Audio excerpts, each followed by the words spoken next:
KILT FM HD2 Houston. Insider access, exclusive content. Sports Radio 610. The Texans play here. An Odyssey sports station. Check out the BetQL Network. Wagertainment for every fan. Get sports betting tips from the best in the game. Available on the Odyssey app and our sister station 650 The Bet. Sports Radio 610 presents Seth Payne and Sean Pendergast. We coming to H-Time. Let's get the work in, man. Let's go. Great day, great day. Oh, give me some juice, baby. Oh, yeah. Let's do it. Hey, what's happening, everybody? Happy Tuesday to all of you.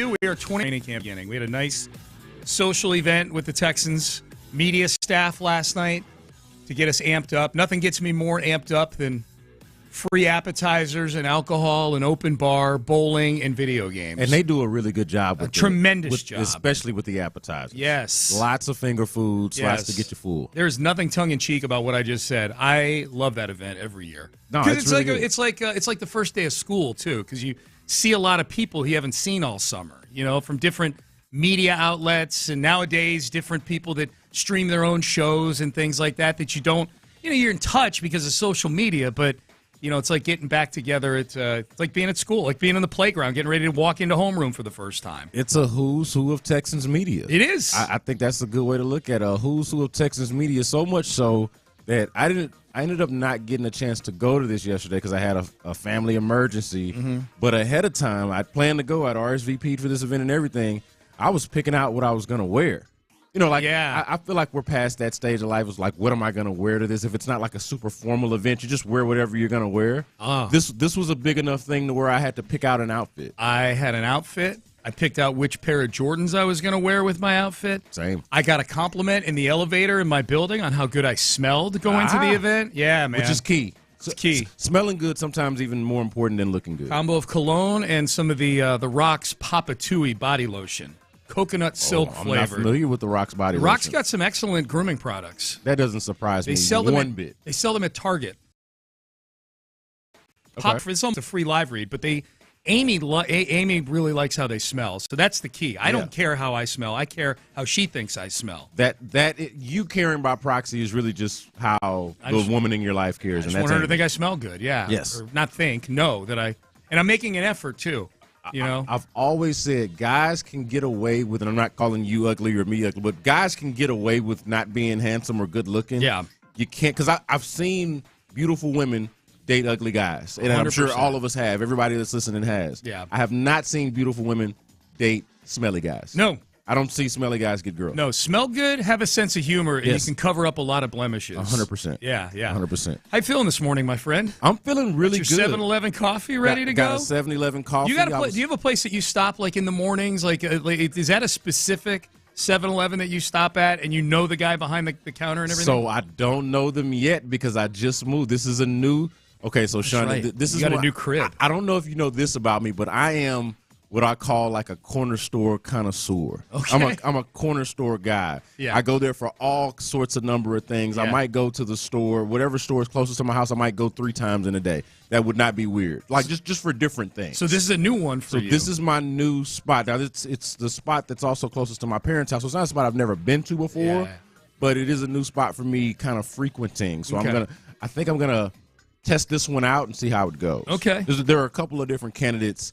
The 7-Eleven is one that's open at the time when we're driving in to do this show. It's like American Idol for convenience. Great. They are auditioning. So, how are they doing so far? How's that coffee treat? So far, so good. Okay. I mean, it helps that they were open at 4:30 in the morning. Oh, okay. You know that's kind of a big deal. So they do need to be open. Yeah. Yeah, I like there's a Murphy's nearby too. A Murphy USA. Yeah. Between the two of them. It's a pretty tight race, I would say. Good. All right, I look forward to keeping track of this contest that you've got going on. It's actually a serious one. Yeah. Like which corner store will be mine? It's a big deal. I'm trying to decide which one is closest in proximity, which one has the best product, and all of that. It's a big deal. Weigh in on the text page if you can help out B. Scott. Out south side of Missouri City area. Yeah, Missouri City, close to the Fort Being Told. Yeah, man. Give him some suggestions. So I'm at the event last night. And it gets to be about 8:30, 8:45, and this is when the Astros game is just starting up because they're in Arizona. Yeah. And I glance up at the screen at like 8:50, maybe 9, thereabouts, and they're already down 1-0. Yeah. And I said to myself, this feels very familiar. And as it turns out, I was right. It does feel familiar for a reason. The Astros have not scored. Did you know this? The Astros have not scored first in a game. Do you know the last time they scored first? And they won, by the way. If you're just waking up, I should say that. They won 6-3. They did. And we're going to talk about Bryce Matthews in just a second. Could not be happier for that How kid. about Bryce Matthews? Could not coming be out happier. party last 2 night. bombs last Shout night. out to Bryce Matthews. Talk about that in a second. Atascocita's own. That's exactly right. Local kid made good. Do you know the last League baseball game? I don't know this stat. And I imagine, and I did watch the game last night. I imagine that they said it and I missed it, but I have a feeling you're going to tell me. You remember when they beat the Dodgers 18-1? I do remember that. July the 4th? Yeah, on 4th of July, yeah. Yeah, well, that was the last time they scored first in a baseball game. Yeah, that feels like forever ago. 12 games. I mean, it feels like forever because they plunked an all-star break in between. Like, think about that. If someone had told you on July 4th, after they won 18-1, hey, enjoy that, they're not going to score first in a game. Well, we still don't know. They still haven't. I mean, this thing may keep going. It's still open-ended. So win but we're or on lose. July 22nd now. Yeah, because they've done some winning and losing since then. And More losing than winning, but yeah. But win or lose, Yes. they don't score first. They don't score first. Too often. Either way. But last night was a night where they answered quickly, swiftly, and with great authority. And Bryce Matthews, I'm driving home because I'm like, I got to get home now, man. They're losing. I'm in the car, and they're going to, listening to Steve Sparks and Robert Ford on the broadcast. Shout out to them. They do a great job. Yep. And they're going through Bryce's numbers since he got called up, and there was not a lot of confidence that he was going to come through with 2 outs and 2 on in that moment. And then he hit the bomb. Yep. He got to see you later. Yeah. And then he hit one again later in the game. And so his first 2 home runs. And this is kind of what Bryce Matthews has been in the minor league level, too. A lot of feast or famine, especially with the home road splits. It's the story of his offensive game so far. Is feast or famine. He did a pretty good job of walking, but he's either walking. Last night. He did. He won you a game. 5 of the 6 runs were brought in by Bryce Matthews, and you won by 3 runs. Yep. So, it's a big deal, especially when you look at how lost he looked in the very beginning, striking out, and what was he like? 1 for 13. Well, he was 1 for 12. 1 for 12 going into this game. So his second and third big league hits are home runs. Are home runs. Yeah, and it took all of 5 games for him to kind of figure out and get his feet under him. It is really great to see. It's great to see when he's not striking out, he's making good contact. Even like some of his out when he was 1 for 12. Some of the outs he's getting that are non-strikeout outs have been well struck baseballs. I feel like only his first game where I think he struck out every at bat, if I'm not mistaken. He made contact on he had a fly ball in his last at bat because I remember his parents celebrating it like it was a home run. Right. He made contact. Thank God. But I feel like after that first game, and really if you go back to just the Seattle series, five of his first 7 at bats he struck out.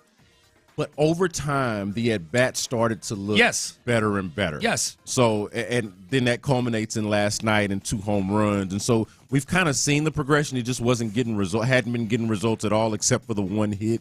And then you finally see some results of the improvement over the last several games, five games or so. So that's, it's a different guy every night. That last night it was Bryce Matthews. Leave him in the lineup tonight, man. Well, don't mess with it. Leave him out there. He's seeing it now. And how about, I know Bryce Matthews is the story. That's the one we can talk about. But how about even taking the single to get on? And then, of course, Bryce Matthews making good on that. Mm-hmm. So, like, Taylor Trammell was the story of the game the night before. Yep. And then it's Bryce Matthews night and Taylor Trammell kind of coming through for you. And I had a moment, too, Sean, where I look up and what's that batting order? You got talking about the Astros batting order? So you got Taylor Trammell, and eventually you get down to Bryce Matthews, and there was a point there where I'm looking up and I'm like, okay, Chas McCormick, Bryce Matthews, Zach Short. That's the back end of their. That's the bottom 3 in the order. That's the bottom 3 of the order. And at that point, like it hit me after they were already winning. I'm like, man, they're really doing this with guys like Taylor Trammell being in the lineup, who's never batted higher than 5th in his entire career. Where was he batting last night? I think he was 5th. He was 5th? Yeah.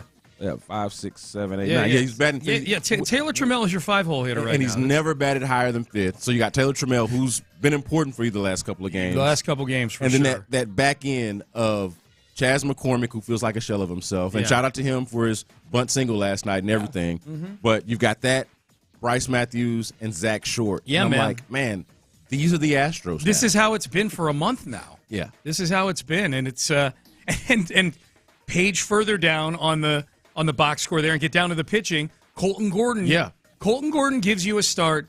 And I said this when they started using the Colton Gordons and the Brandon Walters, Jason Alexander for a start, and Gusto.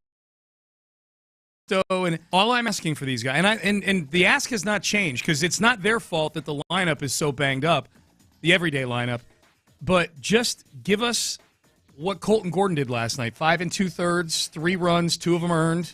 Yeah. However you get the outs, whether it's strikeouts or whatever, if you're working out of trouble, just if you get 6 innings and 3 runs out of these guys, I still feel that way about Brandon Walter still, even though I don't know what his overall numbers are. He's had 2 bad starts, and the rest of them have all been pretty good. Yeah.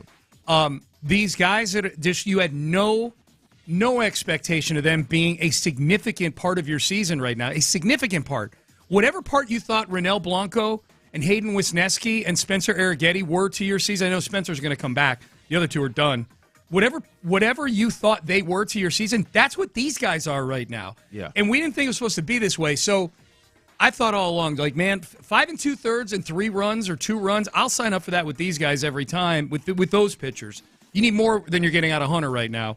And Framber needs to be Framber tonight. You got to keep this thing going. But man, shout out to Colton Gordon and Brandon Walter and the rest of the Sugarland refugees that have come up here. Yeah, so I thought Colton Gordon was a really cool story last night, aside from Bryce Matthews. That's the overwhelming story because he's what decided the game, his 2 home runs. Yeah. But Colton Gordon, to your point, man, like he goes out there, and I know Zach Gallen hasn't been the Zach Gallen that he was before this year. It's been an issue, and especially the home run ball. That's another thing. He's been susceptible to the home run ball, and, of course, Bryce Matthews goes out there. And Colton Gordon goes out there and gives up 2 earned runs, 3 total because of the throwing error by Zach Short. But overall, outduels a more established pitcher. I think you got to get a guy a whole lot of credit for what he's been able to give you over this last several months or so. Like you mentioned, these key guys being out, Colton Gordon can go out there and give you 5 2/3. And all he really gave up was the home run to Eugenio Suarez, who has hit 5 home runs over the last 3 games. Yeah. He had 2 Saturday, crime in that. 2 Sunday, and 1 last. So, if that's the one that you're giving up or one of the big ones that you're giving up, you can live with it. You're not alone. Yeah, you're not alone. Everybody's 100%. giving up home runs to him. All right, we're off and running, man, on a Tuesday. This is our last show in studio for a while because we'll be out of Texans training camp tomorrow. We're excited about that, fired up for the season. In fact, ESPN had an article yesterday ranking all of the rosters in the NFL. The talent level of the Texans, where does it stack up among the 32 teams? Do we agree with this? And why the Texans are going to be kings of the AFC South for a long, long time if you look at this exercise. And B. Scott, if you're looking on the YouTube, has on this might be my favorite hoodie that I've seen. That is a great Texans hoodie you got on, man. So we'll talk Texans roster coming up next. But first, Bex Prime. Big shout out to Bex Prime.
From the Mokaram Injury Lawyers Studios, Sports Radio 610 presents Payne and Pendergast. Payne and Pendergast, man. Training camp getting going. B. Scott, I have a notebook right here next to me where I write my calendar down.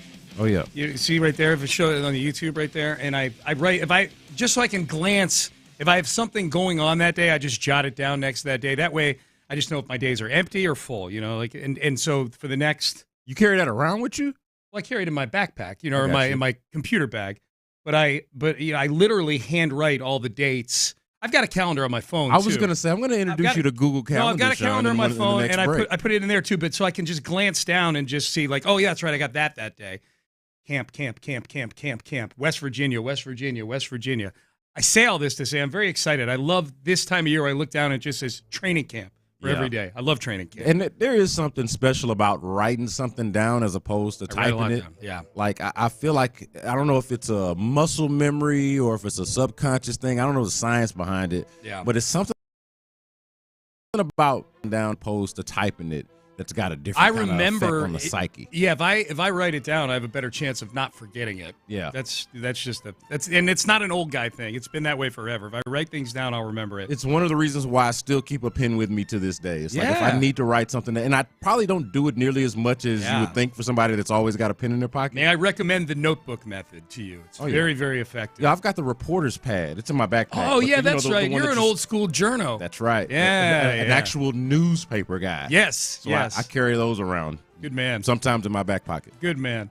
All right, so ESPN on the eve of the season of training camp, at least yesterday, ranked the 32 rosters around the NFL.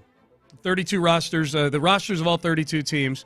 Let me see which ESPN scribe did this so I can give proper attribution. I would expect them to do like the group thing. It's where every writer. It's multiple contributors. Yep, there it is. Yeah, it's a writer by the name of multiple contributors. There you go. Yeah, and they're basically ranking the rosters of all these teams based on talent level. I don't know. I'm a bit of a homer. I know that. 13th for the Houston Texans felt a little low to me. A little low. It felt a little low. And as you page down, as you scroll down on this ranking, like the Baltimore Ravens are number 1. Yeah. And that shocker. That maps to that aligns with my feeling on the Baltimore Ravens, which I've said many, many times. I know the Chiefs had the best record last year. I know the Bills are the one postseason. Shout out to Mark Andrews. But the Ravens, I felt all season long last year, and my feeling has not changed on this, that and some of this probably has to do with the fact that this is the one team that not just beats the DeMeco Ryans Texans, but beats them like a drum. Yeah. Is that the A game for the Ravens is the best of any A game of any NFL team. Like if everybody brought their best game to the playoffs, I would pick the Ravens to win the Super Bowl. Yeah, the problem with the Ravens is that they often don't bring their C game sometimes. Yeah, and they bring, it seems like their best games usually come in the regular season. Right now they feel like a regular season team, like a regular season type of champion. Yep. That everything that you just said about them is like the ultimate eye test team. And I'm not saying, they got stats that will wow you too. But if you just like drop somebody off from a different planet and it's like, hey, I know you don't know anything about football, but just what team looks more dominant, imposing, and like more of an issue than the next? And it's going to be the Baltimore Ravens. Well, every they would time. Look at Derrick Henry and say, "Hey, he was from our planet, right? How did y'all get him? You steal him from our planet? How did he get here before we did? He looks like an alien in a good way. Yeah. And then it doesn't help that they've got the most unique quarterback situation, like with Lamar Jackson. I mean, between this combination of skill, and like that's probably the most unique quarterback on top of being great. Yes. And then you got Derrick Henry back there running it with him. Well, and they run it. And they're a well-run team. Like they know what they're doing. Malachi Starks drops to 27th in the draft more than now. Kyle Hamilton drops to 14. They are really good at taking advantage of the mistakes that the other 31 teams make in the draft. You, especially being a Notre Dame guy, how predictable was it once they drafted Kyle Hamilton that Kyle Hamilton was going to be great? He's already a really, really good player. Seth said it on draft night when they drafted him. When the Ravens Hall of Fame. Yeah, that's a lot of mock drafts had the Ravens getting Kyle Hamilton, and we were like, do not let this happen. Yeah. Do not let this. Don't get fooled by his 40 time. You know who doesn't get fooled by 40 times? The Baltimore Ravens. That's why I love Kamari Lassiter here. They ignored the 40 time with him. He's just a ball player like Kyle Hamilton. Exactly. Now, he's not Kyle Hamilton yet, of cornerbacks, but he's really good. But it's the same thought process, which is who gives a crap what he ran wearing spandex in Indianapolis? It's like, do you football, bro? Yeah, man. So here's what they say about the Texans. Texans are 13th on this list. Text in 713-572-4610. Does 13th feel high, low? Because it's an interesting conundrum because the Texans have won the division twice, so that's good. So you would think, okay, a two-time division winner who has won a playoff game pretty resoundingly each of those seasons as well, finished one of the last 8 teams standing. Intuitively, you would go, well, that's a top 10 team. And then you look at their division where there's not another team that's above 22 on this list. And you go, okay, well, that's a big reason why they're 10-7 these last couple of years. Biggest strength for the Texans, according to this, edge rusher. And I agree. Talks Will Anderson, and those are the big names, obviously. But then the others at that position, like Danico Autry, if he can stay healthy and unsuspended, is a productive football player. Derek Barnett has been a very he was a waiver pickup 2 years ago. Yeah. And now he's one of these guys that feels like he's just going to sign back here for a few $1 million every year. It's what he's done the last 2 years. And I'm anxious, like under the radar name, I'm anxious to watch at training camp. This Daryl Taylor, the guy they signed from Chicago. He is a favorite of places like the text line, Texans Reddit, like the deep pockets of like 24 sacks in 4 internet. Seasons. He's a kind of a sleeper. Yeah. And Derek Barnett, by the way, as a backup, like Derek Barnett, I think could start for a handful of teams. He is that good. The fact that he's just kind of tucked away as a depth piece, I think is an extreme luxury item for the Texans. There are not a lot of positions that are open. I mean, they're gonna pay lip service to competition at all this stuff, and I do feel like the offensive line is a very competitive room right now because they're not settled on any permutation of guys, but on defense, especially some of these. I forget who I saw. I think it was Jonathan Alexander did a 53-man yesterday, like a pre-training camp 53-man roster. Yeah, and it really is like if you're a young guy trying to make this team, whereas like 3 years ago when Kirk Heinisch is making the team as an undrafted guy, if you're an undrafted guy here in this camp, you're just trying to get on the practice squad. Yeah. So if you're a guy on this defense, if you're somebody that's on the Texans defense right now, let's say you don't know if you're on the team, you don't know if you're going to make the team, it's kind of up in the air. Yeah. It means you're not making the team. You're probably not making the team. I like that. You know what I mean? Like if it's a question, then the answer is no. Yep. Yeah. Biggest weakness, ironically, not offensive line, interior defensive line. Yeah, I mean, we got to disagree with this, right? Well, I'm disagreeing with it. This is where there is, I think, a disconnect between the national media and local, where we see these guys, and none of them are Aaron Donald, obviously, but for what they are, it's a pretty productive group. And defensive line is one of those positions where if DeMeco Ryans is the head coach, whatever a guy is, whatever his ceiling is, you're going to get that plus like another 10% out of him in DeMeco Ryans' defense. Yeah. Defensive linemen overachieve in this defense. So for me, I think the obvious answer would be the offensive line. And I don't know how you could pick it apart. You could go interior, you could go tackle. I mean, they've remade the whole thing for the most part. I don't know how you don't go offensive line. That's the easy pick. But even if you wanted to take a harder pick and just stay on the defensive side of the ball, I've got far less confidence in the linebacking group than I do the interior defensive line. Like I know yesterday I had Christian Harris as my breakout candidate if we were to have one. But, I mean, I thought you raised a pretty solid counter argument for Christian Harris and by proxy that entire group. Yeah. It's a lot. It's more questions than answers, I feel like, with the linebacking core as opposed to the defensive tackles. Maybe you're not overwhelmed. Maybe you're even a little bit underwhelmed. But it's going to be a pretty solid play, as you mentioned. Yeah, well, you only need 4 of them, and the linebacker, I'm not sure after Azeez Al-Shaair what we're getting. Christian Harris is the most talented out of all of them, but he can't stay healthy. Henry To'oTo'o improved last year, but I think there's a ceiling on what he can do. Brought in E.J. Speed. Well, and there's a reason E.J. Speed signed a 1-year deal for $3+ million. That's true. Like if he were the solution, he'd be getting paid a lot more money by somebody probably not the Texans. We had somebody bring this up on the text page yesterday. Like the Texans, when we were talking about the defense, saying they're a stud defensive tackle away from being that kind of defense. Damn, how many studs do you want on the defense, man? And I mean, that's true. They don't have a stud defensive tackle, but they got a lot of studs on the defense. Yeah, you can't have all pros everywhere. God dang, unless you knock the draft out of the park, you can't have all pros everywhere because you can't afford them. You have to have cheap labor. I replied to that texter yesterday, not on the air but off the air, and I said the next stud interior defensive lineman the Texans they'll have another one someday, is playing in college right now, or maybe even high school. Yeah. Maybe even high school. Like you're about to sign C.J. Stroud to a contract in a year. You're about to sign Will Anderson Jr. to a massive contract in a year, presumably. And there's going to be others that you either need to pay or are already paying, like Derek Stingley, Danielle Hunter.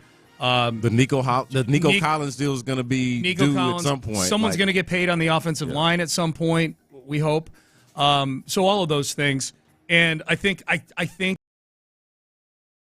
defense would be a position that is going to be a journeyman position where you're finding guys that are, that are swarmy, for lack of a better word. They subscribe to the DeMeco Ryans way of doing business, and you can get like a Tim Settle year out of these guys. Tim Settle was a really productive player for them last year.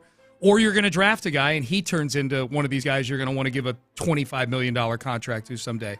Well, the next stud they get is in college right now. Well, this ESPN piece, in noting the Texans' biggest strengths, they mention edge rusher, but they also say that it's a toss-up between edge rusher and cornerback.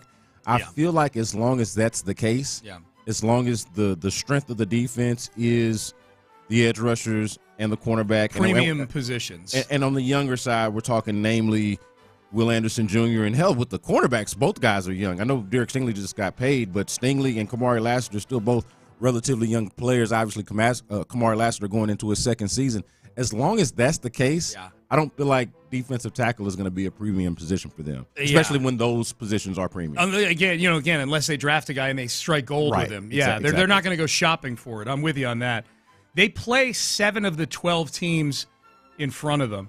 My biggest surprises on this, okay, so we're going through ESPN ranking the 32 rosters around the NFL. If you're just getting in your car, the Texans are 13th on this list.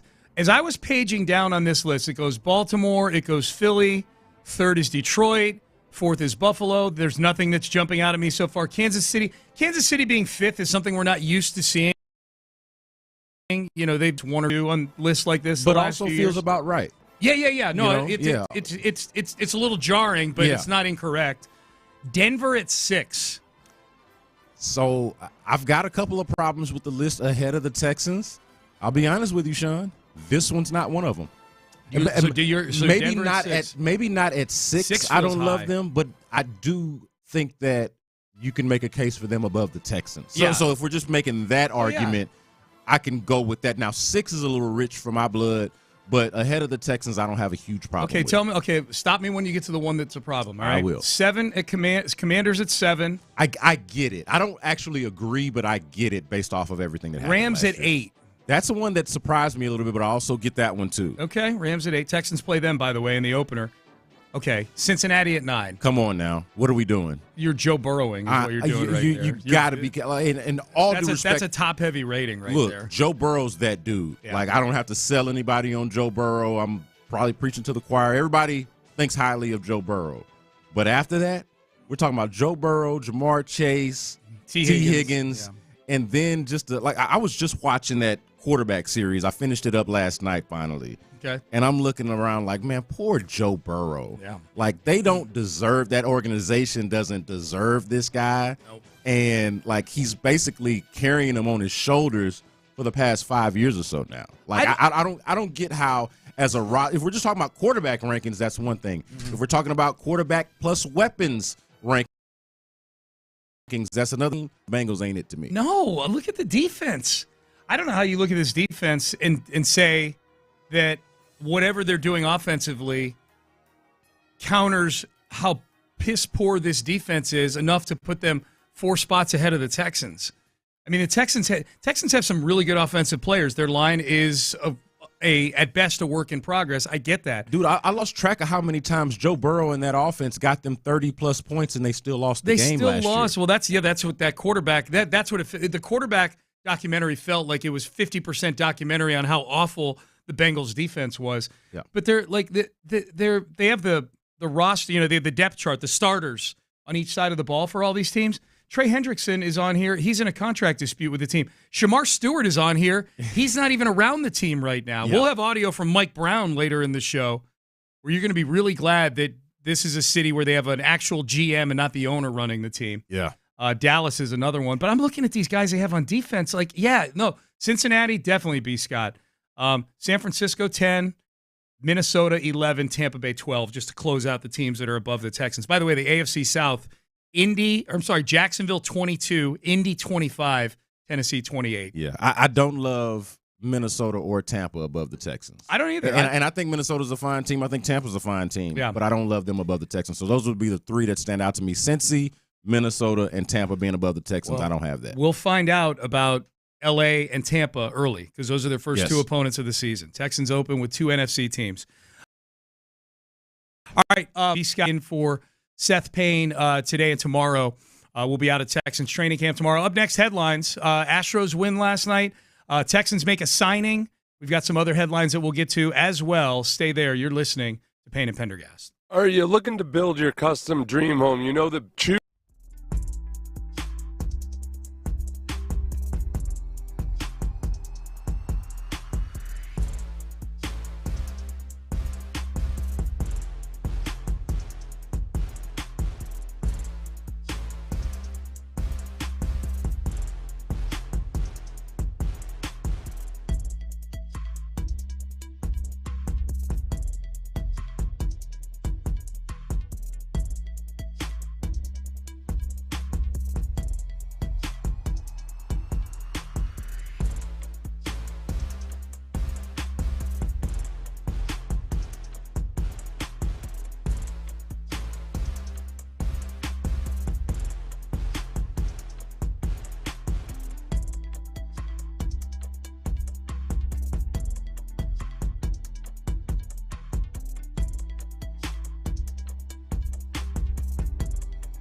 SportsRadio.org.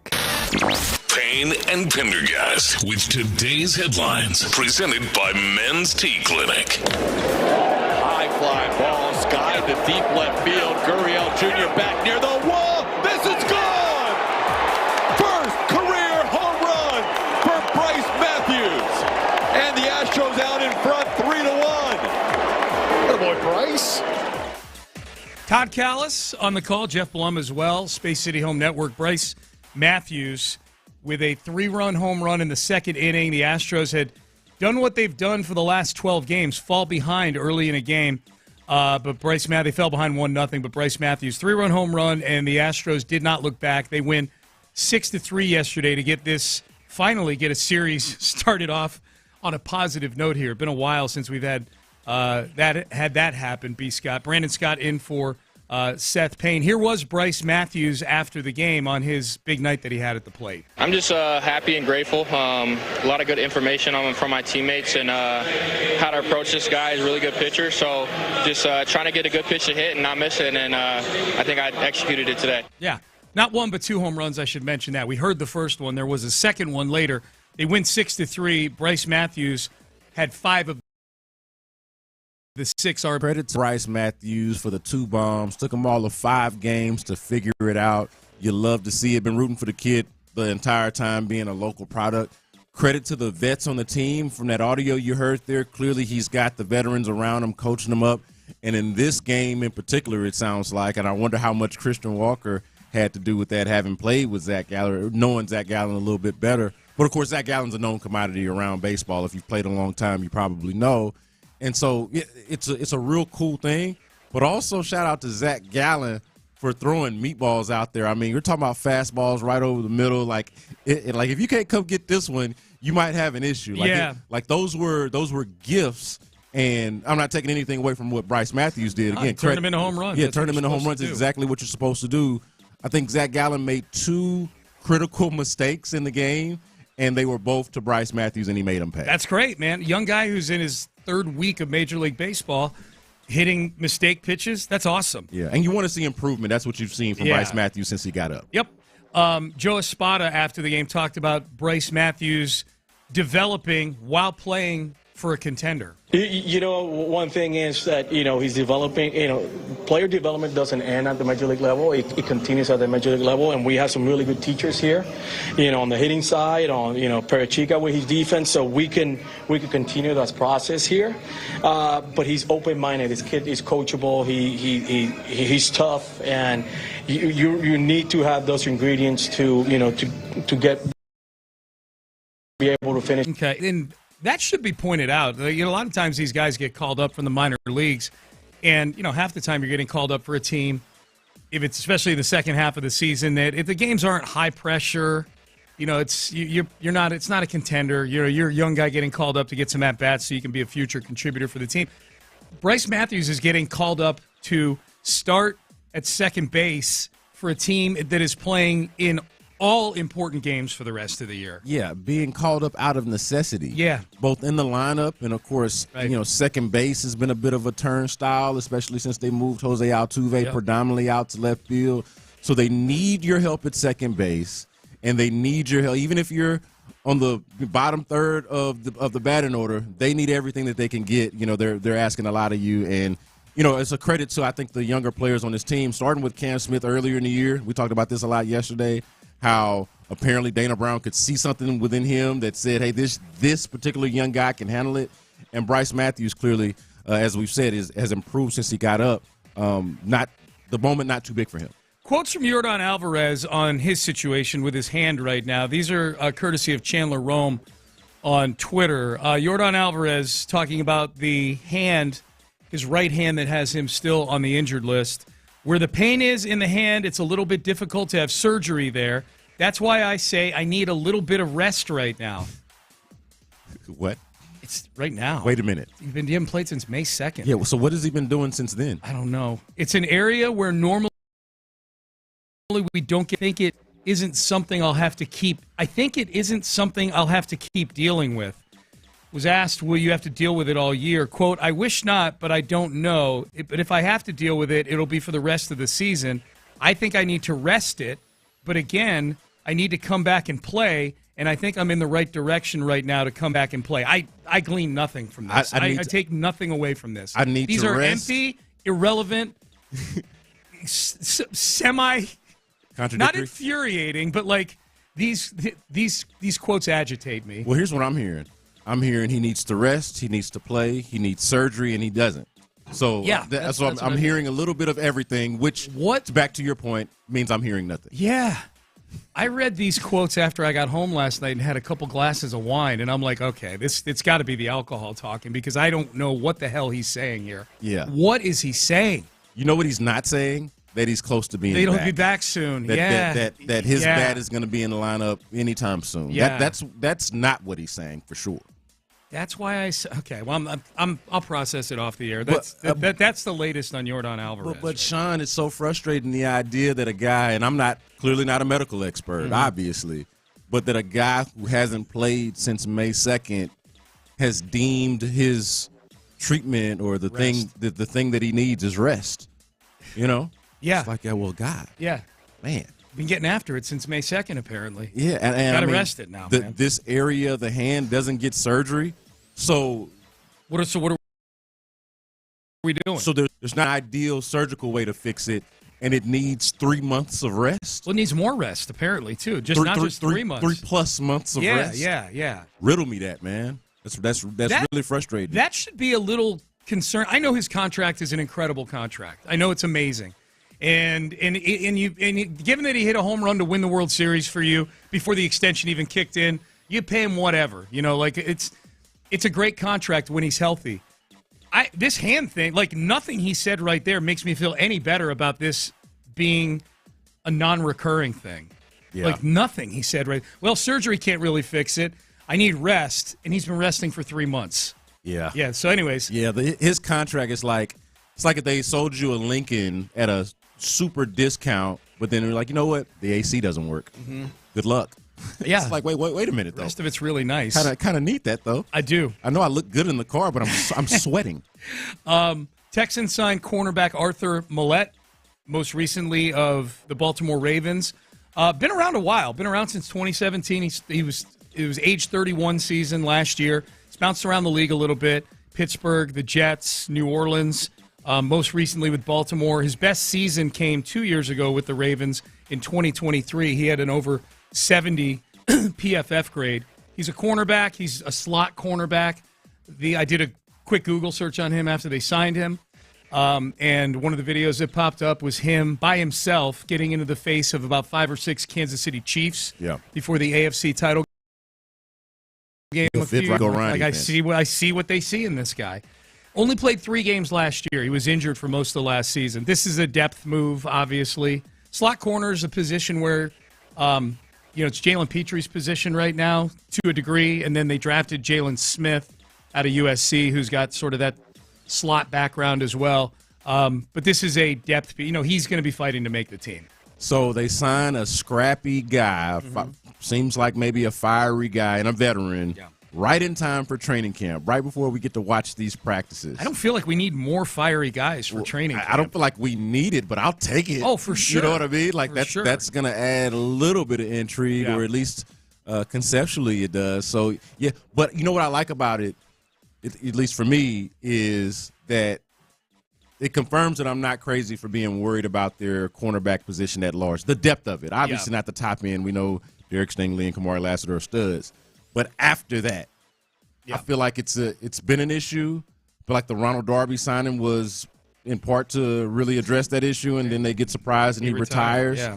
And so, and they've been doing this for the last several weeks or so of going and getting a cornerback off the streets. Yep. And so it speaks to not desperation, but some level of concern in the depth of that position. No question. I think it's real. No question. All right, those are your headlines for today. Up next, as we head into the 7 o'clock hour, a couple big examples of this yesterday. Texan fans, if you're listening, be glad that we have a team where the owner just lets the GM, like a real GM,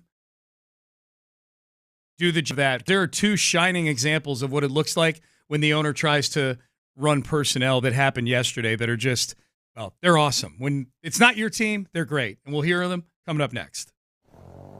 Oh, it's Dr. Ben Salento time. Yeah. That sound right there, the siren that is me snoring from many, many years ago. 2018 is when I met with Dr. Ben Salento for the first time. So I've been getting great sleep now for over 7 years, thanks to him. He is a tremendous sleep doctor. If that's a noise that you make at night, or if you know.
ILTFM HD2 Houston. Insider access. Exclusive content. Sports Radio 610. The Texans play here. An Odyssey sports station. Sports Radio 610 presents Payne and Pendergast. Man, be glad that Nick Caserio got hired by Cal McNair 5 years ago. Be glad that you don't have a team where the owner is either meddling or running things like a GM with the GM title. There's two teams in the NFL where the owners are essentially the general managers of the football team, and they are a combined age of 242, these two guys. At least it feels that way. I love that you did that math. Jerry Jones, yes, they're each 121 years old. Jerry Jones, Cowboys, we know that, and then Mike Brown of the Cincinnati Bengals. Right on cue for this segment, because we're going to hear audio from both of them. Right on cue, Adam Schefter tweets this, 4 minutes ago. And it's this.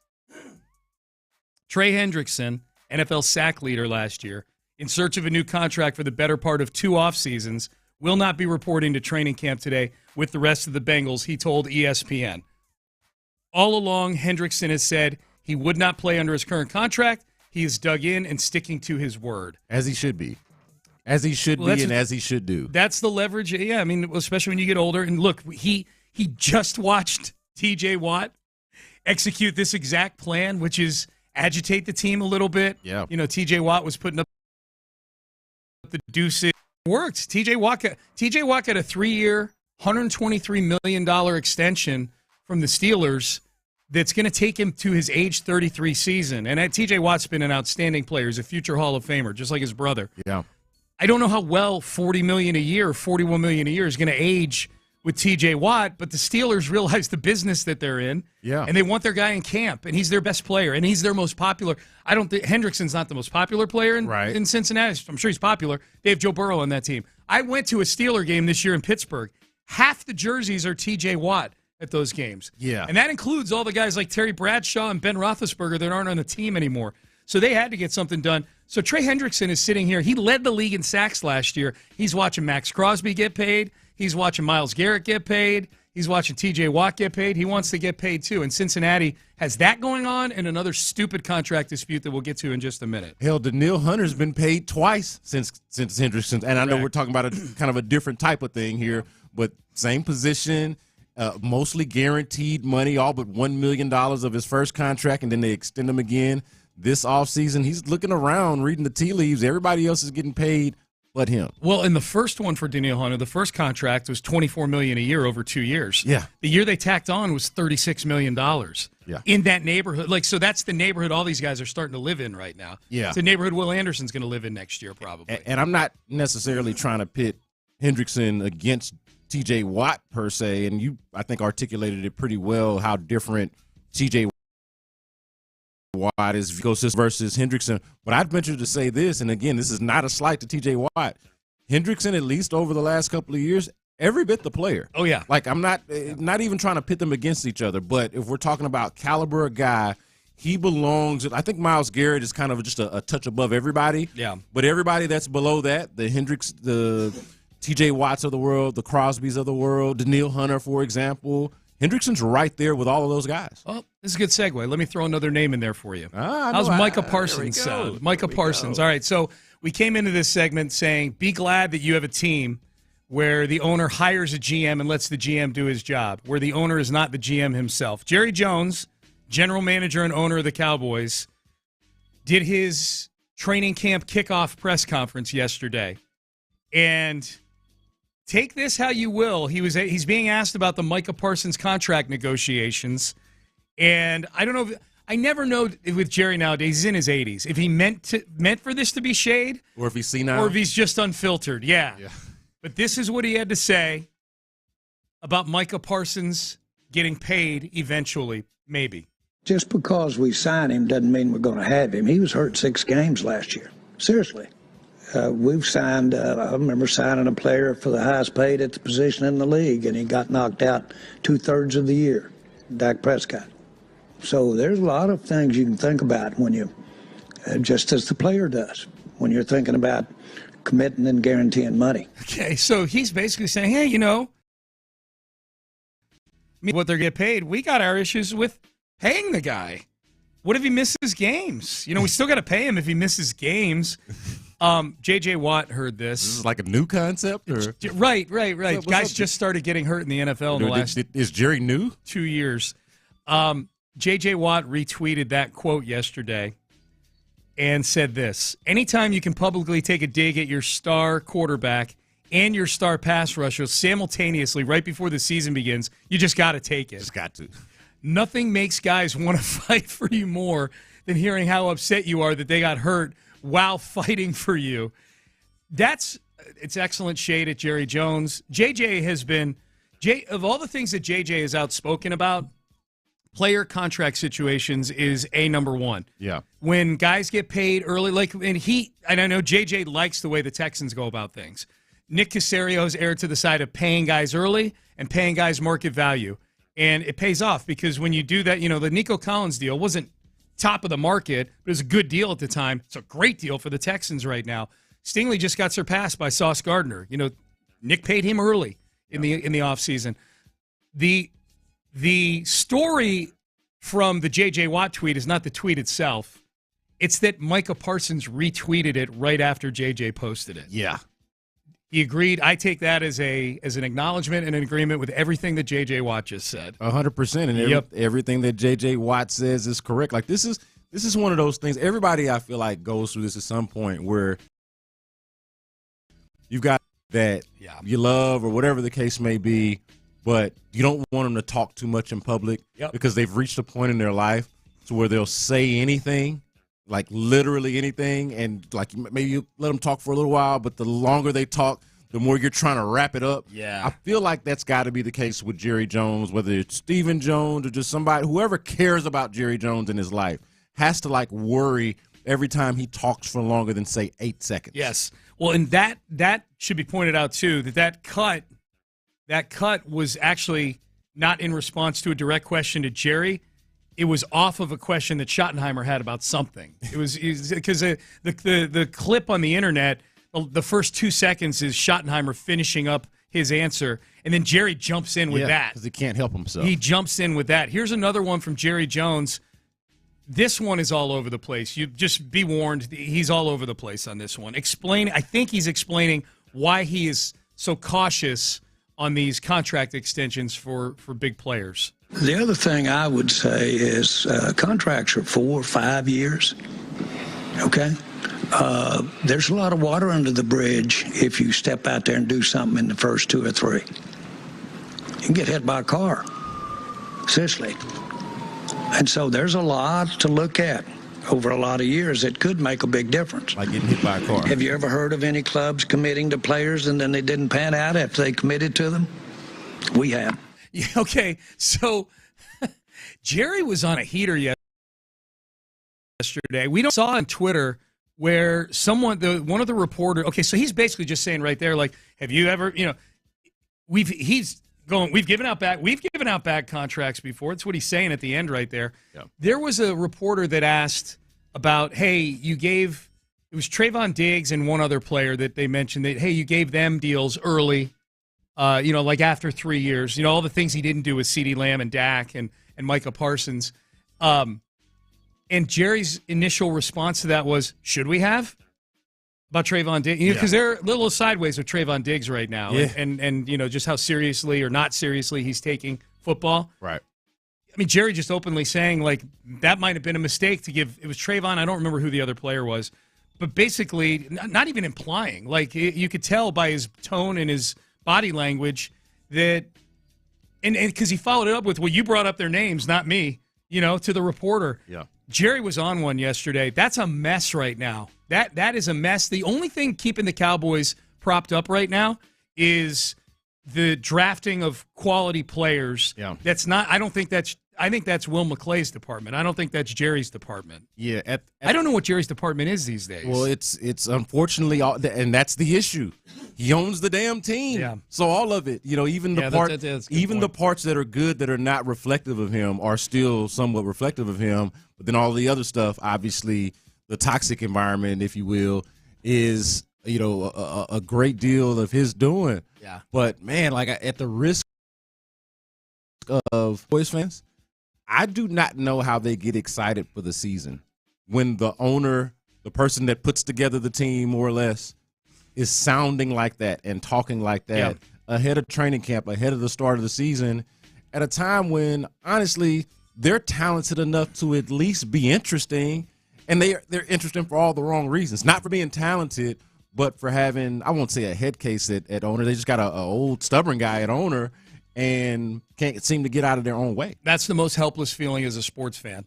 The most helpless feeling as a sports fan is when you've got bad ownership, because there's no, short of them selling the team, there's no decision that can get, or having some sort of epiphany or evolving. You know, like there are, I think there's owners that are not good owners because they're not experienced yet, and then once they get some experience, you know, then they become good owners. You know, here in Houston, Cal McNair, I thought even when the team was bad in 2021 and 2022, and when they were making, quite honestly, bad decisions, like in hiring decisions and things like that, at head coach, you know, GM, I think was a good hiring decision by Cal with Nick. He's done a good job. But I thought even when the team was bad, I said this at the time, and I got panned for it, I know, by listeners, when they're 3-14 or whatever. I said, Cal McNair has the makings of a good owner. Because all you're asking your owner to do, the good owners, is do two things: hire the right people and spend money. And they've never been shy about spending money. He just wasn't hiring the right people. He finally did. He hired Nick, and then he let them go do their job to hire the players. You know, Jerry Jones can hire a good coach. He's still the guy that's pushing the buttons from a personnel standpoint, by and large. Or the buck stops with him. We know that. That's the most helpless feeling. When there's bad ownership, and when you know that it's bad ownership that you know has been bad for a while and is not going to evolve out of being bad. Yeah, well, and the clear difference between the two NFL cities here in Texas is that, you know, Cal McNair was a neophyte.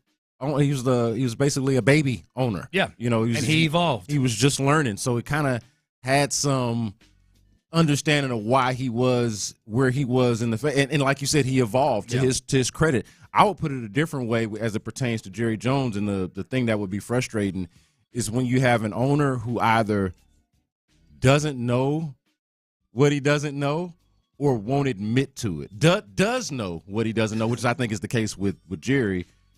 Probably has a better understanding for his blind spots and his weaknesses than we can see than what's obvious to the naked eye, and is just too damn stubborn to admit it, or whatever it's pride or ego or whatever it is that's getting in the way of him just acknowledging, hey, you know what, I need to step aside, or just to being an attention addict and can't step aside, can't even let his head coach answer a damn question without him chiming in. The real detrimental part, we'll get to Mike Brown here in a second because he's the other owner we're talking about, and this the local angle to this is, if you Aggies out there are interested in it, is it involves Shamar Stewart. We've talked about this situation.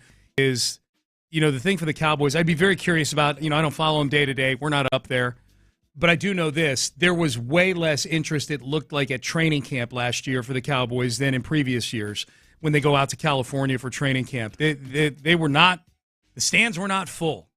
And I think that's the big question overall, like the big picture question for the Cowboys is, the soap opera wasn't a turnoff for people before. Like it may have been a turnoff in that it was frustrating, but it didn't literally turn people away. They're blending into the pack now, you know, just within the league. They're still big business. They're still going to get their 7 primetime games or whatever they get. You know, they still draw eyeballs, but how much damage have they done to the people that actually care about the Cowboys winning football games? Yeah, well, think about the NFC. Think about their NFC counterparts that have, and for how long that the Cowboys have been this talented, or at least had this core of talent that they've had over the last, let's just call it 5+ years or so. You know, you look around, even within the division, the Eagles winning the Super Bowl and how well-oiled of a machine that is. The Washington Commanders emerging as a legitimate title contender. With a new owner. With a new owner. That's a good point. Owner. It's a good point. I didn't even think about that. With a new owner. The Washington Commanders I mentioned, the damn Detroit Lions, like emerging from the grave that they had been in for pretty much my entire life and longer than that. You know, and then here is, speaking of my entire life, Jerry Jones has literally owned the Cowboys since I was was either born, and it feels like they've only just gone backwards. Yeah. Even when they're talented as they are, they can't get out of their own way. Jimmy Johnson's not in the building. There's not a lot popping with the Cowboys over the last few decades. Yeah, no, 100%. Yeah. It's got to be frustrating for them. All right, here's the other owner we're talking about. Again, this is the lesson. The moral of this story for this segment is be glad that you root for a team here in Houston where the owner is not the GM. Has ceded those duties to an actual good general manager, who we will hear from, by the way, tomorrow at 8:30. Nick Caserio doing a press conference to kick off training camp tomorrow. An owner, too, by the way, and this is to Cal McNair's credit, an owner, as I was mentioning before, who knows what he doesn't know. Yeah. Okay, and allows the good people that he hires to do their job. Yep. Here's Mike Brown. The Brown family has owned the Bengals for a long, long time. He acts as the GM essentially for that team. He is an older man like Jerry Jones, and he has dug in on a clause in Shamar Stewart's contract, first-round pick out of Texas A&M. He does not want to guarantee he wants to be able to rescind guarantees if Shamar Stewart gets into trouble off the field. He's not done this with any of the previous first-round picks. He's picking this year to dig in. Aggies weigh in. Is this a player that he should be doing this with? I have no idea. Like, that's, to me, and we're going to hear from him here, I promise. To me, when I hear this, I'm like, okay, well, I could see doing this if this were like Pac-Man Jones coming in here, or somebody that was, you knew had a reputation coming into the league. And as I would say, does Shamar Stewart have any sort of reputation? Here's Mike Brown explaining why he has dug in on the Shamar Stewart situation. Well, if we get a player who gets involved in something like that or does something that is just unacceptable, guess what? I don't want to pay him. I really don't. If he's sitting in jail, I don't think I ought to be paying him. And so we say that if he got involved in conduct detrimental, we'd have the right to terminate the guaranteed part for the back years. Oddly, something like this has never occurred in my memory with us. I don't think it's going to occur. So we're sitting here arguing over something that I think is pretty remote. And I ask myself sometimes why the hell we're doing it, but we are. And he's doing it too. And at some point we got to put this stuff behind and just get him signed and get him up here and get him so he can be a contributor. He needs to get underway soon. It doesn't help him or us to have this strung out. Dude, I listen to guys like this. I'm like, this guy runs a billion-dollar enterprise, a multi-billion-dollar. These NFL teams are worth, at the very least $6 million. That's what the Commanders went for. They were the last one. $10 million? Yeah. Billion. Right. Yeah, just sorry. want to be clear. Yeah, no, he wipes his butt with $6 million. Exactly. $6 billion. If it was $6 million, Shamar Stewart would have been paid already. $6 million. You and I'd go find some rich friends and we'd go try to do this thing. $6 billion enterprise. Even the Bengals. And this guy is here going, it's probably not going to happen. It's never happened with our franchise, which I find a little curious. The Bengals had major issues at one time with off-the-field guys, right? Yeah, they had Pac-Man Jones. That's neither here nor there. Yeah. Let's pretend he's being factual there. Then why are you so dug in on it? This is an important investment for your team. This is your first-round pick. Yeah. On defense, by the way, the side of the ball where you sucked last year. Yeah. You need this guy in camp. You're arguing with yourself. It probably won't even happen. This has never happened before. Okay, I ask myself, why are we so dug in on this? And I'm like, yeah, everybody's asking why you're – no other team is doing this with their first-round pick. And you weren't doing it with your first-round picks, and you didn't do it with Jamar Chase or any of these extensions that you signed recently either have that clause in there that you're looking to have. I got it, like Aggies text in, and I got – now the texts are flying in. Is there a reason why Shamar Stewart is the one being made an example of here? Yeah, I mean, I've heard some stuff about Shamar Stewart in terms of like maybe personality or attitude or whatever, and that's just like rumors. But jail, I mean, he's talking about guys that are criminals. That's what I'm saying. Like I don't have anything like that. Yeah, I don't have. And does Mike Brown not know what just happened in 2024 for the Bengals was essentially them wasting a Joe Burrow year. Right. Not an MVP Joe Burrow That's year. what I'm saying. Yeah. Not a year of Joe Burrow's career simply being wasted. Because, he was injured his rookie year. Injuries happen. Sometimes you have a lost year. No. Joe Burrow played at an MVP caliber, was excellent. We talked about it earlier, them scoring 30 points in at least 5 games that they lost. Joe Burrow was Joe Burrow, and the reason why you couldn't hang was because your defense could not stop anyone to save its life. You addressed that in the draft, rightfully so, and we're dug in on jail? What are we doing, dude? You've got Joe Burrow, who is famously said, the window is as long as I'm here. Yeah. He ain't going to be there forever. No. So, what are we doing? Yeah. What are we doing? And how many times are the Bengals going to catch lightning in a bottle like that and have the opportunity to have a Joe Burrow? They've been bad for pretty much my whole life. So what are we doing? I want this one to drag on. I hate it for Shamar Stewart, but I want it to drag on to where he goes back into the draft next year. Just because we haven't seen that. The only time we ever see a guy go back into the draft, that I can remember guys going back into the draft, is like when Tampa drafted Bo Jackson back in the day with the first overall pick, and he's like, well, I'm not playing. I'm going to go play baseball. Yeah. And he goes back in the draft, and the Raiders draft him. He's like, all right, I'll play for the Raiders. Yeah. But even that is a specific situation where the guy plays baseball too. Yeah, Shamar Stewart ain't going to Sugar Land to go play for the Space Cowboys. Yeah. So Pac-Man Jones, Tank Johnson, Chris Henry, did his memory repress the trauma, or is it senility? Yeah. Bengals had issues, man. Yes is the answer. Probably both. Probably a little bit of both. By the way, Shamar Stewart has been working out at Texas A&M, which got misconstrued into he's been practicing with the A&M football team.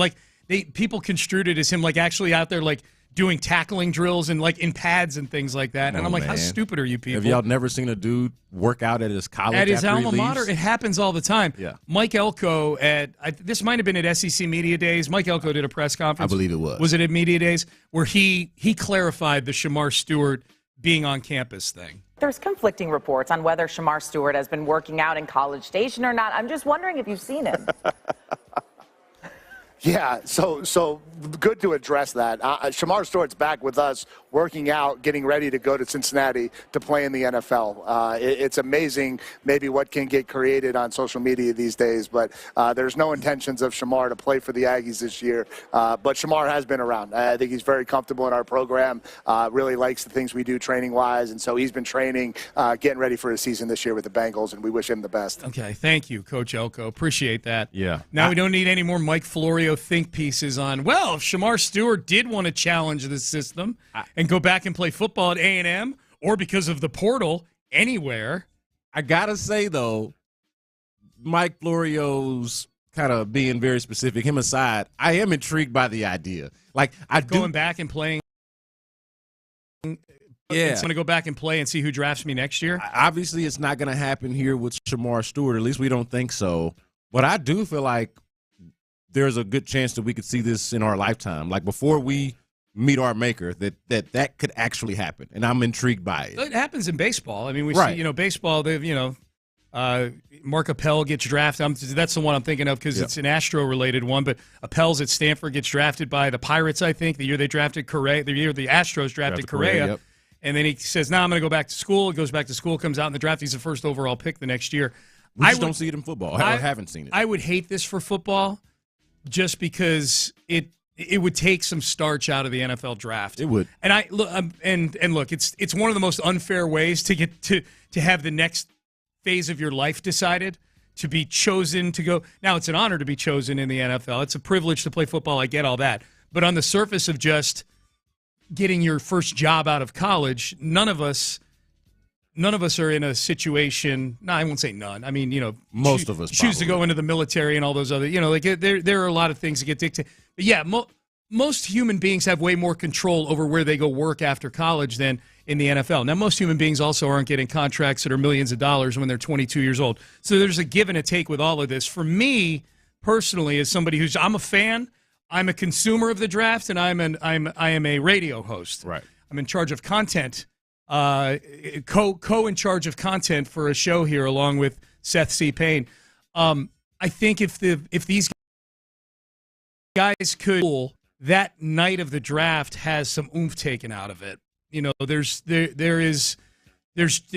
little flimsier, for lack of a better word. But really only a little bit because they still get drafted. So you still get the content on the front end, and then it's not until the back end of it, until after you've already kind of, lack of a better term, spilled your content wide a little bit. Like you've got the content there, and then you just kind of put the toothpaste back in the tube. I get. No, let me. You see what I mean? Yes, I do. I get what you're saying. Yeah, we get the moment. You get the moment, even if it's not real. I think it's real in the moment. I think if I were a fan of a bad team, which fortunately I'm not anymore. Right. Like when Derek Stingley Jr. got drafted in 2022. Now all of a sudden we're celebrating, but now like, all right, is he gonna go back to LSU? Especially with NIL, you know, guys can go back now and at least make a few $1 million. But it's really only an issue not just if you're a fan of a bad team, but if you're a fan of a bad team with a bad owner.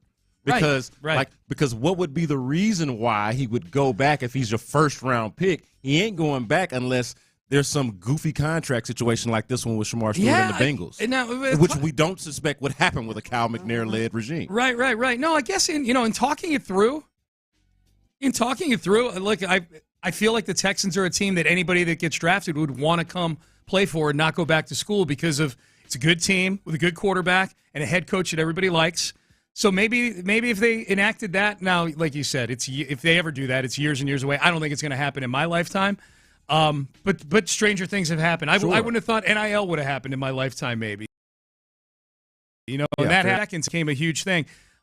So maybe if you're a good team that's well run, with a good coach that everybody likes, this is a wrinkle. This is a something on the margins that gets you that little extra percentage chance of winning. Sean, you and I root for the team. We're wearing the paraphernalia now. We root for the team that was first to fully guarantee the contract of its second round pick. Right. People love the Texans and started a domino effect. That's true. So they're more so ahead of the curve when it comes to this thing. I don't think this is something that we would have to worry about. This is something that we would get to eat popcorn and watch and create content from the outside looking in on. Text message, knew this would be coming in.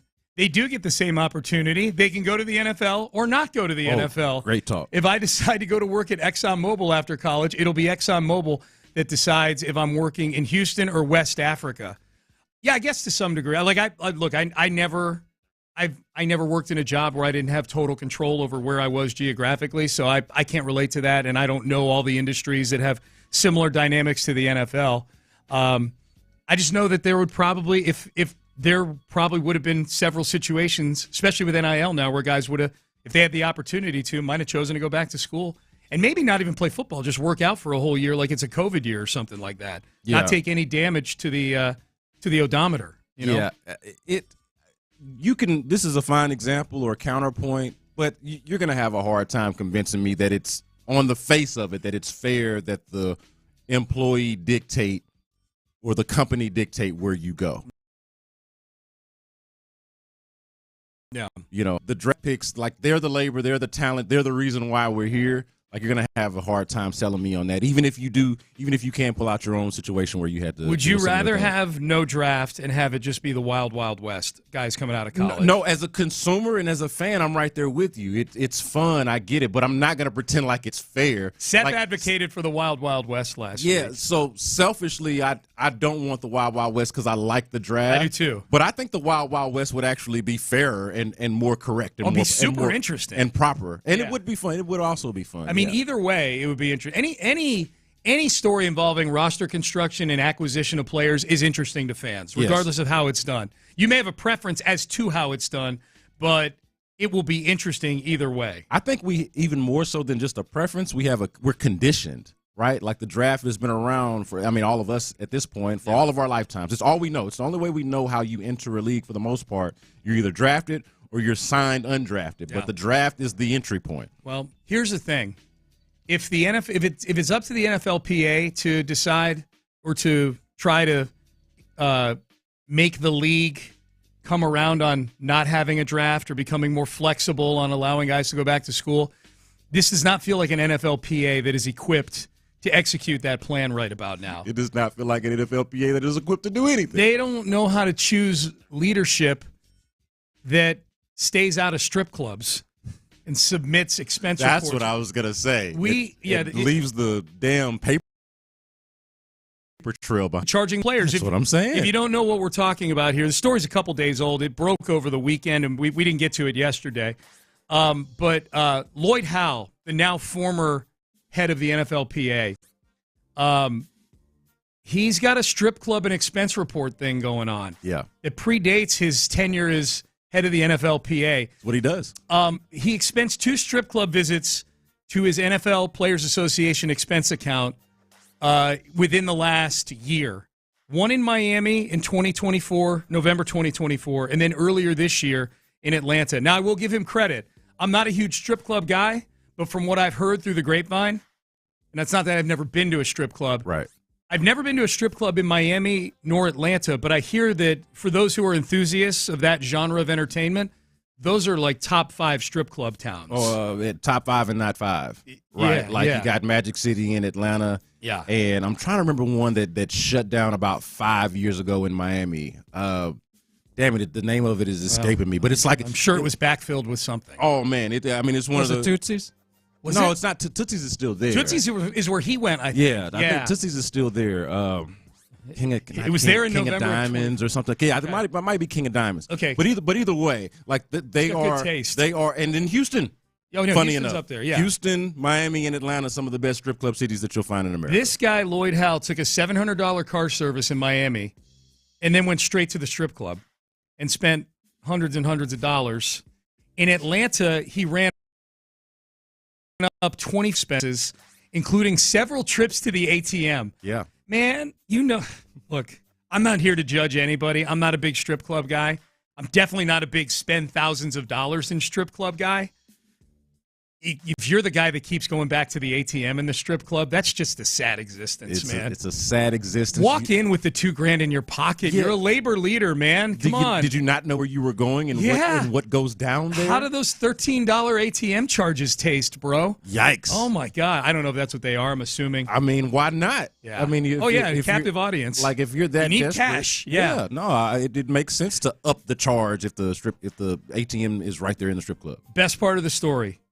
Did you see how he expensed these trips to the strip club? So it's not just that he had the audacity to like take some of the money like from the NFLPA. He said like, no, I'm getting reimbursed for all this stuff here. Yeah, this is work. Yeah. Did you see how he couched it on the expense report? You need a reason for a business expense like this. Yes. If you go out to lunch with somebody, it's a business lunch. You got to tell them why. You got to put why you were there. Some kind of blurb or description. Player engagement events to support and grow our union. This feels like union is a euphemism for something else. It does, doesn't it? What are you doing? I'm at the strip club. What are you doing? Growing my union. Growing my union. Yeah, man. We're gonna use that from now on. That's gonna be our union enhancement. Our metaphor. Yeah, exactly. Grow your union with Blue Chew. Howell is a recidivist, by the way, Rich Lord. He was at a company called Booz Allen Hamilton, which I don't know. That's the word booze in it. It's a name. Booz is a name, B-O-O-Z. And while you're at it, if you're at home, feel free to look up Booz Allen because they've got their own goofy story. Yeah. He and a colleague, Howell, racked up, quote, thousands of dollars at a Manhattan strip club back in 2015 and submitted expense reports for it. What union were they growing that night? I don't know which union they were growing. I'm not sure.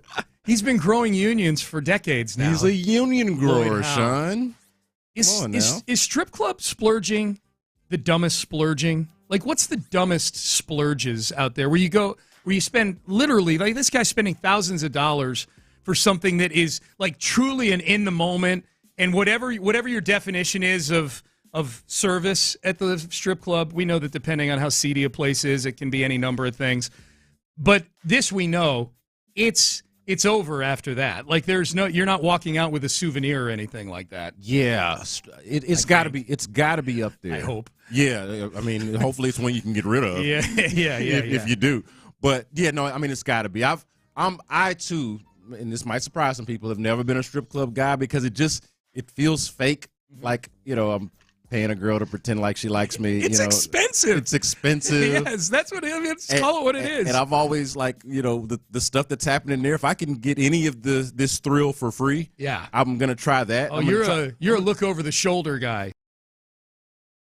Or a charming conversation to entertain a woman enough to want to do whatever these things are in private with me. Ben, okay, good. Okay, you know what I mean? I didn't know, because you get those guys sometimes. Ben had a look on his face when I said, look over the shoulder guy. You get those guys sometimes if you're sitting in the front row, next to the dance floor there, right, and you're the one putting the ones up there.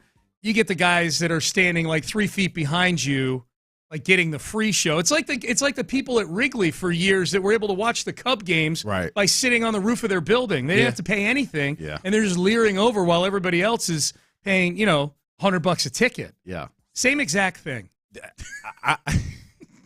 It's the same exact thing. Yeah. Would you believe me if I told you I marvel more at the women's athleticism at the strip club and some of the physical feats that they like? If I were to go, that would be the thing I'd be looking at more. So, because you can look at. I don't know if the kids are, but you can look at ass anywhere, right? You can pull it up on your phone, Instagram, whatever nowadays, it is. Yeah. But those women are talented. Yeah. They're athletes. Yep. But okay. Why do I feel like B. Scott's going to start a combine for these women? Everybody's got a dream. Okay. Now people are going to start texting in the drills. We got to be careful. All right. Payne and Pendergast with you. B. Scott in for Seth Payne. The moral of the story, kids, be glad that we have a football team with an owner who's not the GM, and strip clubs can get very, very pricey. It can get out of control at times. Don't go to the ATM at a strip club. Yeah, don't show up with cash. Don't try to grow the union in this way. Thank you. All right, up next, speaking of spending inordinate amounts of money, this is the most to try to get the hell out of their conference. This story is wild. We will have that for you coming up next. Hurricane season is officially upon us, and you know that brings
American from the McCarran Injury Lawyers Studios. Sports Radio 610 presents Payne and Pendergast. Payne and Pendergast with you. All right, man, Memphis wants out of the American really, really badly. The American Athletic Conference, which changed its name to the American yesterday.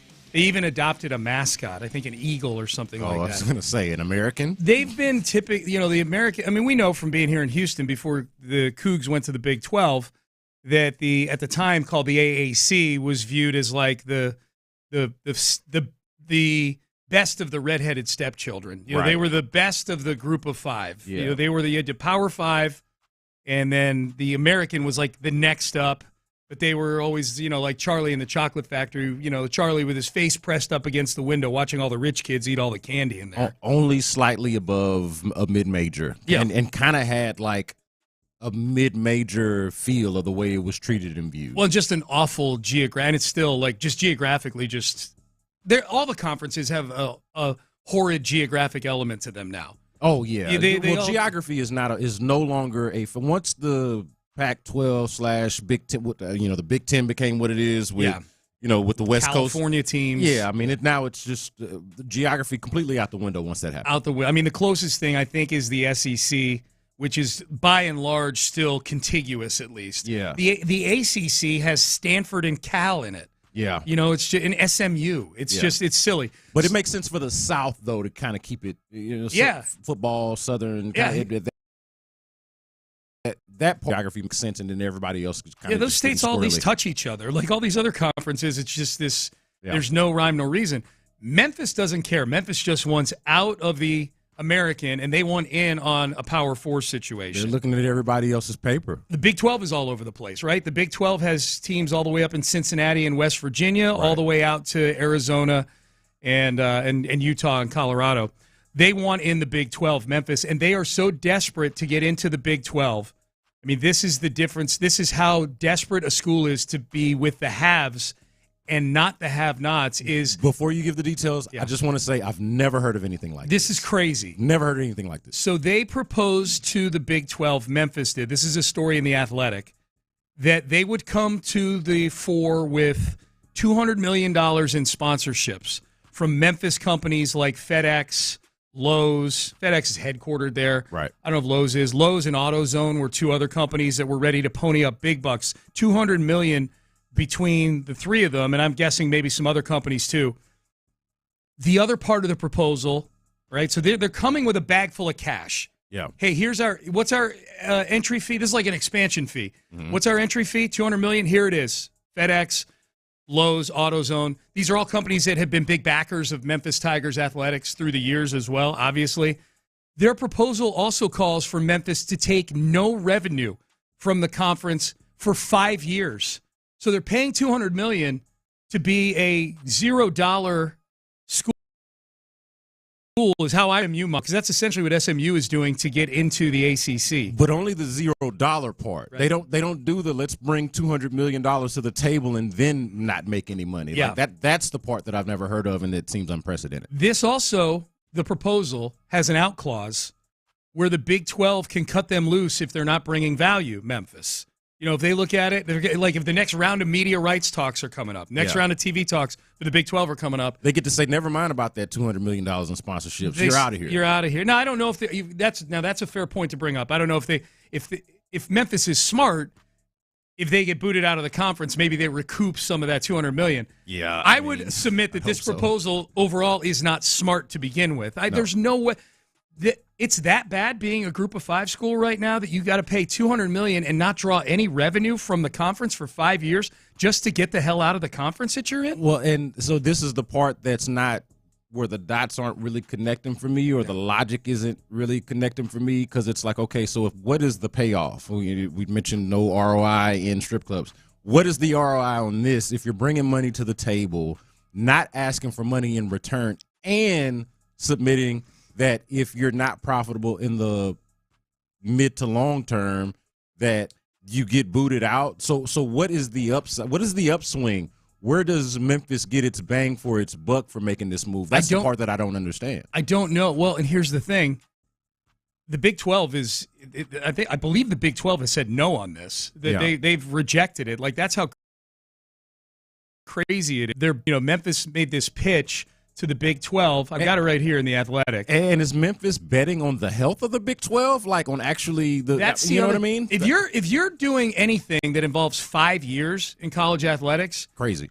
You're nuts. Yeah, everything changes so quickly. And other than going to college. There's going to be There's going to be another round of realignment because there always is realignment lurking around the corner. That's the crazy thing about this deal. It's the Big 12. It's not garnered enough support within the league. I don't know what that says about Memphis as an athletic program. They've been a pretty good football program over the last handful of years. They've won double-digit games, more than some of the Big 12 teams have won over the last decade or so.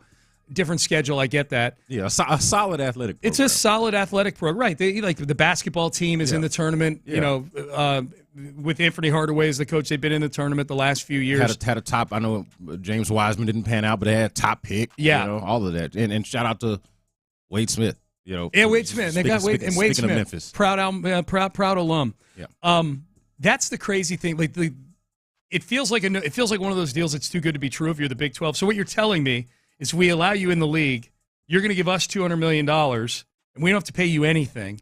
I almost wouldn't support that because I'd be like, man, you're a little too desperate right now. That's what it seems like. Yeah. It seems like it's like the girl or got whatever your situation is, the love interest that shows you a little bit like they're too into you. Yeah. And like you want somebody to be into you, but if they're too into you, it's a turnoff. That's crazy, man. But I mean, again, I don't understand what the payoff is or what the upside is of saying, hey, we'll give you all of this money. We won't ask for anything back.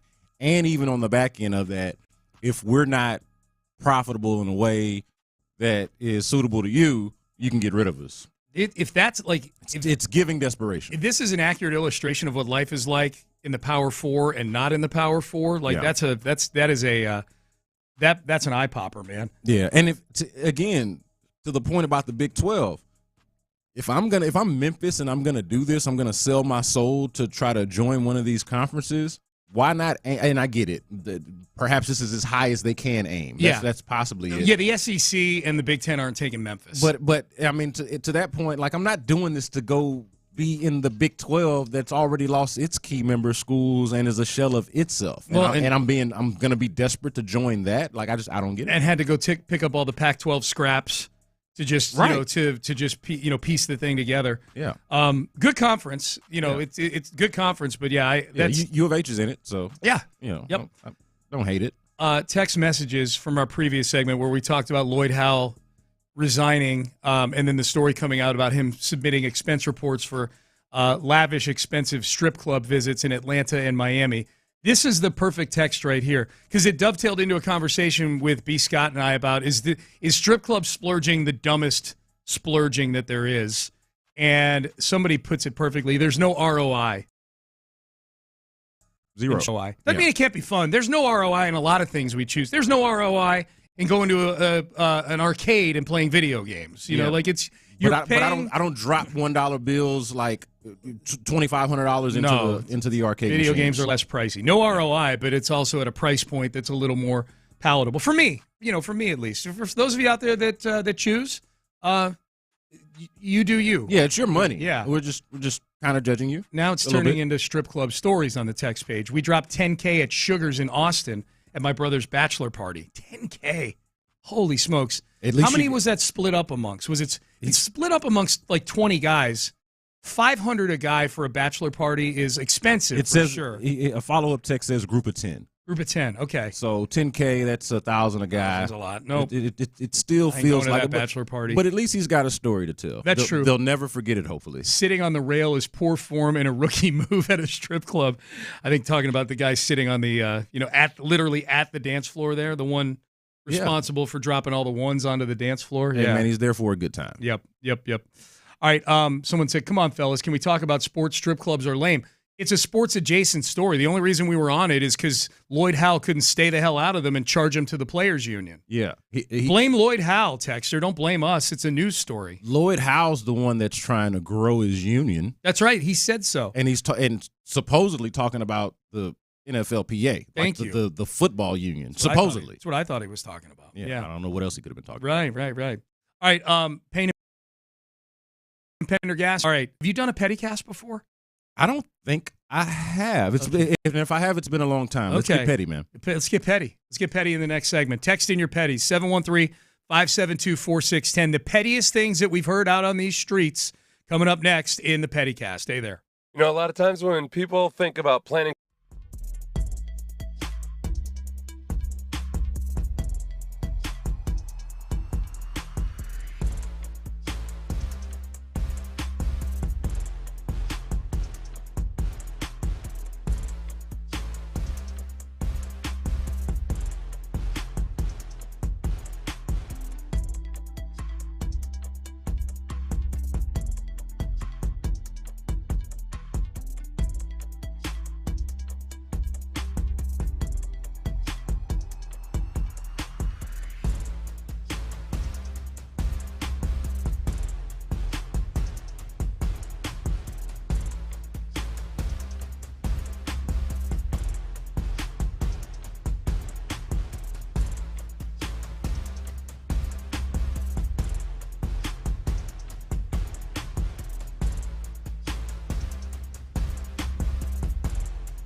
FM HD2 Houston. Insider access. Exclusive content. Sports Radio 610. The Texans play here. An Odyssey sports station.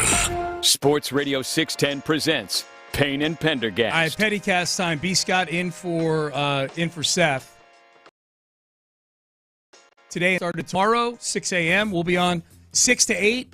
And then Mark Vandermeer and John Harris get the hot tag from us, as they say in WWE, and they will be on for Texans Radio. Texans Training Camp Live starts tomorrow for the next 10 radio days. Dude, it's going to be a fun day. You were talking about how yesterday feels like, or, the media party that y'all did felt like kind of like a first day of school. It's like the first day of school all over again. It's like you get 2 first days. Yeah, the first practice feels that way too, for sure. Yeah. And we'll have the practices coming up soon enough where you guys will be out there. If you're a Texans fan or a season ticket holder, fortunate enough to get tickets to practice, should be a whole lot of fun this year. Man, this defense is going to be fun to watch at practice. The jawing, the trash talk, it's going to be great. Yeah. Text message, B. Scott, you literally just did a Pettycast when Sean was in Jamaica.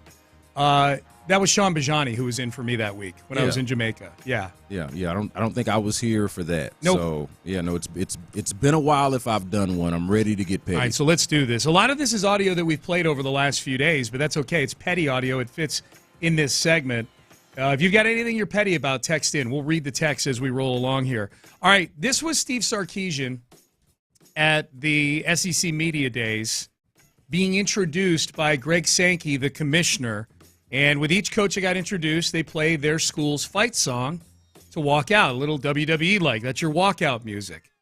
This is not the walkout music you're supposed to play for the University of Texas head coach. He was the 2020 Broyles Award winner for assistant coach, as offensive coordinator of Bama. He's married to the former L'Oreal Smith.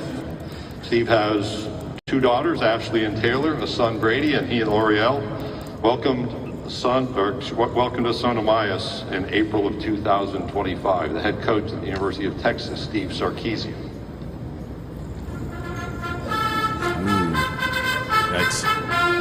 That's rough. We got to let this play to the end because he tries to slough it off. Yikes on bikes.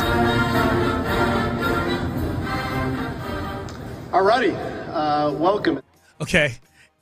I'm still a little angry at him that he didn't use that as a chance to get snarky, but that's... Yeah, I mean, where is his pettiness? Yeah. Come on, get petty, Steve. My question, was that a petty Aggie prank, or was that an honest mistake by somebody? Because if it's a prank, that is very petty, to embarrass the Texas head coach up there like that by playing his rival's theme music. Yeah, Do you think there was intent? So I don't know the answer, but I do hope that there was intent, because that would at least, it would be petty, but that would at least be funny. Be juicy, man. If it was an accident, that is just, a clumsy mistake. Yeah. So I prefer it be on purpose and a petty, funny joke. Okay, yeah, I do too. Longhorns think, the Longhorns I talk to will go to their grave saying that was intentional. That was an Aggie who did that or who paid somebody to do it.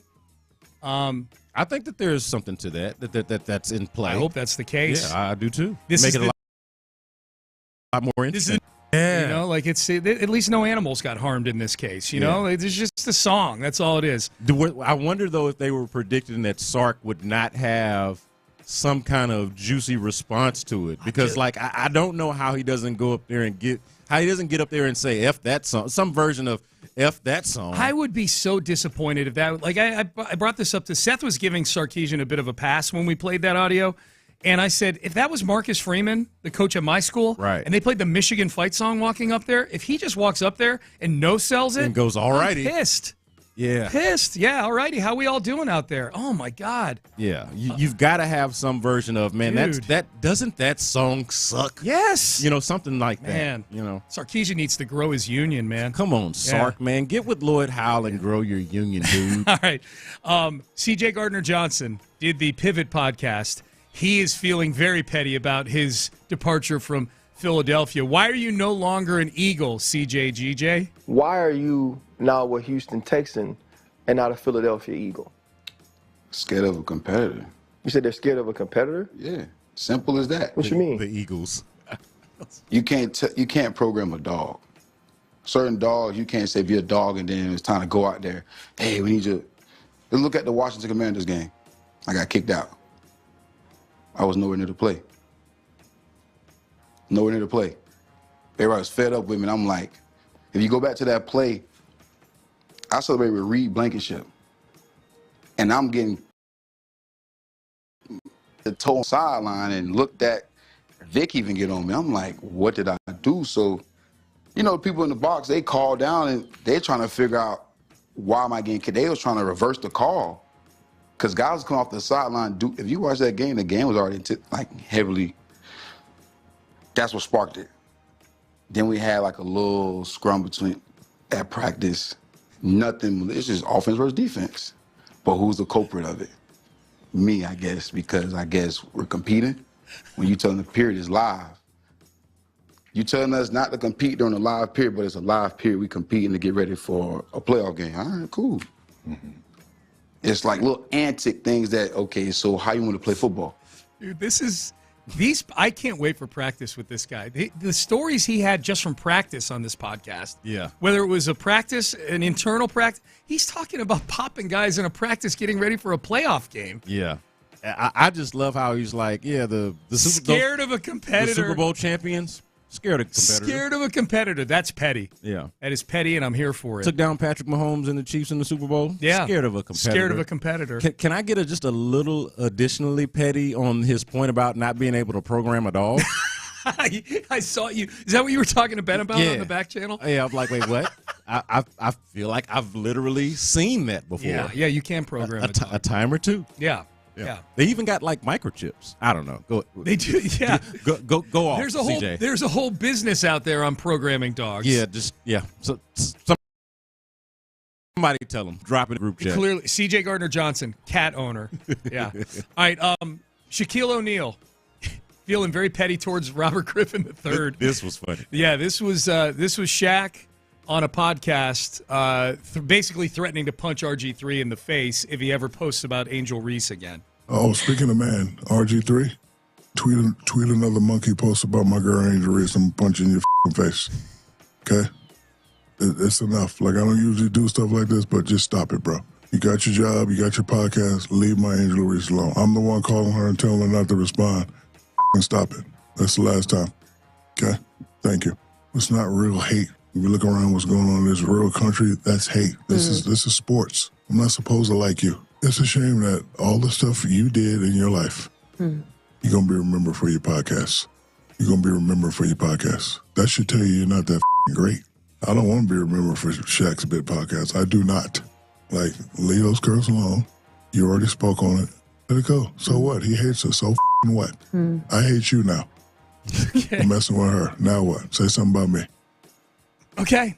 So Shaq's going to punch him in the face. The post in question was one where, if you just read the text of the post, Robert Griffin III seems to be supporting Angel Reese. Somebody put out a racist version of they turned Angel Reese into a monkey on the cover of the WNBA video game. Right. And so Robert Griffin III was saying this needs to stop, but he also put the graphic up there in the tweet. Yeah. People are you're in part promoting that tweet by putting that picture out there attached to it. Do I have that right? Is that the main issue that people have with RG3? That's exactly it. Yeah. And I think a lot of people who are sick of RG3's antics, so to speak, were glad that somebody came out and said this. We're glad that Shaq came out and said this. But it was extremely petty, especially the part specifically about not being remembered for your podcast. Yeah, I know this is that drifted into petty. Yeah, because I know this is a you back suck and forth at sports, between. RG3. At some point, Shaq is Shaq, and RG3 did have a great rookie year, and was great at one point. Obviously, Heisman winner and all of that stuff. But like not being remembered for your podcast, I don't know. Somebody tell Shaq that it's 2025 and it's not a bad thing to be remembered for a podcast. Right. They make a lot of money and they're kind of a thing now. So it's not the worst thing to be remembered for. What you don't want to be remembered for is the stuff that Robert Griffin III is being remembered for. Podcast aside, it's just some of the off the field, some of the ancillary commentary. But this was extremely petty. And I will say with Shaq, like, I don't know how good of a fighter he is because he's Shaq. Like, I believe him. Like, if Shaq threatens to punch me in the face, I'm probably going to think twice about what I say. He was up here back in like 2018 when the Rockets were in the Western Conference Finals. He was up here in our studios because he had a podcast back then. He's got one now, but back then he had a different podcast. So he was using our studio next door, like the studio next to the studio where we were doing the triple threat right there. But the give back for letting him use that studio was, will you go on with our afternoon show? And he was like, yeah, sure. He was great. He was on for like 2 or 3 segments with us. That's great. He's the largest. He was awesome. He's the largest human being I've ever been near. Easily. He's massive. Yeah, I saw him. I was still in high school, and he would have been with this actually would have been the year that the Heat won the title that he won with them, with the Dwayne Wade title against the Mavs. So in 06, I was working in the Galleria at the time, and Shaq came through, and I saw him from like what felt like a mile away, and it could only be one person. I'm like, oh, he's the one person that you can spot from like, let's call it 200 yards away and say, that's Shaq. I'll find the picture during the break and show it to you. He takes a picture with me, and I can't remember Rich and Ted. Ted was there for sure. I can't remember if Rich was there. Laura Reynolds was there though, and Shaq is taking a picture with the 3 of us. He's got his arms around all of us, and his hand is on Laura Reynolds' shoulder. Yeah. And it looks cartoonish how big his hand is on her. It's crazy. Yeah. He's massive. Yeah, it's wild that God made a man that large. Yeah, that was as skillful as he was. I mean, I know he wasn't, he had his trouble at the free throw line and whatnot, but man, agility and everything even else. Like early Shaq, man. Like Shaq was probably an underrated, skillful player just for how massive he is. Well, just like the ability to get up and down the floor as fast as he could. Yeah, man. All right, so let's see here. I'm going to get a little petty about this because Francesa was petty about it. Mike Francesa, longtime radio host in New York, new Superman movie that's out. I'm still trying to get to see it. So. Okay, yeah, Amy and I went and saw it last Friday. We went Friday afternoon. In part because of this horrible review of it. Like, I'd seen great reviews of it, and I'd heard this seen this review by Mike Francesa.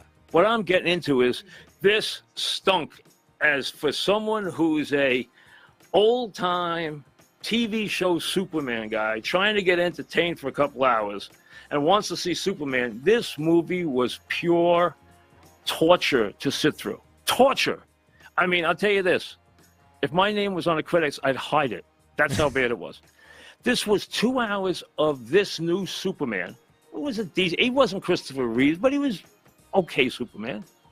2 hours of him getting the crap beat out of him. Who wants to see Superman get beat up for 2 hours? He's getting beat up by everybody. Plus, you have other superheroes in the movie. I didn't go there to see some guy named Mr. Terrific. I didn't go there to see the Green Lantern or some lady named Hawk something or other. I don't even know who she was. Lantern. Okay, these other superheroes who he calls on. Who are these other superheroes? This is a Superman movie. You want to see Superman flirt with Lois Lane, keep his disguise, and battle crime. That's what you want to see. Early on, there's robots. I don't want robots. Okay, I don't want robots taking care of Superman. I don't. Then there's a super dog. Who came up with a super dog? I mean, we all like dogs, okay? And I didn't like the dog getting beat on in the movie. It bothered me. But hey, with a cape.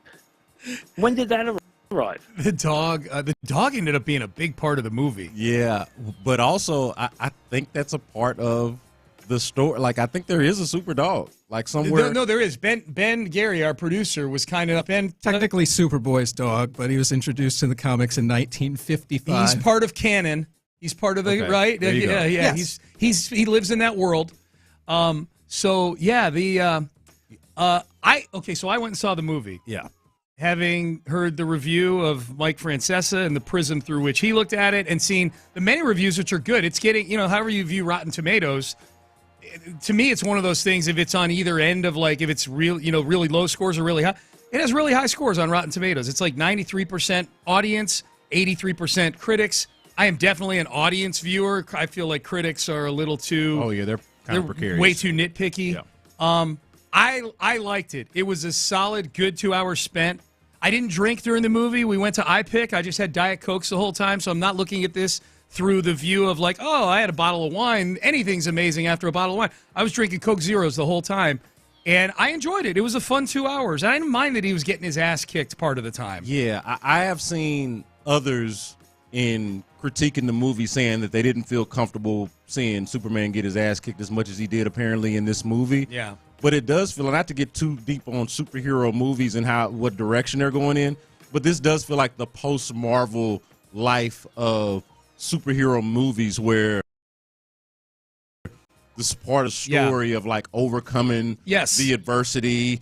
So like that does kind of feel, and then the robots and all the stuff that he's talking about. I need my heroes to get beat down a little bit sometimes. Yeah, it does feel like the post-Marvel world of superhero movies where there's a lot more conflict, and it's not just a given that the superhero is going to win and kick everybody's ass the entire time. Yeah, like vulnerability, I think is the word. Yeah, vulnerability. And Francesca, you watch the movie, so you know this. It's every movie like this, just generationally, it's largely the same story. You know, there's a Lex Luthor in the movie that Superman is trying to overcome. Like literally, there's a guy playing bald-headed Lex Luthor in the movie. It's just modernized to where now they've got iPhones. You know, they had a room full of.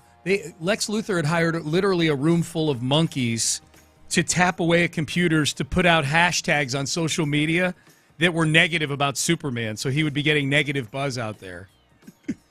Literal room full of monkeys. Dude, that's actually pretty funny. Yes. Now I'm even more intrigued. But go see it. If people are asking me, go see it. Like I'm not into superhero movies. Yeah. I'm not a Marvel guy at all. Yeah. But I wanted to go see it because of what everybody was talking about and make the judgment for myself. I judge it to be a worthwhile 2 hours spent. It was very mindless and brainless and awesome. It was fine. Just haven't had time yet, but definitely plan on going to go see it and will not be bothered by Superman being, dare I say, vulnerable. Yeah. It's okay, Francesca. And Mr. Terrific was awesome. Yeah. I liked Mr. Terrific a lot in this movie. And I was going to say that's also the post Avengers world of superhero movies to add a little flair in there, get some crossover, get some other superheroes in there. It's not the end of the world, dude. All right, real quick, we'll revisit this later in the show, but we'd be remiss not to play the most petty comment of the last 24 hours. Jerry Jones on paying or not paying Micah Parsons. Just because we signed him doesn't mean we're going to have him. He was hurt 6 games last year. Seriously. We've signed, I remember signing a player for the highest paid at the position in the league, and he got knocked out 2/3 of the year, Dak Prescott. So there's a lot of things you can think about when you, just as the player does, when you're thinking about committing and guaranteeing money. Let him keep talking. Please let him keep talking. You know, I'm curious, what does Jerry Jones think will happen if you don't sign them? Because you know what that means? You know, he says, just because you sign them doesn't mean you're going to have them. You know what it definitely means if you don't sign them? Yeah. You ain't going to have them. You know how many games he's going to miss for the Cowboys if they don't sign him?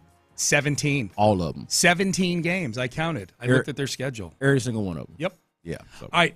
Payne and Pendergast. All right. Texts are rolling in. We'll read some of your texts, of course. 713-572-4610. This is kind of local. I mean, Jalen Hurts is a Houston area guy. We like Jalen Hurts here, right? Shout out Channel View on the East Side. Why are people so underwhelmed by Jalen Hurts, Super Bowl MVP? Yeah. I don't get it. We will visit this coming up next. But first, Men's Tea Clinic.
Payne and Pendergast is driven by West Point Lincoln of Sugar Land on the Southwest Freeway. Exit Kirkwood and take the first U-turn at West Airport under the giant American flag.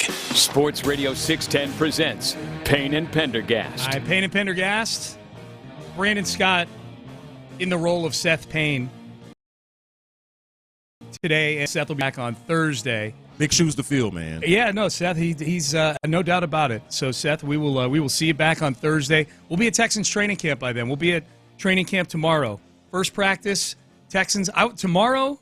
Well, tomorrow at this time, we'll be about 2 or 3 minutes away from press conference with Nick Caserio, That's right. the Texans general manager. We'll all kind of be gathering in a small space. Yeah. Waiting on the GM to talk. What we'll talk about that later. What are the questions for Nick Caserio, the big ones? Because there have been some things this offseason we have not had a chance to talk about D'Amico nor Nick with yet that have happened. I mean, not to go to a darker place, but like we've not heard anything about the Jimmy Ward situation. Yeah. From the team or anybody from the team. I would imagine they're going to get asked about that. I would imagine they've got an answer ready for that. Yeah. Because it's still very much a legal situation with Jimmy Ward. Yeah, and they've had plenty of time to think on it. Yes. You know, what they might say or what they want the messaging to be. So yeah. we'll find all of that out pretty soon. Still a Houston Texan.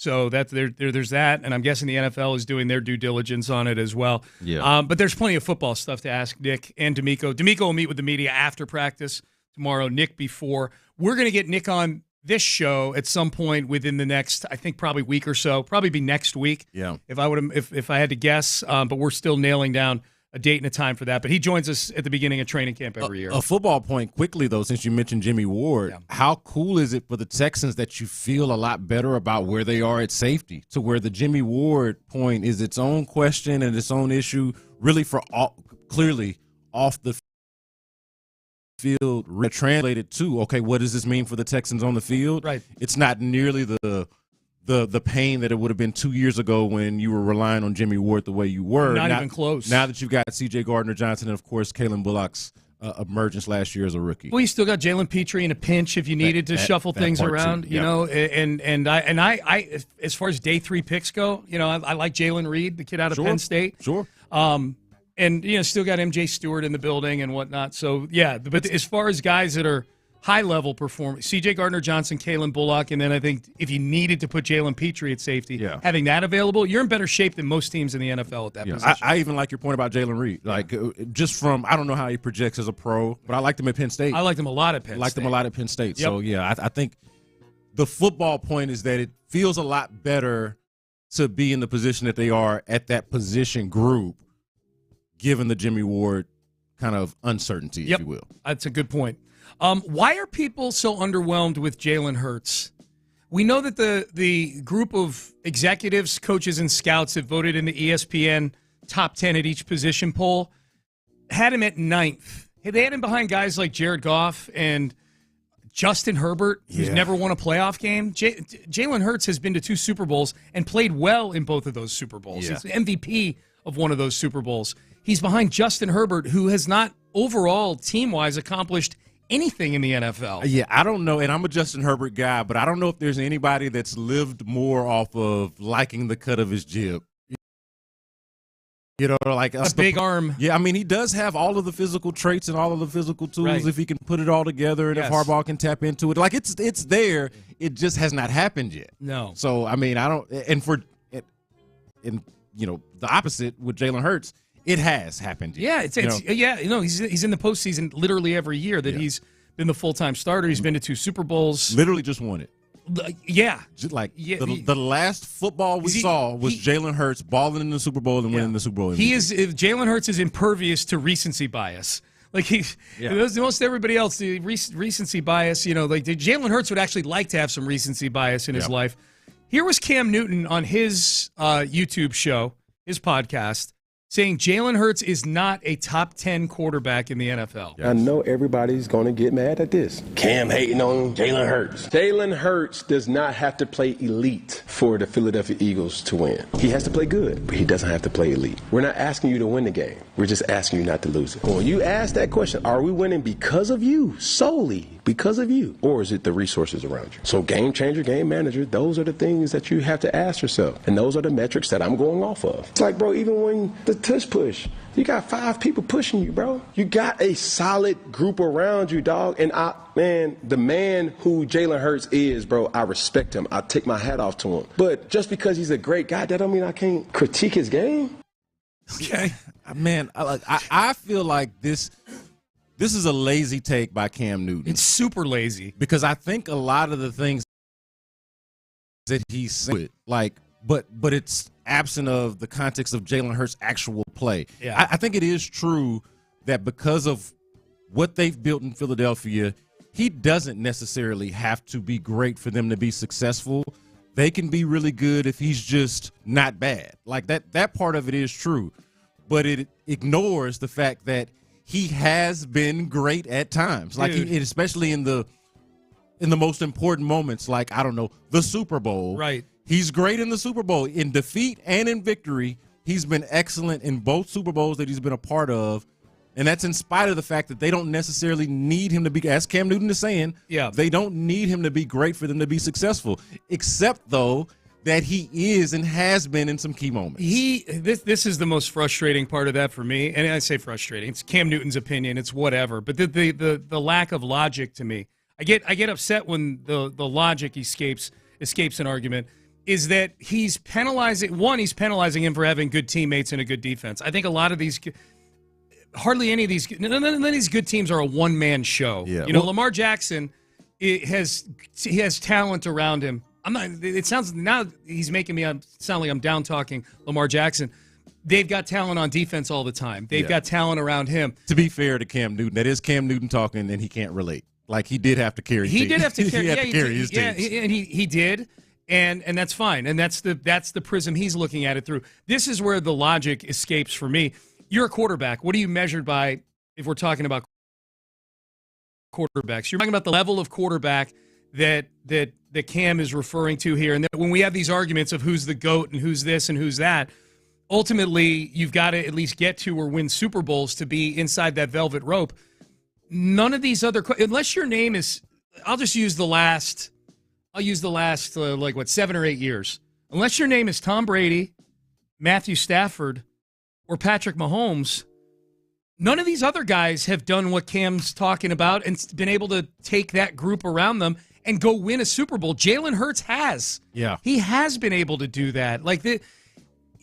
Cam makes it sound like it's common practice for these slew of guys that are these one-man show Superman types that are just routinely taking teams deep into the playoffs, into Super Bowl victories. And the fact of the matter is there's 3 guys that have won all the Super Bowls going back to 2018, if I'm not mistaken. Brady's won a couple. Stafford won 1. Mahomes won 3. And maybe I'm missing somebody in there.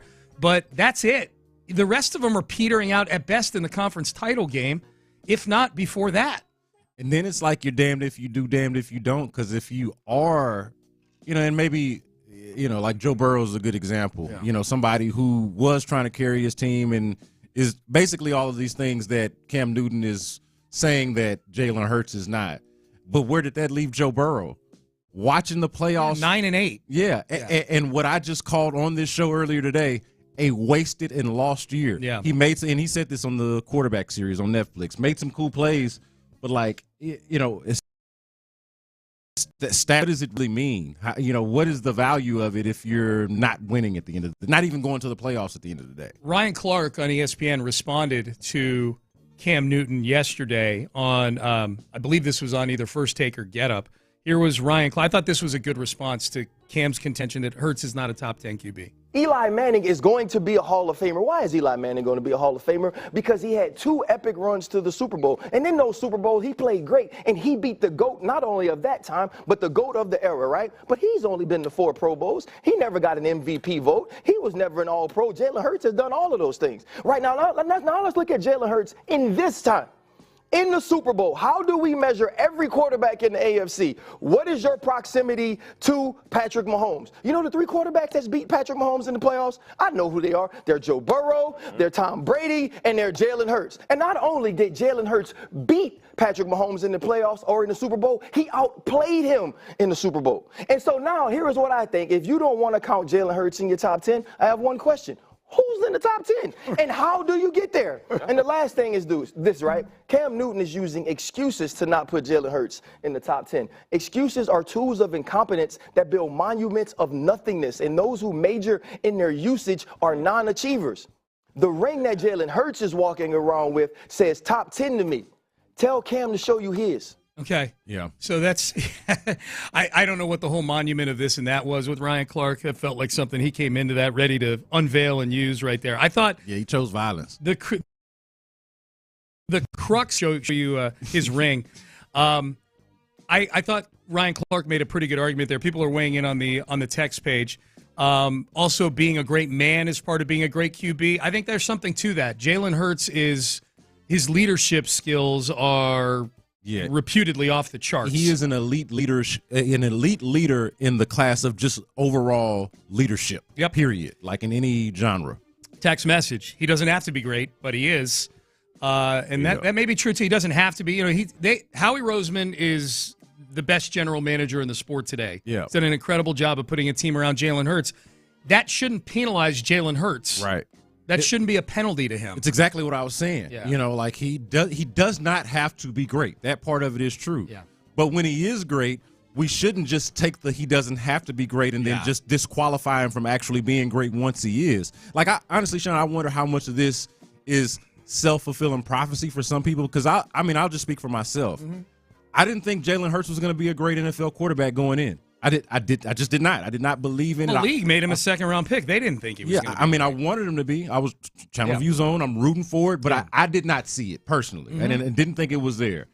I'm wrong. Yeah. He proved me wrong. Credit to him. He did it. So I'm not going to keep saying the thing that I was saying before he did the thing to prove me wrong. Right. I'm now going to change my opinion to reflect what happened, and I wonder how many people are still saying the thing that they said about him before, even after he has disproven the theory. They just won't let go of a bad opinion. Yeah, won't let it go. Don't ever say that about Brandon. I mean, I'll die on some hills. I'll even die on some bad opinion, but when it's like the evidence is there, they play the games, they're on television, we watch them, it's in the damn Super Bowl. How could you argue against this guy? Jalen is what this. I'll sum it up with this. This is from Max. Jalen is what Cam wanted to be in the NFL. Yeah, and maybe something to that. All right, Payne and Pendergast with you. Brandon Scott is in for Seth Payne. Up next, the NFL.com has begun unveiling their NFL Top 100 players. There are 32 players in. We've not seen any Texans yet. Can we get context clues from who's been named so far that these Texans are going to make the list? We'll have that for you coming up next. The Drive.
from the Mokaram Injury Lawyers Studios, Sports Radio 610 presents Payne and Pendergast. All right, Payne and Pendergast with you.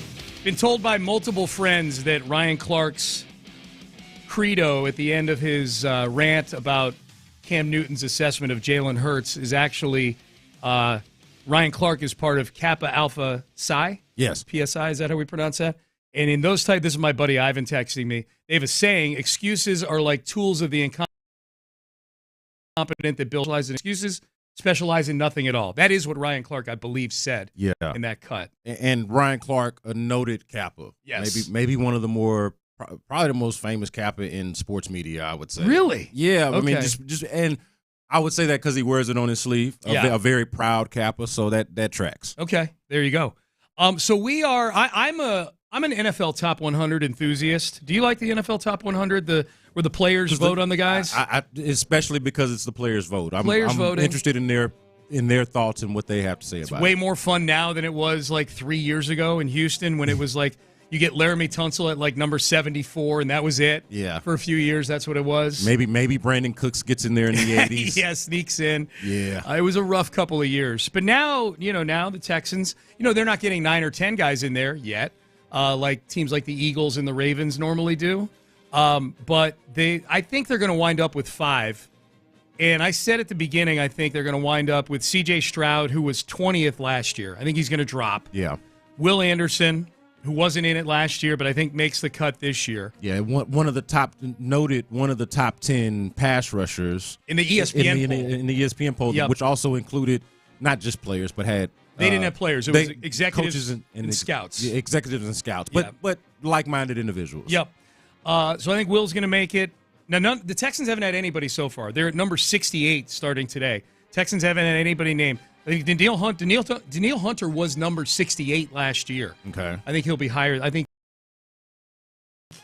Nico Collins, I think, will, and Derek Stingley Jr. is going to make it. Nico and Stingley haven't made it yet either. Neither of them made it on the strength of their seasons in 2023, which makes sense for Stingley because he only played half the season that year. Right. Even though he did have a run of interceptions in his short period of time. Yep. And it kind of felt like the all-pro season was on the horizon. On he the just verge. needed to stay healthy, which he did. But just to be clear, though, they're counting down here. They're counting down. Starting from 100. Started at 100. So this isn't a terrible thing. This means that they haven't shown up yet. They haven't shown up yet. Okay, so these are the top-rated guys right now that have been revealed at the positions of those 5 guys, right? Quarterback, the highest quarterback so far, Sam Darnold, was revealed at number 72. Yeah. Does that make you feel more or less likely that C.J. Stroud indeed did crack the top 100? Yeah, I would bet my house note on it. I would too. Yeah, I'd bet my house note on it. Players have an extremely high level of respect, I think, for C.J. Stroud. Yeah, and rightfully so. And if they've shown, no disrespect on my end to Sam Darnold, but if they're showing Sam Darnold even this level of respect, then you can even just imagine how much respect that they're showing to C.J. Stroud. Sam Darnold, who now has been on enough teams to where I've lost count. Yeah. Like he's been on it no less than 3 or 4 teams, and so now I've lost count, know. So it to me, Jets, Panthers, Niners for a second. Niners and the Vikings, and now 5. So this is 5 teams for Sam Darnold, and he's getting in the top 100. So C.J. Stroud on the verge of getting that extension. Yeah. He's going to be ahead of Sam Darnold. There's no way he was dropping from 20 to all the way out. No. In a season where, he went backwards statistically, but he got murdered in the pocket last year, and he still won 10 games. He still won a playoff game. Yeah, and there's no way that the players think that Sam Darnold is better than him, despite the Vikings beating him in a head-to-head. Okay, we'll get to the other 3 positions in a second here. Do you think the players think Justin Herbert is better than C.J. Stroud? Yeah, but do the players? Do the players think? We know that the coaches, scouts, and executives did. They had Herbert 7th on their list, and C.J. was first honorable mention.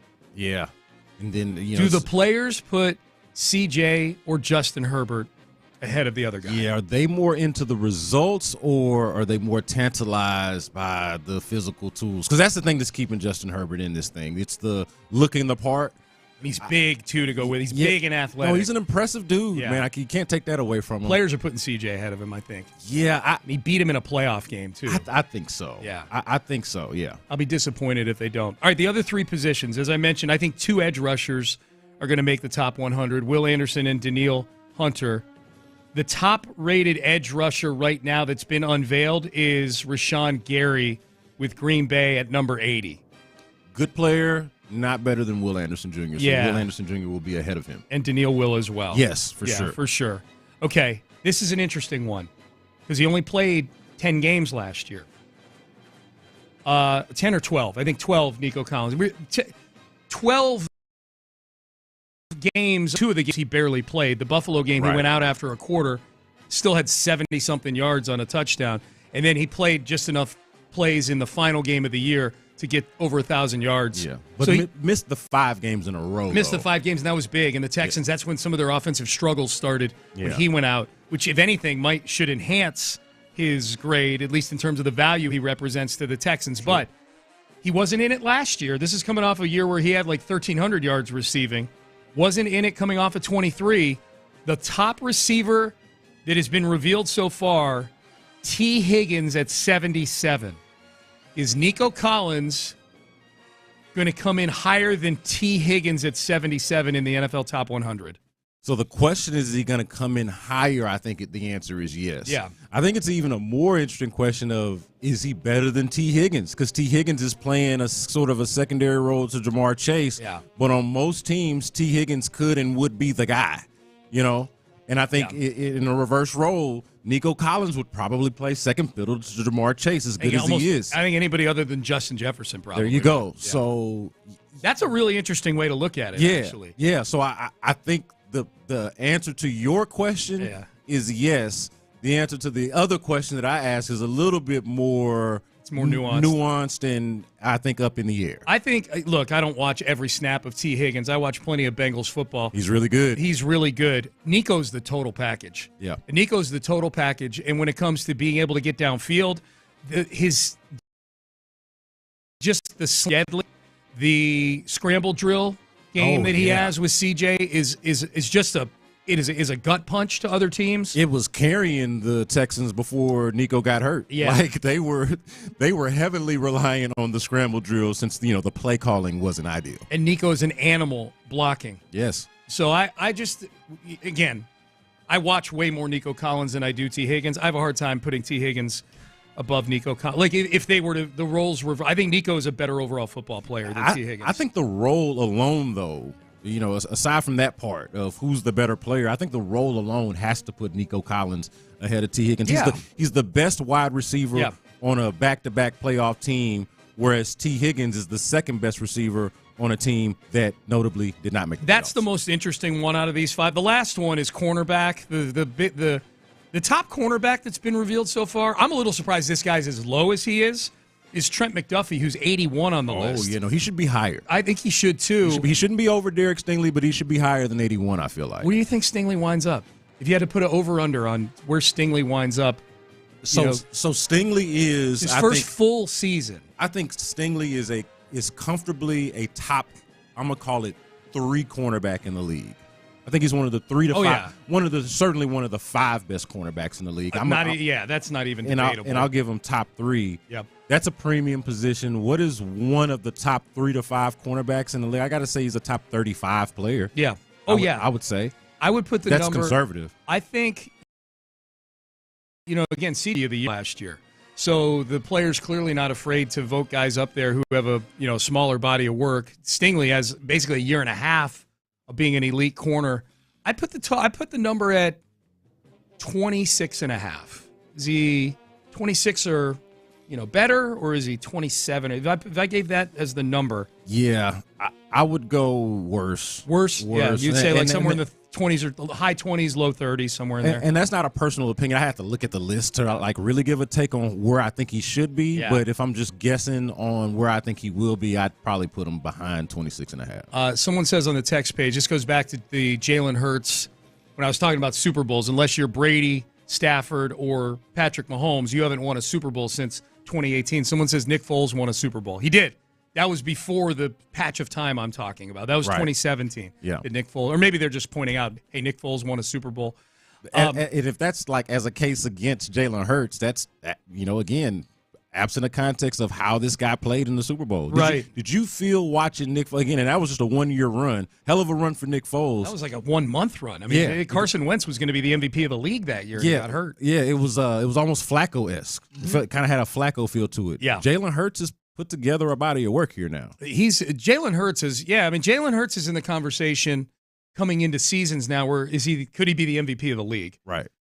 Foles got overpaid by Jacksonville and then just petered out. Like, that was clearly the hand of God reached down and blessed Nick Foles for like a month for some reason. And good for him. Yeah, man. Good for him. I think Jalen Hurts thing is a totally different conversation. He's done enough. All right, we're talking about some of the Texans, where they might fall in the top 100. Where does the Texans roster fall in the NFL? ESPN has a number here for the Texans roster. And maybe I'm looking at this through some homerish glasses, but it feels a little low for where they are. Biggest strength, biggest weakness, X factor, and the non-starter you need to know for the Texans is coming up next. But West Point, Lincoln to Sugar Land.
KILT FM HD2 Houston. Insider access, exclusive content. Sports Radio 610. The Texans play here. An Odyssey sports station.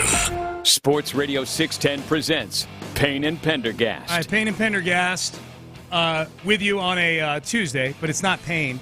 It's B. Scott. He's with me today and tomorrow. We'll be at Texans training camp tomorrow. This time tomorrow, practice will be kicking off. 9 o'clock tomorrow morning. Nick Caserio meets with the media at 8:30. Practice at 9. D'Amico Ryans and players meeting with the media. I would imagine tomorrow will be a headliner player day, if I had to guess.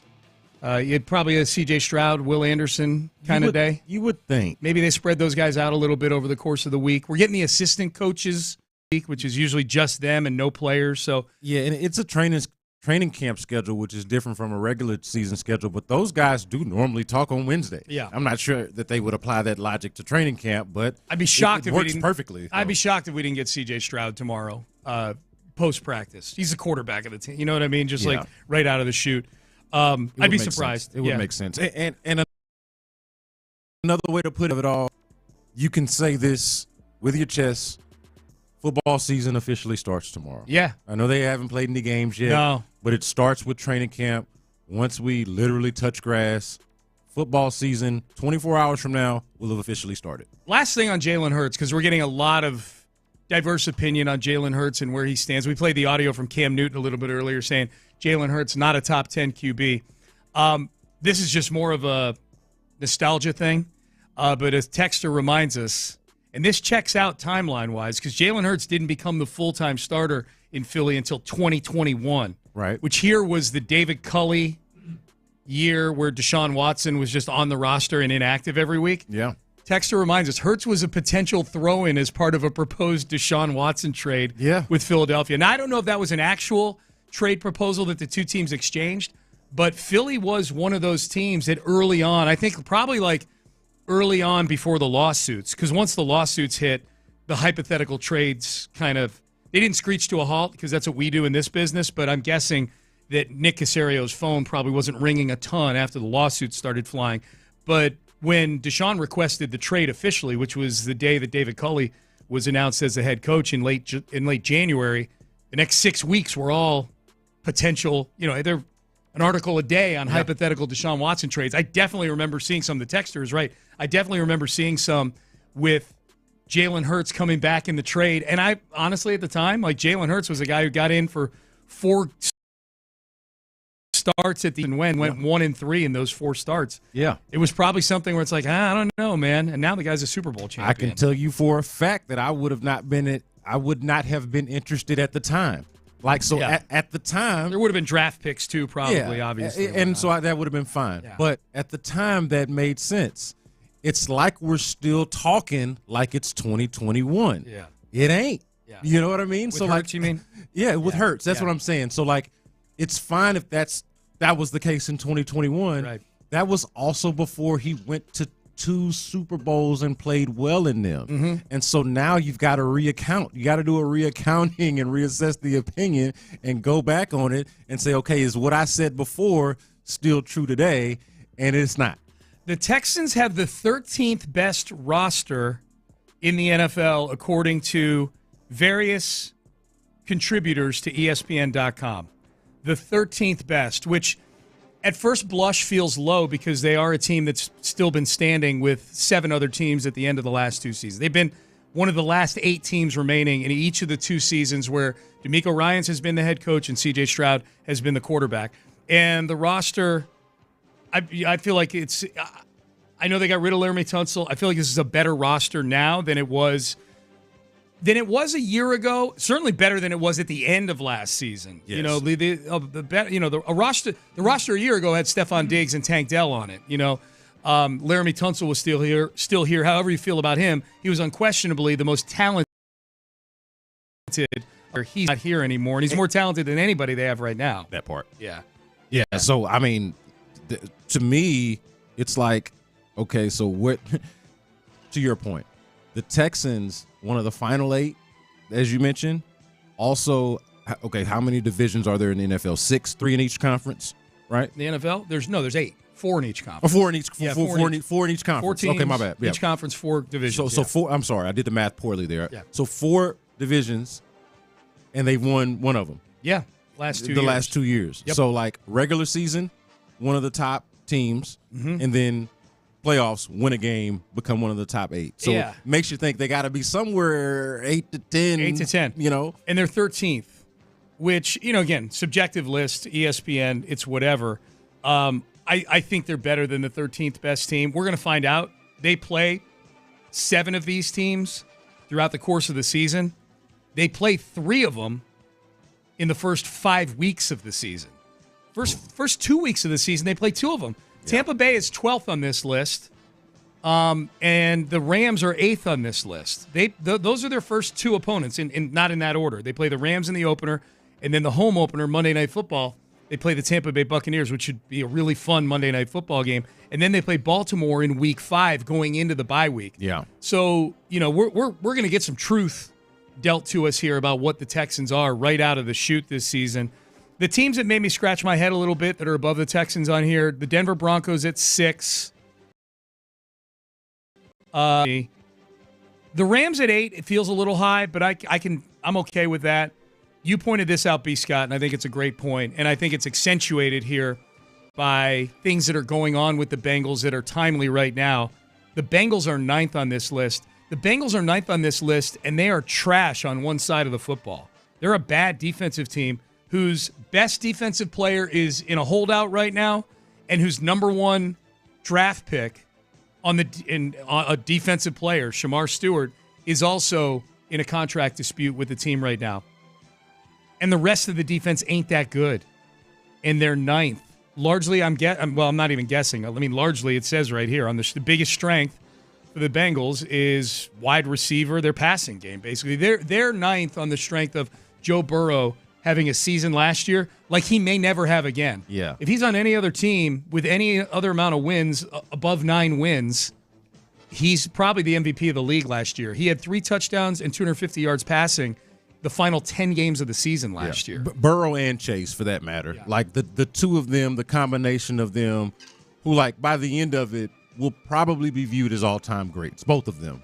Jamar Chase and Joe Burrow, they're operating on the strength of those guys, are being voted in this poll here on the strength of those two guys, almost like they're a basketball team. Mm-hmm. Like if this is basketball and you've got the basketball equivalent of a Joe Burrow and a Jamar Chase, okay, I get it. Yeah. I hear you. But those guys can't play defense. They don't play defense. That's right. So to why you're scoring 30 a game but giving up close to 40 and you're losing. I like that. So, I mean, that logic does not apply here. I get it. Those guys are great. But, yeah, I mean, you're supposed to be evaluating an entire team here. Do you agree with these for the Texans? They have biggest strength, biggest weakness, X factor, and non-starter to no. Biggest strength, edge rusher.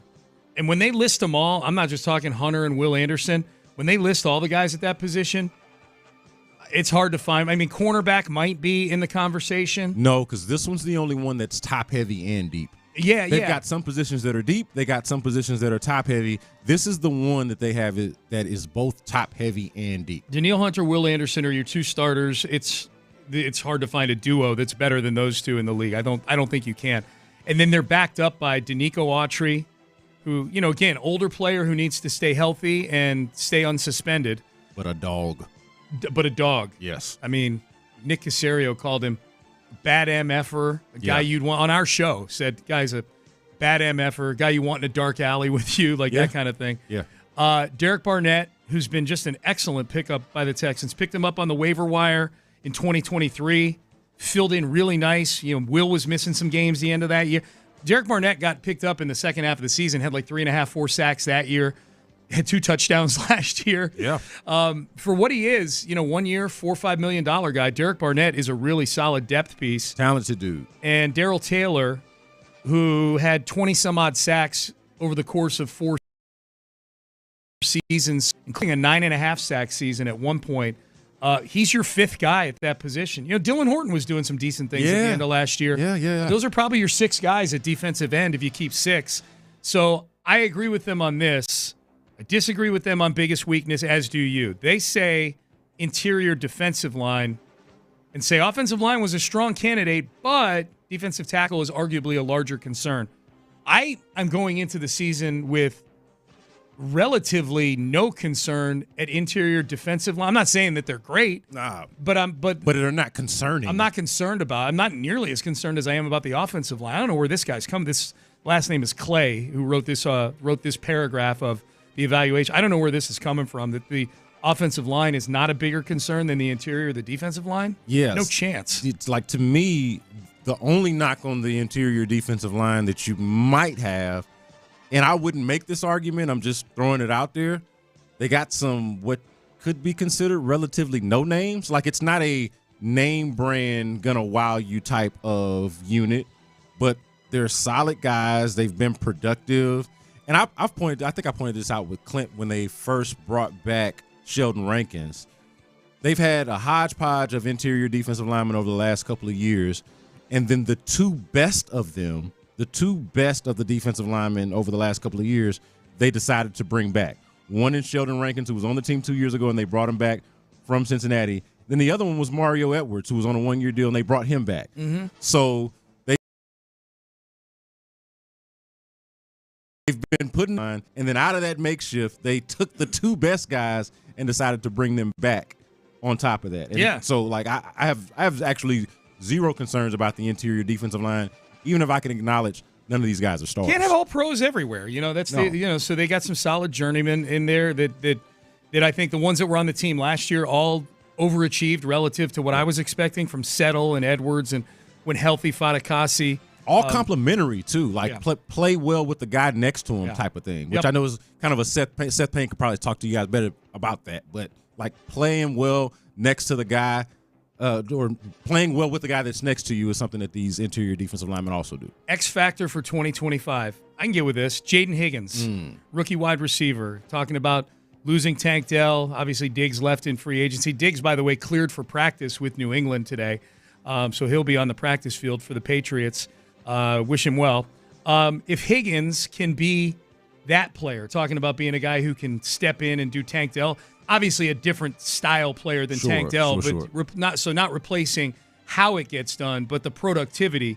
Then the Texans would have a formidable receiver room with Nico Collins on the outside and Christian Kirk in the slot. And I know you'd probably, as I would, throw Jalen Noel in there if he's healthy, that he could contribute as well. Yeah, I think either one of those two guys would be a good pick for an X Factor. Obviously, ESPN here picks Jaden Higgins. Like, if he could be, funny enough, the same last name, if he could be like the T. Higgins to Jamar Chase or the Jordan Addison to, like, if he, a different type of player, again, what we're talking about, but sort of that role, or a guy who's like borderline star, could maybe even be a number 1 or 1.5, 1A type of guy on another team. Like, if he's that, then he's 100% an X Factor. Would you sign up for 750 yards from Jaden Higgins? Yes. You would sign up for that right now? I would sign up for it. Here's what I'm going to look up. I don't know. I guess you'd have to tell me, like, what is it front loaded? You know, like, does he get the 750 and then he's hurt at the end of the year? I obviously wouldn't sign up for that. Okay, would you sign up for this season for Jaden Higgins? Okay. 52 catches, 802 yards, and 2 touchdowns. Yeah, two touchdowns. Just 2 touchdowns. Two touchdowns feels low, but if he's got 50-some-odd catches, that means he's a chain mover. He's moving. He's helping you move. 15 yards a catch is pretty decent. Yeah, and I mean, anything over, like, 50 catches is, I think, a productive season. Do you know whose rookie year that was? Let's see, what did you say? Former Texan. 50 yards. 52 catches. 52 catches, I mean. 802 yards and 2 touchdowns. Ooh. And he was a complimentary receiver to a Hall of Famer. Oh, DeAndre Hopkins. That was DeAndre Hopkins' rookie year in 2013.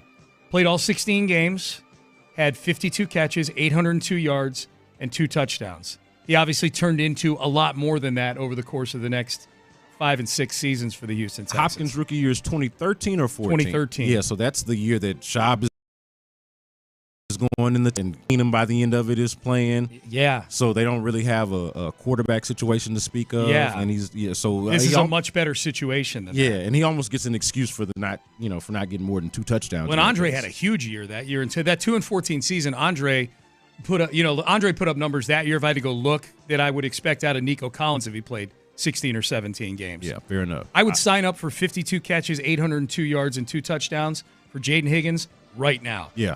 Right, and I know the 2 touchdowns feels kind of, I would sign up for that right now. Yeah, no, I would punch the ticket, I guess with the caveat that someone is scoring touchdowns. Like, you know what I mean? Yeah. Like, he's only got the 2, but that means that, Nico has more, or Dalton Schultz has a few, or maybe they rush for several. Nick Chubb's on the team now. Maybe he's your goal line guy, something like that. Non-starter to know. And I don't know that this guy's a non-starter for this team, actually. Yeah, who is this guy right now? Blake Fisher, he has as a non-starter to know.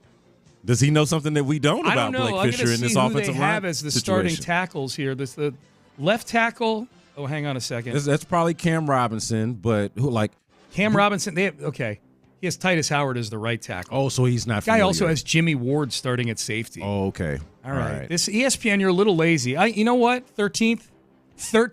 The Texans are rated the 13th best roster by the outlet that has Jimmy Ward starting at safety. Yeah. No ankle bracelet on right now, starting at safety for Jimmy Ward. No. Kalen Bullock is starting at safety. So to do this, to write this on Inside Baseball on ESPN here, but are you not required to at least follow OTAs and minicamp before you do a pre-training camp list of the best teams? If I were running this website, ESPN.com, that's what I would have my writers do that. Yeah, I feel like you got to at least know what's going on now. Yeah. It's like he looked at the depth chart last year. Like, does he know that Blake Fisher was a starting right tackle, but even not just now, but by the end of the year? No. He does mention that. Okay. Or they mention it's Aaron Schatz does that paragraph for non-starter to know, and it says the Texans have a lot of linemen in the mix. It has to be surprising for a second-year player like Fisher to look up and see so many players as competition. Fisher had some average at best games at right tackle last season. That's accurate. And rough lowlights against the Chiefs in the AFC playoffs. Yes. His 85.6% pass block win rate was well below average. Yeah, no, that's all of that is fair. All's accurate. All that is fair. And his job is up for grabs, I think. No question. I think that's he's for sure. not anointed in an ink at right tackle. Jimmy Ward starting at safety, though, that was okay. Yeah, that's outdated. Yeah. I think even if Jimmy Ward comes back and is exonerated of everything, I don't think he's starting at safety for this team. Right. I don't think he is. All right. Brandon Scott in for Seth. It's Payne and Pendergast on a Tuesday. All right. At first, we thought we weren't getting this, but now it turns out Hulu has stepped up and is giving us the documentary that I know at least Payne and Pendergast want, much to the chagrin of some of our listeners. We have that for you coming up next. If you've been injured in an accident, choosing the right attorney is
Payne and Pendergast is driven by West Point Lincoln of Sugar Land on the Southwest Freeway. Exit Kirkwood and take the first U-turn at West Airport under the giant American flag. Presents Payne and Pendergast. In the final segment coming up, we will relive the magic of Bryce Matthews' game last night.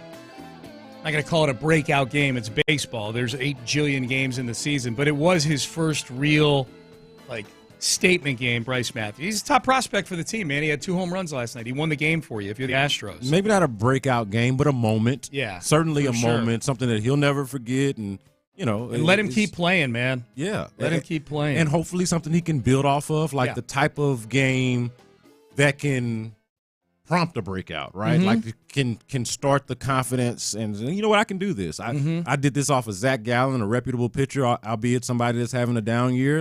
Hopefully it's a fire starter for him. We'll look at this, too, in the final segment, the little Astros, but you can put a lineup together from guys that are on the injured list right now. Yeah. Like a legit lineup. The way a lineup that you could put next to the actual lineup they trotted out there last night and say, I think you might win a 7-game series with that injured list team, not the team they have on the field right now. Which is something that we're not used to, as opposed to kind of being used to having enough pitchers on the injured list to where you could at least put together, let's say, a postseason rotation. Mm-hmm. Maybe not a full 5-man. I don't know. If I count them enough now, you probably can do a 5-man rotation. You get close, yeah. But consistently now, it seems like they got at least 3 guys that are on the shelf. Now it's happening with the lineup, too. Excitement level over this headline. Report, North Carolina, Bill Belichick docuseries to be released on Hulu. Yeah, I'm very excited about this. I am in. I think the audience knows that this has been, of non-Houston topics, this has been at the tippy top of Payne and Pendergast topics throughout the course of the offseason here. Yeah. Belichick and Hudson. And I don't know if I would care about it as much because obviously we know we don't have to introduce the audience to Bill Belichick. But the big thing about it is what's going on with Jordan Hudson and this whole saga, this post, let's just call it the UNC era Bill Belichick saga, is that it's just so different from who we know and understand Bill Belichick to be. The dude is in control, and now he's kind of, and we understand it is undefeated. Mm-hmm. But even with Bill Belichick and in this way and in this moment, it's fascinating to me. Front Office Sports reported this on Friday. A docuseries featuring Belichick and North Carolina football is slated to be released on Hulu.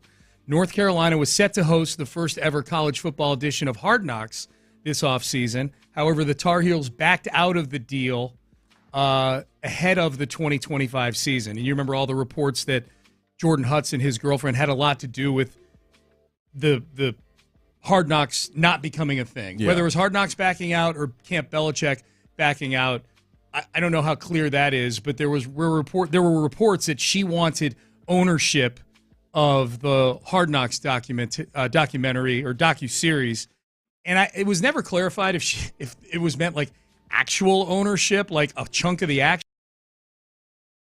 or what goes out, over your TV screen. Yeah, but the common theme and the thread here with Jordan Hudson is that she seems to want ownership of something. Mm-hmm. She seems to want to be involved heavily in just about everything. Yeah. It's the influence, and that's the point.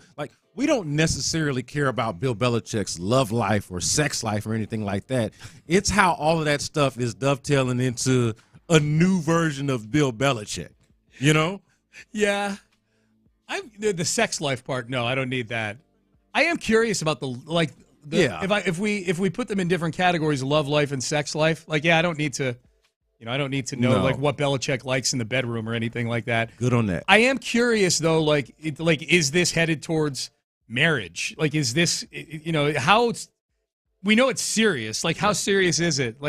What does Belichick prioritize? Is she the priority, or is his coaching career the priority? We'll see. She's kind of disappeared a little bit over the last couple of months. Yeah, we haven't heard many stories. They kind of blew up her spot a little bit. Will you be disappointed if she's not a big part of this documentary? Yes. Okay. Well, big part is in as a character or is it behind the scenes? No, as a character. Yeah. I don't know how you tell the story in documentary form without her being a big part of it. So we do want to know about his love life. Well, yeah. So, but I guess what I'm saying here in terms of the love life and the question that you bring up, like, is this headed towards marriage? Yeah. The reason why I'm so fascinated by it is because it feels like it already has. Yeah. Whether they've actually put pen to paper or done the civil union, she feels like she has the type of influence and the type of role in the man's life that, say, a wife would. Mm-hmm. No question. So I feel like that question feels like it's already asked and answered. Well, and take it a step further, not just that a wife would have,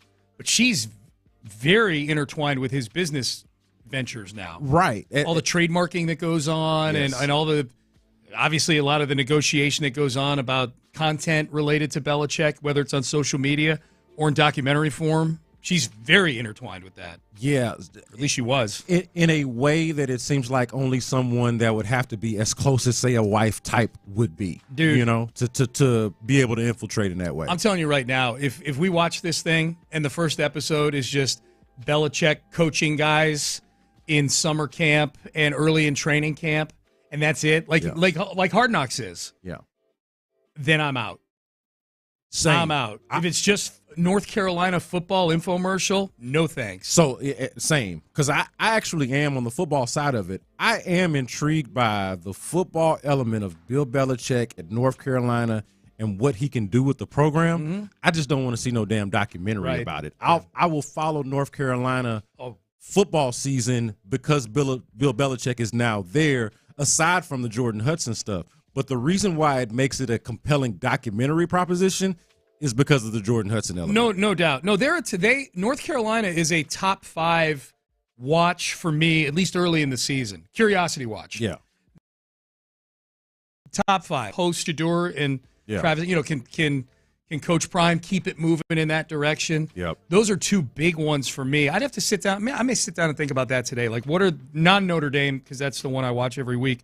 What are my 4 or 5 that I'm going to make a point to go watch this year? But in for different reasons in a different way, but it has a similar feel to the earliest Deion Sanders at Colorado days. Yeah. Like, moving from a different class. I understand it's Deion Sanders moving from the HBCU to the Power 5, and this is actually Bill Belichick going from the NFL to a year off to college football. Mm-hmm. But it is hey, I'm familiar with this guy in a different setting, and now he's going to try to go do it over there. He himself is more famous than the actual program that he's joining. Yes. Let's see how that goes. It's got that sort of touch to it that the early days of Deion Sanders at Colorado had to it. Right now, this article on on3.com says it's unclear whether or not Jordan Hudson will be involved in this thing.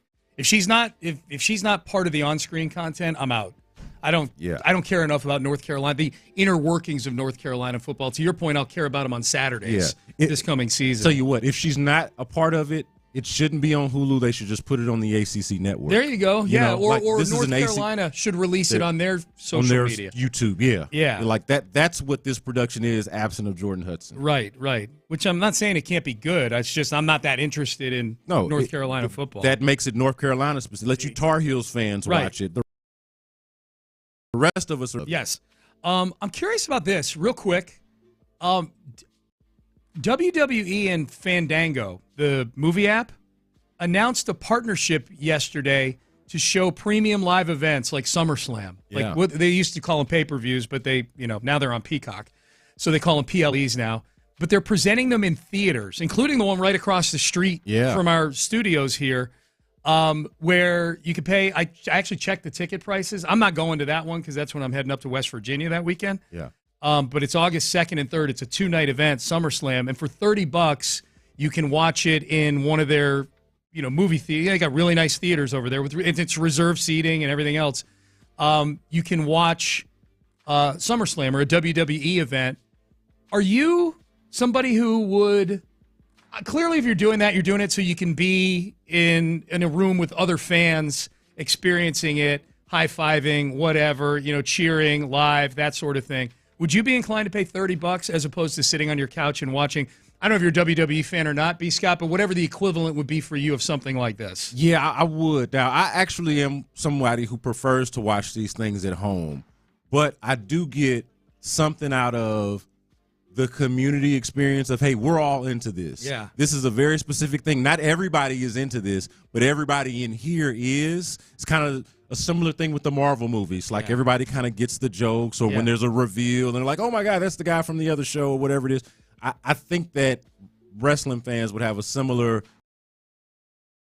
kinship for the kinship and fellowship. for the fellowship of it all. Yes, absolutely. Okay, to make this about sports, would you do this for a sporting event? Would you pay $30 to go watch a Texans playoff game with other fans because you're in the theater with them? We've seen teams do it for free at the stadium. The Astros did that during the World Series. They would show games on the Jumbotron at Minute Maid, and people were able to go out and watch with other fans. There is something about that fellowship.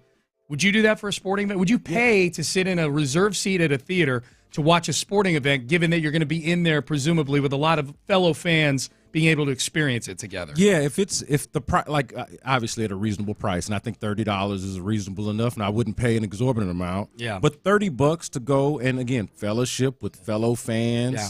And to watch it at what is objectively a higher quality, a better quality than whatever you probably have at home.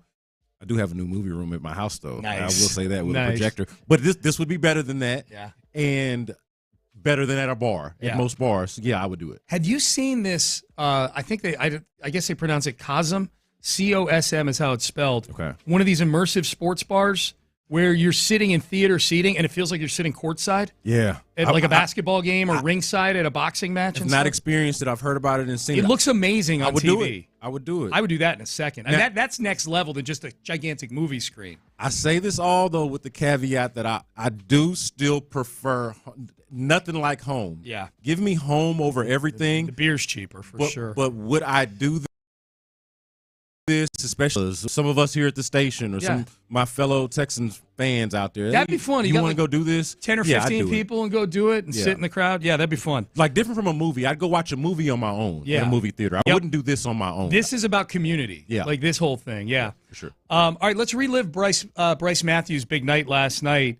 And the lineup the Astros can put together with guys on the injured list is bananas. We'll get to that. We'll find out what the guys got going on In the Loop as well. I want to get you guys into a brand new Lincoln before we do anything, though. Get you to West.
Live from the Mokaram Injury Lawyers Studios, Sports Radio 610 presents Payne and Pendergast. All right, let's celebrate Bryce Matthews for a few minutes here. Interesting thoughts coming in on the idea of going and watching sporting events in movie theaters. We'll get to that as well. Here was Bryce Matthews last night. This was his first home run. Astros trailing 1-0, and then in the top of the second, they were no longer trailing thanks to Bryce Matthews. High fly ball, skied to deep left field. Gurriel Jr. back near the wall. This is gone! First career home run for Bryce Matthews. And the Astros goes down and good boy, Bryce. I'm assuming that's Blum clapping or somebody. Sounds like somebody's clapping very close to the it might microphone. be Callis himself. Who knows? I'm here for it. I'm fine with it. Yeah. It just sounded like there was somebody clapping in the booth there. Yeah, they work for the team. It's all good. That's fine. Yeah, that's right. The bias is allowed. In fact, it's encouraged with the home broadcast. That's the reason why they don't say no hitter when there's a one going. That's right. They don't want to jinx it, apparently. Don't get me started. I know. Top of the second, that was Bryce Matthews. And then in the top of the seventh, the Astros leading 4-3. This is still a game. Top of the seventh, and then Bryce Matthews gave them a little daylight here. That ball hit high in the air, deep to left field. Forget about it. Bryce Matthews putting on a show in the desert. 2 home runs, 5 runs driven in. All right, here was Bryce Matthews. 5 of the 6 runs driven in. The other one, Christian Walker. I like seeing that. Christian Walker's starting to swing the bat a little bit here.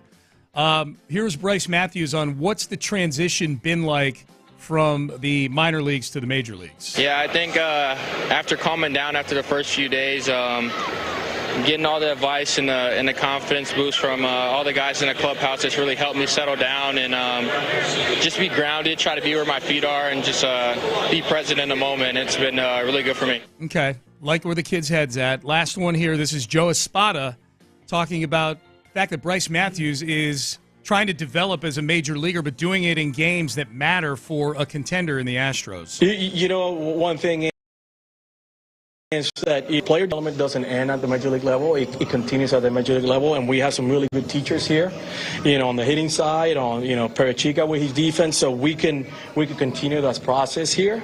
But he's open-minded. This kid is coachable. He's tough, and you need to have those ingredients to be able to finish yourself here at the major league level. Yeah, man, I'm actually having fun watching the Astros, specifically with this Bryce Matthews thing, but also Cam Smith. Watching them balance development and chasing.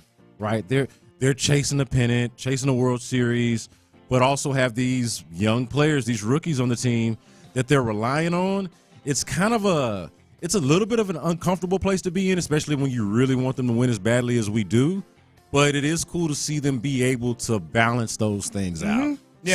So I'm actually enjoying watching this part. Like, I think about how a couple of weeks ago when Rafael Stone said, talking about the Rockets general manager, Rafael Stone, that is, talking about how we're not a developmental team anymore. That's why we traded Cam Whitmore. The Astros haven't been a developmental team in a long time. No. And certainly aren't one now. But here they are simultaneously developing guys and chasing the ring. Well, what we're learning is that the ability to say we're not a developmental team is a bit of a luxury. Yes. It's the injury gods have a lot to say about how developmental your team becomes if you get waylaid with injuries like the Astros have. Yeah. And they're at a point where they couldn't pick and choose who to bring up anymore. Like Smith would not be on this team right now. No question about that. Yeah, to be clear about it, like the Astros aren't in a developmental stage, and Bryce Matthews is very much still in the developmental part of his career, and they didn't bring him up to be developing. Yeah. Like, that's what he's doing, simultaneously, as I mentioned, but that's not why he was brought up. He was brought up to do what he did last night. We need you, bro. This is the lineup you could put together with injured Astros right now. Your DH would be Yordan Alvarez. Pretty good. And when I play in this fantasy world, I'm like, pretend these guys weren't on an injured list. Pretend you had the fully healthy versions of these guys. Right. Which lineup is better, the current one or this one? Alvarez is your DH. That one already seems pretty good because it's got Alvarez. I don't care who's DHing. Yordan is healthy is better than that person. Yeah. First baseman would be Zach DeZenzo. Not bad. Not bad. I'm going to respect Christian Walker here, and especially he started to hit a little bit. Walker's probably the better option there. Walker, by the way, not to sidetrack us, hitting 317 over the last 15 games. Yeah, no, he's hitting better. Walker is clearly the better option at first base. Brendan Rodgers, second base. I guess it would depend on who you have at second with this current version of the Astros. It's sort of a revolving door because, it could be Bryce Matthews. It could be Mauricio Dubon. It could be any number of guys. Brendan Rodgers was credited a 0 at the plate, but a pretty good defensive second base. Won a Gold Glove a few years ago, yeah. Jeremy Pena and Isaac Paredes are better than anything you're trotting out at shortstop or third. They're all-stars. They're better than anything you're trotting out there right now. That's probably your three to start, and Yordan Alvarez. And Yordan Alvarez might be your three. That leads your lineup. That leads your, yeah. And obviously Altuve is on the other side of things. Maybe he's your second baseman. Who knows? Your outfield, okay. I mean, it's Jake Myers, who's had a good season until he pulled his calf muscle. And then your other two would be Jacob Melton and Pedro Leon on the injured list, to which you go, all right, well, these are guys who are just sort of minor league fringe guys. Yeah, so are the guys that are replacing them right now. Like Taylor Trammell and Cooper Hummel ain't exactly household names. Dude, the Colorado Rockies want to trade for this lineup, order right now. This lineup, in a 7-game series with the Rockies, they'd sweep them this lineup here, maybe 4-1. The starting pitching, okay, the normal Astros, the Astros currently have Hunter Brown and Framber Valdez. I know Hunter's not been great of late, but Hunter Brown and Framber Valdez, your rotation would be Arrighetti, Javier, Garcia, Blanco, Wisniewski, with J.P. France sort of sitting off to the side over there. Ooh. You know what? But that's not bad. It's not bad. I think you could do far worse. If you get the versions of Javier and Garcia that were on the that were part of the World Series rotation. Yeah. It's a deeper rotation. Ronel Blanco won, 11 or 12 games last year. Yeah, I mean, especially Javier. Like, a healthy Javier is elite. Yeah, it's easy to forget now because it's been so damn long. And Arrighetti's been, Arrighetti, second half of last season was pretty good. Now, your issues are they don't have nearly enough relievers on the injured list now to put relief. Oh, man. They need Yordan to go out there and pitch, and we'd have to teach Luis Guillorme how to catch, because he's sort of the leftover guy who doesn't really have a position here, and there's no catcher on this team. Yeah, I feel like Guillorme is kind of shaped like a catcher, though. Yeah, no, he is. He definitely is. He's got that catcher physique. Yeah, is that like a borderline insult when you tell somebody that they're shaped like a catcher?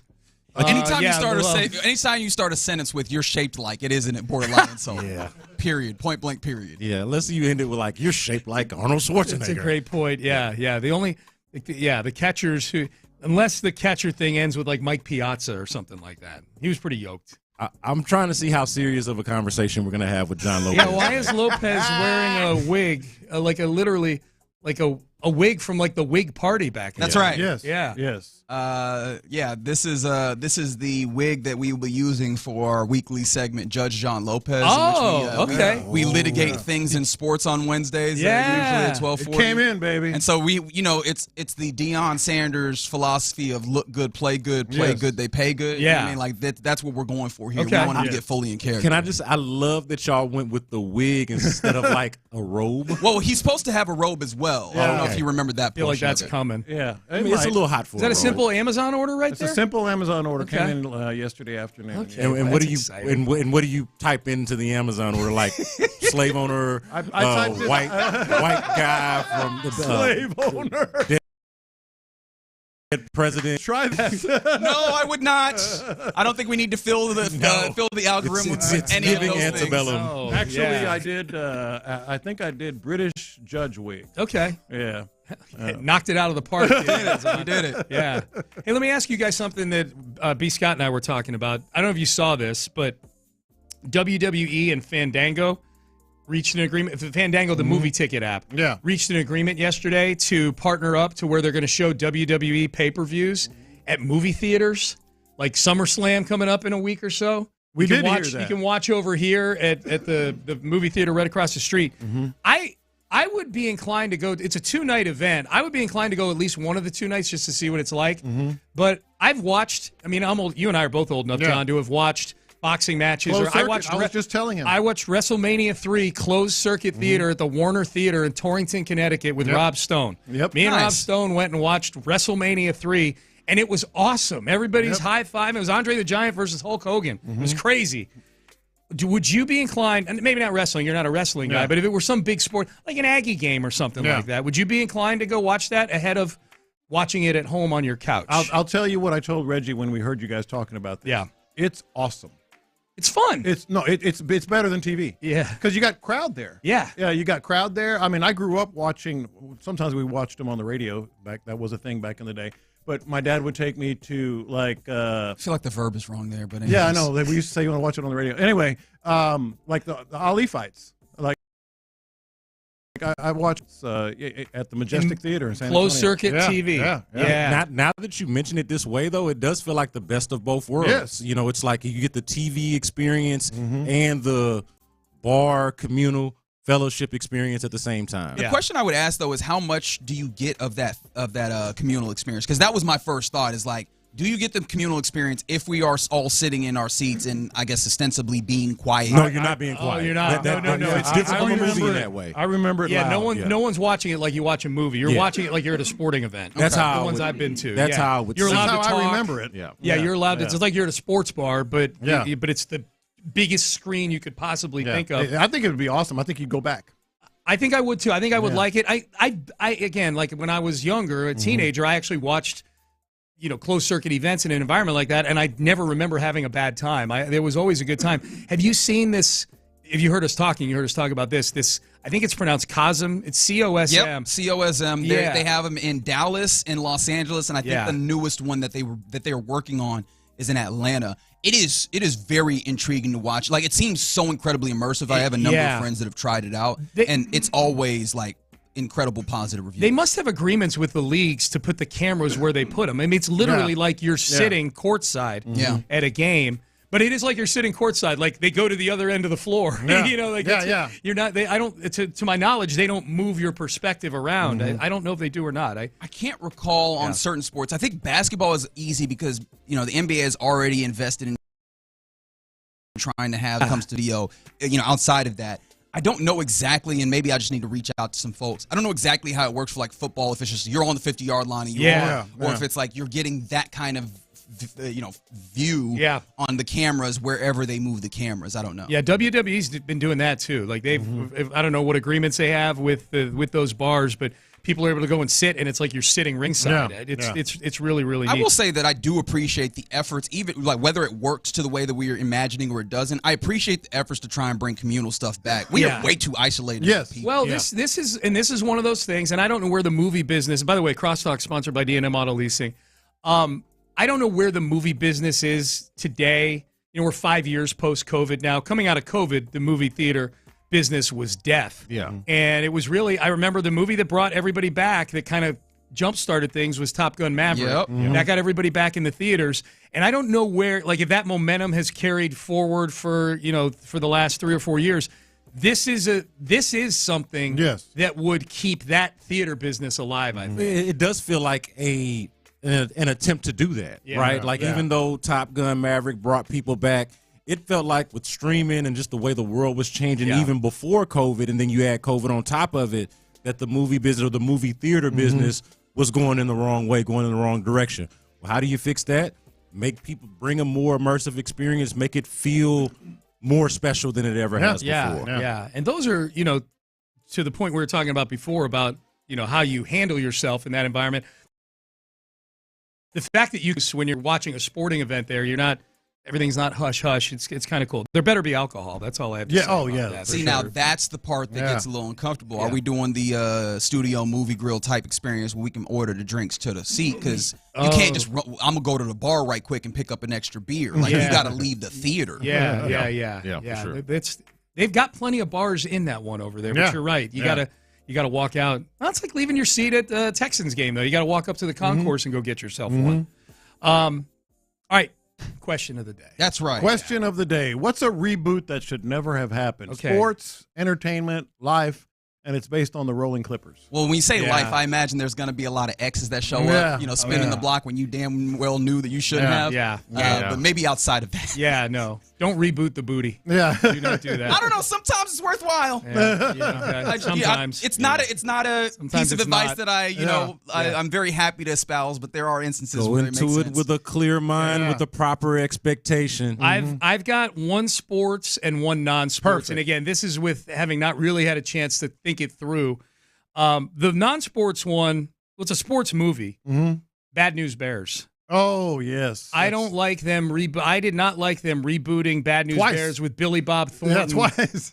The one with Walter Matthau back in 1977 is the only. I'm not talking about the sequels. They had Bad News Bears Breaking Training. That was at the Astrodome. That was at the Astrodome. They had Bad News Bears Go to Japan, which was terrible but delightfully so. Yeah. Talking about the original Bad News Bears, which they tried to reboot. No. Yeah. Walter Matthau is the only Morris Buttermaker in my life. That was his name, Morris Buttermaker. Yeah. So Bad News Bears is my one. That's my one, like Hollywood one. The one that popped into my head that just kind of made me sad to think about it because he left us far too soon, and his second act here with the Astros wasn't nearly what the first one was. Ken Caminiti. Coming back that's a good one. That's a great one. I wish I had thought of that. Ken Caminiti coming back to the Astros when they were still trying to get past the first round of the playoffs. You know, it was 1999 was the year. It was the year after the Randy Johnson Astros, and it was just he wasn't the same player. He was an MVP for the Padres 3 years before that. He just wasn't the same player. And then obviously, as we found out, going through a lot of stuff. Yeah. So. Yeah. Well, so my sports when you said it, the only thing that came to my mind immediately was and I feel like I've been proven wrong, but at the time I thought this 100%. It was the XFL. Oh, okay. Yeah. I was like, we're doing that again? Yeah. Now, it actually turned out, and I know the Roughnecks did their thing before COVID shut things. But at the time, I'm like, wait a minute. Yeah. That was a disaster. We're doing this again? Yeah. So that was the first thing. And it was Vince McMahon starting it back up again, too. I think you may remember this because I think they also asked you a couple of years ago, they came and asked me, hey, do you want to MC a concert? It's a flock of seagulls. Oh, and I went, hell yes, I do. Yeah. Hell, disaster. Did you end up emceeing? I ended up emceeing the concert. I think they did come to me, and then I think they went to you. I remember and that. I was like, a flock of seagulls. Yeah. They were just decrepit. Oh, really? And sounded awful. Oh. And I was talking to the lead singer, the guy that used to have the big, remember he had the big hair I over remember the side you of his telling face? me about this now. And he was bald. Oh. And his whole thing was the hair. Oh. Google a flock of seagulls. That dude's hair was like it was awesome. They had one song, right? And I ran. They had a couple, I think, but I ran was so far. That was their famous one. Yeah. So if we're doing work-related music stuff, I will say when I was in Beaumont, I had a run-in with Tito Jackson. Oh. Rest in peace to Tito. Wow. Like Tito Jackson promoting his solo album. Solo album. Yes. I'm sure there was a lot of people lining up for that CD. Maybe not exactly, but it felt like a reboot because it's like, well, wait a minute, that Tito Jackson, that hasn't been a thing in almost 60 years. Can you name a Tito Jackson song? I can't name a song, but I do remember the name of the album. You do? It was because it had alliteration. Yeah. It was called Tito Time. As one does. The only name that you told can get all to the that. ladies back Tito then, time. too. It's Tito It's time. Tito time, man. baby. No wonder you're here at my TV station in Beaumont promoting this thing. If I'm not mistaken, the one Tito Jackson song I can name. I was somewhat of a Billboard enthusiast back in the 80s. I loved Casey Kasem's top 40. And I listened every weekend on Sunday. I was like, Dynamite was a song by Tito Jackson. Yeah, I'm sure if I'm not mistaken. Yeah. Did Jermaine have a song called Let's Get Serious? Wait, hang on. It was Jermaine Jackson. Yeah. Damn it. Yeah. Damn it. I was going to say. You would not be the first, nor second, nor 30th, nor 500 that mistake those two. Boy, me and my big Billboard aficionado thing. You said, you really did build it up strong. I bought it. Brothers. It was as a song. Damn it.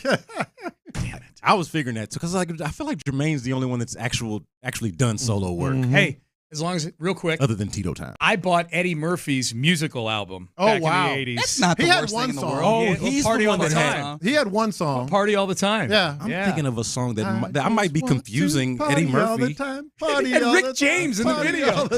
Rick James in the video doing this, like during like one of the musical like rising music parts of it in between verses. Rick James like looking at Eddie Murphy and going, Yeah. Oh, take it up a notch, Eddie. Oh, sorry for if you're listening on the Odyssey app or on the radio, but yeah, he did just an intense, yes. Rick James could be intense, as we learned. Yes. We did. It's why he needed some of the substances. Yes, we learned. They were prescribed The hard way. Yeah. All right. Or whatever was the chicken or the egg there.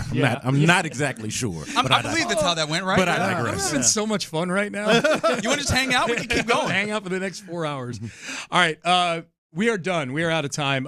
B. Scott, thank you again. I will see you out at the Methodist Training Center tomorrow. See you on the field, man. Be Let's ready. do it. Yep, we'll be ready. Get on that grass. We're not exactly sure where, but Wait, which grass? Yeah, we'll find out. It's something. We'll just show up. We'll do it over a little phone app that we have. Yeah. The legal kind, right? Oh, my bad. Yeah. Oh, yeah. Texas, right? Sorry, okay, the my turf. bad. Just I had to. Anyways, The turf. sorry. It's a Tuesday and I'm having fun. I know, man. I yeah. know. All right. We are done. We are out of time. By the way, Crosstalk brought to you by D&M Auto Leasing. You're listening to KLT AM, KLT FM HD2 Houston, an Odyssey sports station. Reggie Atatula, John Lopez, Figgy Fig are in the loop. And they start. But it's all good because we are having a blast here on a Tuesday in Loop on Sports Radio 610. That's John Lopez. I'm Reginald Atatula, Figgy Fig, hanging out with you. You getting involved with the program on the Mo Karam Injury Lawyers live stream. We keep it 100. Both on the YouTube page, Sports Radio 610, and on Twitch, 610 Houston. And, of course, there's always the text line to get involved with, 713-572-4610. Where, remember that number, because obviously you use that to text, but also... Who wants to go to training camp? It's a Texas Training Camp Tuesday, baby. We're getting this going for the next, month or so. Mm-hmm. We will be giving away 4 VIP tickets every hour today to Texans Training Camp on August 1st at Houston Methodist Training Center, which is across from NRG Stadium. And tickets, of course, are courtesy of your Houston Texans. So we'll do that as we go, but we'll also just have fun. And speaking of the Texans, speaking of training camp, speaking of being out there on the turf/grass tomorrow, we'll be watching football this week, ladies and gentlemen. One more sleep until we are just watching football activities. But one of the things about football activities, it's fun, but also it's serious. It's serious business, and we're trying to learn things about this 2025 Houston Texas team. What will we know by the end of this week, or what will we have more insight into? Because, again, training camp is a full, long process, and we're not going to learn everything. But I think by the end of the first, 3 days of camp, we will have picked up some things, Lopez. Oh, yeah. We've got 3 days. Then we have the open practice on Saturday. So we come back on Monday, and what are we going to know? What do you think we're like? Are you just going to do the show looking at a flock of seagulls? I wanted to show on when I had to introduce him. Like right now, it's been mostly educated speculation. It's been projection. It's been sort of piecing the dots together, connecting the dots, so to speak. But I think we're going to have a pretty good feel for things that okay. One of those moments where we're like, okay, it is this. So what are some of the things that we're going to know by the end of the week? I think we're going to know a lot more, maybe not obviously everything. I think we're going to know a lot more about the Popovich effect and the Popovich style with this offensive line. Like we know we have a pretty good idea. It's going to be a Patriots style of approach. Not so much gap scheme, but more power running, etc. I think we're going to have a real good feel on that, the Popovich. And there's other things as well. I'm curious what you're thinking. Yeah, no, when you mention Popovich, I know you're talking about kind of the style of the actual schematics and those things. Yeah. I think that there's going to be, and some of this we have a level of understanding of because of the ways that, the various players who have talked in various instances, a lot of that being Texans All Access, so shout out to Mark Vandermeer and John Harris. But some of the ways that those guys interact with their players, the ways that they hold them accountable as much as we can see outside, that's one of the great things about training camp is that you get to get a feel for what the coaches, like what their demeanors are and how they talk to these guys. And I don't know that that's going to be everything, but that's going to be some level of understanding of what's happening here, right? Like, how does this differ also from the ways that particularly all have similar, if not the same personnel all the way across? Obviously talking about some guys who moved on, like your assistant defensive line coach who goes on to Atlanta to take up that role. But you get what I'm saying. Most of that's more static on that side.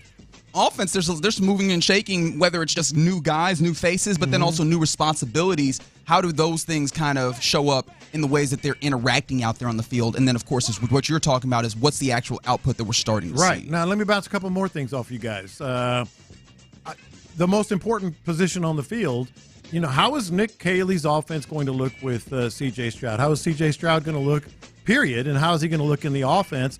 And Gerard Johnson, obviously he stayed here for a reason, and that is C.J. Stroud, and I think Nick Caley's going to lean on him pretty heavily in the pass game. That whole Nick Caley, Gerard Johnson, C.J. Stroud dynamic. Yeah, I think that's a great point. And when you talk about the dynamic, I think also we can lean heavily into the C.J. Stroud of it all. How much different does he look as a quote-unquote leader? I say quote-unquote because he's always been leader guy to some extent. But he made it a point in kind of the exit evals or the exit conversation that he wants more, and he's given some quotes that lead us to believe that he is getting exactly that. And so how does that look? What does it look like with him with a firmer hand on the wheel, with more hands on the reins? I think that'll be something we start to get an appreciation for. How about this? Because I know that offensive line is a big thing that we've talked about, and we're not going to get the answers right off the bat. In fact, I think that, D'Amico Ryan camps, whatever, but the jobs will not be won and lost then. I feel like it's probably also can be said in the first week of training camp that the jobs will not be won and lost. But I think that there is a new dynamic this week that we did not have then, which, courtesy of Aaron Wilson, we know Trent Brown is now cleared to get out here and play and like actually play football. And so I am very intrigued because I know that's your man's Trent Brown, the 6'8" of it all, and I understand he comes with the level of understanding of what the offense is. How much of him is being here is the similar kind of Jake Andrews dynamic of he understands that he could be a level of conduit for understanding what Nick Caley's trying to do, and how much of that is, no, we want him to be a dude that, obviously the competition is the word, but he want a dude who actually competes for that right tackle job outright. Like, how do they view him? Is he more of a support guy, or do they really trust him to be out here and maybe not even just be a competitor, but maybe a leader in the clubhouse for that position? Yeah, I think it's very important for this offensive line that he has been cleared for football activities. That means he's going to be on the field. He's going to be behind the line. I do not expect him to play maybe for a couple of weeks, to be honest. Really? Yeah, because I think they're going to bring him along slowly, but he's going to be on the field. He's going to be obviously in the meeting rooms. That you can do that anytime. But, talking to people, telling them how whether it's Fisher or Ursery or whomever, how they do that. So I think it's really, really important. But here's the other part of the offensive line. You say, there's going to be competition, and, nothing has been determined, will be determined in the first week. But they got to throw a first-team offensive line out there at some, right. The first tomorrow we're out there and they go 7-on-7 or 11-on-11. There's going to be a first-team offensive line that lines up. I'm very interested in that. Yeah, I'm very interested. Agreed. And like, how frequently do they rotate? Yeah. Right. I mean, obviously you can expect that, but there's been times, and with any season, any team coming into a season, regardless of the sport, there are things that they say, and then there are things that they do, and that sometimes those are the same thing. Though sometimes the delta between those is non-existent. What do I always say? Watch what they do, not what they say. But sometimes it's large, right? And so competition has been a big word, but we've also seen some relatively static in the very small samples that we've gotten to see the offensive line. Oh yeah, we've seen a kind of a coalition of, I don't even think that's the right word, but we've seen it kind of come around this one large, or largely one look of the starting offensive line. Of course, again, not much that we could go off of. Does that stick, or do they do a lot of moving around? Do they try a lot of different things? I'm very intrigued to see what that is. And on top of that, the way that camp goes, defenses usually start ahead of the offense. How far behind is it that this offense is, particularly on this offensive line of the defense, as they're trying to get themselves together? But I think that's important, especially by Monday, because as we mentioned, 3 practices that we're going to be at this week, then the Saturday open practice, which we'll be at, of course. After 4 days, I think we'll have a pretty good idea. Okay, this guy looks like he's pretty much, at least for the early part, going to be the starting center or the, whatever. So I think we'll have a good feel for that. But this is the one that I think we'll have the best feel on. One of the we're talking about, things into the week than we do right now. And that's the running back rotation. Because obviously Joe Mixon, we know he's going to be the starter. He may not even take a lot of reps. But if you start seeing heavy doses of Nick Chubb running with some guys, with the first team, second team, maybe there'll be some impressive, Woody Marks or whomever. But I think we're going to have a real good feel on the early running back rotation. Yeah, I think that will give us some idea. And then just how far along are Woody Marks as one of the rookies, but also a number of the other rookies we can bring up on the YouTube page. J-Rock said if Woody Marks can pass block, that'll be useful. Okay, so that. What up, Johnny? How much can you see out of that? But then also, how far do they go into letting some of these other guys get some burn? But yeah, I think also the rookies in general, like just getting out there, seeing what they're capable of doing, seeing like where they are, just generally starting off. What's the starting point that we're working on? Because there's a number of them. We brought up some of those that I do wonder: are they going to be more project guys or more impact guys early? Not that you're going to have an abundant idea of what that is, but I think you get a certain idea of what the team is believing for those guys. I think Reed and Smith, the defensive backs, are going to be big ones in that regard. But then also Ariante, right? Ariante, for sure. And then I got one more for you. And this is the traditional, every camp does it, every writer, fan, whomever does it. Who looks the best? Who looks like they changed in the offseason? You know, who's going to come back? Clearly, because we had LD is over here doing work, man. You know? We had Kenyon Green look pretty damn good. That's a good point. Coming into camp last year. But I think guys like Kalen Bullock, I think if he he was just a sprite of a guy, a real splinter kind of player. If he kind of puts on some mass and some strength, etc. Brevin Jordan is one that I'm going to be watching. That's a big one because at that position, we know Cade Stover's a big dude. His thing is more like how is he going to play? But I think Brevin Jordan, is going to have a chance. So things like that, we're going to know a lot more come Saturday. Yeah, and I mean, we start talking about rookies. I kind of forgot to mention Luke Lachey is in those. I think those guys are in an interesting competition themselves. Those tight ends, I feel like that you're going to have two of those guys for certain. Yeah, in Schultz and Stover. I think you're going to have a more traditional fullback. And so if that's the case, I don't know that you're going with like 3-4 tight ends. It might be closer to 3 tight ends with 2 of them active on a game day. And so that, when you get to Brevin or Luke, or even if Irv Smith factor in, I think that will be an interesting one. A couple of things that come in on the various mediums that we can get at us from the text line from the 832. I bet throughout training camp there will be multiple versions of the first team O-line. It's quite possible. And I think that's going to tell us a little something. Hopefully there is multiple versions of the first team O-line, at least when it comes to trying things out. Because again, competition is what we were sold to help try and assuage some of our concerns about the offensive line talent that they put together, and offensive line talent that they actually put up for what you want to, lean into that as the 32nd best in the NFL, which I think you know what the other way of saying that is. And then on top of that, there is on the YouTube page, Sean Caldwell asked, and this is a very good one, will the big uglies be big nasties? Yeah. Because that's something that they've talked a lot about. They've talked a big game about getting out here and being physical and being nasty under Cole Popovich. Does that show up? Does that translate? All those things we're hoping to get a level of insight into in the first few days of camp. And that begins tomorrow. One more sleep till we can get out there and see some of that. Excited for that here on Houston Sports Leader, Sports Radio 610, your home of the Houston Texans. All right, you're in the loop here. Coming up next, the Astros have had their 5-game division lead restored. Hallelujah. And some of it was due to a certain Atascocita alum. Did they find a crucial piece along the way or a crucial trade piece? 713-572-4610. Let's talk about Bryce next.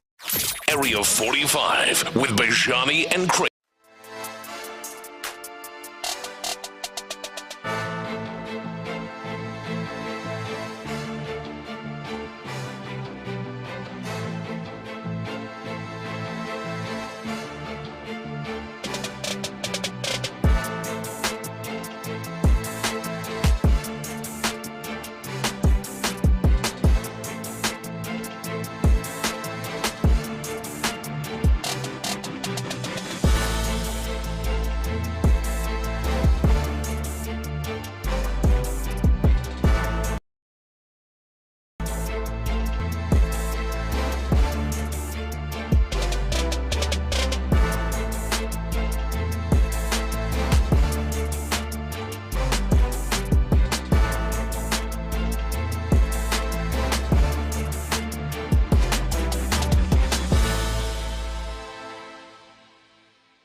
Donate or volunteer. Every donation brings hope. Every hand makes a difference. That's SALArmyEDS.org. Peggy, let's hit him big time. Houston, let's get in the loop. You better get ready because we're going to show up and show out. With John Lopez and Reggie Atatula. Always live, always local. Clogging the toilet like at somebody else's house and you can't find them. Not hard at all. Yes, it is too. You're in the loop on Houston Sports Leader, Sports Radio 610. Yeah, happy Tuesday to you. You're in the loop here on Sports Radio 610. You know who it is, John Lopez. I'm Reginald Atatula, Figgy Fig, hanging out with you. Excited one more sleep till Texans training camp happens in earnest, in full. Obviously, the fellas reporting today as it is the 22nd. It's crazy how the month flies by in that way. Texter said you can feel it in the air. You can feel it in the air. Yeah. You do get that feel. You know what it is? Heat, baby. Heat. Heat and humidity. Heat. Figgy, it's going to be 91 at 9 a.m. Love tomorrow. it. Love it. That's hot even That's for right. Even for training camp. Let's do it. This early. Let's do it. We ain't no punks around here. You know what that is? That's pressure. And pressure makes diamonds. Yeah. Or burst pipes. Something like that. Ain't no pipes around here. That's all I'm saying. Ain't no pipes around here. All right. A lot of things changed, as we mentioned. You know, some things stay the same, which is the Astros having a 5-game lead in the AL West, even when you didn't think they would, right? Yeah. Like after the Mariners series, it's the first 2 games of that series, you looked up and you're like, is this going to become a race very quickly? And shout out to the Mariners losing yesterday, and then the Astros handling business on the road against the D-backs and putting them at 50-51. And, of course, shout out to a few people. You know, shout out to Colton Gordon continuing to have good starts. Shout out to Christian Walker acting like he was back home. A little 2 for 4 with an RBI. Had a nice double that looked like it probably should have gone somewhere. Went 427 feet.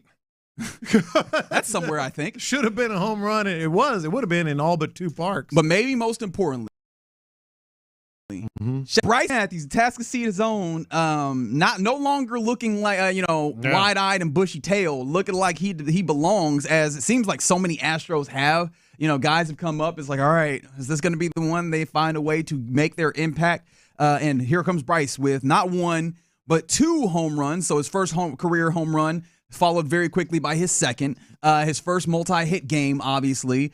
All of these things in what was absolutely necessary, and he looked very confident. I mean, the first home run, was 397 was the first. I mean, it was like it was a cut fastball, and he was on it. Something, right? I mean, he was on it. I was like, all right, dog, I'm very proud of you. Here it is, 423, the second one. Love to see it. 397 and 423 looked the part. You're right, 100%. Especially for a dude who, at AAA, when we were wondering, is he the guy? When is he going to be ready? It was like, all right, this bat needs to kind of find its way around. The defense is there. Bat looked like it was there yesterday, and so. Again, we find ourselves with the Astros asking the question, all right, did they find another piece that'll help them span the gap of injuries that they've had? But you asked a very interesting question. It's one that you have to. Or did they find themselves a trade piece that helps them do that? I mean, we have to be honest here. And Bryce Matthews, my 2 of my kids graduated from Atascocita High School. My wife last night, and we're pretty much just watching the game, relatively quiet, like a lot of just kind of whatever. Oh, that's cool, whatever. She was cheering. I mean, she says, that's the quarterback, right? Yeah, that's the quarterback from Atascocita High School. And so we were excited for this kid and looked the part, all that. But, Reggie, we have to be honest. They still go acquire. They still need either a pitcher or another bat. Now, both things can be true. I asked the question, did they find a crucial piece? Maybe they did, and maybe that changes the math a little bit in terms of what they're going to be looking for. But the reality is, this might have helped their trade chances.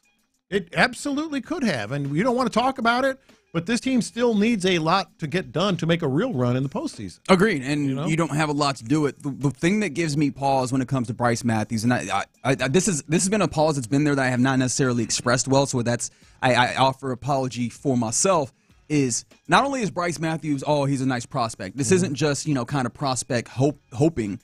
He is a prospect at a position that you need a long-term answer, which is middle infield, specifically second base. Obviously, Jeremy Pena looks very, very good. Like you're fine there. You are more than fine. In fact, you are very pleased what you have there. But Jose Altuve clearly was no longer capable of holding down second base in the way that you wanted to do defensively. And your stopgap opportunities have not really been what you wanted. Mauricio Dubon has been solid, but as I think you have highlighted he is so useful. His utility matters in a great deal to be able to move around and plug in different places. And also, I still don't know how many people look at Mauricio Dubon as that is your second baseman of the future, quote unquote. Right. And Bryce Matthews might be that. He could easily be that. So maybe it changes the math, but it doesn't change the fact that you still need pitching and you still need a hitter. So how do those two things, how do they jibe? How do they go together? Because on the one, I think I can speak for all Astros fans, which is always dangerous to say. We want them all. We want all the players. We want Bryce Matthews and pitching. We want Bryce Matthews and hitting. That's not how the reality is. That's not how it works. So did they maybe showcase a player that is starting to look the part that could maybe help them, or do they see their future second baseman, as you said, and how does that affect what they do at the trade deadline? Yeah, I think that especially, and I don't know that Dana Brown has like a certain affinity towards prospects to the point where he's unwilling to trade them. Obviously, we've seen things that point to the idea that he doesn't. Like he's willing to let go of folks in order to bring up like a Yusei Kikuchi that we all looked at like, hey, is this just going to be a rental? And ultimately it was, but it was one that was beneficial for you. And I don't think anybody's looking at those prospects on the other side saying, damn it, I wish we'd still had those cats here. I understand that. This one feels a little different, and maybe it really isn't, and I'm just doing this one is here and it's mine right now, and thus I view it differently. But it does feel a little different that Bryce Matthews, because of that spot. But I understand, like you got to go for it, right? We had this conversation Friday with B. Scott. Like you've got to make the most of your opportunities, and you do need a bat. I think that I am still leaning to the place where, especially because of the viability to Colton Gordon and Brandon Walter, those guys holding down, especially if you can get one or two of these pitchers that actually return. And I know this is where I get into danger saying if when it comes to injury return. But if you can get those, I think your pitching is actually a strength, especially one or two back. And depending on who they are, like if you're getting Christian Javier back with what he has been in the past, that could be incredible. And you can take some of that pressure off of your pen, and you can take some of that additional pressure off of your lineup that can't carry you. The lineup needs to be added to for sure, but does it have to be Bryce Matthews, especially if that could be a guy who gives you a little bit of something? I mean, I hate to be on pace guy, but 2 home runs in 5 games ain't bad. No, it's not bad at all. With wheels, with defense, with youth, with control, there is a temptation there. There's a temptation there to maybe ride it out a little bit. But the other thing that is a huge factor is the clock is ticking. Yes. I mean, it is July 22nd. We have, 9 days? Correct. 9 days for the trade deadline. So you have to not only make that decision, you have to make that decision quickly. In all honesty, I brought up the question because I think it's legit, and I think if you were a team perhaps willing to deal, that Bryce Matthews would be in your plans. But I honestly don't know how I would play this, man. I honestly don't. I think I would be leaning, no, you've got a chance. It's right now. It's right here. Add the piece that you know is more reliable, all due respect, and could maybe help you the most. Is it fair to view it through this lens from the 504? This is the Rocket situation all over again. We're like, hey, championship conversation. Yeah. Do you hold on to the pieces that you're hoping can become something for you? And I guess in that way, I've made Bryce Matthews into some level of Jalen Green. Or Jabari. You ultimately did hold on to Jabari in order to get something that helps you, that you would imagine shores you up and helps you be more consistent and have a better shot at going and winning a championship, which, mind you, you don't have bad odds on right now. I think I was looking at FanGraphs this morning. You're like 5th or 6th, something like that? When it comes to what? World Series odds? I was looking at just the AL. They're 3rd in the AL with 7% chance of winning the World Series. Yeah, I think I saw 5th or 6th in the World Series, which is terrific, which means, hey, let's make a move and try to get over the top here. Or, again, have you seen enough that you think that this is a guy that can help you, this year? Well, the one question of those that I can definitely answer is you haven't seen enough. I think even as much as I like Bryce Matthews, I've kind of plotted on him getting to this place with the major league team, although I thought it would happen more September. Training camp. Right? I cannot be the guy that is so hasty to say that I see one good game where he has a couple home runs and I'm like, this is definitely that. I think that this is going to be a day-to-day situation in a real way for the Astros, not in the way that they typically do day-to-days, where they really have to feel out. And, of course, obviously you still lean on the experience, the larger sample size of what have you seen through AAA, what is the development, what are the reasonable projections that you can make, because this organization doesn't do bad with projections as well. But I think that's going to be the next couple of days, I imagine, is really looking hard at that. For the 409, Matthews was a first-round pick by Brown. He's not trading him. I would like maybe. I don't know that being so precious with a guy because of that. In fact, I would argue that is the wrong way to look at it. Being so precious with a guy because of some level that you selected is the wrong way to handle it. That's the wrong input. That's true in football. Yeah. Yeah, but in baseball, they will make that trade if they have the opportunity. Yeah, because if you was to tell somebody and say, hey, you have a chance to win a World Series or get to a World Series, but you have to get this player up. Yeah. You would really consider that. You won't sit there and say, nah, he's my first-round pick, so you don't know how you're going to pan out in the next couple years or is his career. They're not in the business of building for the future right now. Yeah, I think if they have a chance, if they feel like they can win now, get to a World Series now, it will probably do it. Yeah, and you're right. You're 100% now, right. If they don't feel like that, then they're going to hold tight and probably play a little chess. But they absolutely feel like that. Like, that's all that this is set up for. From the 281, you guys didn't have doubts about Cam. Why him? I'm not saying I have doubts. I actually quite like Bryce Matthews. I just have to be, saying that. I have to be realistic that you don't have a lot of chips in your war chest.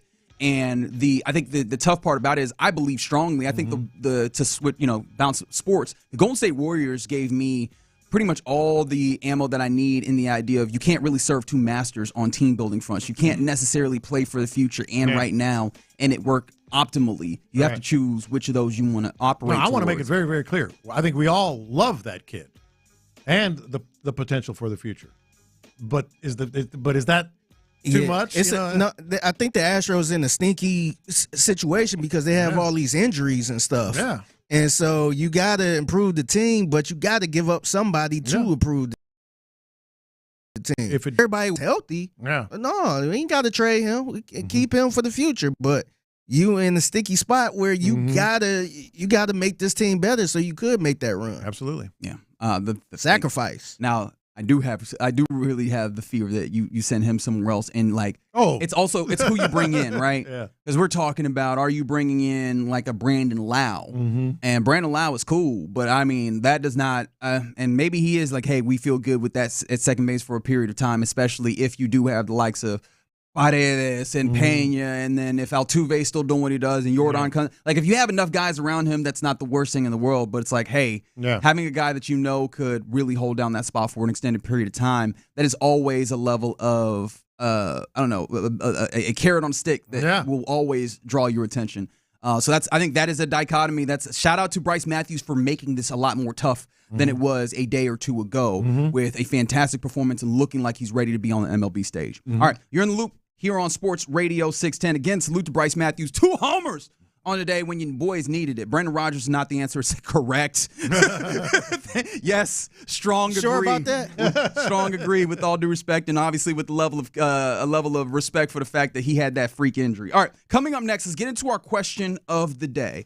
In honor of CP3 returning back home to the Los Angeles Clippers, what's a reboot that just never should have happened? Sports, entertainment, life, whatever. 713-572-4610. Give us your answer, and we'll talk about it next. All right, D&M Auto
Reserve Company. Live from the Mokaram Injury Lawyers Studios, Sports Radio 610 presents In the Loop with John Lopez and Reggie Atatula. All right, let's get to our question of the day, as we do during this time very often. What's a reboot that never should have happened? 713-572-4610, sports, entertainment, life, something in between. I feel like that usually covers it, but let us know. What is a reboot that should have never happened? Because a reboot that Lopez thinks should have never happened. Ooh. I feel a little bit differently about this. It's based happening on what? As of right now, Chris Paul, CP3. No, the Clippers is his team. In year number 77 of his career, he returns to the Los Angeles Clippers. I imagine that they're not doing no level of remaking Dunks. What is it? Dunk City? What was Lob City. Lob City, what we call it. I was like, well, Yeah. Dunk City was what we call Florida Gulf Coast? Was that what we called it? Oh, I have no Something idea. like that when they were in the NCAA tournament. More But like City. Lubies. Hey, Don't get no. Hey, See, what we not gonna do is besmirch Lubies, okay? I just want to make that clear. Okay, I'm with you on All right, that. just want to make sure. I'm with you I on that. didn't know where you were coming from, but what we not gonna do on these airways is Luby besmirch City, Lubies. baby. Oh, you just They saying need that? to, Oh, gotcha. hey, they need to get old Ryan Hollins out of retirement to go play for Lob City. You think Ryan would? Because I know Ryan think like he wearing would. the suits and calling, but do you think he got it to be out here and playing basketball? However, the money is very big to do so. Yeah. Congratulations, Kawhi Leonard. You're 34 years old and the youngest of the stars. Kawhi Leonard, 34. James Harden, 35. That's an old team, man. Nicholas Batum, 36. Hey, Nick Batum still got it, bro. Brook Lopez, 37. I don't know how he still got it, but he does. He was second. He was second lead in blocks last year. Chris Paul, 40. Correct. Dude, 34, 35, 36, 37, and 40. And they're still like, it would be one thing if those were all the guys and then all the depth guys were young. Oh, Bogdanovich is 32. He's a baby. I'm sorry. And yeah, I might have to just own it. That's my team. That's my other team. I have to just own it. Because I do You've been like. rolling with them since the playoffs. If they can manage to be healthy, they play good basketball. Like this. Say that first part again. If they can manage to be healthy. I saw a graphic. It said, doubtful, out, and improbable. It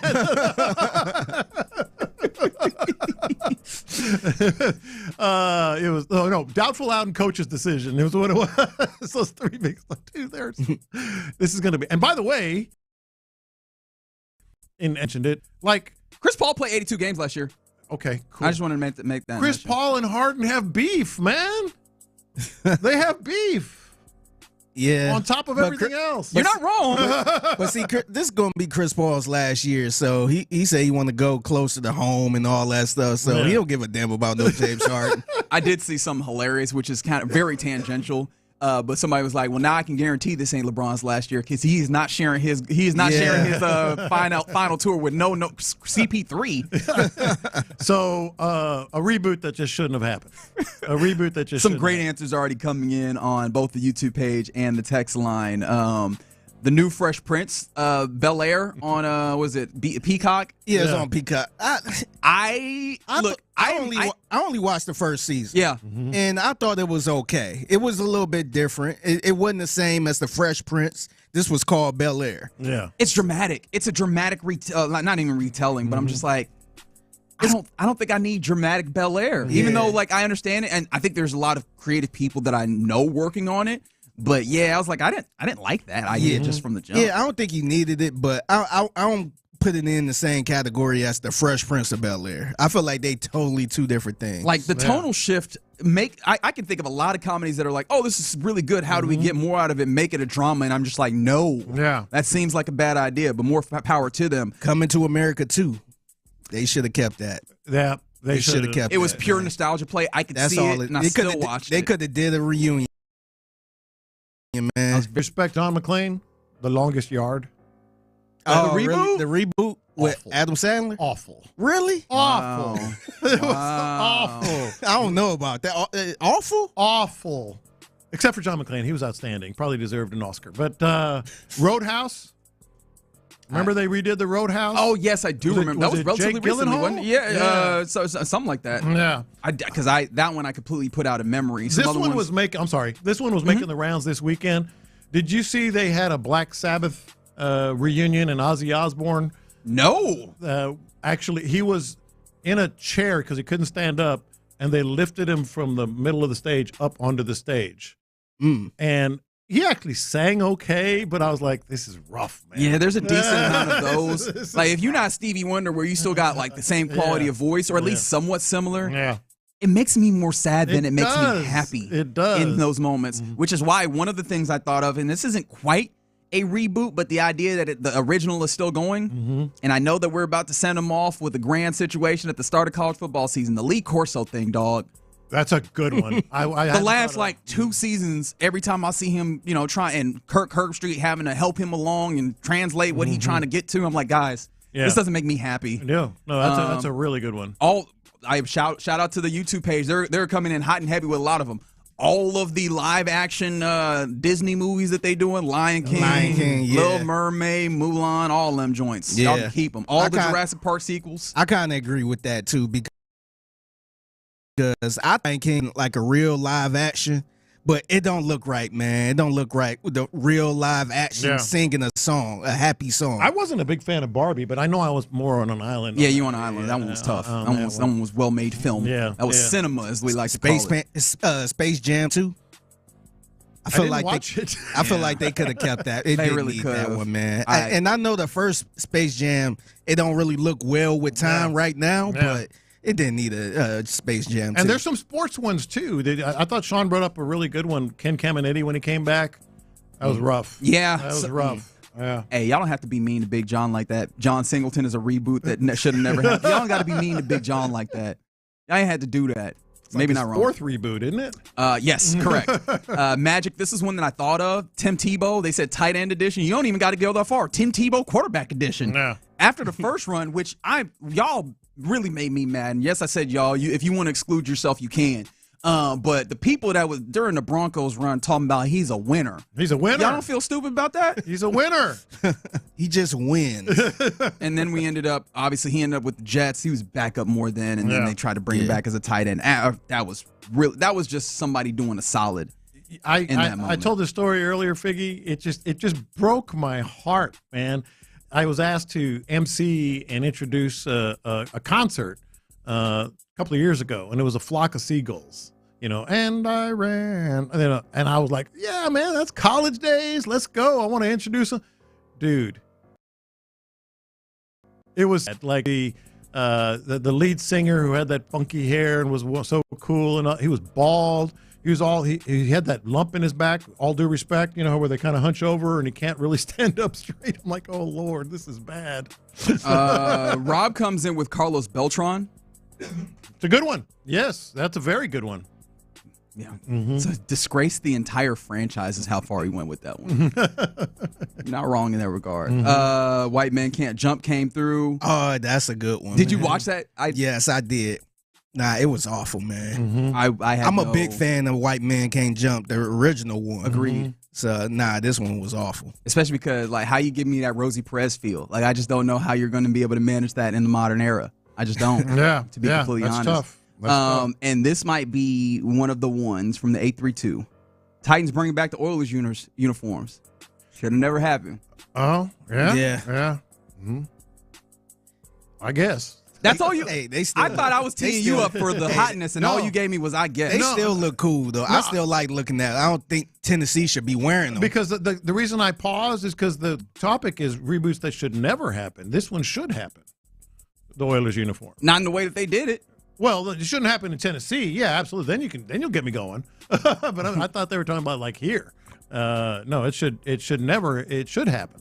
It too comes up. House Party. Yeah, the House Party reboot was was not good at all. MJ on the Wizards. Mm-hmm. Yeah, he was still relatively good, but it didn't. Somebody, Davis Mills is quarterback one. And then surprisingly, there's someone who. So at least Kicks Rock says Top Gun was surprisingly decent. And Top Gun Maverick was incredible. I would actually put that as the better of the two. That does not fit this category. That was a great. Yeah, I think a lot of people would agree with you. Yeah.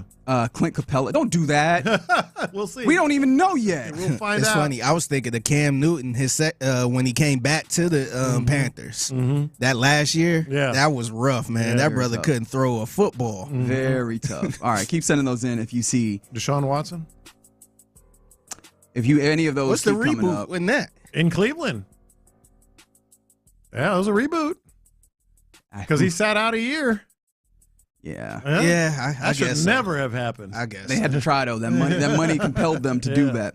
All right, you're in the loop here on Sports Radio 610. It is a Texans training camp Tuesday. So caller number 10 right now will receive 4 VIP tickets to Texas training camp on August 1st at Houston Methodist Training Center, right across from NRG, to watch some Houston Texans training camp action. So there you go. Caller number 10, 713-572-4610. Coming up next, let's go around the NFL, where we'll talk about a lot of the things that are gearing up as training camp begins to happen around the league, including Jerry Jones talking, because that's always fun. We'll do it next. All right, let's go fishing. Let's have some fun. Let's win some.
Insider access, exclusive content. Sports Radio 610. The Texans play here. An Odyssey sports station.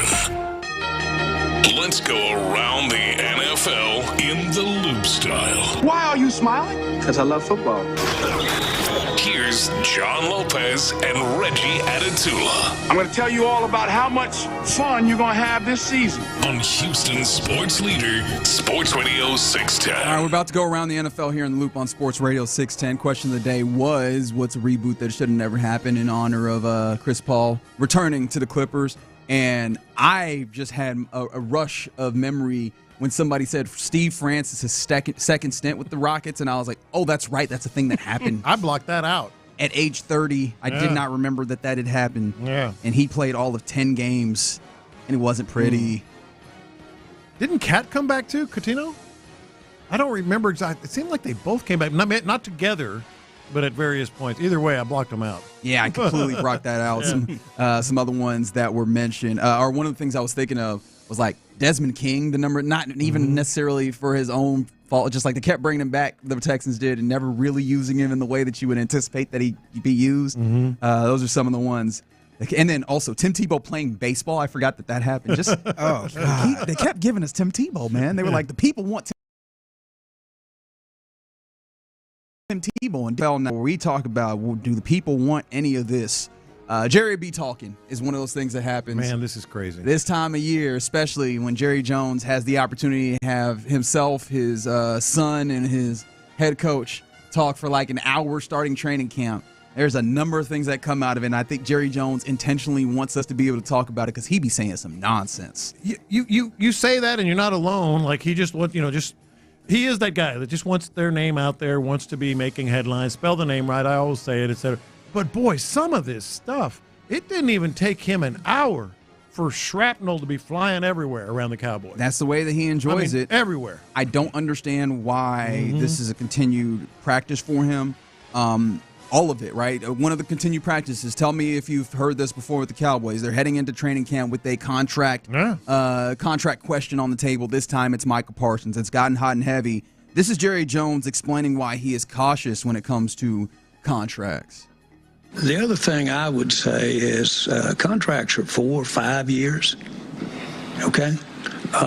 There's a lot of water under the bridge if you step out there and do something in the first 2 or 3. You can get hit by a car, seriously. And so there's a lot to look at over a lot of years that could make a big difference. Have you ever heard of any clubs committing to players and then they didn't pan out after they committed to them? We have. Yes. He just went full blown. What are you talking about? Kyle Shanahan. He can get hit by a car. I don't He can fall off a bridge. Why would you sign any contract if that's the way you think about it? This is by a a GM car. that's been the GM of a team for literal decades. Yeah. You could get in a plane crash. Of course you could. I mean, honestly, he could get a rare disease. Yeah. You never know what could happen. Why would we give him a contract? Because you need to. A piano can fall on you. That's the best one. You could be walking down the street, boom, piano falls on him, dead. People get hit by buses all the time, you never know. That is It is insane. I mean, you're 100% right. He does this, but it's just bizarre and wrong and impossible to figure out. And what's funny is you hear him say that and you go, all right, who is he talking about, right? Is he just talking about some dude on the team? This is the best, probably the best player on your football team that generally around the league teams go, yes, that guy is going to get signed. We don't even have to think about it. And you out here talking about, well, what if he dies? What are we talking about? It's so bad to the point. I'm like, do he just joke around with these players afterward? Do people feel like he's joking? Well, no. J.J. Watt had something to say about this. He did, because as Jerry Jones is copping all the pleas as to why you shouldn't sign him, without really giving any of the more reasonable answers that a organization might have as a hold up to getting a deal done. We're working on signing Micah. Right. We're hoping to have Micah back. Don't it make you appreciate all? How about 31 other GMs? Just keep us out the door. I wouldn't say 31. Well, lots. We're about to talk about another one of those. This is true. Who is this is true. moronic. 30, 29, something Here's like that. Jerry Jones talking about, not paying the guy in another aspect. Just because we sign him doesn't mean we're going to have him. He was hurt 6 games last year. Seriously. We've signed, I remember signing a player for the highest paid at the position in the league, and he got knocked out 2/3 of the year, Dak Prescott. So there's a lot of things you can think about when you, just as the player does, when you're thinking about committing and guaranteeing money. So took a shot at Micah. By the way, it was 5 games, not 6, I believe, is what I saw. But it felt like 6. It felt like 6. And, oh, by the way, a little drive-by at Dak. Why not? Why not? Of all the people. You know what? I kind of understand where he's coming from now. Get out of here. He said, I paid him all this money, and now he's out all of these games. So now I got to do it again? Yeah. Let me ask you all this. Has Jerry Jones ever signed a contract for an NFL player? Ever? Many times, in fact. Of course. It happens all the time. It works. That's how it happens. But not just that, right? Hey, this is a dude that they have at every given point, they have talked about, and you talk about Dak Prescott, they have supported him, where some people have said, especially in that fan base, hey, maybe move on from that cat, right? You could have done all of that. And, of course, the advocate for all, the man who is all good, J.J. Watt, gets on social media and rightfully just bashes Jerry Jones, saying, quote, anytime you could publicly take a dig at your star quarterback simultaneously, right before the season begins, you just got to take it. Nothing makes guys want to fight for you more than hearing how upset you are that they got hurt while fighting for you, close quote. And he's right. Like, the sentiment that he's expressing there, why are you digging at this dude like he got hurt riding a motorcycle up a mountain somewhere? He was playing football for your team. Gave him all this money, didn't show up. Didn't show up for work. And, oh, by the way, Micah reposted that. Yes. Micah reposted it to answer your question about if he's just kidding around and jokes around. No, Micah said, I'm out. Didn't we just talk about Micah and how I guess he's going to report to camp anyway? He is. Yeah. I would have been, after hearing that, I'm like, you know what? Never mind. I changed my mind. I'll work out with my trainer. Yeah, yeah. And this is why, look, I ain't got time for this. There is an argument to be made that, the Texans' MO on these things when it comes to the contract, maybe not even like dealing with negotiations, like not allowing the final, I think, what do they call it, 4%, a difference of 4% to kind of like, derail them. They're willing to just kind of, quote unquote, overpay, I guess, in that space. There's reasons to argue about that. Maybe you're not making the best deal. Maybe you're giving yourself, not allowing you to kind of compete as much as you might want to around the margins.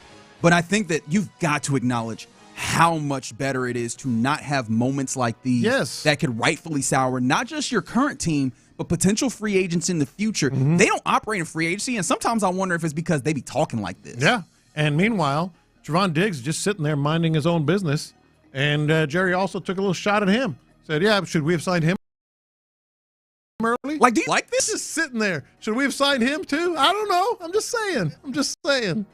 From the 832, Jerry saying, I may not want her, but nobody else can have her. And everybody likes that guy, right? Like, what? Yeah. Nobody likes that guy. Yeah.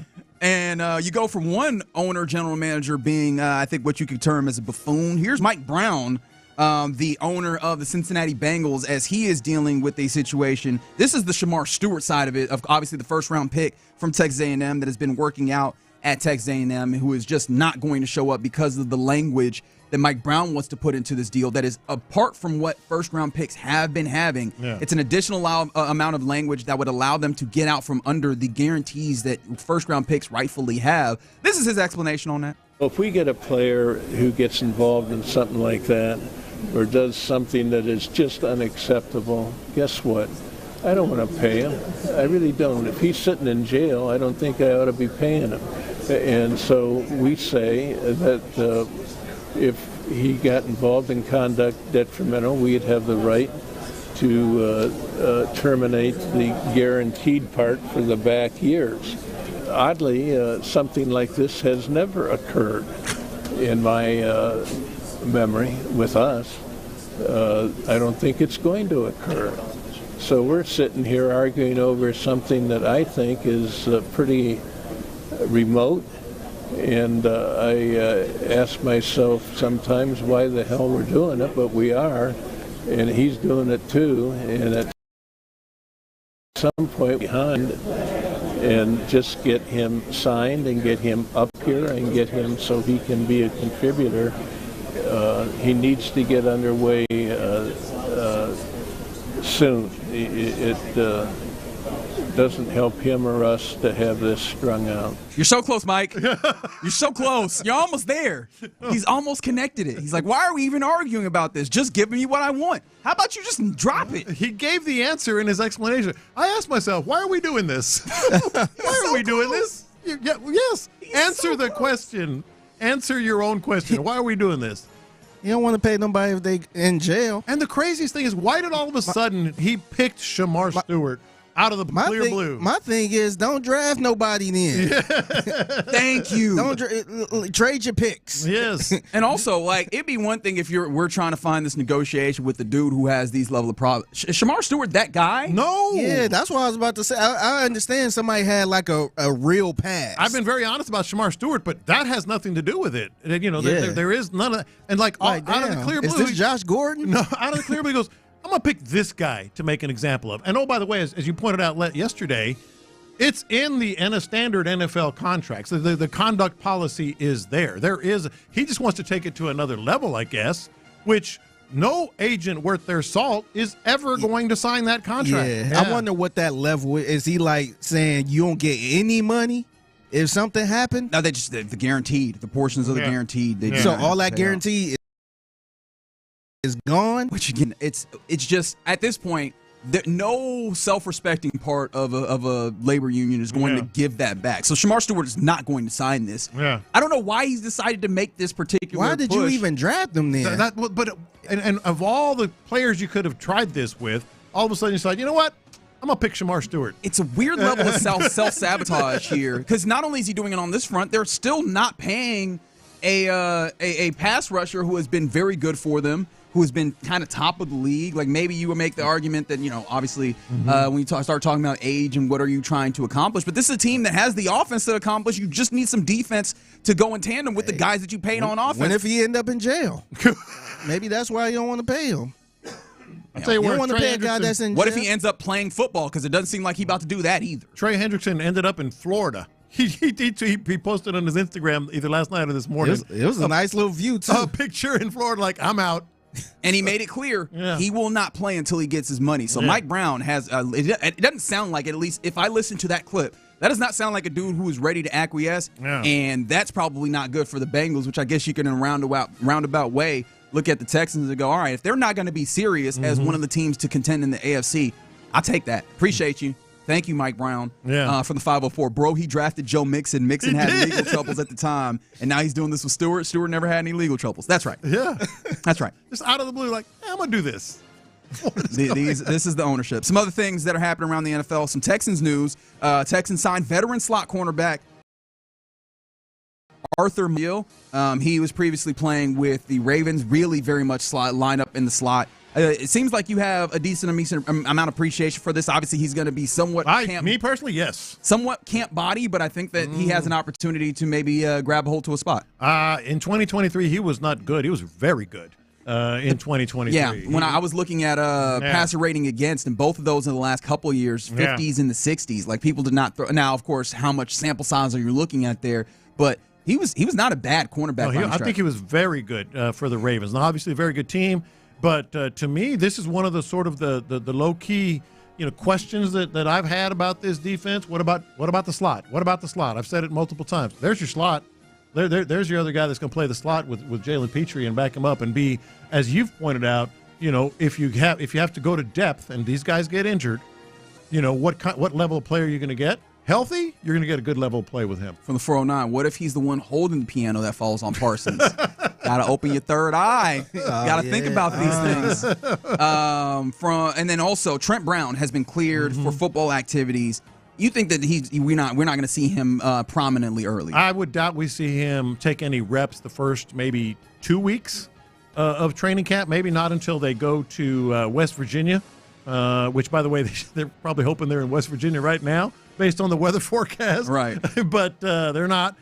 Simply because, I think he's getting the Laramie Tunsil treatment. Veteran, big dude, use his knowledge more than anything. But it is important that he'll be on the field. He'll be doing some workouts. He'll be talking with the guys. He'll be telling them, this is the way we did it in New England or whatever. This is how Popovich likes to do things. So it is important. I just wouldn't expect to see him on the field. Okay. And taking reps, I mean. Yeah, excited to see what some of those look like. Some more things. Phillip Rivers posted a video at 5 p.m. sharp yesterday, at least Central Time. 2022. That he's retiring as a Los Angeles Charger. And my immediate response was, that didn't happen already? Yeah. I thought it happened. He hasn't played for 4 years. I thought it was 2022. Did he record it then? And then just got posted? My bad. This has been in the drafts. I forgot to hit send. I forgot to post this. I was amazed. I loved Phillip Rivers as a player, though. Oh, yeah. I feel so bad for him. I don't even know how much I should feel bad for him because he plays into this to some degree, but it felt like at any given point, no matter what had happened through the first 3.5 quarters of a game, you would end up in what I like to call the Phillip Rivers situation, which is down a score, 45 seconds, no touchdowns, got to go the length of the field to win. Yeah. And I appreciated that so much because I always knew the end of the game was going to be fun. Yeah. It's got to suck, though. It's got to feel like Groundhog's Day that no matter how good you play, you're going to end up in a situation where you are down to score, 45 seconds to go, to try and drive the field with no touchdown, so no timeouts. It happened time and time again. Yep. Yes, and it did. he's one of those guys that I think will be lost to history how good he was because he just wasn't a quote-unquote winner. I got to ask you, a Hall of Famer? No. Nah, I don't think so. And I love me some Phillip Rivers. I do too. No. Like that, it's probably blasphemous to say. During that time period, Texans were not necessary. I was over there rocking with them Chargers. Those Chargers teams were fun. They're fun to watch. Antonio Gates, Quentin Jammer, Antonio Cromartie. I think you had a lot of guys on that team that was really fun. Obviously, LaDainian Tomlinson, and of course, Phillip Rivers. Salute to him. And your top 100 player of the day, Lopez. What number were we at? Number 68. All right. Green Bay quarterback Jordan Love. What does it mean? CJ's above him. You sure? That's a good question. I would have to hope so. You think CJ's not a top 100 player? He didn't make top 10. Okay. Yeah. All right. Now, again, it wouldn't surprise me. This list sucks. Yeah, it wouldn't surprise me if he didn't make this list. Get used to it. I feel like you need to get past that because I'm going to hit you with this for the next, I don't even know how long. Every day, you're a top 100 player of the day. days. All right, you're in the loop right here on Sports Radio 610. There's many people on the text line, like Mike, pointing out the various ways in which Mike Brown has already taken on, challenges or players that have some level of difficulties. Guys, we can't take him at face value. This is him trying to change a well-held precedent just on a whim. So all the excuses that he's giving, they're not reasonable excuses. They're nonsense, and he's just trying to change something from an owner perspective that he has no business to pull. He's just trying, and he's not going to win it, but more power to him, I guess, and more power to the Texans for seeing an AFC foe decide to tank themselves for no good reason. All right, you're in the loop. Coming up next, training camp starts in earnest tomorrow. Guys are reporting as we speak, getting physicals done, and then they'll have meetings. They'll get on the practice field tomorrow. And so one thing I want to do for training camp, I want us to figure out who are our pet cats. Who are the guys that we are looking at? Let's do a little bit of a pet cat draft. I'll tell you what I mean next. Area 45.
SalArmyEDS.org to donate or volunteer. Every donation brings hope. Every hand makes a difference. That's SalArmyEDS.org. Live from the Mokaram Injury Lawyers Studios, Sports Radio 610 presents In the Loop with John Lopez and Reggie Atatula. Yep, you're in the loop here on Sports Radio 610. Appreciate you guys rocking with us, getting involved with the program.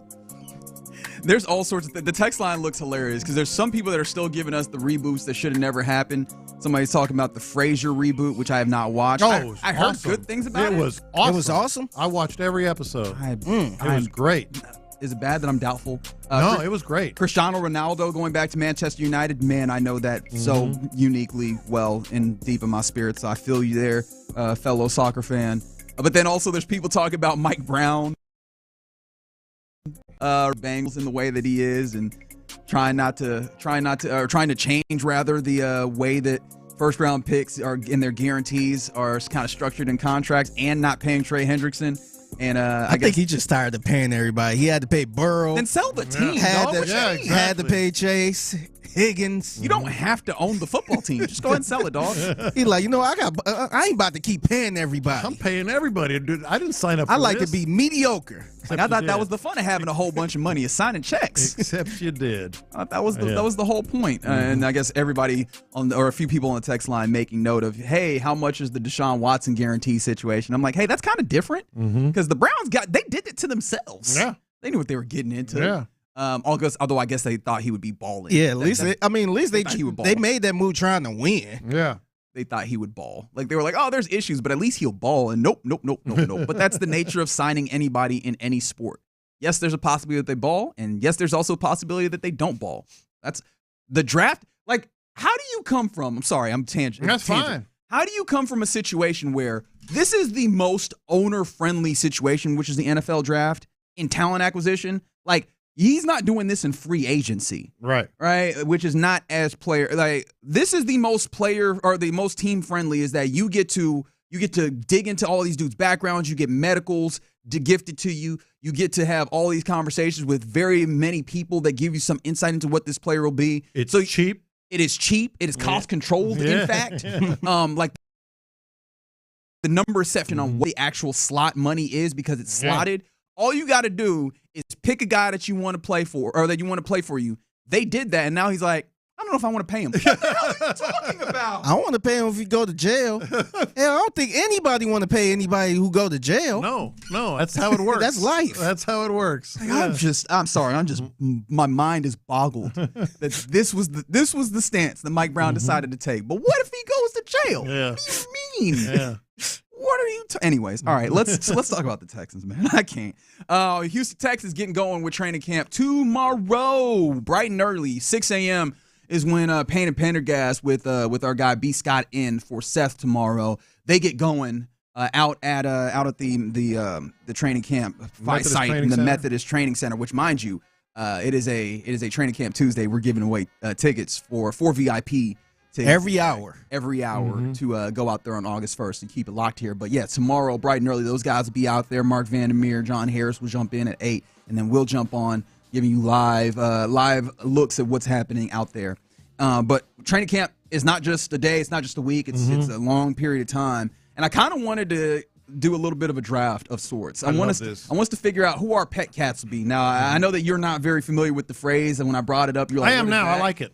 It's, just the guys that you want to lean on, the guys that you believe in, the guys that you have a level of interest in. And I kind of want to do this over the entirety of the training camp because there's definitely some guys that are going to be of note.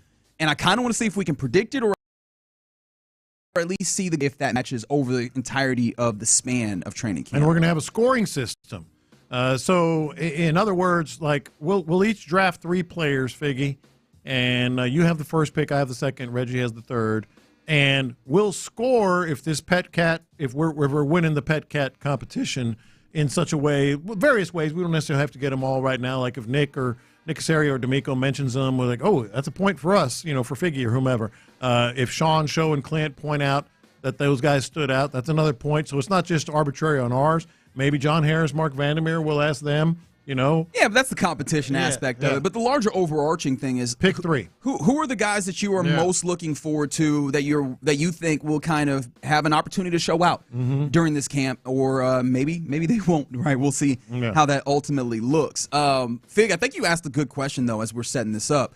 I think you asked like kind of what's the strategy, and I think that's the interesting part is like what are the criteria for you that make it so that you're looking at this guy, this particular guy for the Texans in training camp this year that makes it interesting? Are you going for the young cats? Are you going for guys that are maybe on the bubble? Who are the guys that catch your attention here? So I think we'll kind of sort that out as we go along, right? Yeah. All right, let's give this a shot. Figgy, you have the first chance. And play along. If you let us know who are the guys that you have as, I guess, pet cats and sort, guys that you're most interested in going into training camp. Yeah, so I think my strategy, I want to look at somebody that I don't want to say be on the bubble, but somebody that maybe could step in and a key player that's maybe on the your pet cat cannot be Joe Mixon or CJ Stroud. Yeah, no, of course. I mean, it can be. I just feel like that's probably not the way that you go about this. But somebody where you be like, man, watch out for him. He can make a difference. Yeah. My first one is Ariante Ursary. That's a good call. That's a really good one. Because it's going to matter a good amount. Yeah, that's somebody you got to keep an eye out on because he might not start this year. Yeah. But it's a possibility he could start. He could step in and be like, oh, he's better than what we thought. So that's somebody. You already?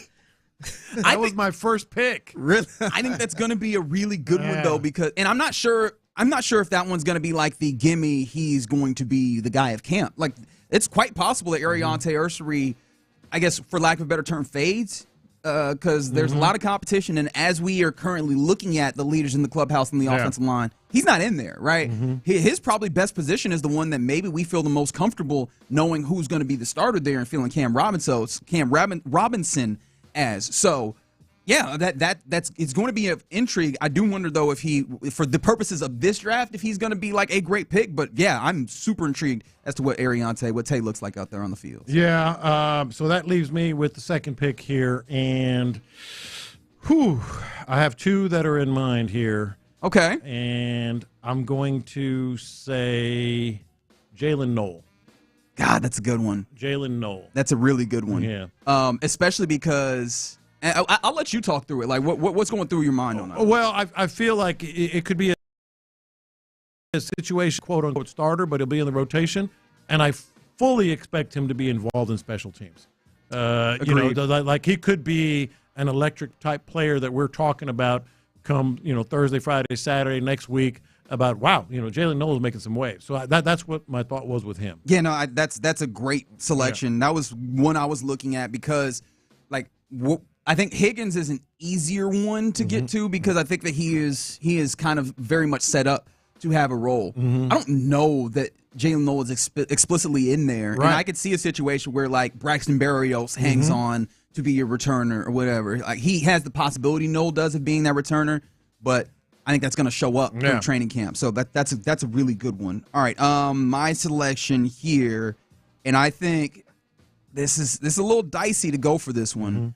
But I'm going to pick up Woody Marks here. Okay. I think that he is going to be very intriguing. Okay. That's right. But I feel like he's going to... Reggie. That's going to be one of my pet cats here. I think he's going to be very intriguing. I think he's like what he looks like is going to matter. But I also don't know that he's going to be a guy that impacts like what your starters. Obviously, he's not going to impact what your starters are. I don't even know that he impacts like what your dominant kind of play style is. But he's going to matter. I probably should have seen if I could save him, but... I'm interested in what Woody Marks looks like. My next one will be Jake Andrews. Oh, okay. I think good cat. Yeah, I think I would like to see if he could come out as the starter on his offensive line, starter center on his offensive line. And you got to look at Drew Scruggs. You got to look at Jared Patterson. What's going to happen next with them two? Yeah. So I think that says a lot, man. And if let's say Jared Patterson or Drew Scruggs can beat him out, then that's cool. That's a good thing. Yeah. But I want to keep an eye out on that one. I think that's a good one. I'm picking next. My next pet cat that I'm going to be keeping an eye on has been a pet cat from the moment they got him for me, and that's Nick Chubb. Okay. I think Nick Chubb could be the two in the 1-2 punch. We'll see. Got a lot to prove, but I think he could be that guy. And it's funny to say lots to prove, especially with him being one of the most kind of accomplished guys that you have on the roster right now, and consistent outside of injury. Yeah. But that injury looms large in this, and so again, we've harped on this a good amount. I will move along. I'm going to take one that feels like it's kind of evident, and I'm going to move away from kind of the rookie feel, but give me Brevin Jordan. I'm so in on the Brevin Jordan experience, especially. I think Dalton Schultz. I want to see if he can be the kind of wide receiving tight end that we've kind of paid him and we kind of expect him to be. Brevin Jordan, we're waiting for that breakout for him, and so he has the type, the kind of game type, play type to be that kind of guy. I think that this is going to be the opportunity to see, can he be that for this team? So I'm looking for Brev. I like that. Yeah, my next one is Christian Kirk. I want to see what he does this year. To go out on a limb there, Figgy. Yeah, that one. I don't know if you got that same one. See, this is where I'm going. This is where I'm going with it. Like, I think it's a possibility that Higgins could be a good number 2. Where if you had somebody like a Christian Kirk, where you're like, hey, do we actually need this guy? If these rookies step up how we think they might step up, then is it a need for a Christian Kirk? Yeah. So I just kind of want to keep an eye out, see how Christian Kirk look. Was your other choice Nico Collins? I'm not gonna lie. It does feel like you left a little on the table with that pick. I just feel like it's a chance that he could possibly be moved on. Yeah, like, go with your heart. I appreciate it. Yeah, you did. I ain't want to pick Higgins. Yeah, but I think Higgins probably gonna be the number 2. I think he eventually gonna be number 2. Okay. So. All this loving on Christian Kirk, man. I'm not really seeing it, so I want to keep an eye on that. All right, my third pick, I'm going to go out on a limb. I'm going to go down the depth chart. You're going to pick CJ? He's going to be one of those guys that you maybe not are counting on, but I think we're going to all be talking about him by the end of training camp, and that's Arthur Millette. Recently acquired. I think he's going to get a lot of reps on the field, in the slot. Could end up being a guy that makes a lot of plays. Wow, you left me, and I can tell you, since I am the last pick, there are 3 guys on the defense. I like that you went defense here that I'm really thinking of, and so it's split between 3 newcomers. In fact, EJ Speed, Jalen Reed, and Jalen Smith. I had Jalen Reed. Which of those I want to go with, but I guess I'll go with my heart of the position that I keep thinking about. And damn it, there's another one that's coming on the text line that's a really good one. You know what we might do? We might put together the listeners list where the listeners get to play along. I think I'm going to go with Jalen Smith, the cornerback, because cornerback depth has been my focus, and I could have easily gone with like Tremont Smith, right? Just that cornerback depth, but I'm very intrigued as to what the young guys look like. So Jalen Smith will be my third pet cat. But the names that are coming in, you guys did a great job on some of these other ones. Christian Harris is a really good answer here, because is he healthy? But here's the thing. Here's why I didn't pick Christian Harris or Trent Brown. They're not going to do much in training camp, and the whole exercise is who's going to be the pet cat in training camp and the preseason. You know? So he might be an answer in the regular season, as might Trent Brown. But we're talking about the training camp pet cats. All right. So some of the ones that we can throw out here: Braxton Berrios. Mechie is a very good one here. So I'll open up the text line again, 713-572-4610. Texting the ones that you guys are most interested in. The top 3 from you guys will also put in as a listener pet cat list, and we'll go through training camp just trying to see who are the guys that jump out to us and who fit in with that mold. Because again, these are the places that we're going to be watching very intently over the next month or so. All right, you're in the loop here on Sports Radio 610. Coming up next, let's get into what's popping, including a little bit of college football stuff that's popping up. Have you ever seen a team act this desperate? We'll talk about it more and next. In the Loop.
Spruce, wherever weed killers are sold. The biggest stories in sports and entertainment. Sports Radio 610 style. In the Loop presents What's Poppin'. All right, well, let's get into What's Poppin' here in the Loop right here on Sports Radio 610. Right here on our, the Mo Cameron Injury Lawyers live streams on the text line 713-572-4610. What's popping is you guys have your various pet cat conversations that are really popping off. So I appreciate you doing that. A great question that came in, like, why are we not talking about the long Austin Brinkman? Remember, they added Tucker Addington, if memory serves me correctly. That briefly, then he ended up going elsewhere. He being released. I mean, I get why you would want to have a level of assurance there because, long snapper is something that it's great when you don't have to think about it, but in a way you kind of should be thinking about it because you don't have the assurance that you used to have with John Weeks. The problem is it seems like they got one. Like, this is just the guy, and it might be less of, hey, we're watching that space as then if we notice that space, then it's something we have to talk about in a way in order to get somebody else. I think that's probably a big thing. A lot of good names coming in. EJ Speed at linebacker. Darrell Taylor, I think you could even use him as a jumping off point just to talk about the pass rush depth. You got a lot of guys you're going to have to figure out how you cut down. So it's more just a lot of good options that you need to figure out how to get the guys that you want. But you also mentioned an interior defensive lineman guy. I think, and I didn't put it down as one of the listeners, it was just me. I think Togia, he had a pretty good, solid end of the season. So here's the recap. Figure you got Ariante Ursary, Jake Andrews, Christian Kirk. You have Woody Marks, Brevin Jordan, Jalen Smith. I have Jalen Knoll, Nick Chubb, Arthur Mollett. Listeners have a combination of Mechie, Christian Harris, Barrios, Damon Arnett, Jawar Jordan, Ed Ingram, EJ Speed, and Cade Stover. Yeah, those were the most popular ones. Someone Davis Mills. All right, okay. He's going to be a starter. Keep an eye out for Davis Mills. Friends. Yeah. Please. Some things that are popping. Shout out to the Astros getting a victory last night, getting themselves back to 5 games. Game lead, what I'm ultimately trying to say, in the AL West with a incredible victory last night in Phoenix is where they played, as I'm trying to remember exactly what I'm saying here. But a fantastic victory that saw Bryce Matthews break out in a way that was very good. He hits his first and second home runs of his career, much needed to help them get the victory, including the start, which was a 3-run shot early on in the game in order to kind of tie this thing up, and they opened that thing up as well.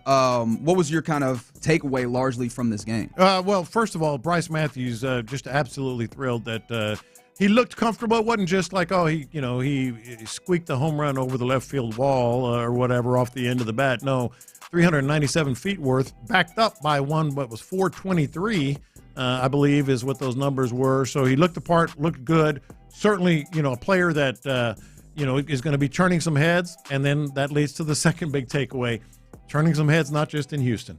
And maybe, that becomes one of those bittersweet, happy for him, but are you going to ultimately have to move him to get a player that you want for the stretch run? Yeah, well, that's the space that we're definitely going to have to watch. But some other things that happened in the game. Shout out to Chas McCormick, man, looking like a good version. I thought I don't know if it was overshadowed because, of course, it's going to be. But I'm like, all right, Chaz coming back from injury. One of the things we were looking at this season, can Chaz be the previous Chaz? A 2-for-4 day for him with the RBI. 2-for-4 day with a run, the RBI. Mixing with Christian Walker, who had a 2-for-4 day himself. Obviously, Christian Walker is more important for him to get back on the schneid, I guess is that the way that I say that? Schneid. Do I have to add that? Okay, thank you for correcting me there. But Chas McCormick giving you something a little bit more akin to what you'd seen prior from him, especially in the outfield, is something that I'm really excited about. I'm with you 100% on Walker. I thought Chas didn't have the best defensive game, to be honest. I thought a couple balls fell in front of him that should not have and would not have previously, but maybe he's just being a little cautious or whatever it might be. Maybe it was just a bad read. But, yeah. Also stole a base last night. Definitely better at the plate. So, we'll see, but definitely good progress. Yeah, and of course, I should give a shout out to Colton Gordon doing what he does. 5 2/3, just getting what you need. 4 strikeouts, nothing major, but only a couple of earned runs, and again gives you the opportunity to go out there, especially if the lineup is doing what they're supposed to do, which they did. And gave it up early. Yeah, at least it looked like it could have been a lot worse, but he gave it up early and then settled in. and got it done. So, yeah, good for him. And now you get Framber Valdez off of a good amount of rest. Let's see what he looks like coming out there. He's going to be opposite Eduardo Rodriguez as the Astros go again tonight. It's another late one, 8:40 first pitch with Framber Valdez on the mound. And, again, I appreciate you, 346. Let's go, Milwaukee. Yeah, go ahead and sweep the Mariners for me. I'd appreciate that. Are they at 11 straight, Milwaukee? That's a good question. They have just been on a tear, man. They tore the Dodgers up, too, man. I think they swept them twice this year. Yeah, Milwaukee is like... Yeah. 11-game win 40 record out there in the NL Central. I feel like I have a Central Division blindness in baseball. The Central Division just doesn't get into my head, which is a problem for me personally and no one else. But yes, the Brewers playing some good baseball. The Keep Central going. Division playing good baseball. Yes. Cubs are also pretty good. Brewers, Cubs, Cardinals over 500, Reds over 500. The Pirates also existing. And the Pirates are in the division. You know the Brewers is... Hey, how about Skeens, though? Skeens got to win.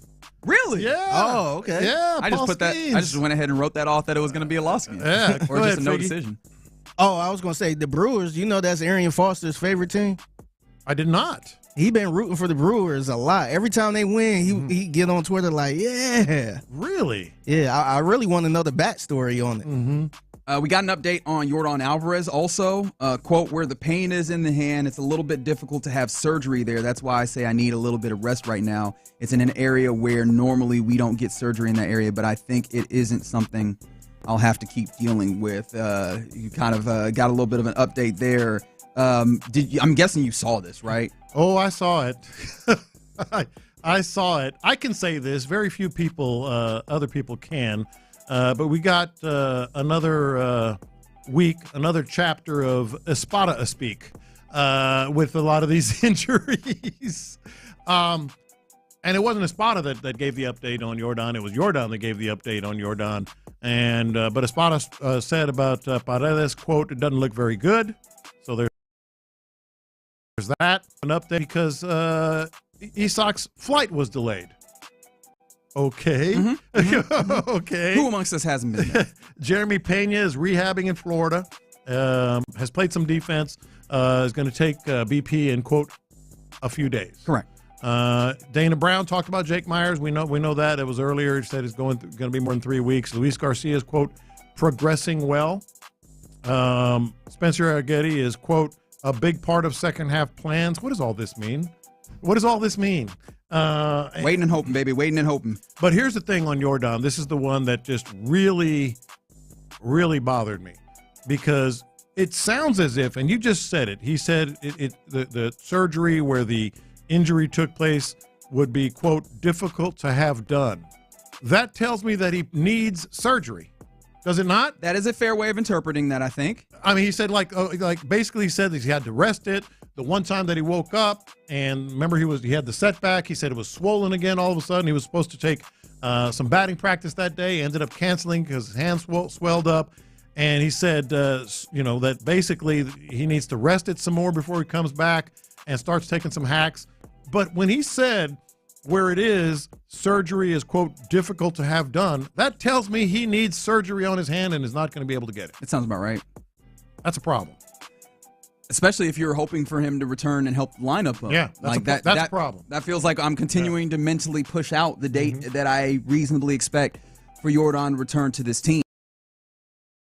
Yeah, and it's really difficult. You're just going to have to rest it. I don't like the sounds of that. Haven't liked the sounds of much of our Yordan updates, if we're going to be completely honest. Yeah. And maybe that also, again, puts, I think, more pressure on the organization to probably make a move here in the next 9 days. All right, you're in the loop right here on Sports Radio 610. Some of y'all are calling for, let's go back with the Brewers doing all that stuff out there. Don't do that. That's not necessary. But appreciate you guys hanging out. I did tease. I teased it's a little bit of college football stuff. I'll push that forward. in the show. We will circle back around to that because I did think that there was a little bit of a behaving in a way that felt a little uncouth in college football because we're starting to gear up to that season as well. It's a Texans training camp Tuesday, ladies and gentlemen, and we're giving away 4 VIP tickets every hour today to Texas training camp on August 1st. Now's that time. Caller number 10, 713-572-4610. We'll win those 4 VIP tickets to Texas training camp on August 1st out there at Houston Methodist Training Center right across from NRG. And the tickets, of course, are courtesy of the Houston Texans. Caller number 10 right now, 713-572-4610. All right, you're in the loop here on Sports Radio 610. Coming up next, I've been doing my rewatch of the 2024 season, and we reach Week 12 versus the Tennessee Titans at NRG Stadium. Yeah, let's break this one down because there was some annoying things. We'll talk about it next. Ability trees.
HD2 Houston. Insider access, exclusive content. Sports Radio 610. The Texans play here. An Odyssey sports station. Sports Radio 610 presents In the Loop with John Lopez and Reggie Atatula. Yep, you're in the loop here on Sports Radio 610. Happy Tuesday to you. Happy training camp to you. The fellas for your Houston Texans reporting. They have, I imagine at this point, everybody done showed up so that they can get their medicals or, physicals or what have you, get into, meetings and such. We're here, man. We're here. We made it. We're happy. I guess we'll get any reports if there's any other news as far as reporting comes. Yeah, I'm sure we will. I'm already seeing various things like people talking. Of course, tomorrow we'll hear from Nick Caserio, bright and early, 8:30, I believe. But we're already seeing some teams around the league do that. We played some of the audio of Jerry Jones. Apparently, Mike. You gonna ask a question? Mike Borgon. Me? Yeah. I mean, if you'll be out there, if a question arises, sure. Mike Borgonzi, who is the general manager out there in Tennessee, they out there talking about how they got a lot of work to do as a football team, but they're excited to see what type of team they are. I guess in a way that I am as well. That team in division, and it's week 12 of last week. Let's just go ahead and move on to week 13. I wouldn't mind it myself. I've been going back to old stuff. Why are you bringing this up? It's over, man. You gotta bring up the past, man. I'm somewhat of a completionist at times, and I embarked on this mission to try and rewatch all the games. It's a good exercise. I don't like this exercise. Yeah, it's not always one that's very fun. Let's focus on the new season, man. Can't wait. That's really, what we're past is the past. But I've been trying to rewatch some of the games from last year to kind of see if I could spin them forward, see what I could find that would give me some level of insight, and then also just remind me what happened last year. Week 12 at NRG Stadium, welcoming in the Tennessee Titans, a little too welcoming, in fact, I would say, as a 32-27 victory for a then 2-8 Titans. It seemed to allow them to go 3-8 was what happened. So we begin at the beginning where one would, right, with this game, and it starts with a huge 80-yard return by Dameon Pierce. Yeah, it felt like real good, and he was really sort of finding his role as a returner there. Yes, he was. And very quickly, first play of scrimmage, you just get a dropped coverage by the Tennessee Titans. Cade Stover with a little bit of a screen, easy pitch and catch, probably the easiest pitch and catch of the season. And I was like, oh, cool. They got the ball to Cade Stover. Yeah. In that moment, and this is the thing that I'm spinning forward, and I feel like a jerk saying it, he did not feel like, look at this athletic receiver of the football. It felt like, oh, well, we got him the ball, and he was wide open, and that allowed him to score. I'm interested to see if I still feel that way about Cade Stover. Like, what does the work look like for him off season? Has he become a little bit more fluid? Because that's part of what we're to see if he can become that a little bit more of a pass catcher in addition to what we know he can do as a blocker. I remember it as an, oh, wow, okay, cool. You got Cade Stover involved. But you're not wrong. I mean, over the course of the entire season, we started to wonder, is he going to end up being the guy? What does he need to change? And of course now, how does he fit in with this offense? So that was a good start, and it was kind of like, all right, well, Texans are going to take care of business here. This is what we expect. Yeah. One of the things that made it very difficult in this game is that this was not the defense's, brightest moment when it came to stopping the run. 119 yards by Tony Pollard on the ground. He added a touchdown, 5 yards per carry in this game. And it's funny because it did not feel like, oh, man, they just breaking these boys off. But it was effective enough that it happened throughout the game. And one of the things that I noticed, it didn't happen immediately, but as I kept going, I got to give, hey, man, Bill Callahan, Big Bill, not the little one. He's still in his bag. Yeah. And this wasn't a good Titans team. Now, of course, the Texans very much left the door open many a times, a lot of penalties, things of that nature, coverage busts. But if you want to beat this Titans team, you got to know that they're going to be able to block up. Yeah. Like they were doing a decent amount of neutralizing the pass rush early before it just became overwhelming, and Danielle Hunter had a day and a half.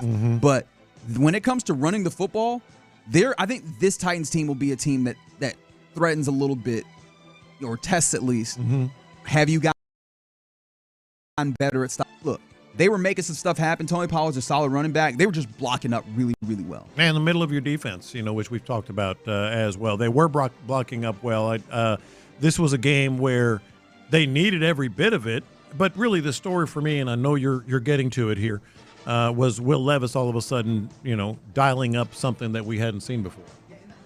That's a funny thing about the Will Levis. It wasn't as much Levis himself dialing things up. I'll start with this one because this was the first one that happened. This is Will Levis finding Nick Westbrook-Akine for 38 yards and a touchdown. Empty backfield, first down at the Houston 38. Levis puts the leg down. Listen to that crowd. Here's the snap. Will to throw. Here's pressure. Will firing downfield and wide open. Westbrook-Akine, touchdown, Tennessee. Got behind the defense somehow. Eric Murray and Derek Stingley Jr. could not catch up to him, and the Titans take the lead on Houston with a 38-yard touchdown pass. When you say somehow there, Mark Vandermeer, I think that the somehow is I got to give Brian Callahan, the younger and the head coach offensive play caller, I got to give him a lot of credit. Yeah, he is the son. The son. He is the son. I did make that a roundabout way of saying that, huh? He's the younger brother? The younger of the younger one. He is younger. That is technically correct. I want to make that clear. The play design was good, and you had kind of like a kind of dagger concept. You had a little in from the outside receiver, and then Westbrook-Akine was inside. He gives what is almost like it's not a sluggo because he does not really commit as much to the slant. He just gives a little shimmy inside, and then boom up. And this is Eric Murray just biting. When Mark said Eric Murray, I'm like, oh yeah, God. This was that game. Yeah. Eric Murray was he don't was put Derek Stingley in that same sentence. Yeah, part and parcel all of them. Like Eric Murray was all over this. So I was like, damn, Eric, damn dog. Yeah, but that's why on the rewatch you start to maybe again spin it forward and what's the difference this year going to be? A better Caitlin Bullock and a CJ Eric Murray. Yeah, and a CJ Gardner-Johnson. He got behind Eric Murray. I'm like, oh God, no kidding. But one of the things, these big plays, they happen a lot. There was a Calvin Ridley across. There wasn't a Okonkwo. But the really big plays, all of them seem to have a similarity is that you're playing single high, you're playing man, and there's a lot of either like deep crossers that happens. Calvin Ridley has one of those that happens later in the game. And it was interesting because you have good cornerbacks on the outside, but they were managing to get guys like Calvin Ridley on the inside against that inside cornerback. And I'm like, this is why having that slot corner, or at least maybe not playing that particular style where you have a lot of man and you just have your single high safety. They might have to approach it a little differently and not put those guys in that position, knowing that the Titans have a decent wide receiving core, especially if you can scheme up to get a guy like Calvin Ridley on the inside against a cornerback who maybe you did not want to have to cover all the way across the field. Yeah, no, that happened a good amount of time. 100% with the nickel, Jalen Petrie, of course, and now they have depth there, and more specifically the safeties. This is something that you have to hope would not be as easily done. Yeah. Now in the same these types of instances as well. There's a play action deep shot by Tank for like 39. And it was the same type of play as the Calvin Ridley one that I was describing that went the other way in the second quarter. It feels like there was some really good stuff. And CJ had a lot of like managing the pocket, did a great job of like quickly setting with the kind of air of pressure without actual pressure to get the ball out. CJ was running for his life. He was not great in this game. He was okay, but 2 interceptions just spins everything Actually, around. I'm glad that you mentioned interceptions. Yeah. I'll get there in a second. I did want to mention this. Yeah. Joe Mixon runs for like an 8-yard run in the second quarter, and I go, I didn't expect to see that because I went back to the box score. 22 yards rushing for Joe Mixon. That's it? That's all. Yeah. You just were not able to run the football in this game, which I am hoping as we spin this forward that you never end up with a situation like that again because it is so necessary, especially just with what this team was last year. But then even this year, the identity is supposedly having to do with some running. You got to do this. The other thing with that, though, that's very interesting, and again, translating it to this year could be very different. Hopefully, is at this point in the season, defenses know what the Texans blocking concepts are, and the Texans offensive line, as we found out over the course of the year, was having a hard time on some of these reach blocks. Guys, sort of firing inside on them and confusing, where the attack was on this one particular block or this particular block. So that was more offensive line as anything. All right, we're about halfway there. I see you saying this is making me sick. I get it. It made me sick watching it. I put good 3 hours. Was the game that Petrie got hurt in 8-3-2 that you texted in. It happened later in the game. I think he was officially ruled out in the fourth. Jimmy Ward stepping in immediately. For some reason, I had thought it took Jimmy a little bit to like get back into that space. Maybe it was the next game, week 13, where he didn't look as on it. But he was firing. Like there was one of those big tackle for loss on a screen, I believe, where he just fires into the gap. And I'm like, oh, Jimmy Ward is picking right back up like Petrie did. Or actually, I think it was the third quarter. I even got that wrong because Petrie was lost for the game with that shoulder injury, fired into the gap. And it's just, incredible. Well done. And then later, there's like a pick six where he's jumping on the outside slant.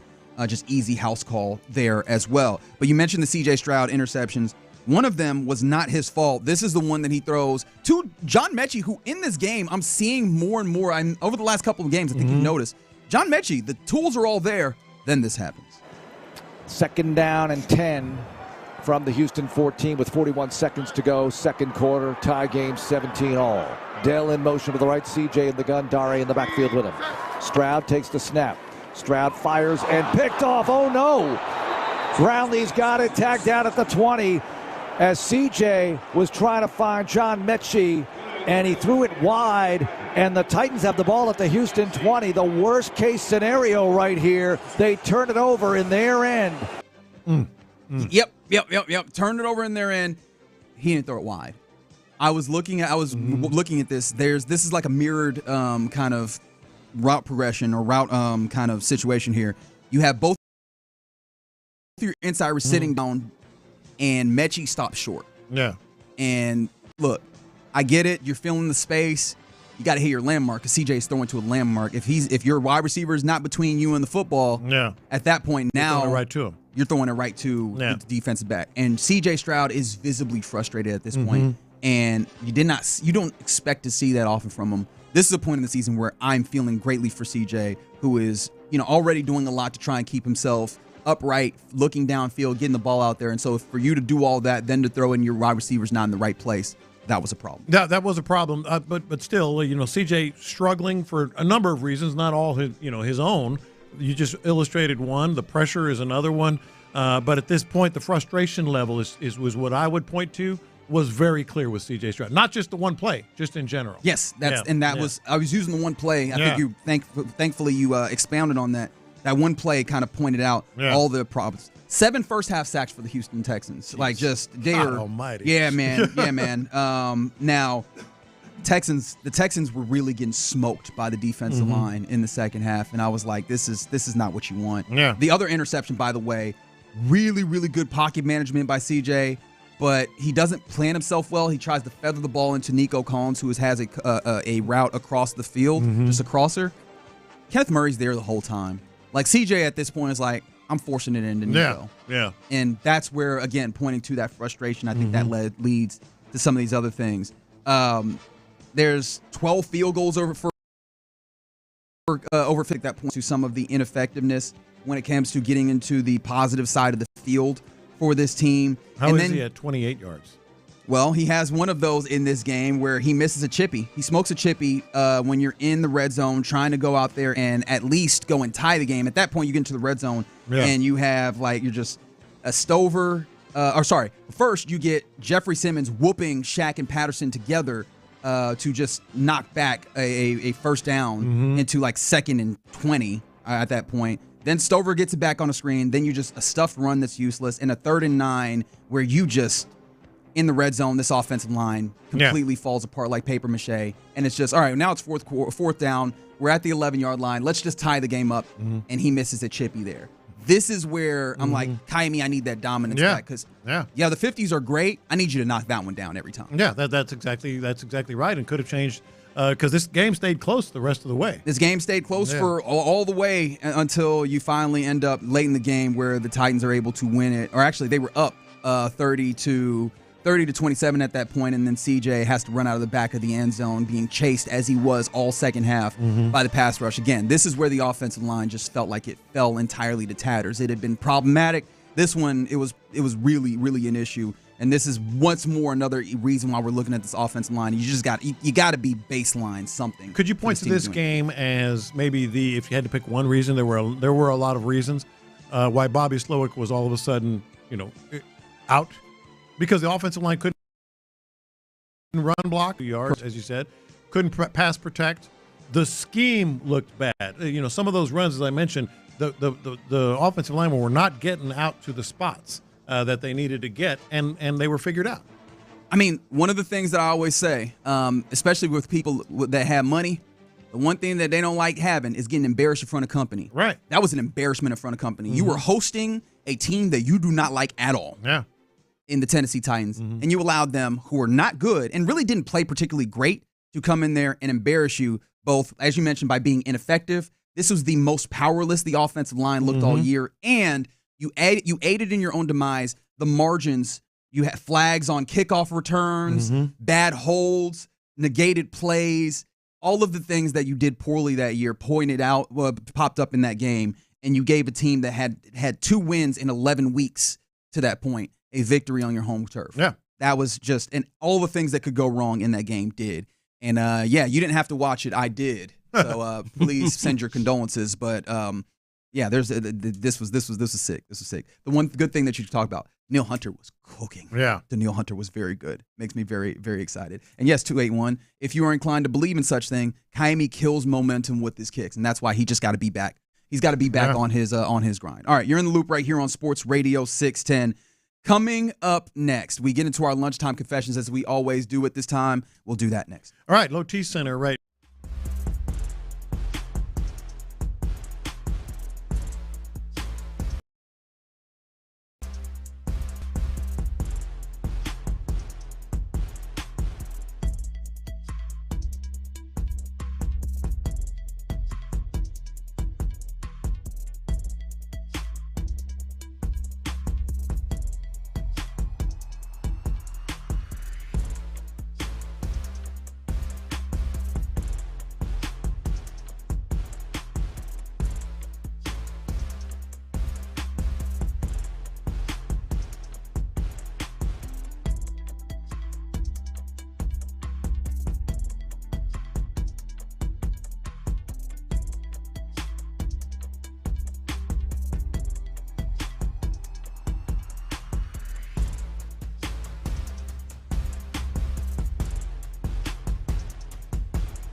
to donate or volunteer. Every donation brings hope. Every hand makes a difference. That's SALArmyEDS.org.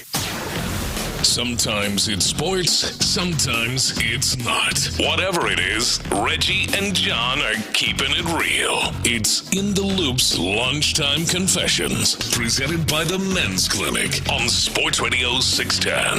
Watch this.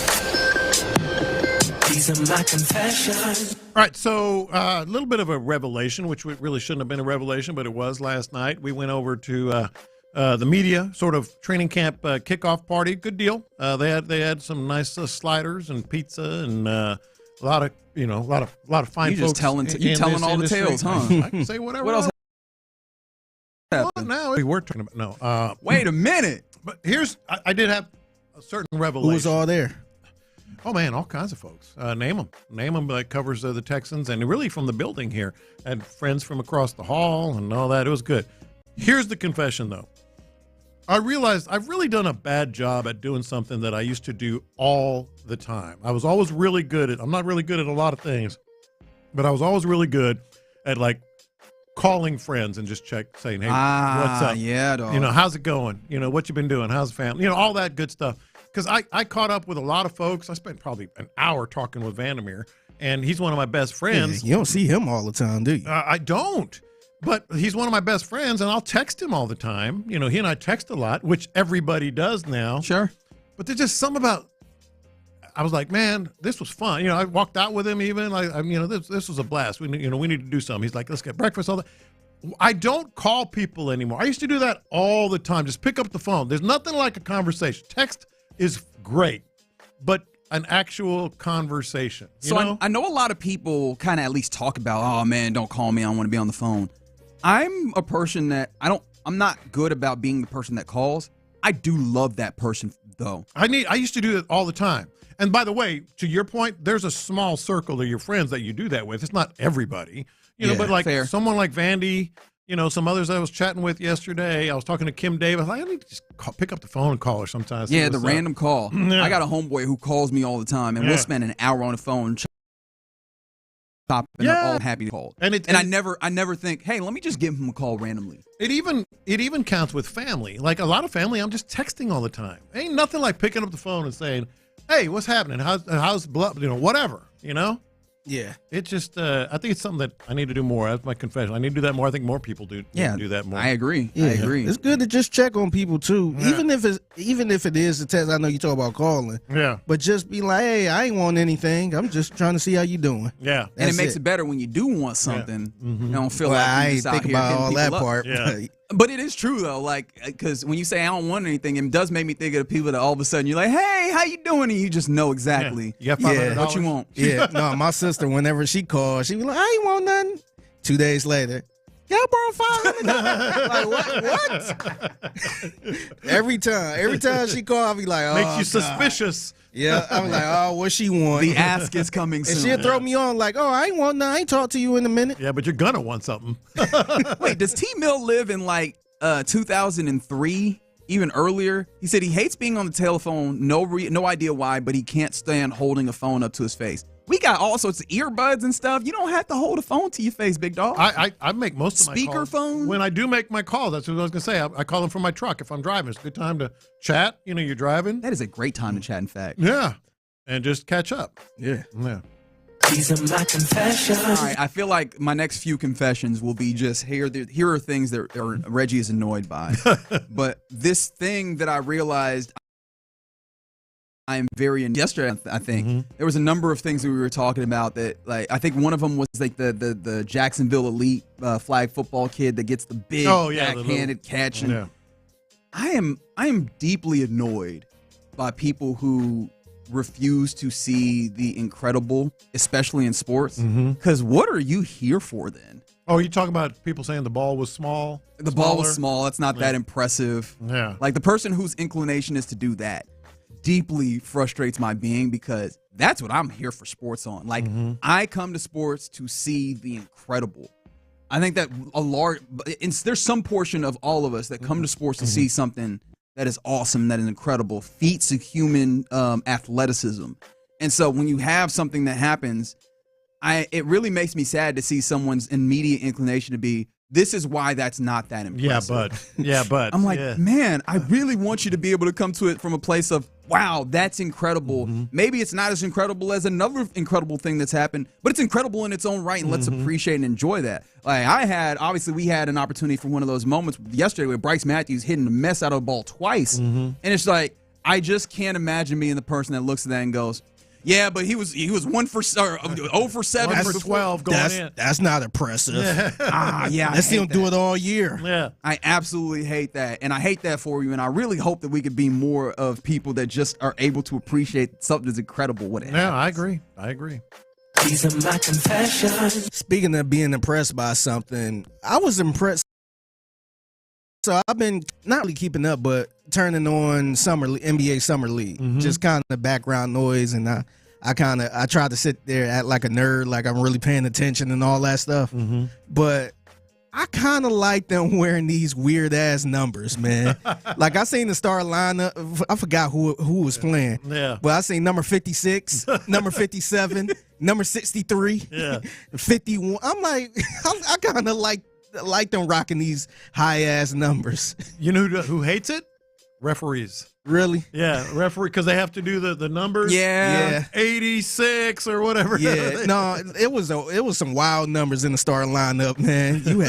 You had 53, you had 66, and I was just like, I kind of like that. And I'm a guy that hate those weird type of numbers in the NFL. Yeah, like Cordero Patterson. This dude was running. 84. He was running between the tackles with number 84. I'm like, man, this looks weird as hell.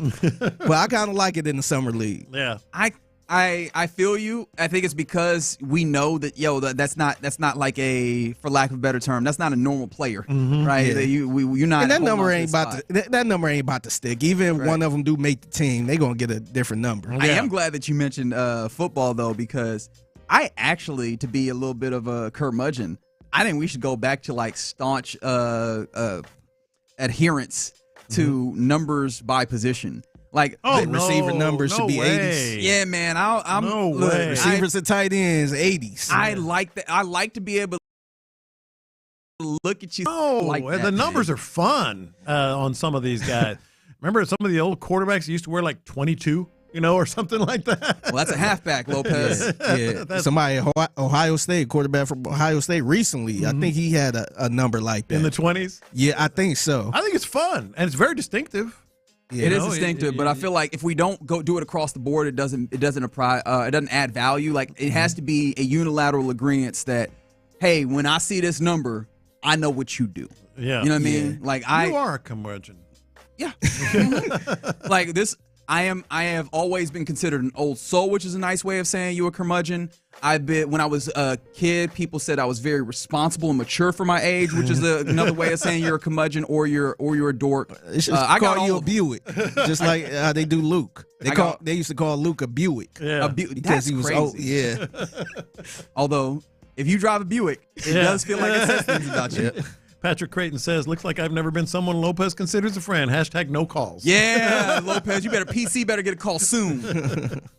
These are my confessions. On a more serious note, it is confessions, and it might not be something you want to hear, something I want to say. I don't think we can count on Jordan the rest of the year. That's a fair point. I do not, in my heart, it's what I feel, that we will be able to count on Jordan the rest of the year. If you weren't listening earlier, we were giving some of the sort of spot-to-speak kind of things. He was talking about injuries. He didn't even talk about Jordan too much, but Jordan was in Chandler room and said that, remember that time that, he was going to have live batting practice and then they canceled it and they called it a setback because he said there was swelling in the hand. But when he said this, I went, that might be it, man. Like, he may come back, but we cannot expect Jordan to be the old Jordan. It's just how I feel when he said that surgery in the hand, if they had surgery in his hand injury, it would be, quote, it would be difficult to have done, which immediately told me surgery is necessary. He said it would be difficult to have done where the injury is. That tells me, I don't think it's a stretch. He needs hand surgery, and he's not going to get it. That's a problem. That's a big. Is a problem that he's not going to get it? Yes. Or, okay. That means he might have to rehab. There might be more swelling again. Well, he really, might go back on the IL. That's the thing is, even if it's all right, we've rested plenty, he's starting to feel good. That means that as soon as he starts up activity, there is a distinct possibility that he does not react well to it. Aggravates it, etc. It's a bummer because they're getting a lot of things done, as we know. They got the 5-game lead back, all that stuff. Bryce Matthews doing his thing all of a sudden. We have to expect that, Jeremy Pena is going to be back. Cam Smith was batting leadoff yesterday for the first time and looked the part. They've got a lot of things that are happening. Pitching might be coming back. But no Jordan, I just don't feel it. I don't feel like we might see him again, but I don't think we're going to get him again this year. It feels like the healthy and responsible way to operate is as if you will not have him back, and then hopefully you do get him back. And the problem with additional that, you're not going to add one of the caliber of Yordan Alvarez, and I don't think that matters as much for the rest of the regular season. I think that you need a bat like that in order to put the fear of God in your opponents in the postseason, and that is ultimately the goal of the Astros. So that's the thing that gets me a little concerned. Y'all, I started something now. We got the numbers conversation going from the 832. Aziz wearing 0 looks better than hitting Trevor Lawrence than him here wearing 56. I disagree. Something about looking at 56 looks like it hurts. You know what I mean? Yeah. But I do like defensive players wearing like the single digits and stuff like the lower digits. I just don't like the offensive players like a Cordell Patterson rocking 84 running through the tackles, man. That to me, I never like that. Give me my Be wide a receiver, man. Give me my wide receivers wearing 80 again, baby. Get your ass on the outside. Don't nobody want to be Jerry Rice no more. I grew up wanting to be Jerry Rice. What happened? Everybody wants to be Jerry Rice. No, everybody want to be number 1 now or number 12 and 15. Yeah. Somebody get out here and revive 80, ladies and gentlemen. Let's do that. All right, those are your lunchtime confessions here in Loop on Sports Radio 610. It is a Texans training camp Tuesday, remember. We're giving away 4 VIP tickets every hour today to Texans training camp on August 1st. That is the date that the tickets will be for at Houston Methodist Training Center, across from NRG. The tickets are courtesy of the Houston Texans, so we will be giving away yet another 4-pack in this hour. But coming up next, before we do that, is Cam Newton hating, or does he have a point when it comes to this Super Bowl winning quarterback? We'll discuss that next. In the Loop.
Call D&M Leasing today. Live from the Mokaram Injury Lawyers Studios, Sports Radio 610 presents In the Loop with John Lopez and Reggie Atatula. Yeah, you're in the loop here on Sports Radio 610. Wow. Yeah, number talk really gets the people going, apparently. I am learning today.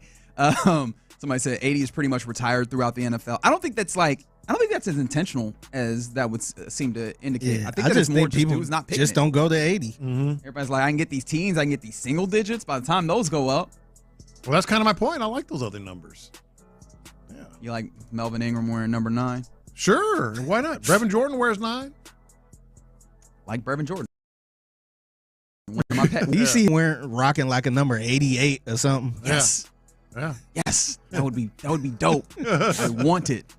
Hey, man, more power to you. Do what you got to do. I mean, the rules are as such where you can take advantage of that, and so I want you to. However, if my perfect situation were in the situation, I would not have them wearing that. I was just talking about Luke Lachey wearing 42. I like it. Mm-hmm. Not only are you tight end, you a tight end wearing a fullback number, make it clear. Hey, I'm gonna hit you. You better know. I like the idea of the numbers having personality, which is not quite the same anymore. It was a defensive player that was wearing like 42 or 46 or something like that. I think he played for the Rams, I want to say. Mm-hmm. But I thought that was kind of ugly right there, man. Yeah, not going to disagree with you. All right. Is Cam Newton hating here, or does he have a point? I know that there's been so much conversation in the NFL, especially when it comes to quarterbacks. It's the most visible portion of all of this. It's the most easily accessible when it comes to whatever analysis or conversation. And especially when you have a quarterback, and we always have one in this league, one that is not easy to find a consensus on. He's not the, obvious, well, Patrick Mahomes is the best and we can stop the conversation. It's not even the ones that's so easy as just to go, well, look at the numbers and you're done here. Jalen Hurts has been that.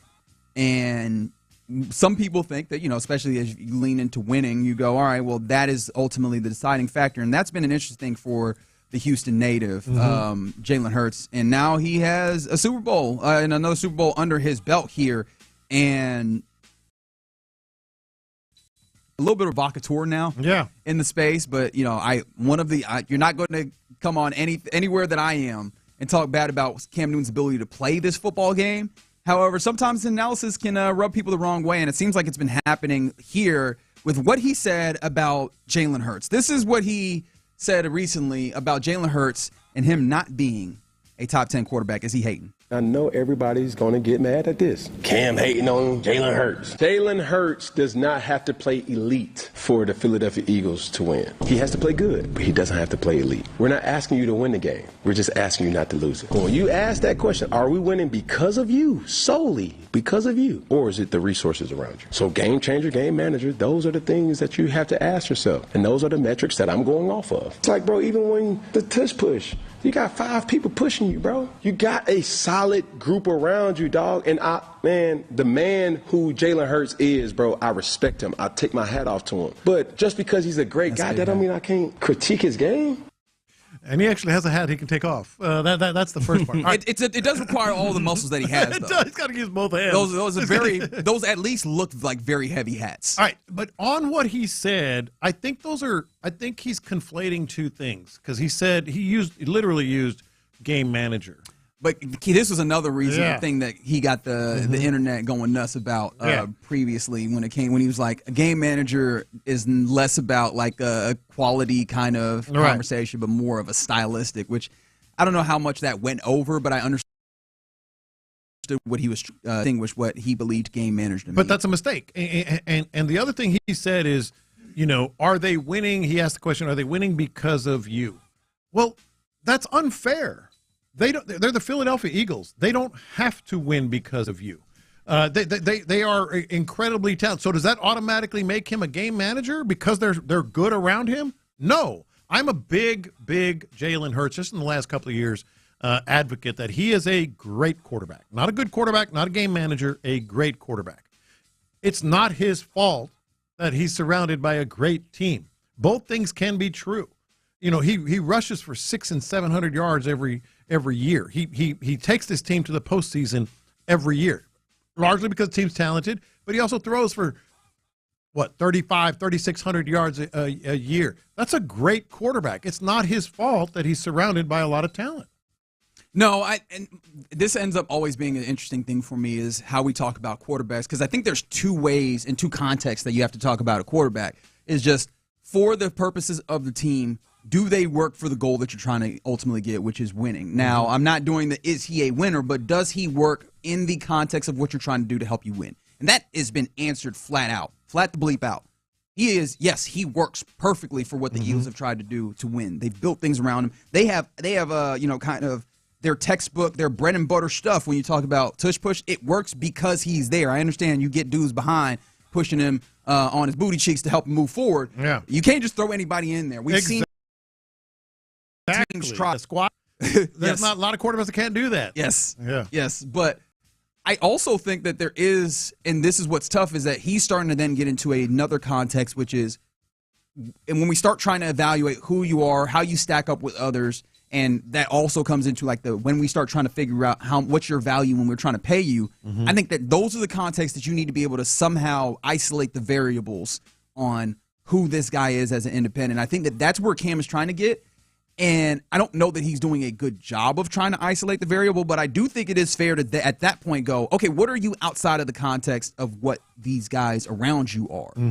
And I think that is a difficult thing to kind of surmise for Jalen Hurts because of the particular style of play that he has and because Howie Roseman has done such a good job of putting talent around him. Was Steve Young a game manager? If you look at the numbers, and I highly encourage you to do, if you are saying Cam Newton, that he's a game manager, that they're not winning just because of him. Did the Niners win just because of Steve Young? No. Was he a game manager? No. Both, those are things. If you look at his numbers, his rushing numbers and his passing numbers and his completion numbers, and I know we're talking 80s and 90s, it's different, but Steve Young's a Hall of Famer.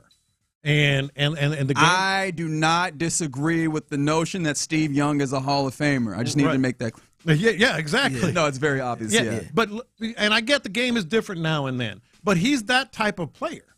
The guy that can run, the guy that can pass, that has a high completion percentage, and happens incredible talent. So if you're going to say that, then what was Steve Young? Was Steve Young the same? Yeah, this kind of remind me of when people used to say, "Oh, that's a system quarterback." Right. Remember they were saying that with Tom Brady. Oh, he's just a system quarterback. Put him somewhere else. Like, why would I want to put him somewhere else? Yes, it works here, and that's where they built it around him. If I could get a system quarterback that will work, that will play like Tom Brady, I'm using that system. Like, I ain't gotta put him in another system to prove that he's a good quarterback. If this system works for this quarterback, then I'm rolling with that. I think that's the same thing with Jalen Hurts. Yeah. And I mean, we probably won't find out anytime soon if he can carry a team by itself. But it seems like right now he don't have to. He doesn't have to. They got a good team. Salute to the GM. Yeah. He got them loaded. Yeah, and this is the thing that ends up being tough is like I agree with trying to find that isolated. The thing is, this is where having the right like subset of statistics or things that you're looking at helps.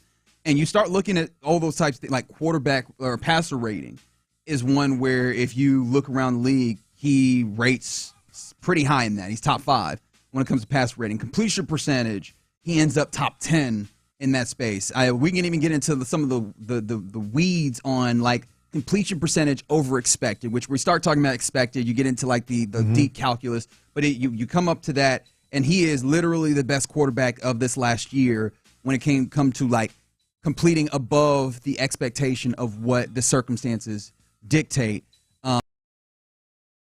Yes, it's exception. The numbers aren't gaudy there. Yes, it's only 2,900 yards passing, but for what he is asked to do with the amount of pressure that he holds, and then like again, if you want to also lean into the intangibles, he is a damn good quarterback. Like these things are undeniable. So. It did feel like a little bit of hating, and the reason why I go to hating is I feel like Cam Newton is in a way always trying to relitigate Cam Newton, and I can't blame him for that because Cam Newton was really polarizing, and I think he got really unfair coverage. I think that he might be doing a little bit of turning that around and then now letting that be unfair to a Jalen Hurts that you would think he would understand. I carried the team. He would understand and appreciate a little bit better. He should understand and appreciate Jalen Hurts. Yeah, but unfortunately it didn't get you a Super Bowl either. Right, but I think you're right, Reggie. I think he's like, let me tell you what carrying a team really looks like. You're looking at the guy. But Cam Newton, deserved a better supporting cast. Don't blame Jalen Hurts for having it. Right. Yeah. Right. And shout out to 832 for a great point. Only quarterback won with waves. Of course they hating. He's swimming. That's right. That's right. They be hating with your hair. Although Cam Newton, he did that to his head with all them dreads, with all them locks. Do you? Because I figure you're very you have locks. You're very diligent in making sure that they kind of come together and look. I always feel weird about the folks that go with like the kind of asymmetrical locks that end up real big like Cam do. How do you feel about those? Yeah, I'm a little tricky about those because I'm starting to see a lot more people like that get them real big, like kind of the Jays. I think some other people in the NFL had that look as well, but yeah, it's not for me, man. Is it for me? It could be. You should try it. Are you buying it? Look, go try it. I'm not saying you don't have hair. I just don't know if you got enough to lock it up, brother. This is true. Hey, try it, man. Yeah, go try it. You really want to put I want to see if he's gonna do it. Real little bitty locks. 832, fair point. He also had multiple offensive coordinators in his tenure. That is impressive to find a way to make that all go. Yeah, absolutely. I'm amazed that Cam Newton has been this guy because you would imagine that the dude who I truly believe Cam Newton has been unfairly covered a lot of his career. I think people have really, tamped down a lot of his greatness in the ways in which, like you mentioned, carrying teams, playing in systems. Like I like Greg Roman, but Greg Roman does kind of leave things to be desired whenever he comes up with a system. It works for the first few years, but it doesn't progress beyond and help the passing show up better. We've seen it a number of times with, we saw it with, like I said, Cam. We saw it in Baltimore with Lamar. We saw it in San Francisco. Kaepernick, where it's like, hey, this system works for a period of time, but it doesn't progress further. Yeah. I think there's been a number of things that have hampered Cam and the appreciation for him. I really am disappointed that Cam Newton is now turning this around and doing some of the things that he experienced to someone else. And he's also doing the thing that we hate for analysts to do. I think he's kind of pigeonholing what a franchise elite quarterback is supposed to look like. Jalen Hurts is built different, looks different, plays different. That shouldn't be a penalty, You shouldn't be penalized for that. And he kind of showed it all throughout a lot, man. Like got benched in the national championship game pretty much, and second round pick, and the whole running back talk. Remember the position change, all that crap was going on, and look where he at now, man. Yeah, like it's hard for me to hate on that. Yeah, for sure. I do have a question. Maybe I'll ask it later. You realize he just hasn't been seen wearing his Super Bowl ring? He'll hold it like in a box or whatever. He just hasn't been seen wearing it. It's not like a thing that matters, but it's a weird anomaly that I was alerted to like yesterday, and I was like, that is weird. That he just won't wear his Super Bowl ring. I don't know. Well, maybe I don't know either. Yeah, it's like. Is that odd? Does that strike anybody as weird? Maybe or is that he just doesn't fine? like jewelry. Like I don't wear my wedding ring. Man, nah, that brother had. That's why you don't wear your wedding ring, huh? Yeah, I just don't wear jewelry. That brother had. Jan really put up with you. Honestly, you should pray to God every day and thank Him that she will put up with you because you be doing some nonsense. I don't like jewelry. But you do like 20-year-old pillows though, huh? I got another one. It's all right. Unbelievable. It's not like my old one. Jan, you are a saint. All right, you're in the loop right here on Sports Radio 610. Coming up next, let's talk a little bit more about the Astros who, find a way to get their 5-game division lead back. But also, how are we feeling about the Astros and their injuries at this point? Because Joe Espada spoke. We'll talk about it next. The Drive with Stoerner and Hughley. Our job as an offensive coordinator is to get our best players to football and put our best players in position to play to their strengths. That starts with Nico Collins. This may be the first year that we've gone into where the play caller schematically said, okay,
access, exclusive content. Sports Radio 610. The Texans play here. An Odyssey sports station.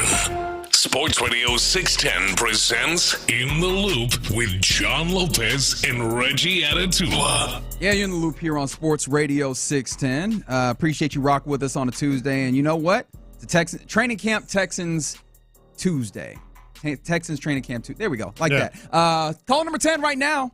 We'll be giving 4 VIP tickets to Texans Training Camp on August 1st at Houston Methodist Training Center across from NRG Stadium. Those tickets are courtesy of the Houston Texans. Caller number 10 right now. Like I said, giving them out 1 an hour, and just wanted to mix it up on you. That is 4 VIP passes, 4 VIP tickets to August 1st. What calling number? Call number 10. It's been calling number 10. Okay. Yes, sir. So light up them phone lines, talk to the man Fig, and win, as we are training camp crazy, man. Excited to get out there tomorrow bright and early. You'll have 6 a.m. Payne and Pendergast. It'll be Sean and our guy B. Scott out there tomorrow from 6, and then you'll get 8 o'clock. You'll get Vandermeer and Harris, and then we'll jump on to 10 as we always do. Excited to give you the lay of the land, talk about what's happening out there, what we see, our first impressions, all of that. Excited to get that going. The Astros yesterday got a big-time victory, 6-3 win. Bryce Matthews, the belle of the ball, first and second home runs of the season. We talked about him and how you're now in a place where maybe did you find yourself something that'll help you kind of span the gap, or did you find something also that will maybe be a trade chip that people get more interested in? That remains to be seen to a large degree, but also, Joe Espada, the manager, talked about one of the things that we do really need to see, and one of the things that we're interested in getting a feel for, which is these injuries. How are you looking on possibly the return side of it? It's very clear. We've talked about it before. This Astros, on the grander scale, the Astros organization has to take a look at this. Oh, yes. I'm very adamant about it. I think you can go back to even the big one of the big sponsors, one of the big advertisers, whatever you want to call it, Houston Methodist Center. I think they should be upset. It's a bad reflection on them. I mean, they have their name all over the building, and the Astros can't figure out injuries. And when they do figure them out, they maybe rush them back. And I'm not even kidding about that. But that's just aside. It's big enough to where I wonder. The tough part about it is I don't know that there's a organization that I trust enough to do this. But it does feel like I would have somebody from the outside come in and evaluate, do an audit of the organization. The problem is that consultants and consultant firms, I don't know how much I trust in them to come in and do a relatively unbiased evaluation of what you're doing. But if there is somebody that you can trust to do that, there needs to be an audit of the system, because right now the system has time and time again shown you that it's not effective in the way that you want it to operate. And even to the point of, Jake Myers and aggravating an injury, and even though it was the other leg, how did they handle the rehab and recovery, of Isaac Paredes, because he hurt the other leg, but people always talk about compensating. Were they doing that right? I mean, on and on and on it goes. You can talk about Houston Methodist should be upset. Joe Espada should be upset. Dana Brown should be upset. Obviously, fans, players, are they wondering, are they telling me, and are we doing the right things in these the way they handle injuries and rehab and recover? But ultimately, it's Jim Crane. Jim Crane needs to be sitting up there saying, what the hell is going on? They are the worst in baseball at it. They have the most people on IL. They've had the most pitchers on IL over the last 5 years, I believe.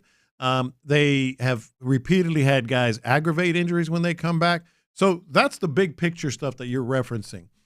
More specifically to the here and now, we're talking about all this as a backdrop to what they're saying on the recovery and returns of these players that they desperately need. And I frankly don't know. I don't believe anything.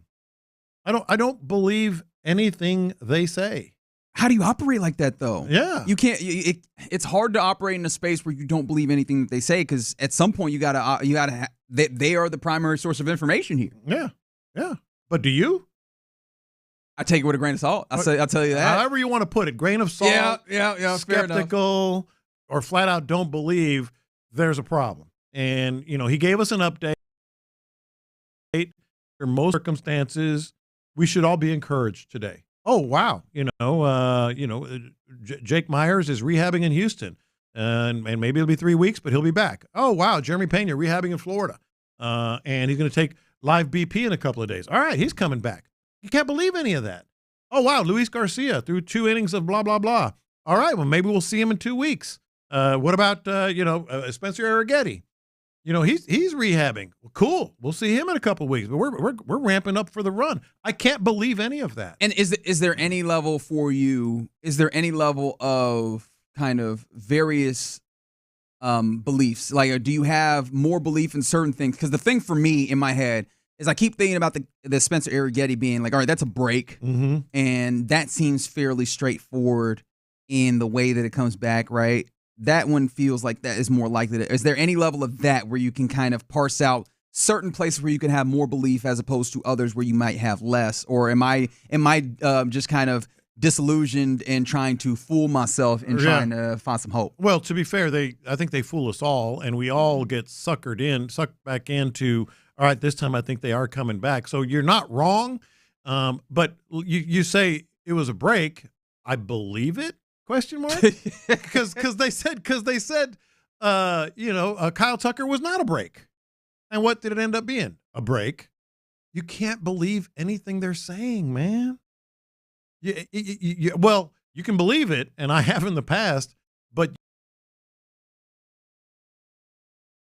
you end up. I mean, how do you operate then? Like, how do you push this thing forward? There's a lot of decisions that have to be made based on these injuries, and obviously Isaac Paredes joining the IL, 10-day IL now makes it 16 guys that you have there. That obviously happened yesterday. There's decisions that have to be made in the interim. How do you try and go about making those decisions if you're in a place where I don't know what to believe on the return timeline? Even as Joe Espada gives you, a decent amount of, I guess, more positive news and some news that would lead you to believe that relatively soon you should see some of these guys. You should. You want to believe it. But here's the other thing, and this is maybe my biggest worry. Even within the building, are they starting to have doubts? Are they starting to have it? Because they know more than any of us. They see the MRIs if there are MRIs. They see these athletes, these players on a daily basis recovering. They know where they are better than any of us in their recovery, and yet you've still had aggravated, at least 2 this year, injuries that were aggravated. So are they even starting to wonder, should we be believing our athletic training staff, our doctors, our orthopedics, all that stuff, because we've been burned by it ourselves? That's my biggest worry. Like, even they are starting to wonder if what they're doing is working. This is the biggest existential crisis to like the Astros' ability to win in a long-term sense, right? It's just not being able to handle this because, as we're mentioning, right, you have to be more and more effective, more and more efficient with your resources as they dwindle, right? You've utilized a lot more players. You're coming towards what I imagine is near the end of what normally the window would be for a level of contention. And so in order to open that up, in order to pry it open, whatever you want to term that as, you have to be as maximum efficient as possible when the margins get thin. And it's hard for you to be efficient, and it's hard for you to operate well within a tight margin if you're having a little bit of mishandling of your assets through injury, or you don't know how to make this decision because you have an injured asset that either could be helpful, like a Yordan, or could not be there and you need to replace. Like, these are the things that feels like this feels like the big thing that could shut your window in a way where it kind of belies and it kind of undercuts the incredible things that you've done to have, minor league guys come up and produce at a major league level in the span. It undercuts all of the fantastic things you've been able to do, finding a Bryce Matthews and him doing Cam Smith coming up and being way more than you could have expected, both defensively and offensively. This is the thing that undercuts it all. It does undercut it all. And the other thing that I think is the most important thing now in terms of big picture, long range plan, making a run, is we haven't even mentioned Yordan yet. And I want to ask you guys, your confidence level after hearing yesterday Yordan himself say that he aggravated the injury. He was going to have live batting practice. It swelled up. He couldn't go. It was determined to be a, quote, setback, which it was. And now he's talking about it and saying he's progressing, but there is in his hand is, quote, difficult to have surgery. That, to me, as you heard when I was doing confessions about an hour ago, that tells me I don't know if we're ever going to have this year anyway the Jordan that we expect. Are you guys in the same place? I think that is the most reasonable way to operate with that. Pretend like you're not going to have him until hopefully you do have him, which does not terrify me for the regular season. It's the postseason. That is when his bat is the most important. It seems like you've done a good job spanning the gap, and that maybe that is, a little haughty of a claim to have because, again, there's still a stretch run, and you saw last series how quickly you can go from having a comfortable lead to a very uncomfortable space where you almost only had a 2-game lead over the Mariners, right? Things can shift up very quickly in this league, but still, it is necessary in those moments where every game becomes more important that you have maximum firepower, and him not being there does scare me. Does this at all, though, considering that, the guy who has been most likely to slide into the DH role is Jose Altuve, does that at all offer any semblance of condolence on the backside of this? The idea that, hey, you can get him off of the fielding side of it, and if you have other guys, like if Chas McCormick is coming on, and if you do get Jake Myers back, now you can have two of those guys in the outfield that covers the outfield defensively a little bit better than having Jose in the left field, even though he's acclimated okay out there. You're right on the outfield and giving Altuve at bats, but not necessarily wear and tear on the field. But what are you going to do on the infield?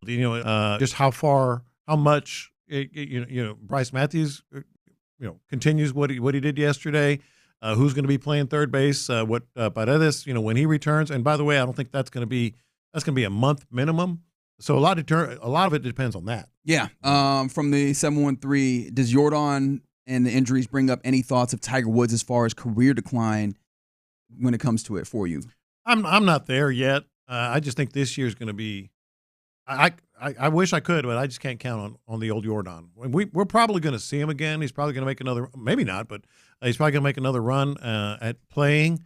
But that was a true. I might have even said it out loud, like, whoa. He says it's in a bad spot where you can't have surgery. Oh, so you're saying you need surgery? That is problematic, man. I would like to very much stop having seasons where you have a major player lost for an extended period of time that you also did not prepare for. Yeah. I would love for that to not happen. From the 8 through 2, as dire as you guys talk about the Astros all the time, I'm sure happy with this team and the way they've played so far. That's even a frustrating part of it. That's exactly it. It would be something different, and obviously I'm very happy to not be in this place, but it'd be something different if it was just a team that could not handle the weight of what's happening here. I think as they continue to bridge the gap with the injuries, it makes it that much more frustrating that they have not been able to be, have better results. I guess the nice way that I'll put this with the injuries, because if they had, it only makes you think, imagine what more could be done if you were able to have your, all-world hitter, if you were able to have so that, even the guys that are coming up and giving you something, maybe they end up in the pen. Maybe they end up with a more robust pen, and you have a pitching staff that rivals any other in baseball all the way across the board. Like, these are the things that you could have on the upside, on the other side of this, but you just don't, because in part you have really poor luck, but it really does feel like in part also you've mismanaged. No, you are 100% right. It's even more frustrated because they're having success. Like, had they lost all these pitchers and Jordan, et cetera, and they were 6 games under 500 and kind of just, flailing around in the middle of the division, we could all be saying, oh, well, one of those years, we'll see how they get better. But they're still fighting. They're fighting with one arm behind their back, but they're still in the hunt. They're leading. It makes it even more frustrating to me. An interesting thing that came in on the YouTube page was, I think, somebody saying that the MLBPA has to be somewhat concerned about this continued, kind of the way that this continues to happen for the Astros. I do wonder, what kind of, and this is again going to labor disputes. I know that I've had a lot of conversations about how labor interacts with organizations, but I do wonder if baseball's union is still strong enough to make something shake like that. I think that there's definitely decades past, where you look at the MLBPA and you go, maybe they would have it within them to level some level of fight, or have some level of look into and be able to utilize some power. I don't know if the baseball union is at that place currently. Yeah, I looked it up and I really was just kind of reading some stories about it. And it takes a lot for MLB. MLB can do it too. MLB or the Players Association come in and sort of, dissect and I guess sort of investigate what the issues are here. But it's a pretty high bar. Yeah. Astros found another way to get a victory, 2-2 on this road trip. Hopefully you end up above 500 with the game tonight. Framber Valdez back on the mound. That's another. All right, I don't want to do this, but it is in my brain. Because I heard on the broadcast them talking about kind of velocity dropping for someone else. I can't remember exactly who was talking about. The extended stretch of time for Framber Valdez of extra rest. Hopefully it's just rest. Is that where you currently exist with him getting ready to take the mound again after a nice opportunity to get some sit down time? Yeah, I just wish I hadn't read the text board yesterday because I think they're just giving him extended rest. But the text board was like, well, remember he got hit in the calf and all this other stuff. And again, I'm like, the Astros, the poor luck or mismanagement or all of it, it does again put you in a place where you, in some ways, look for the worst in weird ways. Hopefully that's not the case. Hopefully Framber just comes out, gives you good Framber, nice and rest, and you get another victory. So hopefully that happens tonight, 8:40 p.m. first pitch for you Astros. All right, you're in the loop here on Sports Radio 610, and it's about that time to turn things over to Figgy Fig for Figgy's Mixtape. What you got, bro? Yeah, so I got this list of – it's not a list, but I have a marriage agreement from somebody they decided to do before tying the knot, and I kind of want to run this across y'all. It's kind of mind-blowing to me, but I want to see what y'all feel about that. All right, let's do it. Next. Area Funny Creighton. You're building your team this offseason to compete with those teams that, have been your roadblocks. Texans haven't been able to do that against the Chiefs or the Ravens the last couple of years. The kind of guys that they're bringing in and the positions they're bringing them in at, nobody's maybe done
volunteer. Every donation brings hope. Every hand makes a difference. That's SALArmyEDS.org. We love Kikuchi!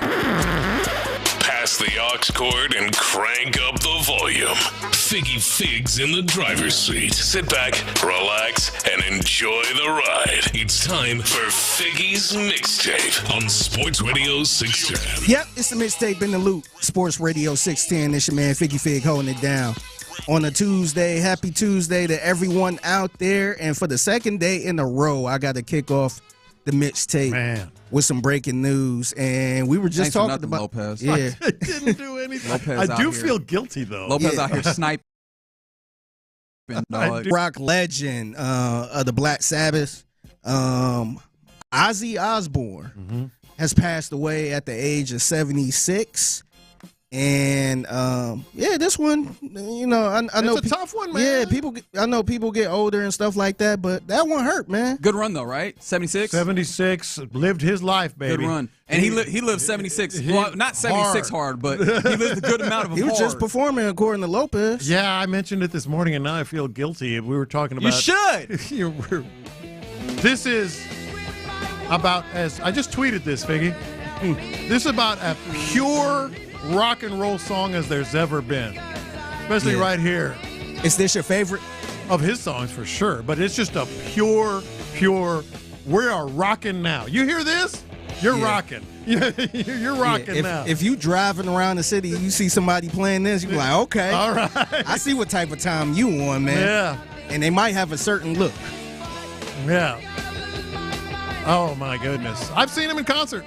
I saw Black Sabbath in concert in high school. So this wasn't the time that he peed on the Alamo. It was before that because then one does. Well, he got banned from ever performing in San Antonio again. That'll happen. Honestly, you get banned for peeing on most things. Like if you pee on a thing that is not a toilet seat, for the most part, you get banned. Yeah. Yep. This is one mine too. right here. That's yours. I like Iron Man. I like Paranoid and Iron Man. I mean, it's rock. You are rocking. You put Ozzy Osbourne or Black Sabbath on. They be playing this at the stadium, don't they? Oh, yeah. I remember very vividly. I think it was the time before that he peed on the Alamo, but it was. I got to stay quiet. It's the drums that get me every time. Yeah. Do you have any apologies that you want to throw out here, Lopez? No, I just feel bad. I mentioned it. Apologize to his family, man. I sincerely apologize. I don't know if I jinxed it. Thank you. But yeah, Ozzy Osbourne passes at 76. We learned that today. Yeah, man. Prayers to his family and all that stuff. Legend, man. That's a legend, man. Yeah. So I continue on the mixtape. I wish I could play some more Black Sabbath, man. I just canceled the show and just put my headphones in. It's Black Sabbath Tuesday. Yeah, I know what I'm listening to after the show. Me too. But rest in peace. But man, I ran across this a website or article talking about how this lady who just got married, she came up with an agreement, not a prenup, but an actual agreement for her and her husband to sign before they tied the knot. Okay. So kind of a pseudo prenup, but not about money. Well, I'm going to go through this, and I think I'd rather have the prenup rather than this list she came up with. So they got a lot of clauses in here that's even way further than the prenup. And I kind of want to go through this and kind of get your reaction to it. So the first one is spousal. So they agreed never would they change their political belief during marriage, locking them in from day one. That is one of the dumbest things I've ever heard in my life. Like just the idea that I can't change my mind. That is exactly. It's not about politics. Yeah, I can't change my mind. So I got to stick with one party. I heard that differently. I think now I know where you guys are, and I agree with you. But I heard it as like I'm not going to vote like you vote just because we're married. You know, like, you know what I'm saying? Okay. Yeah, that's how I interpreted that. Yeah, but at least not like you can't change your mind. the way that this was thrown up to me by you, Figgy. That's why I thought it was. Yeah. Okay. Because The way a lot of couples ultimately, so they could come in with different beliefs, and they got to stay with that belief. That's dumb. I agree with you on that. Yeah, that sounds silly. But if it's, I think I look at it as like, oh, just because you're voting for this person doesn't mean I'm going to vote for him too. Just so you know, I think that's how I look at it. Yeah, if it's that, then it makes a level of sense. The idea of this is what you believe, so don't get out here and changing up on me. But what happens if information changes, friend? Yeah. What about this one? Income parity requirement. So both must earn equally at all times, a strict 50-50 split to prevent financial imbalances. Who is this woman? This is all theoretical because I don't know what life you live in where jobs are so abundant and jobs come at the same time in that way. 50-50 straight down the line. And whoever put this clause in, I'm guessing it was the woman because she shared the agreements, is the most insecure person you could ever meet more than me. Why not? Why not? Yeah. Nah, I would have said, just give me the prenup, man. Look, whatever I bring into this marriage, I take out. Yeah. And you can take whatever you brought in. Here's another one. Marriage expiration date, or every 7 years. Is it weird that in an experimental sense, I kind of like what we're doing here? The 7-year thing? Just the idea of, hey, man, we got to get back into the negotiating table and make sure we all still in on this. I do appreciate the idea of, hey. I mentioned that on this show before. Yeah. Pretty much saying that vows automatically expire every 7 years unless both choose to reapply to stay married. Nah, I don't like it. I think it sounds wilder than it really is. I think it's kind of harsh to be like, oh, yeah, no, we no longer married if we don't come. But I do like the idea of giving yourself a periodical time to make sure, hey, let's check in and make sure it's good. But then also, hey, man, we've all been in a place where people get complacent and don't keep if there's a timeline, hey, we coming up on that it's a contract year, baby. It's a contract year. You want to get some contract years in there, don't you? Hey, some of us reaffirm our marriage every day. And some don't. I was about to say, and are those people with us in the room right now? And some of us do not. All right, what about this one? Emotional labor audits. So they'll log and track mental and relationship work like emotional support and household tasks to ensuring equal effort. I don't even know what she's trying to say. Yeah. It's a good idea to try and ensure equal effort. Yeah. It sounds wild to be like, now we have to do... We have to... Emotional support? This one right here is my favorite one. Temporary marriage suspension. Mm-hmm. So either spouse can call a one-time 3-month timeout once every 3 years if things get tense. All right, but what happens if I get the challenge right? Do I get to keep my 3-month timeout and come through back? What are we doing here? She just wants to mess around. No, that's what this is. She wants to go play. I'm like, you want a break? She wants to go cut it up a little bit for about 3 months. Also, isn't this implied with any marriage that any time you got to be like, hey, I need a break? I feel like people are just like, hey, what am I going to do besides take the break? I feel like that's kind of... It's really just the codifying of any of this is kind of weird, to be honest. Here's another one. Full partner surveillance. So each can track each other's location using apps, claim it is for safety, though it raises privacy concerns. Always claim it's for safety. Yeah, my wife is one of them. Yeah, she got my location right now. What if I'd be worried? Hurt? What if I can't find you? Okay, ain't gonna happen. What's funny is if y'all both come to this, it does not strike me as weird by any means. Mm-hmm. It really is the idea that up front it's a must. It feels like you ain't got no trust, which I feel like trying to do any of this under a level of no trust is a bad idea. I realize my wife is just nosy because she got 6 or 7 different people location. And she mentioned one time she didn't even realize what she was saying. She's like, sometimes I just look to kind of see everybody. I'm like, so you using this as a social media account? Yeah, no. You just being nosy, seeing where and explain it however you want. It's spying. You're spying on your partner. Yeah, especially if you go into it all the time. And in this case, don't ask me where I'm at. Don't call and say, hey, where you? No, go look on the app. Go look on the app. That's why this is here. Don't ask me no pointless ass questions. That's like when my mom used to do this when I'd ask her any question. You go look it up. Look it up in the dictionary. Merriam-Webster, no.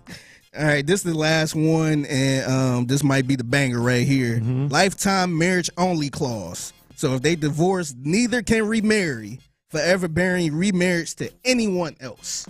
Come on. This is a deeply unserious person. It is. Whoever wrote this up is a deeply Just give me the prenup. I sure hope the guy didn't marry this woman. Yeah, I think yeah. Every time. It's a pump fake that gets me every time. Yeah, I think they tied the knot, so. They did? Yeah. I think they good, yeah. Well, I don't know if they're good. I don't know if I know they're not good, to be honest. Yeah.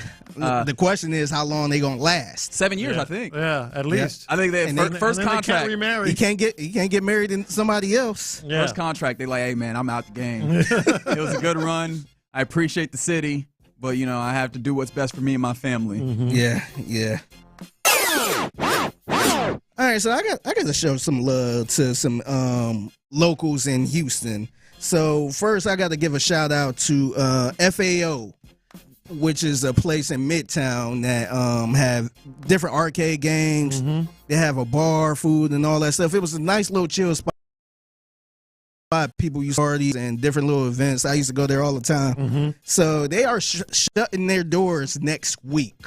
Oh, man. So they're gonna be they're gonna be shutting their doors next week. And here is the owners of FAO to kind of give us a little PSA on what's going on, what happened. Hey everyone, Adonis and Bronson here, as y'all know, owners of FAO here in Midtown of Houston, Texas. Just want to put out pretty much a public service announcement that we will no longer be here in Midtown. We will be closing our doors at the end of this month. This is definitely not the end of the road for us. We would definitely want to make sure that we give thanks to everyone that decided to work with us for an extended amount of time, a short time, whatever may that be. This is definitely not the last of us. Just us having a physical space like FAO, that's the end of that. We will be hosting a steak night on July 28th on Monday. So we would appreciate everybody if they could come out, show some love. Of course, I imagine people are going to be coming through throughout the next 2 weeks. And then our last day of actually being in business will be on that Thursday. Yeah, so I just want to kind of give them a shout out, man. If you want to go real quick and go there before they close the doors. Are they still going to be in business? That was a little vague. Yeah, no, so that place is done. So they won't be in business. They're just going to be doing something else. It sounds like they might be working on something else in the future. But FAO, as we know it, is closing for good. And that steak night kind of sound pretty good. Yeah, man. Love me a steak night. Mm-hmm. Yeah. So, man, it was a fun place, man. If you get a chance to go before they close, hit them up. All right. Cool. All right. I'm going to keep my local thing going. Why is somebody calling me? Who the hell is this? You at work and everything. Yeah, it's probably a scam call. They were probably listening to Lopez earlier, and you're like, you know what? Let me call Figgy, see how you doing. I don't want nothing. I'm just seeing how you doing. Yeah, I ain't want nothing. Yeah, get out of here. But I gotta show some love, some more local love. Mm-hmm. John Lopez, you got a podcast called the Bite Meat Podcast. I do. I'm very proud of it. Very happy with it. You still do the Bite Meat podcast? Yeah, Bite Me is the one that's really off the charts. Bite Meat is the barbecue podcast that's starting to take hold. Okay. I just want to give a special shout out. Thank you, Figgy. That means a lot to me. Yeah, so you got on the show. You got Captain Scott. Captain Scott and all. You got Captain Caleb and Captain Dean. Captain Dean. Okay, yeah. So got a lot of captains. I feel like I'm walking into. Yeah, I was like, why you not a captain? I don't want to be a captain. That means why not? Because then you have to be a fishing guide, and I don't have the that time. It already sounds boring. I don't worry about it. I don't care anymore. I've been asked to be a captain. Don't want to be a captain. I also feel like I'm walking into a trap. That's right. I see it. Yeah. I don't know. I'm just showing some love. Okay. Well, thank you. How many captains have you had on your podcast? Ooh, well, these 3 every week, and then probably another dozen or so. Okay. Yeah. Okay. Just as guests.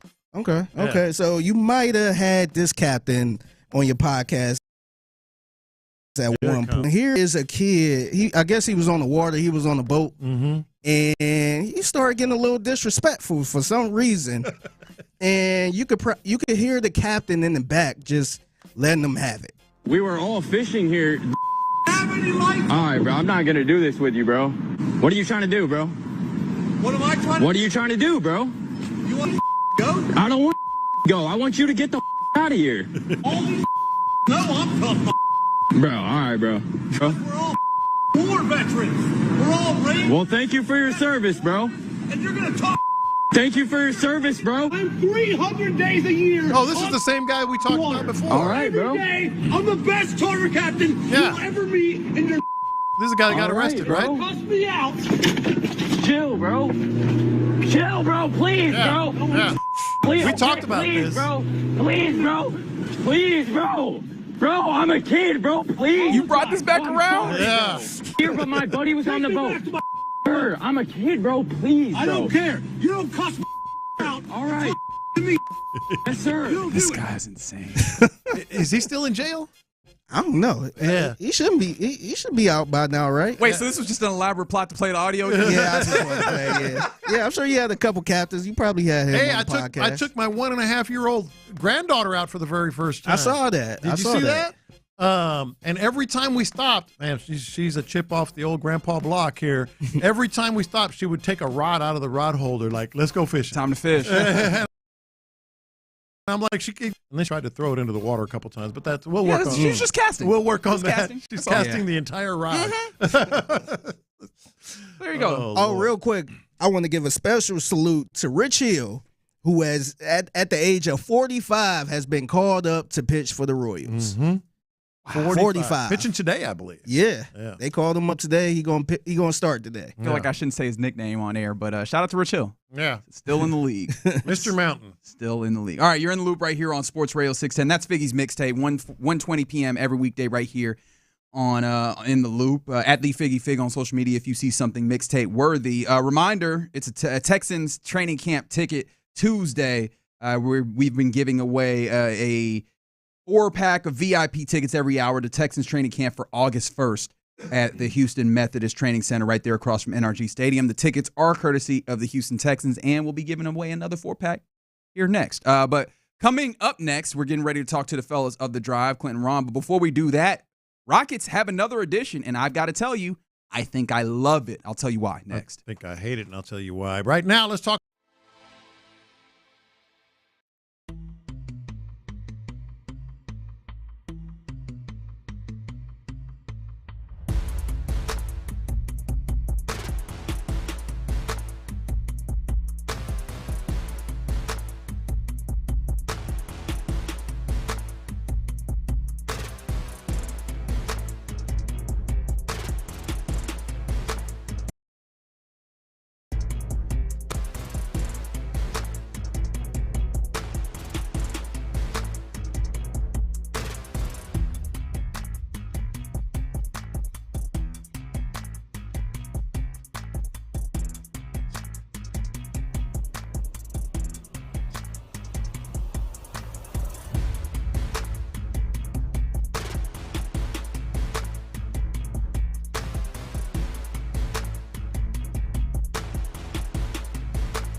Exit Information Kit. 800-761-0000. That's 800-761-0000. Paid for by Wesley Financial Group. Thank you, Figgy. Live from the Mokaram Injury Lawyers Studios, Sports Radio 610 presents In the Loop with John Lopez and Reggie Atatula. Yeah, you've been in the loop here on Sports Radio 610. Appreciate you hanging out with us on this Tuesday. It is a Texans training camp ticket Tuesday, and right now we'll get 4 VIP tickets to Texans training camp on August 1st at the Houston Methodist Training Center, which is right there across from NRG Stadium where training camp takes place. Takes his courtesy of Houston Texans, and call number 10 right now gets an opportunity to win those as well. So yeah, man, keep it locked, especially on a Tuesday for the opportunity of those. But right now, call number 10. The Houston Rockets still trying to. Hey, man, we staying active. This we've talked about it with Sean yesterday. Talked about it a little bit, and I've definitely thought about it a lot. That man, the fall is going to be jam packed. Obviously, there's Texans football, important, impactful Texans football, but Rockets basketball, as soon as it starts up there, and what is that, October? Is going to be meaningful as well. You're going to need to keep up with the Rockets right off the jump because Kevin Durant and the aspirations that they have, it ain't just going to be wait till Christmas and then tap in. There's going to be things happening. And now they add to what they're doing. And honestly, it's like they made a move. Not that I feel myself so important that they would make a move to answer something that I kind of asked, but they made a move to kind of really quell one of the few things that I was looking at that I go, I'm still interested in what they're going to do there. Josh Okogie, who is a shooting guard type, he has now been signed for your Houston Rockets. He's a veteran wing, obviously a lot of wings to this team, but he often plays more as a shooting guard, and he signs a veteran minimum $3.1 million deal for 1 year for this upcoming season with the Rockets, and I very much like this deal. Well, I think it's a good deal. I don't know where it's going to put them, that kind of stuff. But it's not that level of things at all. He's a really good defender. That's why he's here. His shooting got better last year. I do like his nickname. They call him Obi-Wan, which is always good. I don't know that I've actually heard anybody call him. I know I'm not saying you're wrong. I'm just saying I don't know that I've heard anybody actually call him that. While I've seen him play a decent amount in Minnesota where he started, and then Phoenix where he played after that. But he's starting off on the wrong foot. Why do you say that? He is starting off on the. We just found out he got signed within the last hour. What you mean he's starting off? In the last hour, he started off on the wrong. How? Foot. Josh Okogie's Twitter account. Houston, we have a problem. What upsets you more about that? Just like the cliche, Come on, or man. Does it also upset you that people get the quote wrong every damn time? This is true. It's both, but really just that we're over that. We're past that. Nobody here likes that, Josh. Maybe let's use this as a learning experience. Okay. Yeah, just use it as a teaching moment for Josh Okogie. The fact that he tweeted that. Very good. But he'll have an opportunity to learn. I really like Josh, as you mentioned, defensive first player, which when you play for Ime Udoka, you got to have that. But one of the things that I was starting to look at the way that this team was starting to be structured was, and I don't even know how important it is, because again, the big lifting has been done largely by making sure that you add some of the players that you have, right? Dorian Finney-Smith and of course Kevin Durant, in addition to what you've had. But with all the additions you have, like you've got good wings, but I was wondering if you end smaller capable guards that are like you need to find a way to defend. Mm-hmm. Yes, you could put Amen Thompson there and that's fine. But what happens if you end up in a situation where like you have men guarding up a little bit? Do you have guys that can kind of guard in that space? No, I think that fits. And Josh very much feels like if you have a specialized situation, because he's 14th man on the roster, 14th spot. I don't know where he fits. Maybe he's just outside of your normal rotation that you use in special situations. I don't know exactly where he'll fall in the roster, but he fits as a guy that works very well at guarding guards. He has that in his wheelhouse. And on top of that, he's not a great three-point shooter. He got better last year. He did shoot a little bit better last year. And one of the things about him shooting better last year, he played in two places. He played in Phoenix, and then he ultimately got traded to Charlotte, which is an unserious organization. But he played next to KD in Phoenix, right? Like, he has a level of rapport there, I think, which would help. And, again, he is a credible shooter. I might be stretching that a little bit. No, I don't think that's stretch. But sometimes being like 37? 34 or 38 in the first part with Phoenix. Okay. Now that's on low volume and that's not a ton of shots getting up. So again, you can take that with a grain of salt if you so choose. But being a credible shooter is sometimes all you need. It's one of the places where Amen Thompson, if he finds himself as a credible shooter, he's going to do some real damage to teams because it makes it that much more difficult to guard him.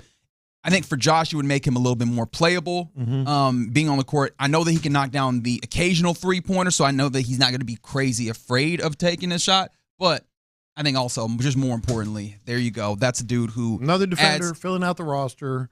Good nickname. Perfectly. It's just don't tweet that ever again. Don't say that. Don't say that ever again. Fair enough. Josh Okogie. Yeah. First thing he tweeted: Houston, we have a problem. That's right. That's right. Come Every on, time, man.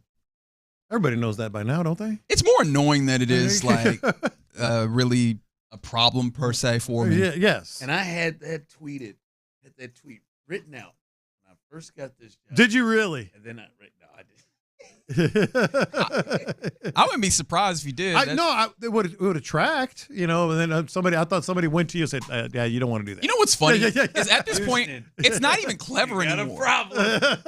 It's not even clever anymore. Like it doesn't. There was a point in time where maybe you could say it was annoying, but it was. It's not even clever anymore. Come on. Yeah. I don't. I'm not from here. Fair. A word. I do.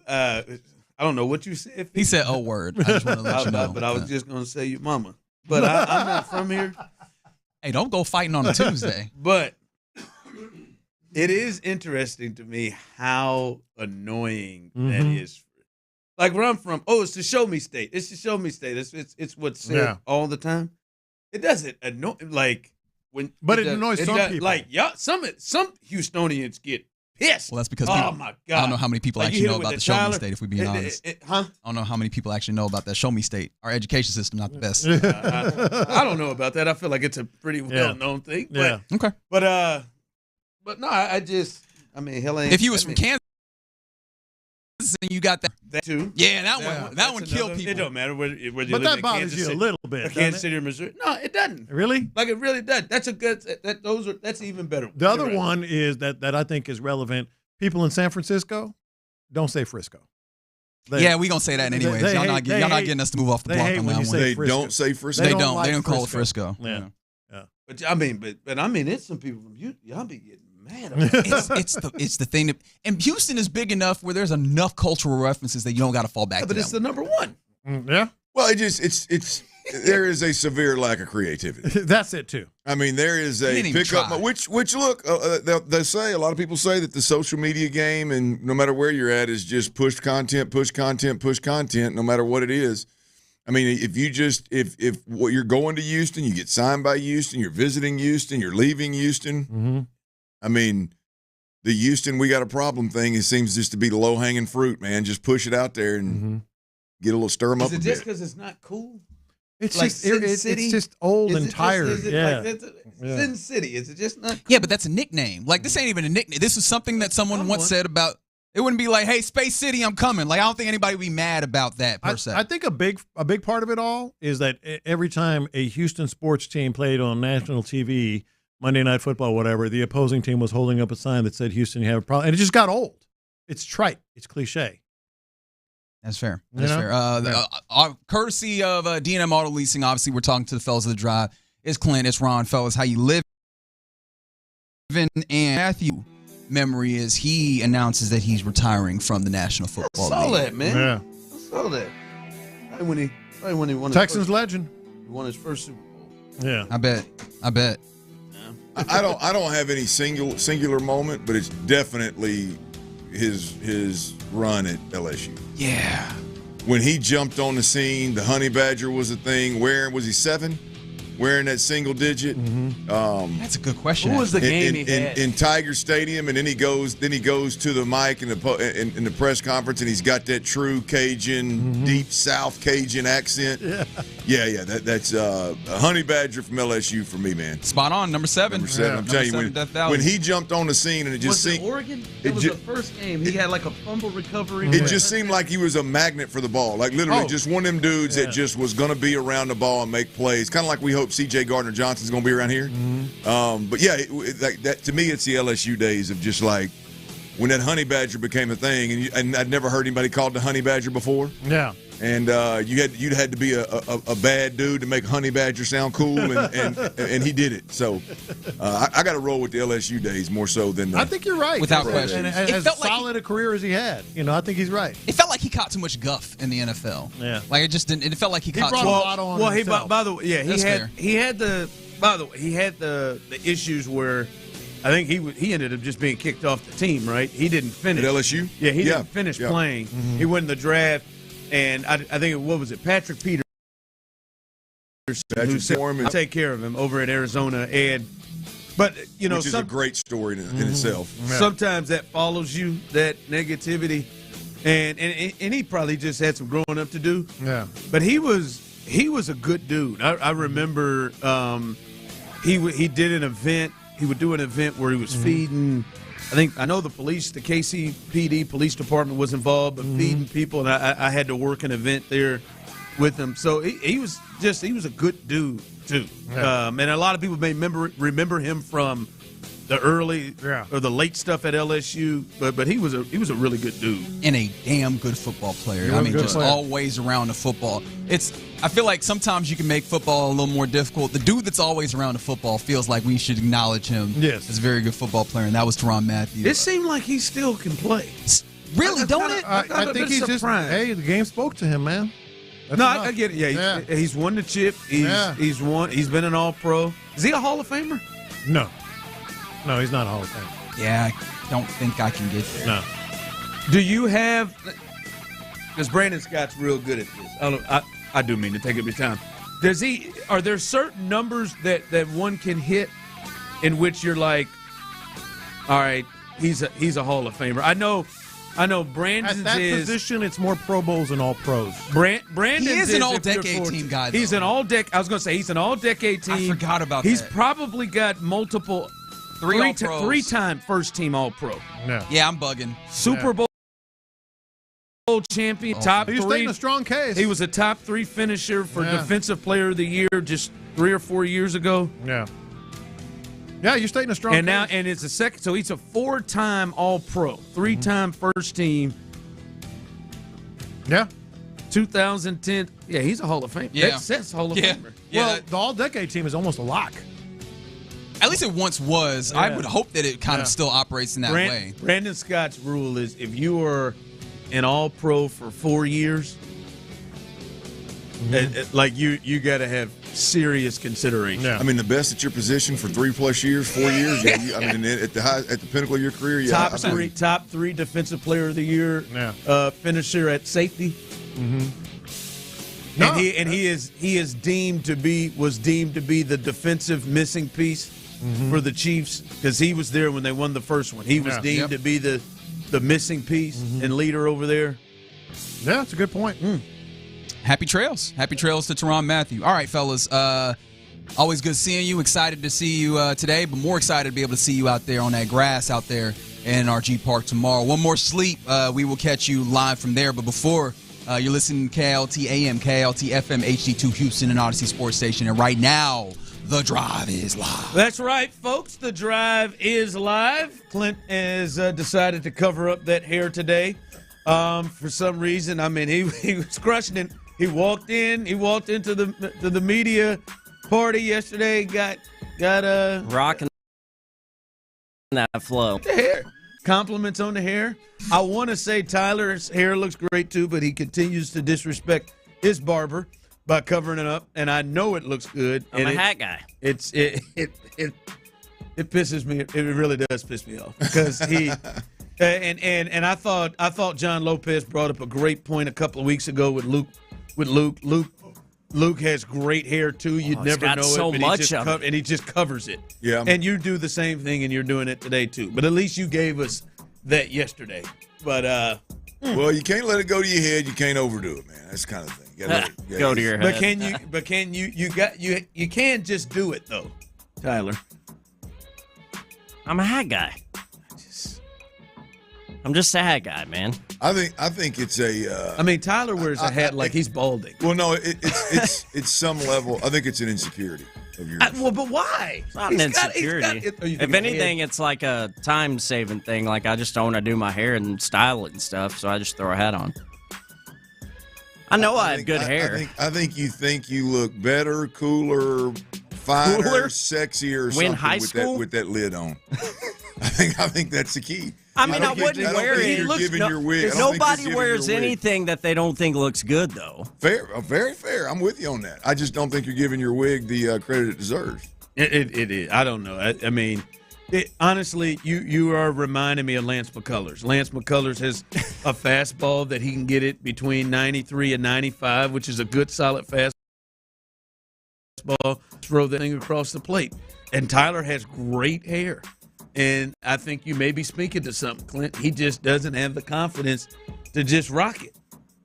It just feels better with the lid on, covering something And up. right when he gets it cut, and that's when you know it's good. He'll have that little part that he slides in, have it, and it's just. Y'all also know I got the old OCD, so I know every placement of every hair when I'm wearing a hat. I ain't got to worry about thinking, I wonder if this fell down over here, did something I didn't want it to do. It's just there, and I know it's fine.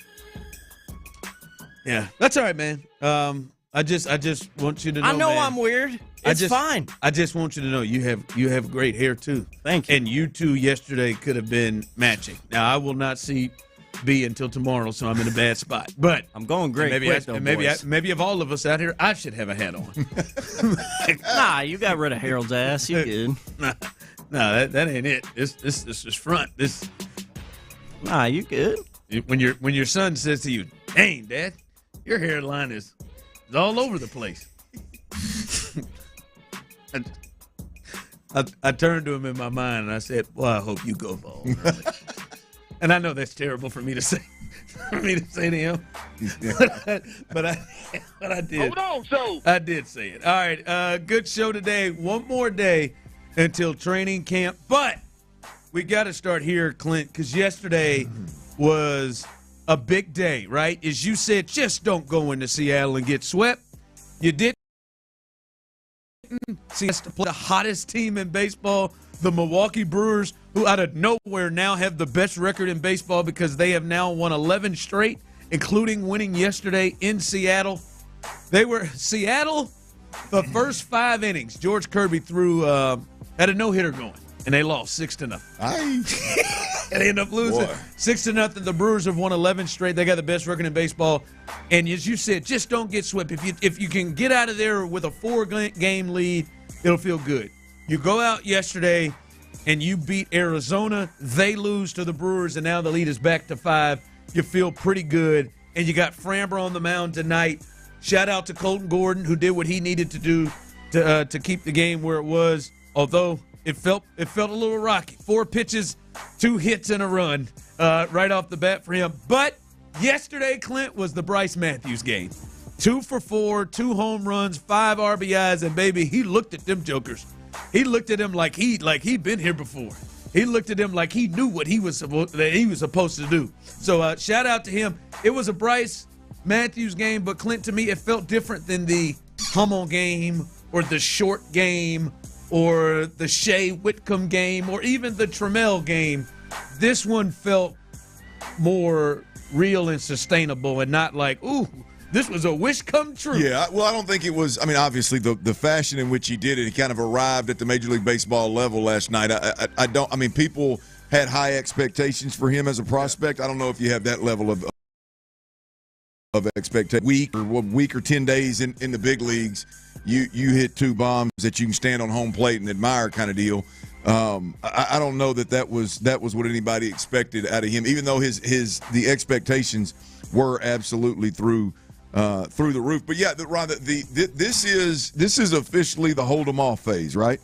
I'm gonna hesitate. If everybody were healthy, it would be, hey man, how comfortable can you get at the end of the season with the lead in the division kind of deal?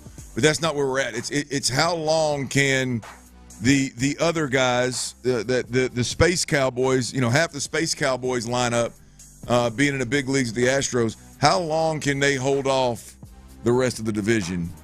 And how long does it take for these other cats to get healthy? Last night went a long way in that for sure. With Bryce, balling at the plate as well as just extending that lead in the division back to 5. No, that was big. And he looked – it does look different. Obviously, I think also coming into it, as you said, knowing he's your number one prospect and one of the top prospects in baseball, you look at him and you're like – and just that swing, there's a level of confidence. There's a level of what, like, hey, I'm supposed to be here. This is what I was supposed to be doing. And he looked good out there, and that feels different, right? That one feels – I know Tyler said this yesterday, and it was hilarious, but so true. Talking about, man, half the damn lineup out there is Space Cowboys. Now, I know Bryce here, but he feels like a guy that as you said, he could be here. Well, like he belongs in the bigs. It's just a matter of when. Yeah, it's not if, it's when, right? He absolutely belongs, and I think you can see that just in the skill set alone. But it was showcased in a big way last night, obviously. But yeah, I mean, it's crazy, man. Next up, who is the next guy going to be? That's going to help the Astros win a game or two in dramatic fashion. Which guys? Right now, boy, you got to be chomping at the bit to get your ass up out of Sugarland and get your shot in the big leagues. You got a chance. Like everybody's not only getting a chance, but everybody seems to be producing in a big way. Real quick, both of you, and 713-572-4610. Those of you on YouTube and Twitch as well. I know I said, like, hey man, it kind of feels different than like the Cooper Hummel game. The Zach Short game where he walked him off when Tyler left early, the Shea Whitcomb game where he hit a homer. As we said, Cooper he hit a game-winning homer in the 8th inning of a 0-0 game.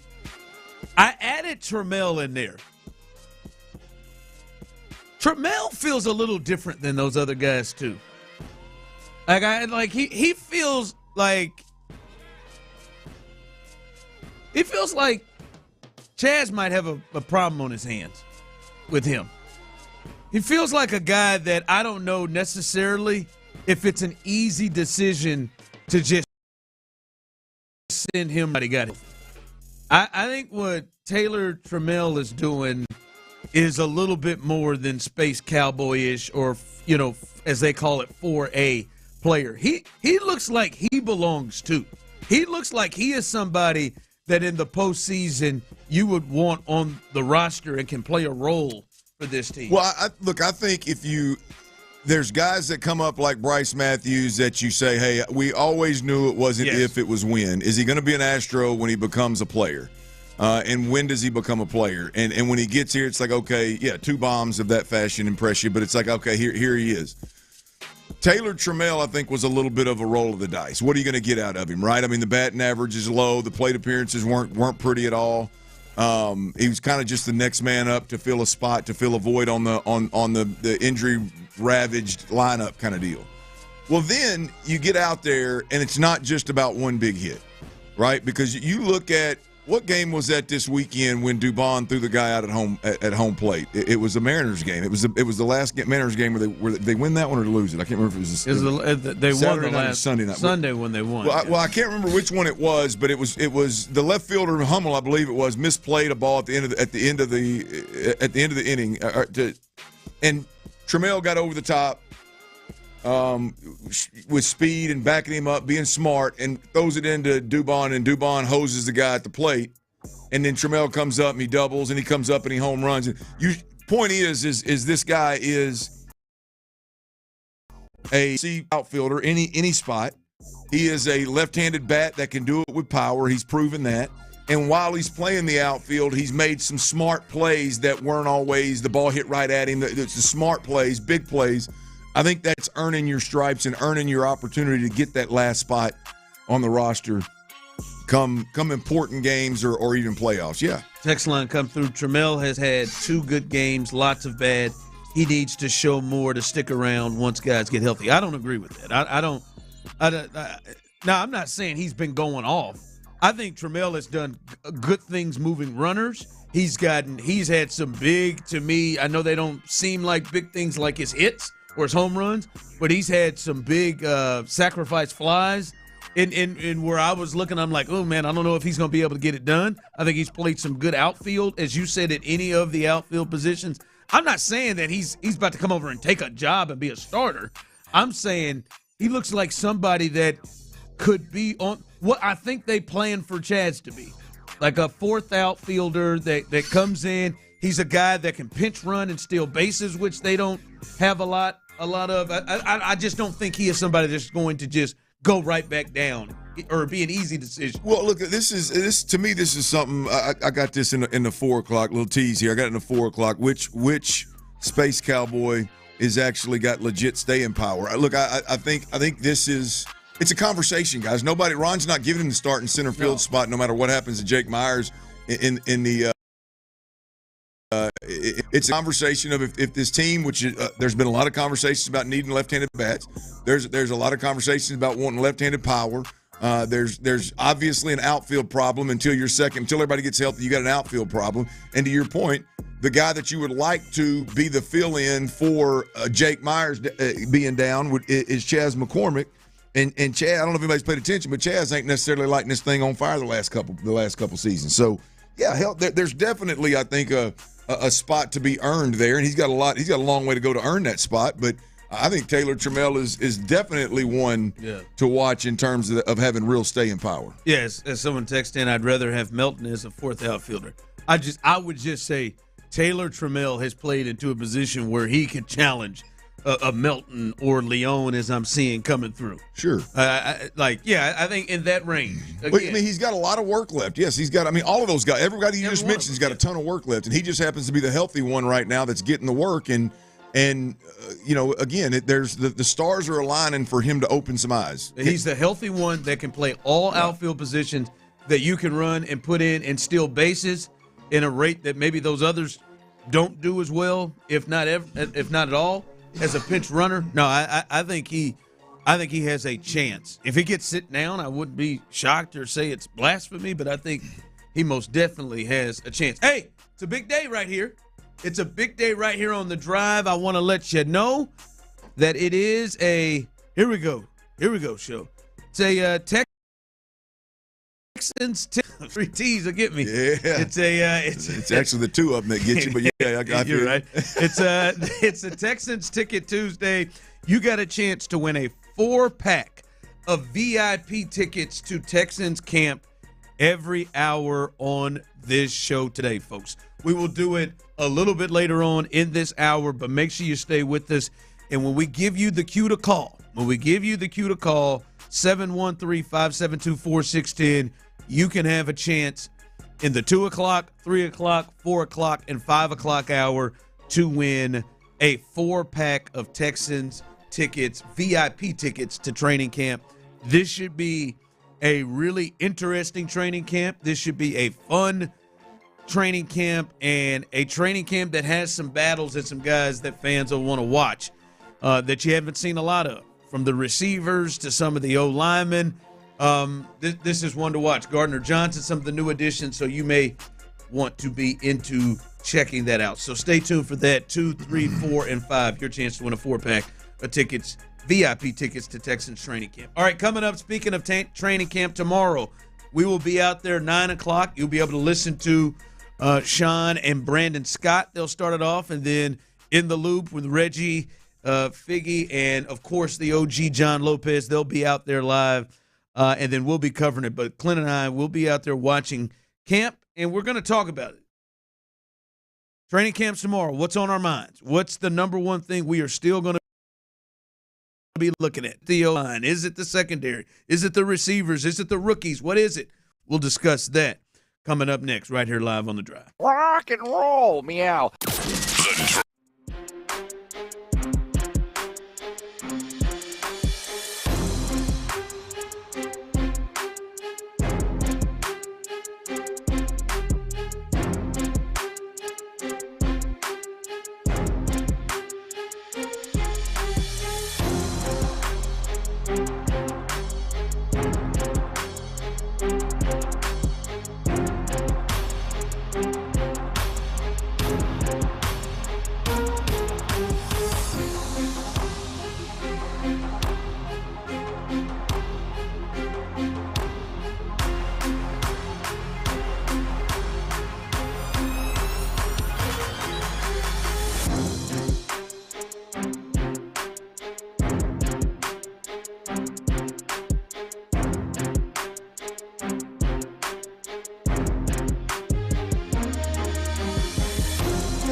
meals, offering shelter, and providing emotional and spiritual care to those affected.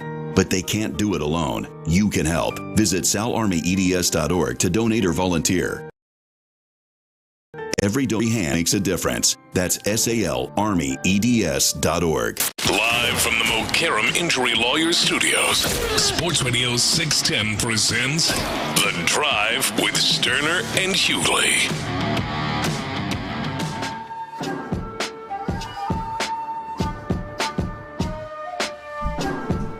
Remember, coming up later on in this hour, you will have a chance to win a 4-pack of VIP tickets to Texans training camp as it gets started tomorrow. 713-572-4610. We will let you know a cue to call, and then you can get a chance to win that 4-pack of tickets. Coming up, I think Tyler's going to enjoy this.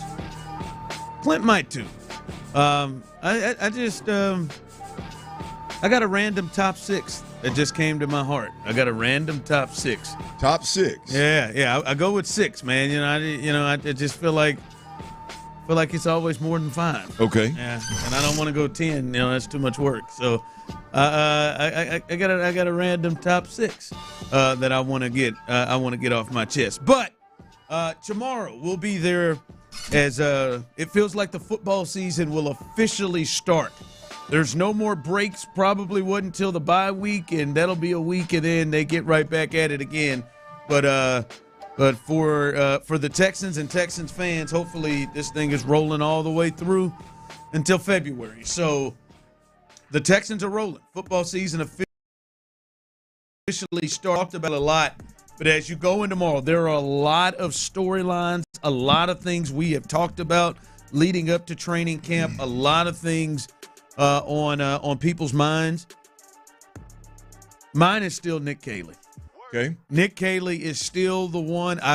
We've been able to watch him every step from OTAs to mandatory minicamp, and now it feels like this is up another notch. Obviously, you would know if there's a difference between those camps. Then you get to training camp.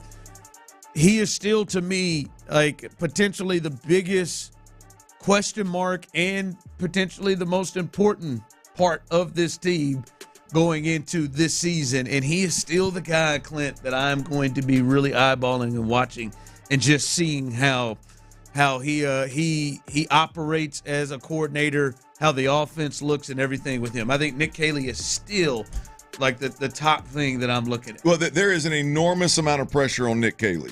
Say what you will. D'Amico Ryans has done a hell of a job re-energizing, really rebuilding the organization, re-energizing the fan base, winning games earlier than he should, doing everything you want your head coach to do. He's done a hell of a job from a defensive perspective, building the defense, calling plays, being a weapon on the sideline from the defensive play caller position. The one thing that's holding this team back from being a real Super Bowl contending team and getting beyond just in a bad division, the one thing that's holding them back is offensive football. And nobody's going to believe that it's C.J. Stroud. Nobody's going to believe that it's Nico Collins. Nobody's going to believe that it's Joe Mixon. Nobody's going to believe that you got a $12 million tight end you can't get right. That is not – all of that stuff is could be true, but it's pushed to the wayside. There is an enormous amount of pressure on the offensive play caller to not only call plays and be a weapon on the sideline, but also make sure that you get your best players the football, that you protect your quarterback, that you make this offensive line work. There is probably an unfair amount of pressure on Nick Caley, if we're being honest. And yeah, so I think, Ron, it's fair to think that that's a huge watch in training camp this year. And the other part is, with that pressure, I think especially fans, and hell, I think everybody, the expectation is for this offense to be better than it was last year. And I think there is at the very least an argument that this team has less proven talent offensively than they did a year ago. Well, there's not an argument. That is 100% true. I know you believe that's true. I think there are some people who will tell you that some members of the offensive line maybe better than last year's, and that Titus being in that spot maybe better, and you add Nick Chubb, and I'm just saying some people may at least proven talent. Some people probably really believe Noel and Higgins can be something, but we just haven't seen it yet at this level. But just to make the point, he has that pressure that you talked about, and there is an argument that they at the very least have less proven talent, NFL talent, than they did last year. But the expectation from fans and from national people is, this will be better because they have a competent coordinator. He's got to check this out. He's got to do more with less. The guy that just got fired was calling plays that allowed C.J. Stroud to win Rookie of the Year. That allowed C.J. Stroud to have a season 2 years ago. I agree. I'm going to get there. That same guy that just got fired, whatever he was doing, he did enough to get a free agent sign, or actually it was a trade. Joe Mixon was a trade, wasn't he? Last minute trade, I think. A Pro Bowl, 1,000 yards, 10 wins, second round of the playoffs. Like, the bar for Nick Caley, fair or foul, the bar for Nick Caley is extremely high. You can be the reason that this team doesn't make a run to the AFC Championship or the Super Bowl, but you can't be the reason this team doesn't make the playoffs. You can't be the reason that this team isn't far and away the better team in the division, right? And if you're not, and it falls at the feet of the offense, Nick Caley's going to be the one catching it. I mean, Nick is there is a crazy amount of pressure for what he's got to live up. Now we get to the fact that he's greener than ever. He's never called plays before. So yeah, it's and I'm with you, Ron. I mean, this is the one thing that should be on everybody's mind before we see anybody take a snap is what's Nick Caley gonna look like. And I look at this, Clinton. I will say, and I know for you, as someone just texted in, you must take account for injuries last year. Yeah, I know. I think maybe Nick's predecessor would like for some people to take account of that too. But I would just say, guess what? If you're an injury cat, guess what? Nick Caley got the same guys that played with. There's no Tank Dell. There's no Stephon Diggs. There's no Laramie Tunsil, who was healthy the whole time, right? So yeah. I mean, I get your point. It's a valid point. But we're comparing two offensive coordinators here. Nick Caley's being asked to do more with less. Well, hell, Bobby would say, I'd like to get a hand at Higgins and Noel as opposed to Hutchinson and Mechie. Yeah, that's right, 2 and 3. But I would just say this for Nick Caley, and this is something we'll see too coming up over the next several weeks and months. Is I hope, because I know there were some issues with a lot of people with the play calling and some of the things that his predecessor did. I just hope for Nick Caley that he has, whether it's due to injury or just play or whatever, that he has better parts successful than his predecessor. Well, not that you're saying this, but the truth of the matter is he's not going to have better parts. You better hope he just the lesser parts, he has a better whole. Or they're better in some Tyler. Or they're better in some form, right? Yeah, that's what I mean. Like the whole is better than the sum. What is it? What is it? The phrase? The whole is better than the sum of the parts. Something like that. Yeah, I mean, you just hope that you subtract Laramie Tunsil, you subtract Tank Dell, you subtract Steph Diggs, and the guys that come together actually bring the team closer, and the whole team is better offensively. But look, let's not. This is what Nick Caley signed up for. Nick Caley didn't walk in here with a hey man, be patient with me and let me learn this thing. Nick Caley joined a team that needs to win right now, and the offense has got major problems that they got to fix right now. I mean, he joined a team that's second round of the playoffs, looking to go to an AFC Championship and a Super Bowl. I mean, this is what he signed up for. Yeah. At the very least, I hope that Nick Caley is in a position where he doesn't have handcuffs on him with play calling, with just taking things out of the playbook or things he wants to run that I think his predecessor probably had to deal with. All right, coming up, you got a chance to win a 4-pack of tickets. We'll do that as soon as we get back. And some news, the Rockets add another player in this offseason. They're not playing around, another potential piece within the rotation. We'll discuss that next. All right, fellas.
it easier for talented candidates to find it, which makes it easier for you to hire them. Visit Indeed.com/credit and get $75 towards your first sponsored job. Terms and conditions apply.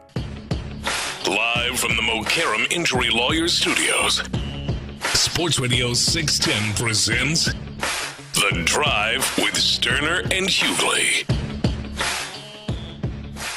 All right, let's do it. Caller number 7 for CJ Stroud. Caller number 7 as we start this thing now. Caller number 7, you got a chance to win right now as Tyler will take care of you right now. A 4-pack of tickets to Texans training camp. Caller number 7, 713-572-4610. Tyler will get to you. Caller number 7. We will do this each and every hour. This is the first one. The next one will happen in the 3 o'clock hour, 4 and 5. But caller number 7 right now, your chance to win a 4-pack of VIP tickets to Texans training camp. Training camp starts up tomorrow. And there'll be plenty of opportunities for fans to be in attendance. But you got a chance to get VIP tickets right now and throughout the rest of the day. So make sure you take advantage of that. Tyler has got the phone lines filled up, and we'll take care of you, and hopefully we get another winner. This should be fun. Good for you all. As I said, next time we'll do that in the 3 o'clock hour. All right, Clint, before I get to my top 6, my random top 6, and it's going to be one of your favorite subjects of all time. Actually, not yours, but Tyler's going to freak out. My top 6 coming up. Top 6 boy bands of all time. My top 6 boy bands of all time. I'm sure many of you in your mind feel like you've got a thought. I think there's an obvious number 1, but I feel like there may be some arguments at the top.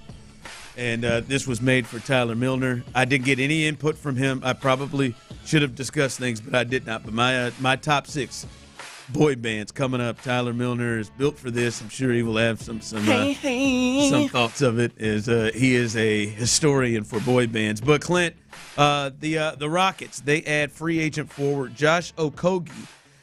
He's agreed to a 1-year deal, $3.1 million. He has been a veteran around the league. Played with the T-Wolves. Played with few teams, Phoenix as well recently.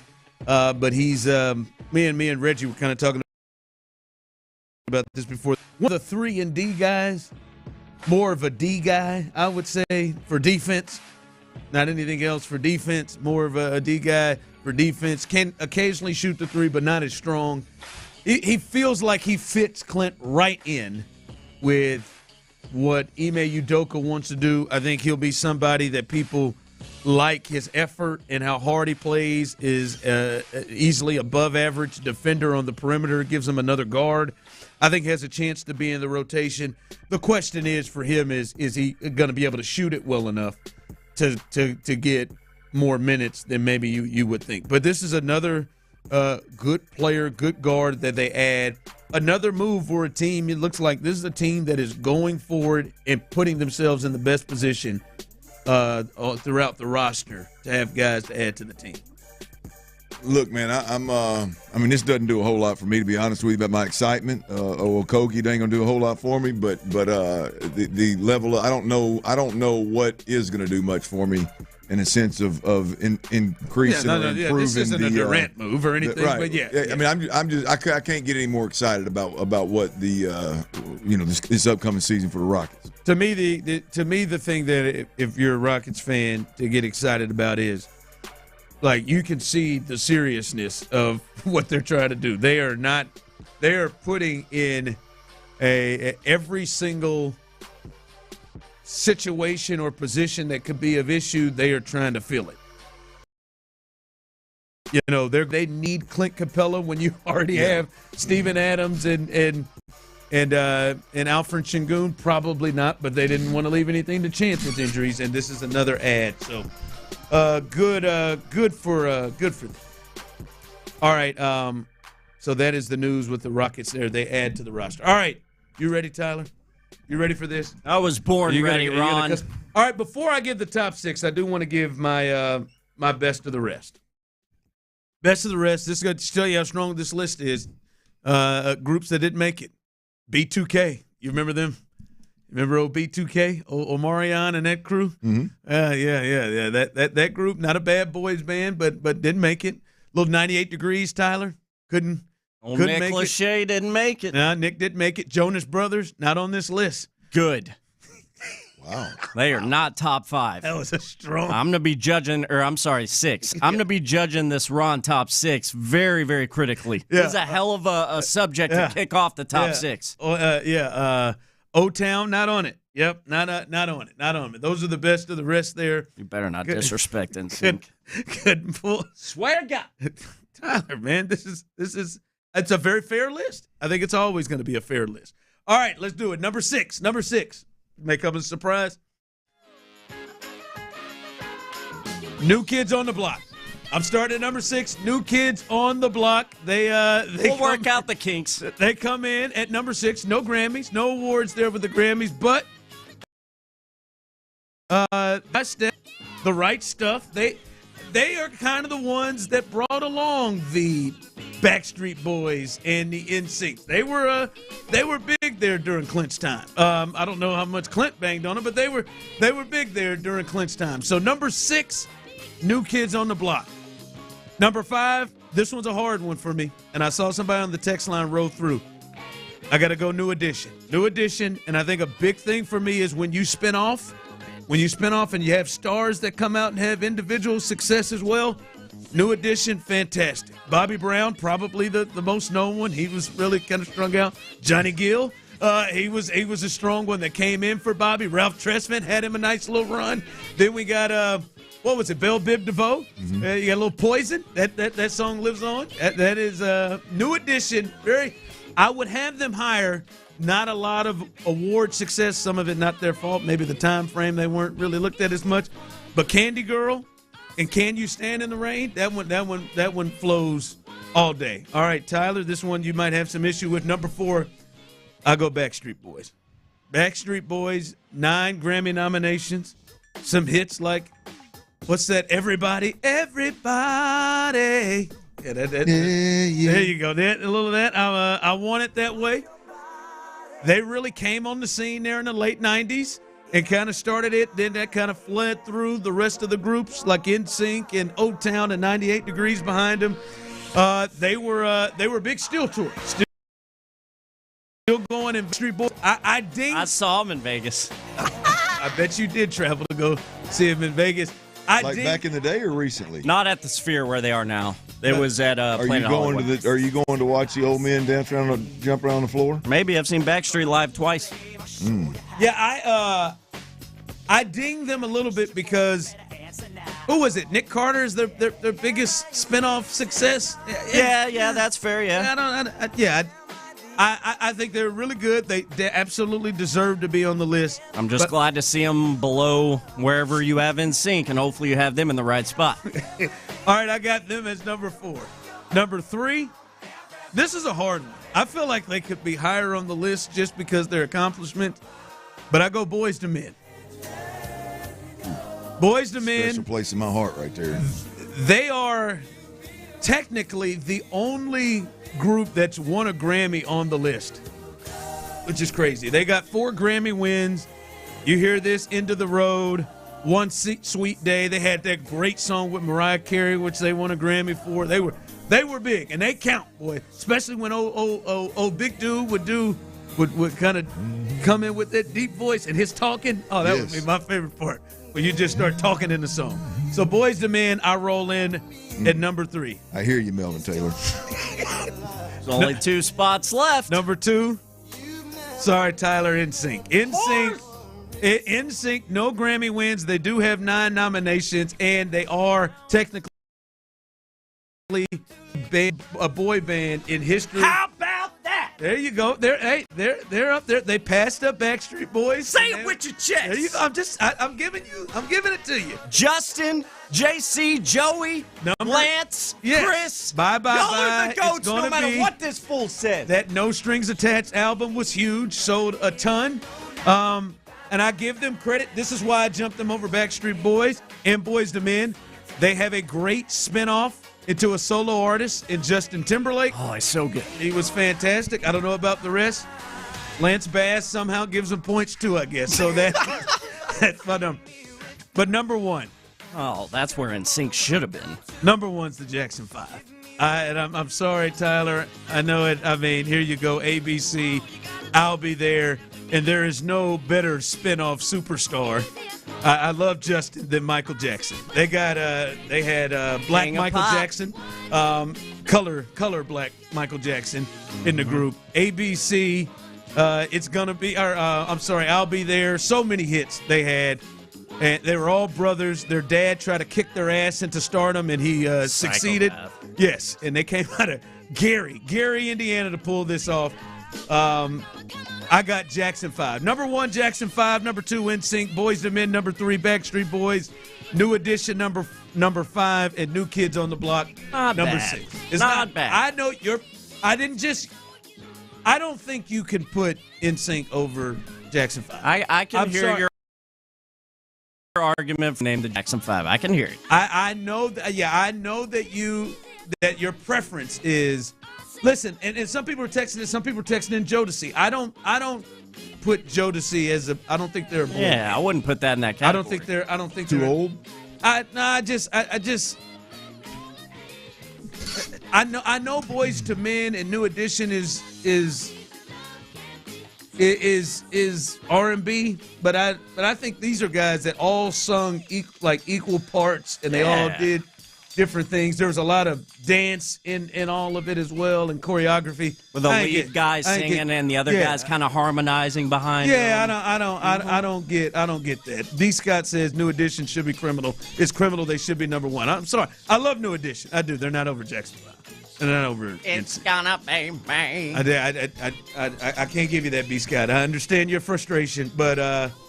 Yeah, again, the Beatles. I'm sorry, the Beatles are not. It's not a boy band, and they're the most overrated act in musical history. Get the hell out of here. You just can't. You always just take it to That's an insult to NSYNC, Backstreet, all these guys on this list. Get the hell out of here with that English BS. They're not a boy band, but they're not the most overrated band. They just happen to be the most influential. Overrated. Go sip some tea, MFers. Coming up as we continue here.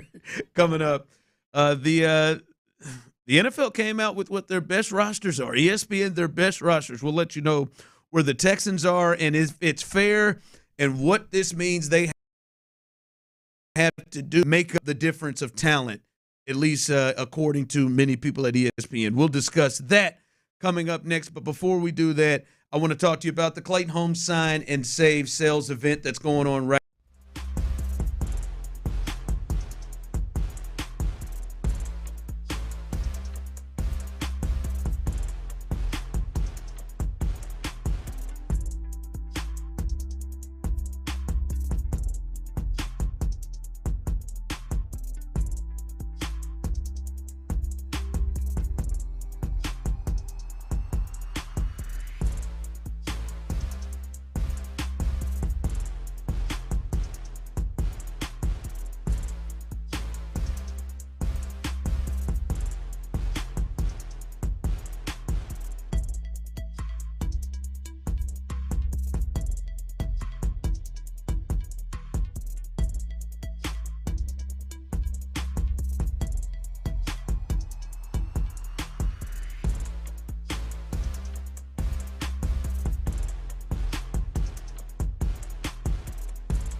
Takis Fuego chips while supplies last. Takis and Fuego trademarks are used under license. KILT FM HD2 Houston. Insider access, exclusive content. Sports Radio 610. The Texans play here. An Odyssey sports station. Sports Radio 610 presents The Drive with Stoerner and Hughley. Well, people really upset there, Tyler. Really? They should be. Really? I'm just really. I feel like Brandon Scott's going to stop talking to me now. Skis. Said this list is criminal. Criminal. I thought it was pretty solid overall. Some Menudo fans were upset here on the text line. Oh boy, I didn't think about that. I saw it. They were under consideration. Just didn't make it. The one that's rolling through. I don't know if that was a wise decision. I think probably could have got him in 6 or made it 7. Should have made it 7. should have come in there. That was coming from a guy that's dropped the ball a time or two. I think that was a drop of the ball. That was a drop of the ball. Yeah, I think so. All right, yeah. Some Jonas Brothers were snubbed. Big Time Rush was snubbed. Yeah. Hands down for me on your list. It ain't even close. Boys to Men. Yeah, them as number one. They've been number one a year. I mean, for what it's worth, I'm not a boy band. They are guy. the most decorated. I'm not a boy band guy. I didn't even think about the Jackson 5 when you first started the deal. But for me personally, I mean, it's Boys to Men than the rest. They are the most decorated. I would not have guessed that. Yeah.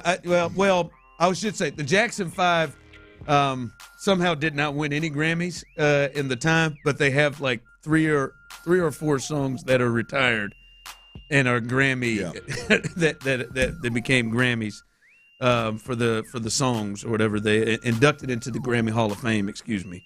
Some of those songs. Yeah. Not bad. People in here with the Jodeci. Those guys are different. That's a different category. Like, and some of you, like Texan and Guy, come on, guys, let's go. I'm not comparing them with some of these others. Jodeci lately? That song in particular holds a special place in my heart. Yeah, listen, that may be another one. That may be a random top 6. That's a bit of a difference in that. All right, as we. You all right? Go ahead. As we continue through, remember, coming up in the 3 o'clock hour, your second opportunity to win a 4-pack of tickets to VIP tickets to Texans training camp. We've already hooked somebody up. Who won that first one, Tyler? Our guy Philip, a.k.a. P. Smooth. All right, P. Smooth. Philip won our first 4-pack of VIP tickets. There will be another 4-pack hooked up to somebody here in the 3 o'clock hour. We'll do it each and every hour as well. All right, Clint. They ESPN ranked the top or all 32 rosters in the NFL, and the Texans were ranked 13th. They were ranked 13th. The Buccaneers at 12 before ahead of them. And then the Packers, which I'm a bit surprised. I feel like people thought the Packers roster was better than it is, than 14th. But the Packers right behind them at 14 and the Bears at 15. That's they're in that second part there of the top 15. The bottom part of the top 15, they're at 13. They say the biggest strength is edge rushers, which I think I would agree with. Their biggest weakness was not offensive line, Clint. It was the interior defensive line. Offensive line was a strong candidate, but the D tackle situation is arguably a larger concern. Their X factor for this year have picked Aiden Higgins, who will be filling in for the likes of Tank Dell, or replacing the likes of Tank Dell and Stephon Diggs there. And so when we look at it, the top 5, Clint, are the Ravens, Eagles, Lions, Bills, and Chiefs.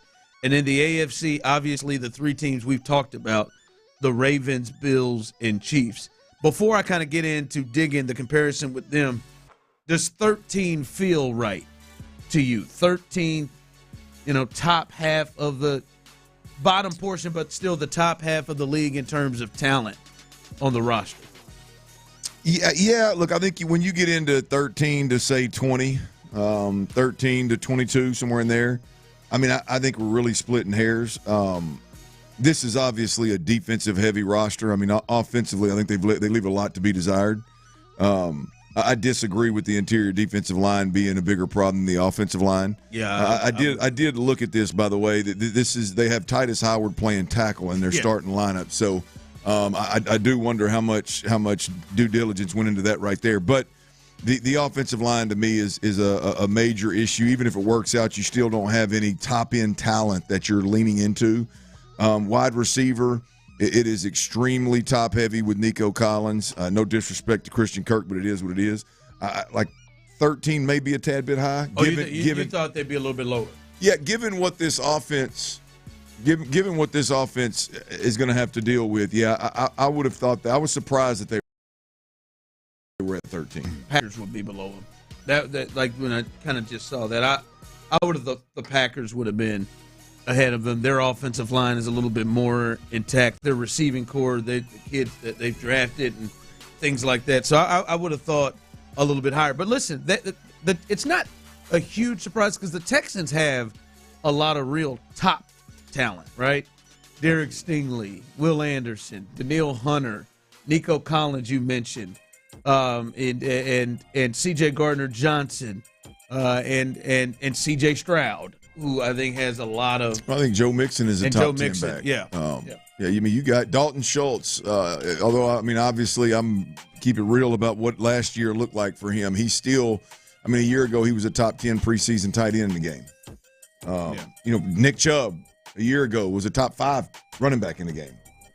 So you've got some sleepers there as well, not just the big names that were on the top 10. You got some sleepers that are 1 year removed and could lurkin's a good way to put it. You got some guys that are 1 year removed and very close to being on there with a little bit of a better year this year, could be on there again.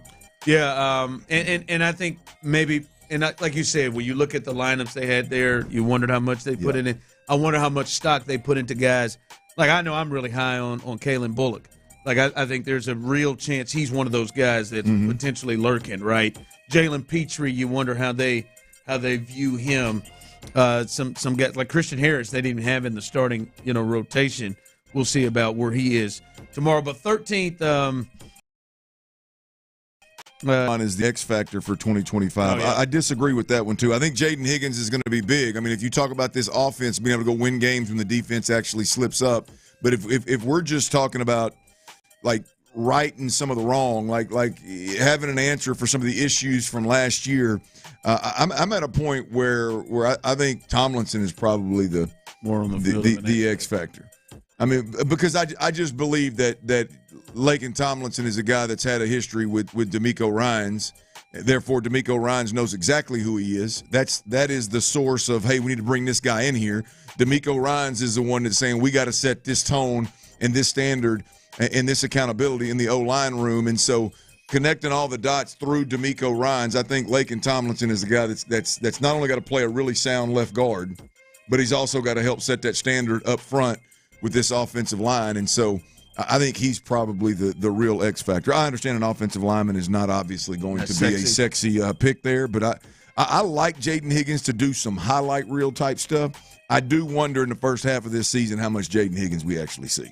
It's interesting because the first year they were there, D'Amico and CJ were here, and they surprised.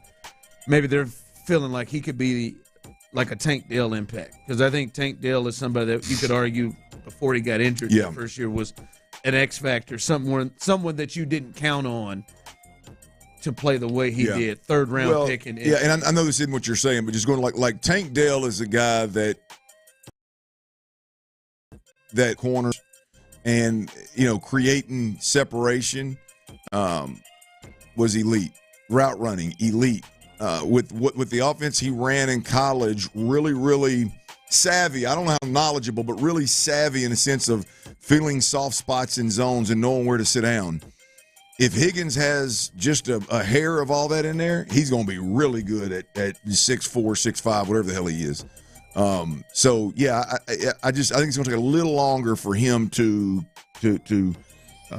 get comfortable than maybe some of the other guys we've seen. And as we look at it, within this, they are 13th, but Clint, only the Bengals, Broncos, Chiefs, Bills, and Ravens. Those are the AFC teams that are in front of them.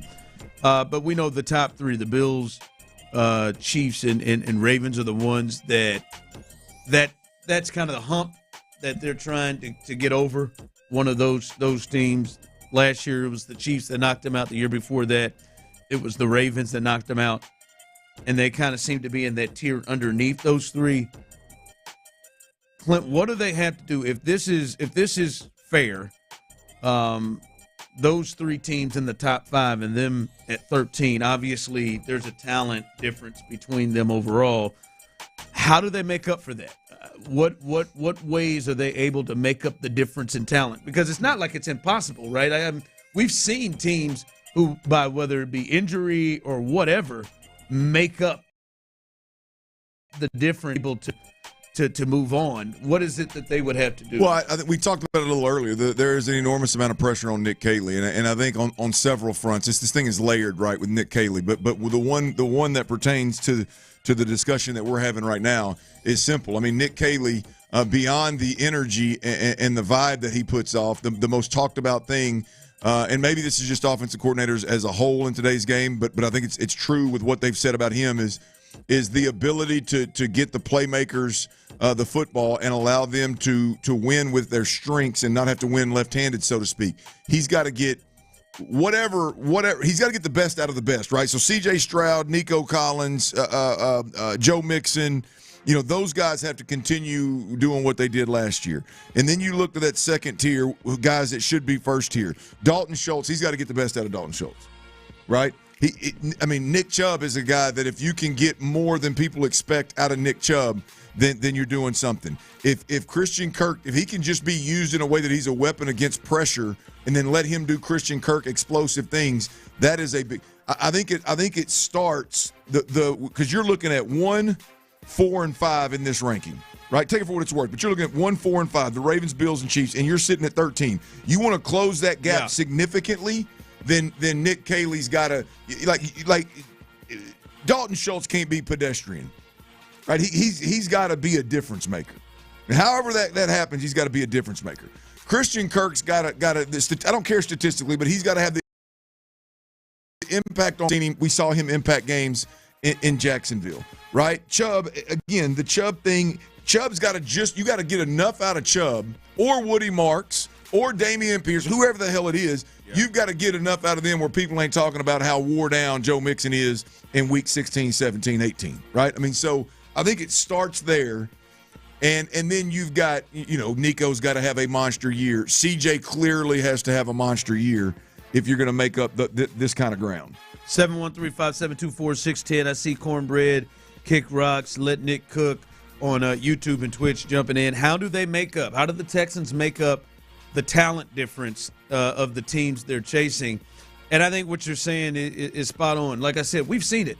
Somehow the Steelers, I don't think their roster had any business of them getting to the postseason and at times leading that division or close to leading that division last year. What they've done over the past 3-4 years, making some of these playoffs they've made and having winning records. But Mike Tomlin and his staff somehow make up the difference for a roster that probably should be a losing record roster, but they jump up, right? We saw it. We've seen it with Belichick and company. Some of those Patriots rosters were not rosters that should have gotten to where they eventually were able to get to. But I think they made up the difference with Tom and then a great staff. The Chiefs, to me, last year are a team, the last 2 years, scream. No doubt. Get there, but they made up probably 10 spots and beat teams with Mahomes and Reed and their staff and Spagnuolo. That usually is it. So I heard you're saying Nick Caley.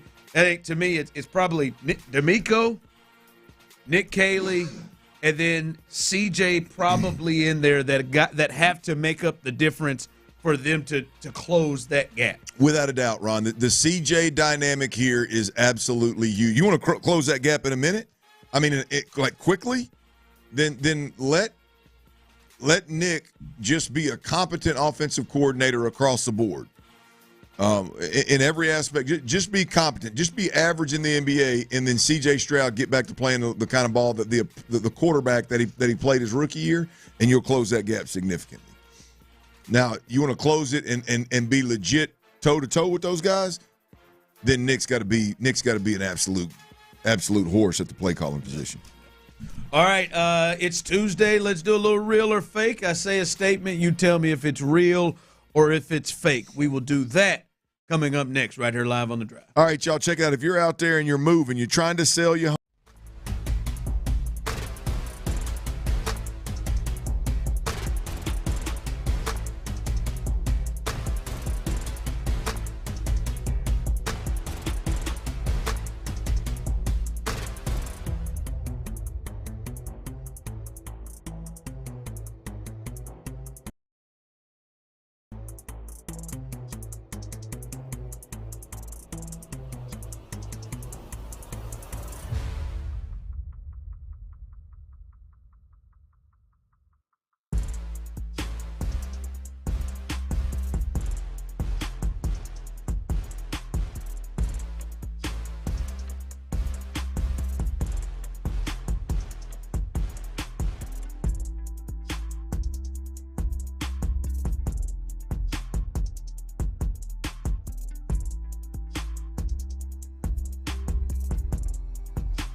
hot meals, offering shelter, and providing emotional and spiritual care to those affected.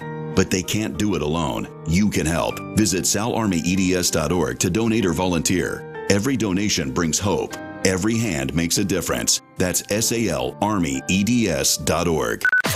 Sports Radio 610 presents The Drive with Stoerner and Hughley. Like Greg, I don't think the Texans have a big gap between them and those top teams. They just have to execute, LOL. Yeah, so all right, Bobby.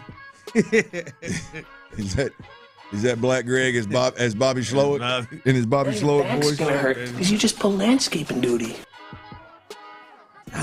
Wonder what Bobby's doing in Miami. I like to picture him on a beach somewhere, just relaxing, less stress in his life. Yeah, he seems like he just lives in stress, though. I don't. And he's another one like you. Bobby Slowick has fantastic hair. Does he? Fantastic. I really didn't know that. It pissed me off when I saw him. Just like it does with you. Pissed me smooth off.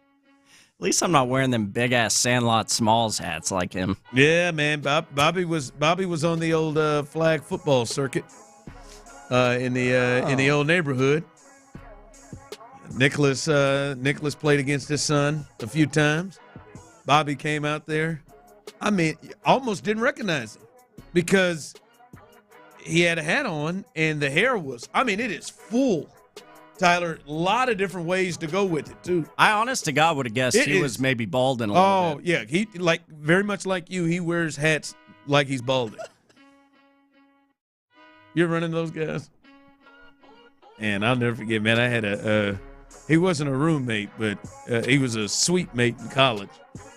And he would not be caught dead without his hat on.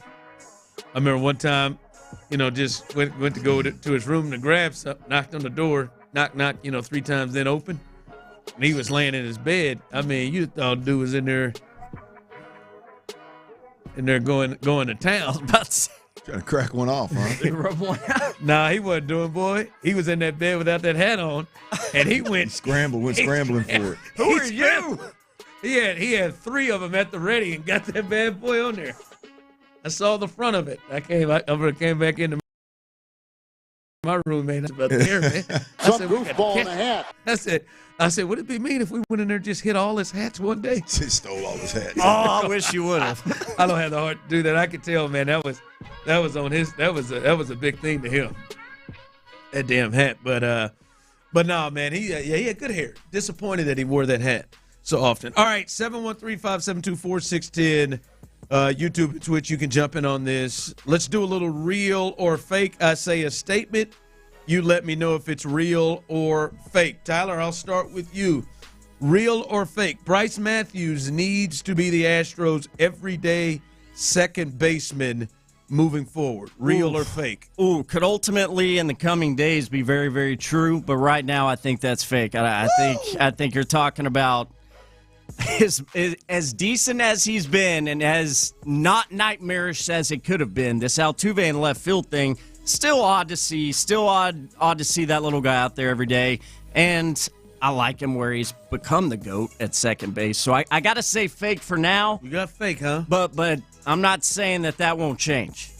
Real or fake? Bryce Matthews needs to be the Astros' everyday second baseman moving forward. Yeah, I'm going to say fake. I'm going to say fake because I think the reality is I think when it matters, Altuve's going to be back there and Jordan's going to be in left field if guys get healthy. Or is this because everybody's hurt kind of deal? I'm talking about moving forward. I would leave him at second base until guys start getting healthy options and make a decision at that point. So I'm going to say fake. I'm going to say fake at this point in time. I hadn't seen enough. Pow says fake. Champ Slice says fake way too early. He is the future, but the future isn't here yet. I'll be damned. I got real on this, fellas. I think the game plan, the start of the season, I know for you, Clint, you have repeatedly said, I just don't believe Altuve is going to be in the outfield when games that matter.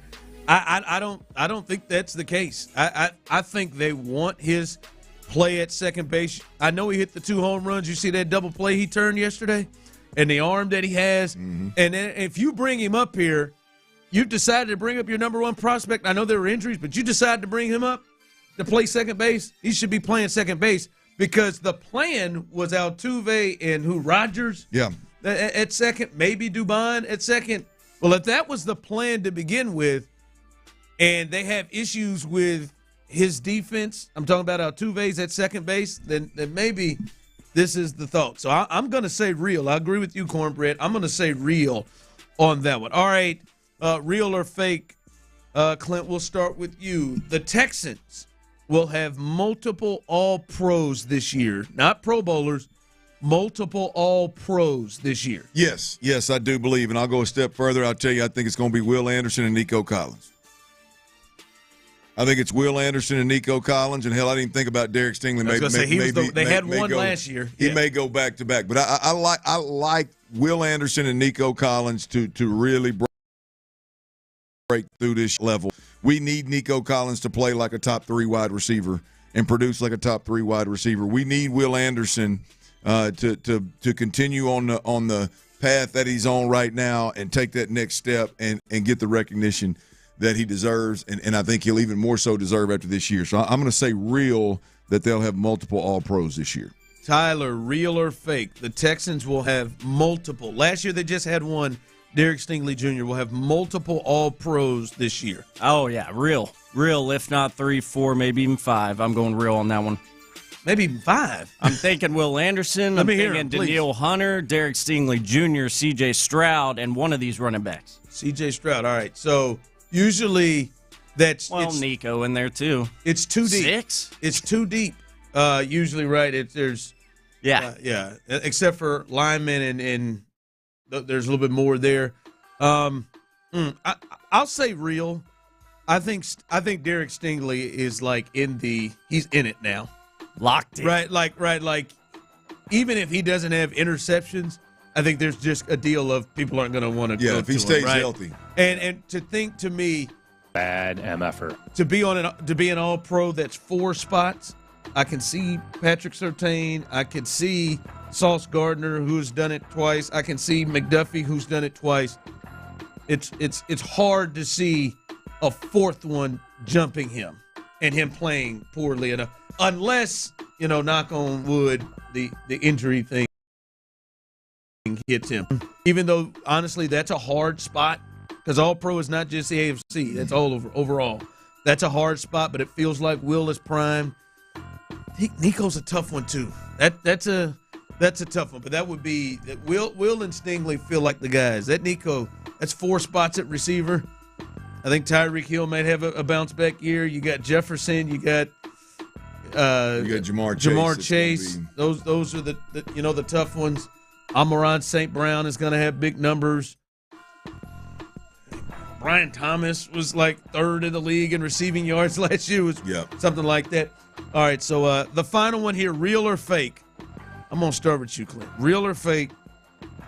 Phillip Rivers, who just retired, should get into the Hall of Fame. Phillip Rivers should get into the Hall of Fame. Real or fake? Man, I'm not familiar enough with Phillip Rivers' overall numbers to bump him up against everybody else. I know he doesn't have the Super Bowls to put him over the top. What's obviously. The feel though to you from him when he played? Well, I feel like he was a long-time starter that threw for a boatload of yards. I just don't know where that yardage ranks among all-time quarterbacks. So I would say Phillip Rivers. It seems like I would lean yeah. Yeah. Here's Phillips. Before I get to you, Tyler, you say yeah. You say real. 8-time Pro Bowler. He led the league in passing in 2010. Passes in 18. 2008 was a big year. He was a one-time All Pro. A lot of yards. 421 touchdowns to 200 interceptions. He feels like he's better than Eli Manning. When I watched him, just remembering, but Eli had those 2 games over him. I'm going to say fake. But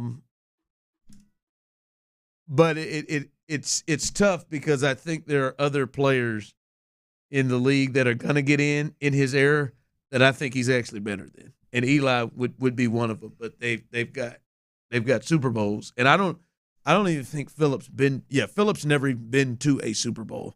He went to one AFC title game, albeit he played it with a torn ACL against the Patriots, but he went to one AFC title game. He was the one that just couldn't crack through. Ben was able to crack through. Obviously Peyton and Tom in that AFC, but he was the other really good quarterback that couldn't get through. Which is why I say fake. You say fake. Yeah, play to win the game, boys. I think he's play to win the game. For me, I don't feel like him and Ben are that separate. But I do think the 2 Super Bowls are going to kind of change things for him and Ben. All right. Coming up as we continue, your chance for the second time in the show to win a 4-pack of VIP tickets. Do that coming up in the next segment, and Jerry's crazy ass being Jerry. We'll discuss that coming up next. All right, y'all. When was the last time that you hopped out of bed without your knee or your back screaming at you? How about walking down a flight of stairs without groaning every step of the way? Let me guess. In the back of your mind, you're thinking,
Generac dealer. GeneratorSupercenter.com. Now, I'm not talking to these yahoos on the end of this phone.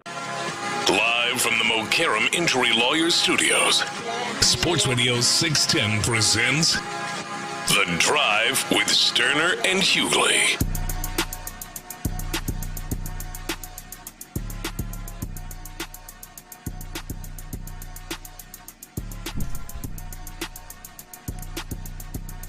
All right, Clint, guess what time it is?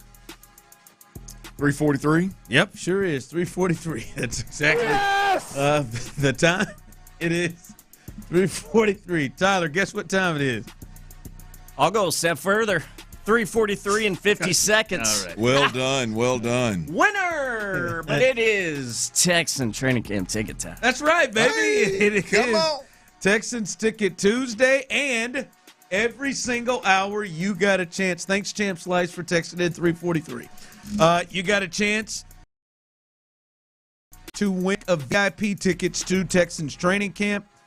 We've already hooked somebody up once in the 2 o'clock hour, and we are going to hook someone up right now. Caller number 4 for the great rookie season of Kamari Lassiter. Caller number 4, 713-572-4610. Tyler, do it. You look at me like that again, and we'll do it for the lone All-Pro from last year, and we'll really have to make you count it down if you want to mess with me. I mean, I'll go Will Anderson on your ass here in a second here. In the 50s here. But no, caller number 4, 713-572-4610. Your chance to win a 4-pack of VIP tickets to Texans training camp. You can be a winner right now. Tyler will take care of you. Caller number 4. I know practice, I believe, is open to the public on Saturday coming up, but a lot of times during Saturday practice, huh? Saturday practice, it's going to be a little warm now, but this is a year, Clint, we've talked about it. You got a chance where it'll be fun to check out guys like Higgins you haven't seen. Check out guys like Noel you haven't seen. See what kind of plays they make. See some guys who have taken some steps forward, potentially. See what maybe Brevin Jordan looks like coming out this year. C.J. Gardner-Johnson, new players. So there's going to be a lot of things that people are going to be able to watch that's new. Nick Caley, that's new. There's going to be a lot there, so it should be a fun potential camp being able to see these guys for the first time. Yeah, look, I think where I'm from is getting an opportunity to go watch an NFL franchise in training camp and be up close, because you get up close, real up close and personal with all the players right there. I mean, that's just an experience of a lifetime. I mean, I remember going to I didn't have the luxuries of doing this, but folks just didn't have it the ability to do that. But I did get a chance to come to 2 Houston Oilers games back in the day in person, and I remember it like it was yesterday. And this kind of opportunity, man, to come watch these guys practice up close and personal for just your casual fans, your kids, your parents, you get out of the house type fans. I think it's going to be awesome. And then, as you mentioned, there's some fans out there that are a little bit more invested in this thing and are up to speed on every signing, every new face, every rookie. How likely are those particular players to play and make the team and be impact players? And obviously, there's a lot there in that category to watch as well if you're watching that kind of depth. Yeah, so it should be fun. Our guy Ace. Tyler said Ace Ventura. I said it was Ace, not Ventura, but our guy Ace. Sorry. Yeah. Ace is a winner. Ace is a winner. It's a bit scary how much of that movie I know. Same. Very scary. Guano Bowls. I crushed like all the fast parts. Got them by heart. Haven't seen it in years. Got them by heart. Collect the whole set. When he comes to the door and he says, "What do you know about Ray Finkel?" I've got that entire part memorized. Anyway, he is our 3 o'clock winner. We will do it again. 4 o'clock hour. 4 o'clock hour and 5 o'clock hour. Every single hour today, you have a chance to win tickets to go out and check out your Texans. VIP tickets. What do you think the VIP means? It's our Sports Radio 610 VIP tent. Oh, you got a tent. Oh, you got a cover, too. That top deck, baby. That top deck, okay. I was clutch with that sun out there. Oh, you ain't lying. That's a big deal there. So come on out and and enjoy things. All right, that team up 45. They're actually in California, Clint, and they have already started training camp, which means that Jerry Jones has started to just be Jerry Jones, and Jerry Jones for no reason is. Would you say Dak and Micah Parsons are his two premier players? I would say at least most popular players. CeeDee Lamb's in there as well. Yeah. But those are his two guys. And obviously he just signed Dak, who has the highest per year contract in the game, and he is about to sign, which most people believe, Micah Parsons to what I would imagine will be the highest non-quarterback contract. He'll probably pass T.J. Watt coming up when he does it. But they get into training camp, and he was posed several questions, this one in particular about how he is and how he goes about contracts of this magnitude with players like this. And then get on it. The other thing I would say is contracts are 4 or 5 years, okay? There's a lot of water under the bridge if you step out there and do something in the first 2 or 3. You can get hit by a car, seriously. And so there's a lot to look at over a lot of years that could make a big difference. Have you ever heard of any clubs committing to players and then they didn't pan out after they committed to them? We have.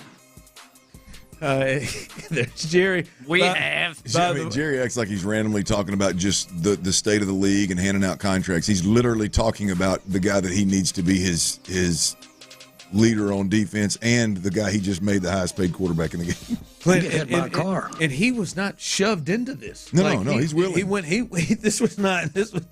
This is not one. Well, guys, he was asked a question about. No one told him to take it to get hit by a bus. Or you ever signed some players that didn't pan out? We have. I'm saying he also later just flat mentions Dak's name. Just we've had a player last year who missed several games, Dak Prescott, and we had just signed him. I don't have time to have a bad time. We know you don't. By the way. The best Texan of all time, arguably, J.J. Watt, he responded, and Micah Parsons retweeted it. He said, boy, anytime you can publicly take a dig at your star quarterback and your star pass rusher simultaneously right before the season begins, you got to take it. Nothing makes a guy want to fight for you more than hearing how upset you are that he got hurt while fighting for you. Come on, J.J. Michael Parsons then retweet there. Clint, you know the man. That man signed you. That man hunted you down. That man's made calls to you. You worked for him. You played for him. What? Now, I know it's a few years, and maybe Jared's a little older than in the 2000s. But what is his end game here? What is he trying to accomplish? And really, is this a big deal to you for the players?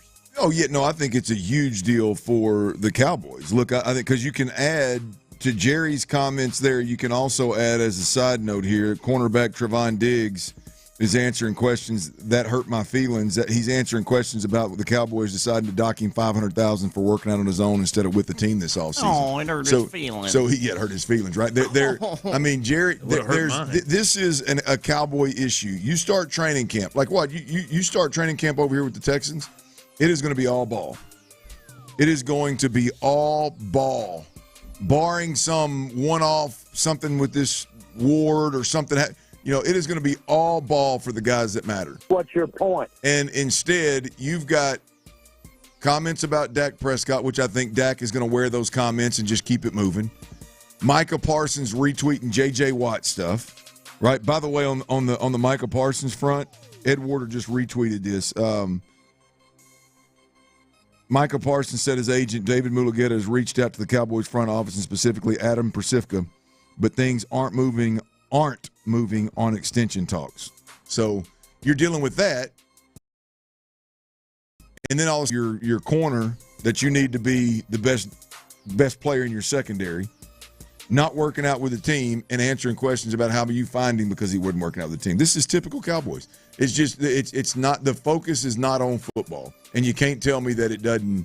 They'll downplay it, but you can't tell me that it doesn't leak into the locker room and become a distraction. I think there's one part, because now everybody's not the same. I think Dak has mastered this. And for the Cowboys' sake, you hope Micah is thinking the same mindset. Like, we know that he's going to pay Micah Parsons. Just like we knew he was going to pay CeeDee Lamb, and he knew he was going to pay Dak. But he just got to do stuff like Don't this. tell me what I'm saying. Like, he just got to do stuff this. And, like, if you're Micah, but I feel like Micah's different than Dak in his mindset. But if you're Micah, you just got to look at this and, like, okay, all right, old man going to just got to be the old man. But I don't give a damn as long as he go ahead and makes me the highest paid non-quarterback and defensive player out there. As long as he takes me on over T.J. Watt, that's all that matters. And for him, he's watched him do this to Dak and go ahead and pay Dak. He's watched him do this to CeeDee Lamb and then go ahead and pay CeeDee Lamb. So but clearly Michael, retweeting J.J. Watt. Yeah, I feel like Mike is a little bit more sensitive to that, and maybe there may be more problems. But I do think it is a good sign that Micah Parsons is continuing. I'm surprised that he's not sitting that sucker out. And if they don't get a deal done, I bet he don't finish camp. You don't think? Oh yeah. There it was. Glory hole. It's got to be close, right, for him to be there, be doing that, because it makes no sense. Yeah, I mean, I guess I don't know. I mean, it's just. I mean, they're fighting in camp. Jerry's spouting off in the press. You can get hit by a car. Diggs' feelings are hurt. He better get out of the way of them fights, though. His poor widow feelings are hurt. Don't get them knees or them ankles tangled up for yourself. Yeah, get yourself in any trouble. Storyline after storyline. I can tell you that right there. It's boys in Dallas ain't never had a loss for words. That's for damn sure. You get hit by a car. All right, which space cowboy that we see on the diamond with the Astros right now has real staying power? We got guys to pick from. The most recent, Bryce Matthews, has a monster game last night for the Astros. Ron's got a strong opinion on this guy. We'll talk about that next right here on Sports Radio 610. Before we do that, though, I got to tell you about Twin Peaks.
FM HD2 Houston.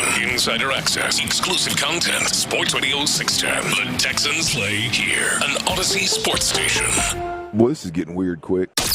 Sports Radio 6 Drive with Stoerner and Hughley. Dive into the mind of former NFL quarterback Clint Stoerner. I like a good time. I like to have a party. I know you do. It's Dirty's Daily. Presented by Mokaram Injury Lawyers. Mokaram Injury Lawyers, hard as hell to say, easy to dial, baby. 281-222-2222. Look, there's a lot of Space Cowboys right here that have been in the Astros lineup over the last, couple months, if we're being honest, and maybe even longer than a couple months. And I think it's a legit question here. We've seen guys step up, several guys step up and be super clutch. We've seen guys step up and be consistently good. We've seen guys step up in a short period of time and maybe open some eyes that the opportunity was never going to present itself otherwise. And the question is, which Space Cowboy that we've seen with the Astros do you believe has real staying power in the big leagues? We've seen several now. Taylor Trammell, I think, has a real shot. Bryce Matthews had a monster night last night. Hummel has had his moments. Zach Short, it's cost him a few ribs, but he's had some good moments. Shea Whitcomb, he has rebounded from his 3-error inning that we watched him last year when he kind of, I thought we'd never see him again, to be honest with you. Or for the game. Colton Gordon, Tyler's guy, Big C, got a dub last night. Did he get the dub last night, by the way? Yeah. Yeah. Is it Braden or Brandon? Braden, right? I think I thought it was Brandon Wolf. Oh, yeah. Ginger Nation. I thought it was Brandon Lee. I believe there's an N in there. Brandon. Yes, Braden is the second baseman. Oh, Ginger Nation. Can we consider Gusto as a Space Cowboy? No, because I think he's been here all year. The plan was for him to be up here. Okay, yeah. I'll take him off of this. I'll take him. I think he's been here all year. But while you're pondering on that,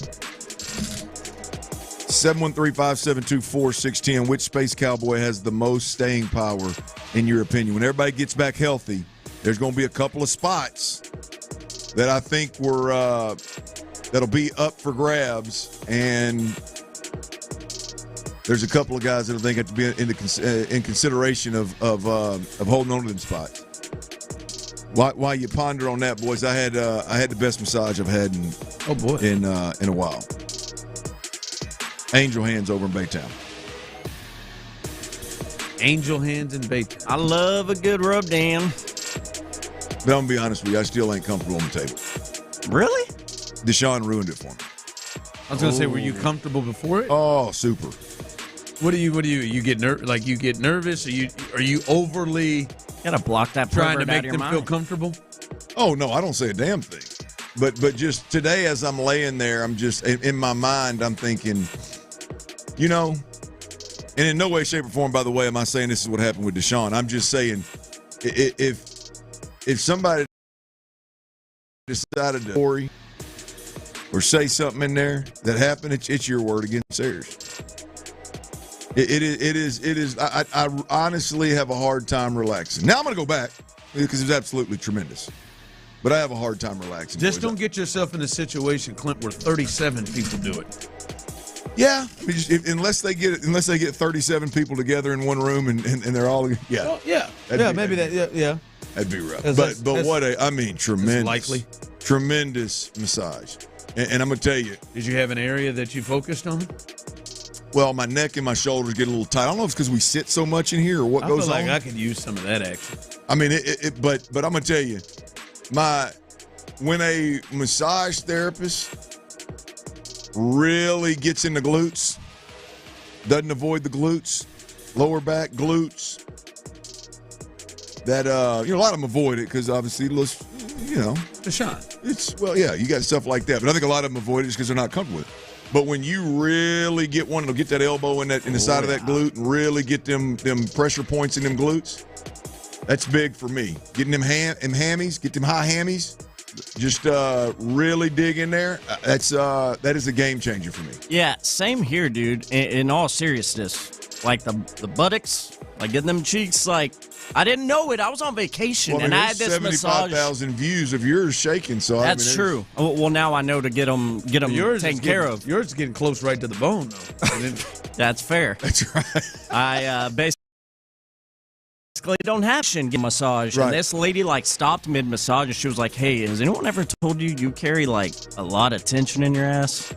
Whoa. Dead serious. They say in your ass? See, that's the kind of conversation that scares me. I'm nervous as hell that conversation. She worked on it, and it felt amazing. I had never had my butt massaged, but after that, I was What is sold. it? I've heard that they get up and get real intense and stand on it. And stand or there was no standing, but my gal definitely gets on the table with her knees. I mean, she is in an aggressive position, no question about it. No question. The key here is you got to go butt naked. I've heard that. Got to. That's what Black and White Justin said on vacation. You got to. I mean, just because here's the deal, and I'm dead serious here. The one thing that made this massage tremendous was the ability, you know that muscle that runs down the side of each side of your spine? To be able to run an elbow down that spine, through the lower back, into the glute, that is a game-changing move in a massage.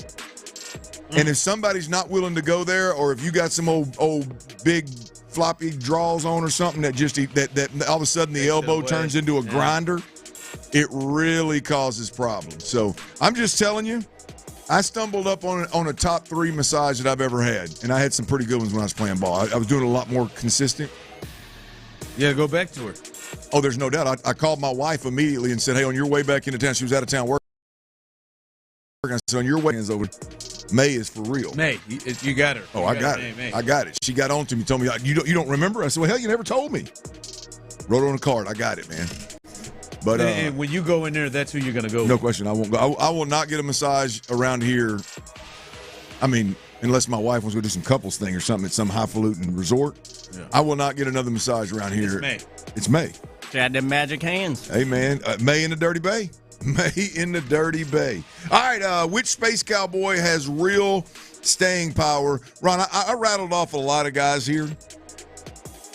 I think it's the 2-horse race. I think we've got 2 Astros right now that are getting playing time because we've had a ton of injuries to position players and to hitters that are creating opportunities for these guys that otherwise we wouldn't have seen them play. And a couple of them, I'll be honest with you, probably wouldn't even be on our radar of knowing these guys, right? I think it's a 2-horse race. I think it's Matthews and Trammell. I think you got 2 guys right now with the Astros that are making legit cases to being the best option at a position or the best option for a roster spot when baseball starts to mean more down the stretch here. I'm not overreacting to Trammell or Matthews on this deal. Trammell has made some defense that have been impressive. And he's made some really smart plays in center field. The other night he backs up, I think it was Hummel in left field. I think that's who it was. And the ball gets behind him. He's back there backing up, makes a good strong throw to Dubon. Dubon turns around and hoses the runner at home plate. He has played a really, really, really good center field since Jake's been down when he's at that opportunity. He can play all 3 positions. And he has shown the ability, Ron, with, I think, 3 doubles and 2 bombs. He brings you a left-handed bat, which we've heard people talk about the Astros needing a left-handed bat. And he brings you left-handed power off the bench in that roster spot that he would hold. By no way, shape, or form am I saying that I want Taylor Trammell to be a starter. But I do believe that guy has a chance that he's leading the pack of guys right now that I think could earn a roster spot that I think has real staying power. The other one, we saw a small sample size last night of Matthews, the top prospect in the Astros organization. We saw him hit 2 bombs last night that he admired from home plate in impressive fashion. He knew they were gone. He knew they were gone. Clearly, he's a different animal. He's kind of like that prospect you see, and you're like, kind of like Cam Smith. You know, you see Cam, and you're like, yeah, this is a different animal. He's working with a little more than all of these other guys are in terms of talent and just being physically gifted. Now, they're all gifted, but some guys are obviously above and beyond. Here is voice of the Astros manager on what he saw from the Astros rookie Matthews last night. You know what? Also, his preparation is pretty solid too. We got a taste of it in spring training, and you see the work ethic, the quality of work, and what he says, and you kind of start picking his brain a little bit. He's got a pretty good idea of what he wants to do. But getting those 2 big swings of pretty good pitcher, it builds your confidence. That's beautiful. All right, Bryce, how'd you feel about your first time? Not first time, because he's been up there, but settling in and showing up and showing out last night for the Astros? I'm just happy and grateful. A lot of good information from my teammates and how to approach this guy. He's a really good pitcher, so just trying to get a good pitch to hit and not miss it, and I think I executed it today. 713-572-4610. Ron, Trammell and Matthews, is that the top 2 in terms of staying power in the big leagues, of all the young guys that we've seen, or Space Cowboys that we've seen this year? Those 2 guys they're leading the way, right? I think those 2 are going to play in playoff games. Oh, you're ready you think they're going to play in playoff games? I think they're going to play in playoff games. I'll see you in October. I don't know that about Hummel or Short or Whitcomb or Gordon or Walters. Gusto will I think also be a part of that. I don't really kind of put him in this group. He's been with the big league team all season, but Trammell and Matthews, I think, have real off games. They come at it in different spots, right? I think Trammell's speed, his ability to play a good outfield in all 3 spots, and in the postseason late, how many guys off the bench do you look at and say that guy can go steal a base? He had 1 stolen yesterday. There was a foul off, or it was swung, or it was hit, or something. But he had 1 stolen, but it didn't go through because of a foul ball or something. So he is a guy that can come off the bench. That the Astros don't have a lot of that. So I think what he has shown, he's going to be a guy that I think plays in a playoff game, and potentially plays in a playoff game. And Matthews, to me, is just like what you mentioned. I think this is a Cam Smith thing. I don't think when you bring him up, I don't think you bring him up to send him back down. You don't bring him up to send him back down for Brandon Rodgers. You don't bring him up to send him. First off, we know it ain't going to be Dubon, because Dubon can't do anything to be an everyday anything. So we know it's not going to be that. And to me, I don't think their plan now is to say, well, let's go back and put Altuve at second base full time. They don't want to do that because they don't like his defense there. And so to me, I think Matthews is going to be a guy that is potentially a starter down the line, and not just when everybody gets hurt, because that's just a position where you tell me who's coming in to take that job. I don't think they want Altuve. That's why I think those 2 guys got a chance. Well, look, I think I'll be the first one to say I believe that the defensive part of this, not having Altuve at second, has been blown out of proportion. I think it has minimal impact on the Astros winning and losing. But I will say this, watching a lot of Astros, there is a noticeable difference in really any of the options they have at second base other than Altuve. When Altuve's out there, he'll go make plays.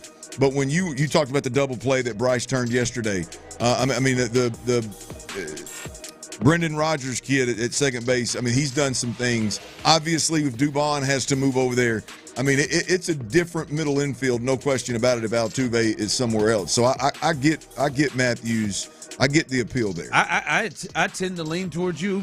We talked about it before they made this decision. There was nothing about me that said, oh, man, hey, this is Altuve's killing him at second base. But Clint, they evidently do. Yeah. They do.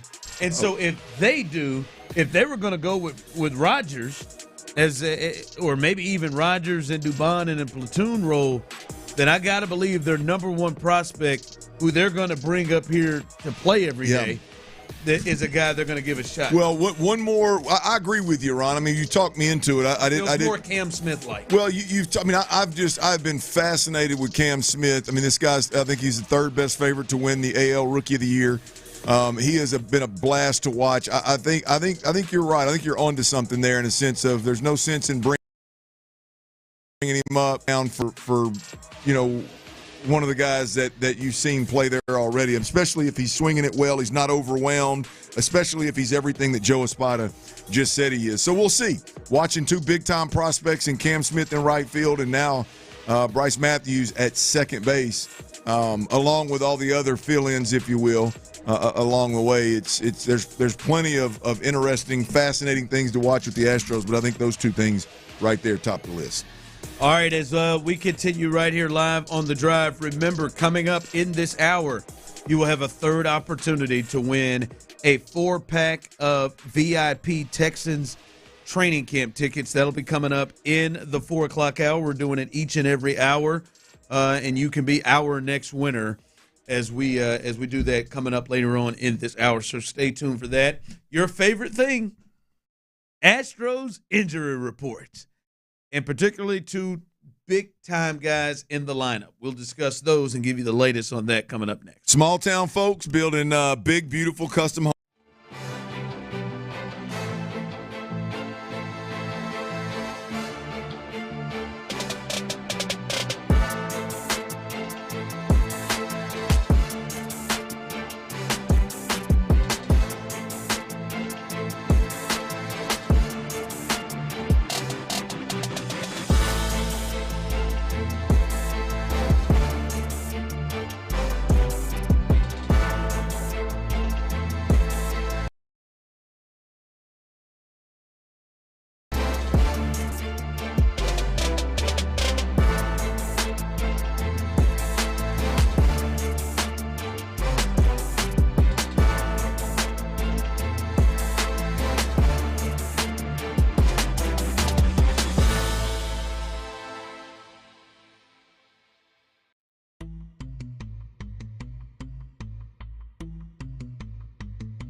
life.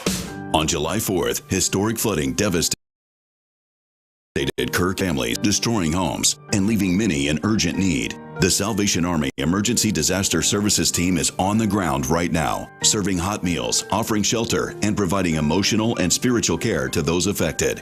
But they can't do it alone. You can help. Visit salarmyeds.org to donate or volunteer. Every donation brings hope.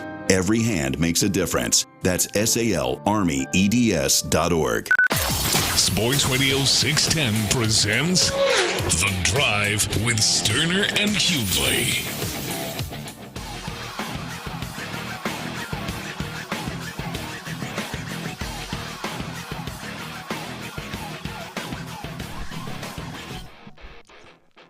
All right, welcome back in. As I said here, coming up in the next segment, you can have a chance to win a 4-pack of tickets. Ooh, look at that! They bringing back them white orange sickles, them creamsicles. Them is nice. Buccaneer creamsicles, baby. The white sickles. ones with the numbers, and then obviously the all cream. Yeah, they are nice. They are nice. Again.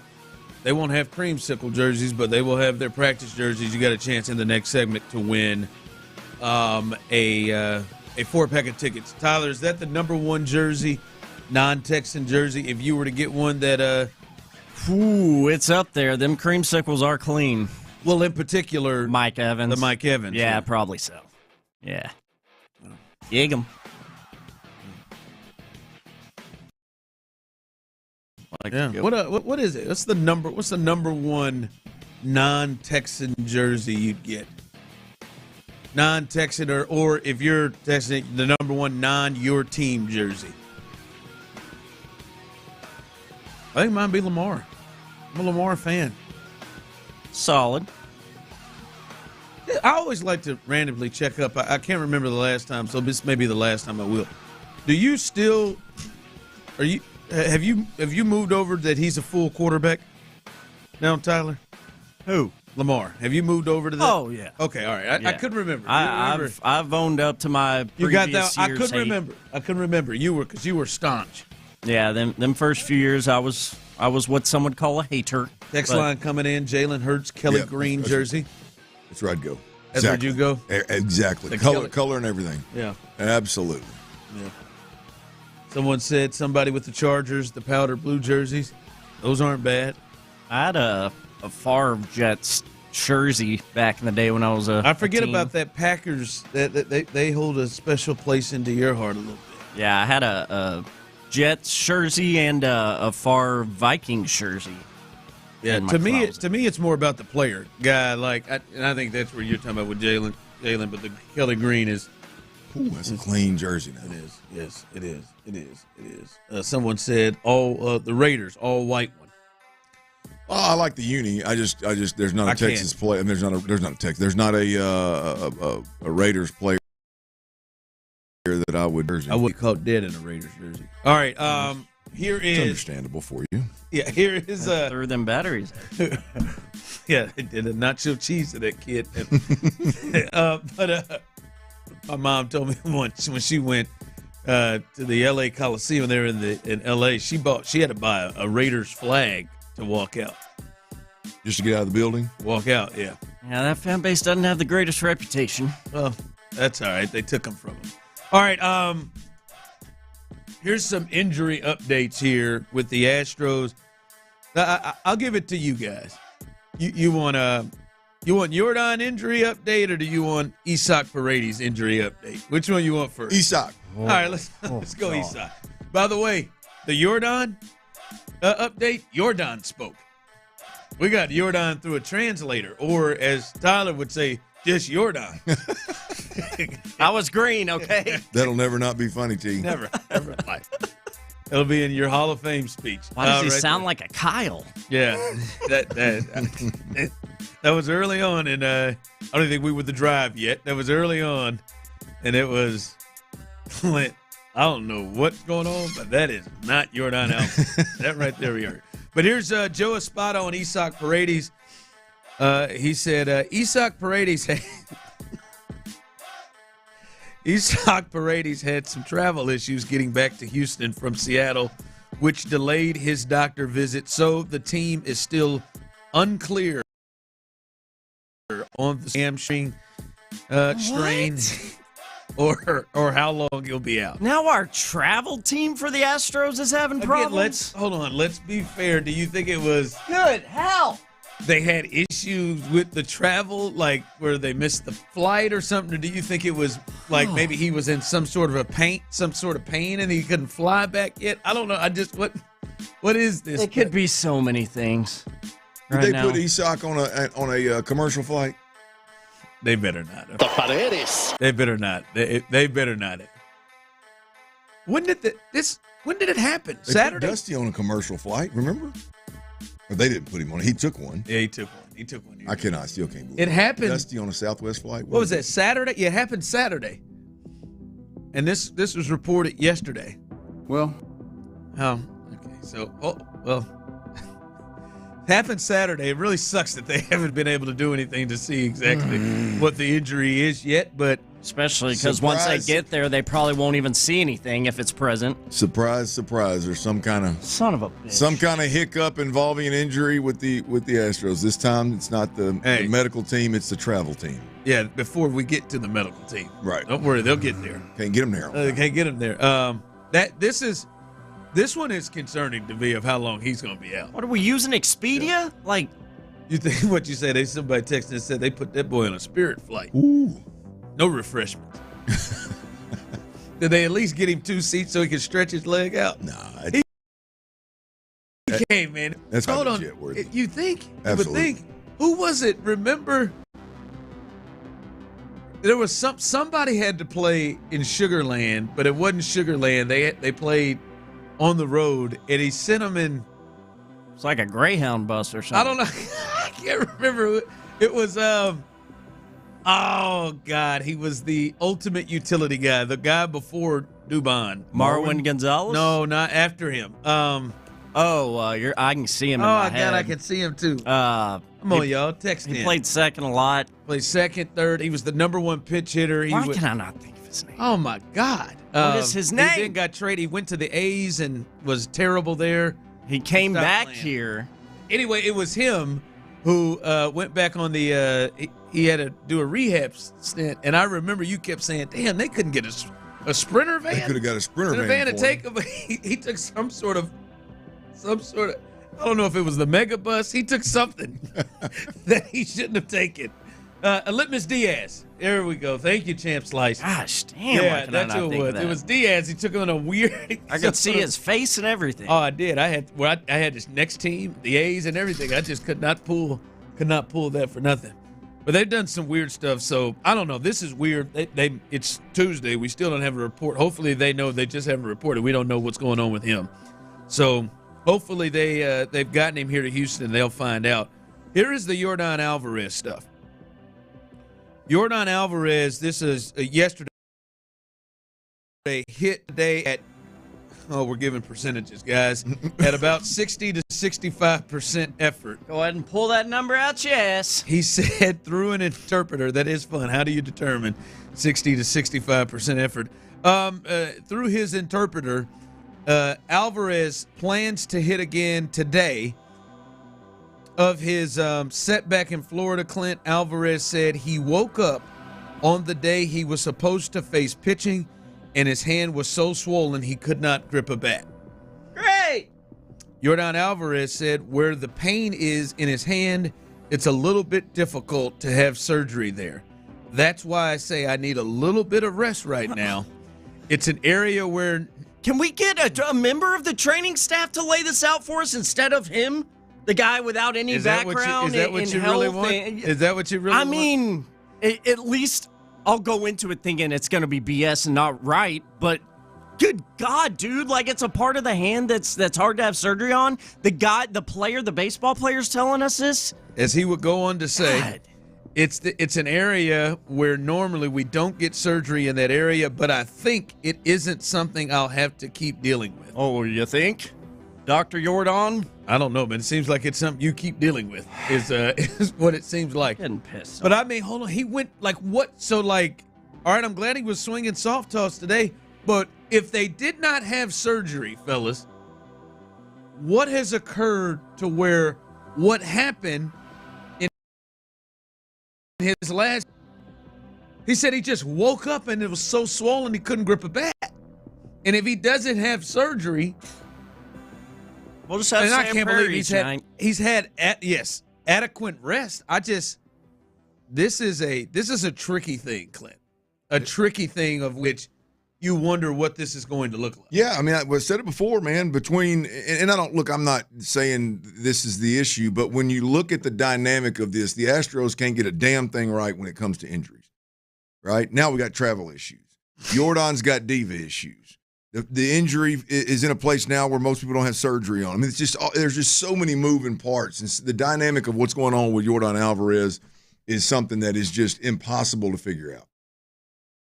Yeah, I don't know if they haven't had surgery or anything, what would then stop him? Because it seems like, Clint, when he starts swinging full speed and when he starts swinging against hitters, against pitchers, that's what he did the day before, that there's a chance that this happens again. Jordan. I don't know. Hopefully they get lucky, because I'm not going to say hopefully they know what they're doing. Hopefully they get lucky on this thing. But that is interesting. Good to hear from Jordan through a translator. But we'll see. All right, coming up, your chance as soon as we get back to win a 4-pack of VIP tickets to see the Texans training camp. Starts tomorrow. You've got a chance 4-pack of tickets coming up next. And we'll talk about the guy who is still the topic of conversation for Texans training camp and the rest of the way. We'll discuss that coming up next. All right, check it out. Presenting storm damage insurance claims can be difficult. Insurance companies, they're going to try to do everything they can to minimize or get completely out of the deal. And that's why if you're stuck in one of these situations, you need to call Mokaram Injury Lawyers. What they do is they've got a claim specialist that'll examine the details of your claim to determine the best.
Call Mokaram Injury Lawyers, 281-222-2222. Live from the Mokaram Injury Lawyers Studios, Sports Radio 610 presents The Drive with Stoerner and Hughley. All right, just a second. We are going to hook somebody up with a 4-pack of VIP tickets to Texans training camp. That will be happening here momentarily. The interesting text of the day. Bear with me. There's multiple here. Quit crying about Alvarez. You need to play again. Continued. I don't give a damn if he plays again. They've gotten this far without his ass. Continued. You need to quit getting so attached to these players. Tyler reached out very nicely. Why you so grumpy, friend? I just live in reality, friend. Sounds like a huge Astros fan. Can't wait to get to the ballpark. That is an interesting approach and take. Nah, friend, you got a case of what I like to call weak-ass fandom. And I got a prescription for you. He's going strong fandom. I don't know about that, man. My man said, shoot, who cares, man? Hell, man. Yeah. Man, y'all need to stop getting so attached, man. Just put Davis Mills in. Did you know fan is short for fanatic? You learn something new every day. Listen, man, that's a take. That is your take. It's interesting to me. Weak-ass That's a take. Take that weak-ass stuff off my text line. I don't know. I don't know. I think it makes pretty clear sense why you. It adds up. You, the most important hitter, player on your team. I don't know. That tracks. If you're a fan, I think it would be the same thing if something happened to C.J. Stroud. No big deal, dude. You'd be just saying, man, hey, man, y'all don't get attached to C.J. Stroud. Let's go, Davis. Next man up. Ooh, I don't even feel good about that. That sent a shiver down my spine. Knock on wood. I apologize for saying that. You're right. Nah, man. Hey, man, get up. Go do your thing. Takes suck. Someone text in. Stop getting so attached to one of the most important players. What is bro on? He's on Hard Times and Bubblegum. Just ran. He's chewed my last piece. He chewed his last piece. Shout out to Rowdy Piper. Rest in peace. Rest in peace to Ozzy Osbourne as well. Oh, boy. Straight up. And shout out to... Didn't know I had as many Ozzy Osbourne or Black songs Sabbath songs as I did. Thank you, Tyler. Shout out to Tyler Milner and his father, who Tyler ran through. We had about 6 or 7 songs. Yeah. Didn't know we had them. All right, man. That's right, boy. I wonder what that guy how he would handle if he was in one of these seats, how he would handle the Yordan Alvarez news. You think he would have just stopped reporting it? Probably, or signed off and ended the show early in the 4 o'clock hour. That's a good one. That's it for today. No, folks. guys, let's dig in. Let's dig in deep to Zach DeZenzo. Oh, nope, he's hurt too. No, guys, let's dig in deep to Cooper Hummel. Let's do it. This is the superstar athletes. This is the best. Just don't worry about him. This is the guy. This is who Houston, we love you, baby. There we go. Good for him, man. That's an interesting take. Hey, I appreciate you listening and taking the time to text in, man. Yeah, dude, interesting take. Yeah. I'm with you, man. Feedback like that, man. That's why we're number 1. All right, coming up right now. Number 20 in the nation. Yep. It's touch and go. Very close. 2 votes. All right, 713-572-4610. Caller number 9. Caller number 9. No reason, just came to my head. Is that Brevin Jordan? I was going to say, who is number 9 on the team? Is that Brev? That's a good pull. Sounds right. Yeah. Caller number 9, 713-572-4610. You can be our 3rd winner of our 4-pack VIP tickets to Texans training camp. Caller number 9. Tyler has the phone lines open, and he will take care of you. Caller number 9, your chance to win 4-pack VIP tickets to Texans training camp. We've given a 4-pack away each and every hour. That means, Clint, we have one more to hook someone up with after this one in the 5 o'clock hour. So stay tuned for that. All right, training camp. We're sending someone to training camp, but Clint, we will be there tomorrow. And I'll pose this to you. Is Nick Caley, the new offensive coordinator, Nick Caley, the guy who they brought in and didn't really replace a lot on the coaching staff? Most everybody that was on the staff last year is still here except for the tyrant, except for Bobby Slowick. They got his ass up out of here. Napoleon's gone, and now they brought in Nick Caley. Is he still, with everything that's happened in the offseason, still for you the number one storyline that you're watching at camp? Oh, I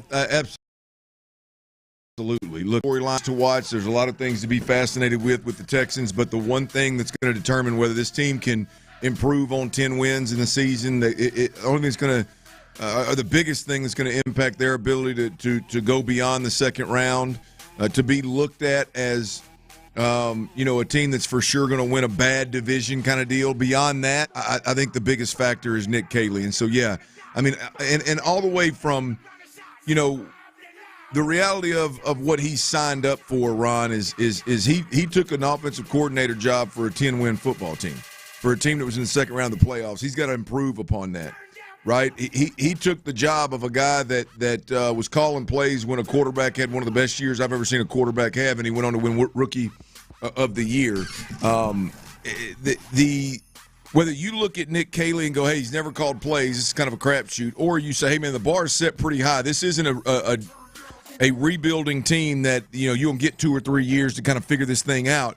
This is, you got to hit the ground running when the regular season starts, and I think D'Amico Ryans and Nick Caserio made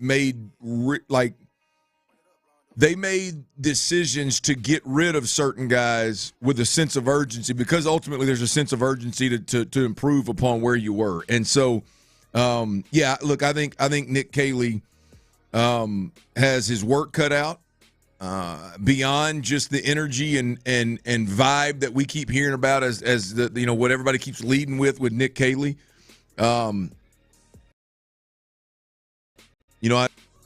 X factor or wild card, if you will, in Houston, and you're damn right. We're going all eyes on Nick Caley in training camp. Yeah, and you brought up a couple of things that he was brought in. He's also brought in to a situation where people believe the quarterback is not at all the reason. Sure.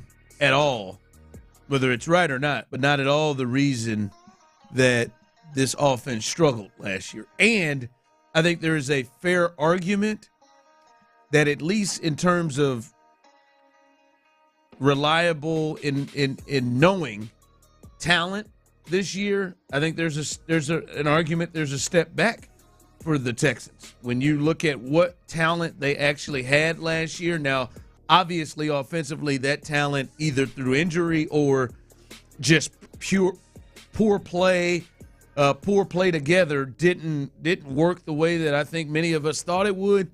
But the argument is still there that they had more reliable known talent last year than they do this year.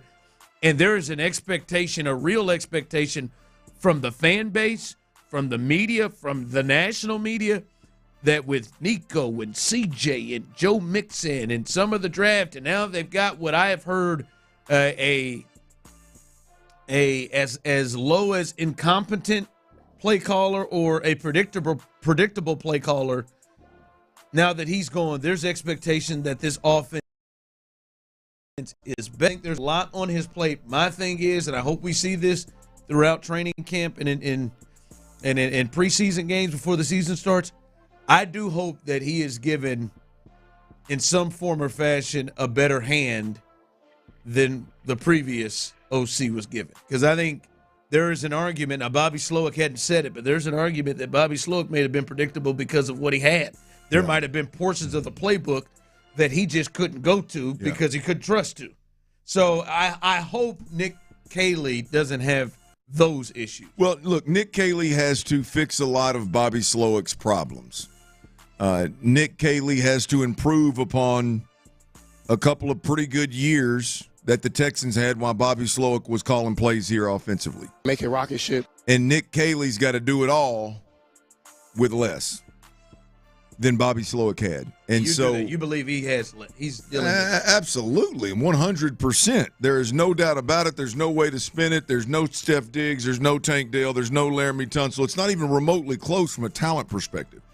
And now that doesn't mean that the team can't be better than what it was, but from a talent perspective, he is going to be asked again to improve upon Bobby Slowick's performance over 2 years, to fix Bobby Slowick problems that were a major issue last year, and Nick Caley's going to be asked to do it by doing more with less. And I don't think it's a secret. I think everybody in the building knows it. I think it was almost by design with D'Amico offensive line, but that's just the reality of the job that Nick Caley has been tasked with. We'll see how he handles it. Oh yeah, and by the way, on top of that, he's never called plays. So we'll see how it all works out. That is the big storyline, and I think you said it earlier that if this doesn't work, the odds are he's probably going to get the same eyes and conversation that Bobby Slowick had. I think they'll probably lay it at his feet if it doesn't improve the way that I think a lot of people believe this thing should improve. Well, things are going to get real hairy on the offensive side of the football, particularly around C.J. Stroud, if things don't improve significantly. I hope we never find out. I hope it's a moot point, and I hope that Nick Caley gets in there and handles his business. I hope he's as good as everybody that's crossed paths within the last 9 years thinks he is. To the stars. There you go. And I hope everything around him improves at a level where he has a real chance to do better and be better. But we'll see. I think that's the one thing with the Texans this year, as you see the Texans trying to take that next step. I think that Nick Caley is the key cog there, man. Yeah, he is. All right, coming up, we'll get you ready for Game 2 of the series in Arizona and let you know any other Astros news and notes, as well as the Rockets. They've added to their roster. We'll continue right here live on The Drive. Hey, y'all check it out now. If you're out there drinking cold beer and you're not drinking cold Coors Light, I don't know what the hell you're doing now. Tip my cap, you're drinking the world's most refreshing beer and you look damn good while you're doing it. Look around.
here, an Odyssey sports station.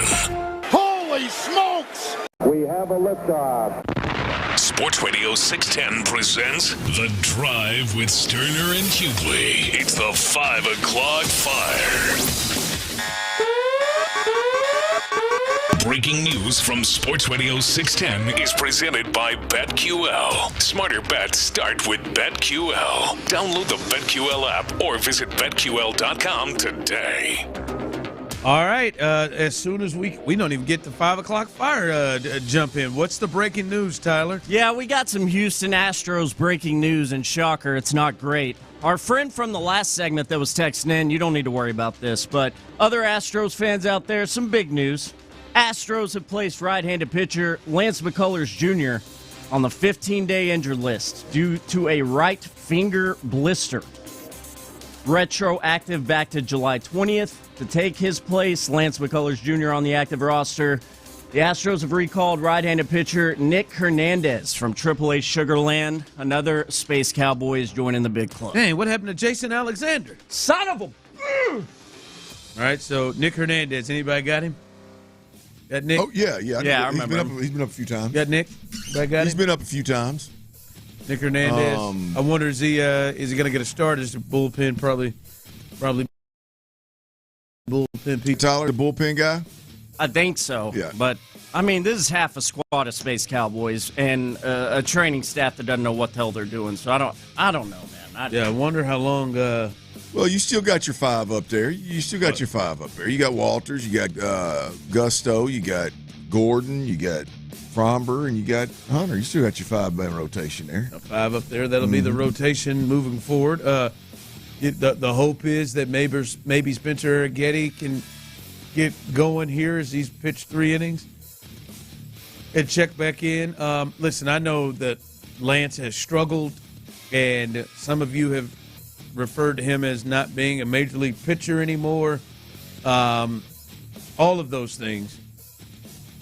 This was a guy that was there every 5 days eating up, at least attempting to eat up innings. This is a guy two starts ago who went 6 innings, 1 run on 4 hits against the Dodgers on the road. This is a guy who has had moments this year, and now it just adds more pressure on your rotation.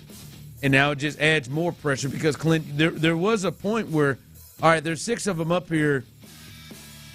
We're liable to having maybe 2 to 3 of them not be able to go more than 4 innings. And we've seen Ryan Gusto come in a couple of times to kind of be the bridge to the back half of the bullpen. Yeah. And now that luxury is gone, right? And maybe you bring in a Jason Alexander, one of the other young starters there. Potentially, a couple of things. I think, Clint, you talked about this. This just moves you, to me, even closer to, all right, we got to make a call. We gotta be on the hunt for starting pitching. Yeah. Now, Lance, this is a killer for him because these next several starts were going to be crucial to see if he was still going to be able to have a chance to be in the rotation as it continues. And now he's taking himself out, or he's been taken out with this injury.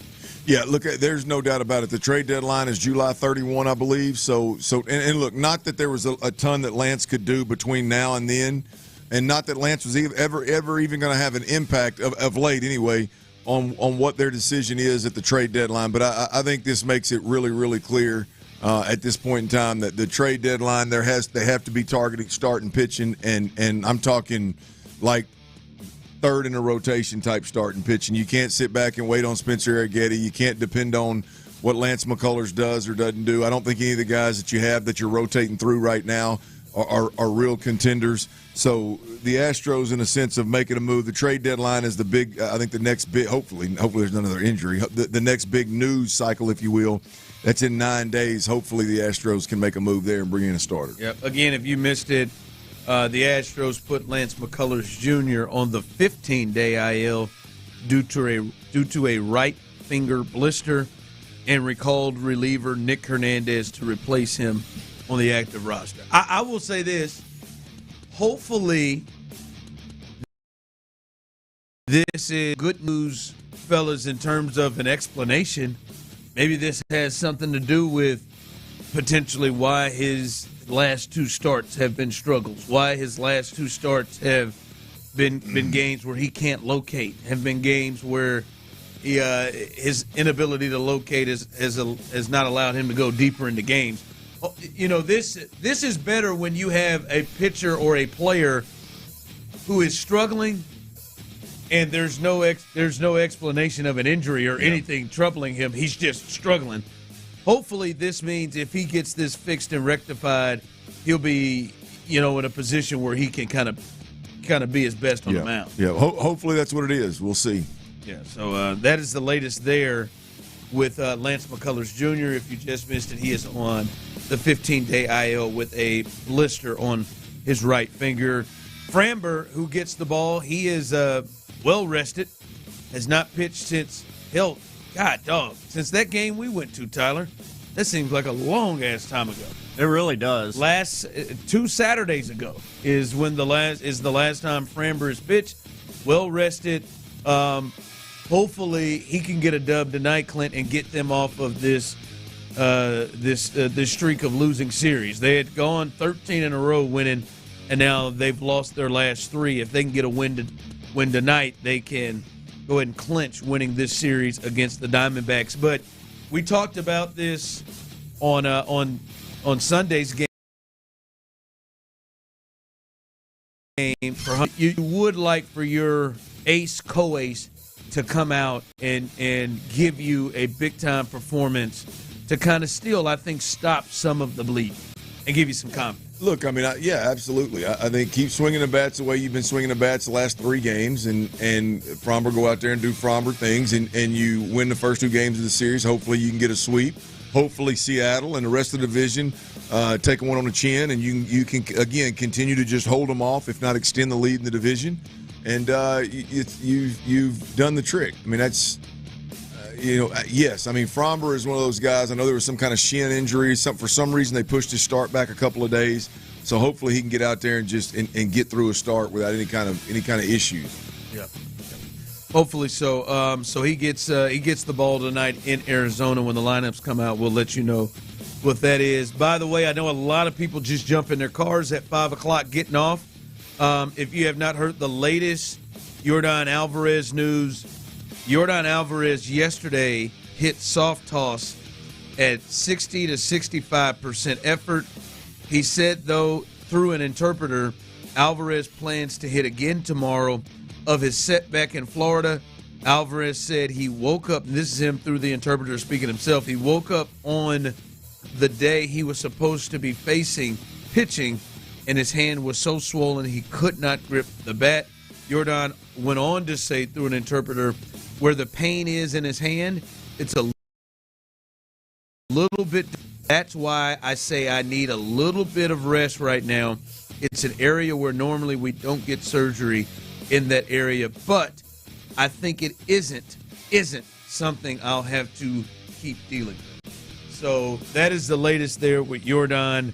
And for me, Clint, I have no idea what this means in terms of a timetable. None. That doesn't move the needle at all. We'll see you when you get back, Yordan. Yeah. In fact, as you say, it doesn't move the needle. In fact, it makes me a little bit more concerned of what is going, because he's had 2 setbacks already. And to me, reading this, what's going to happen if he starts to swing full speed and full go again?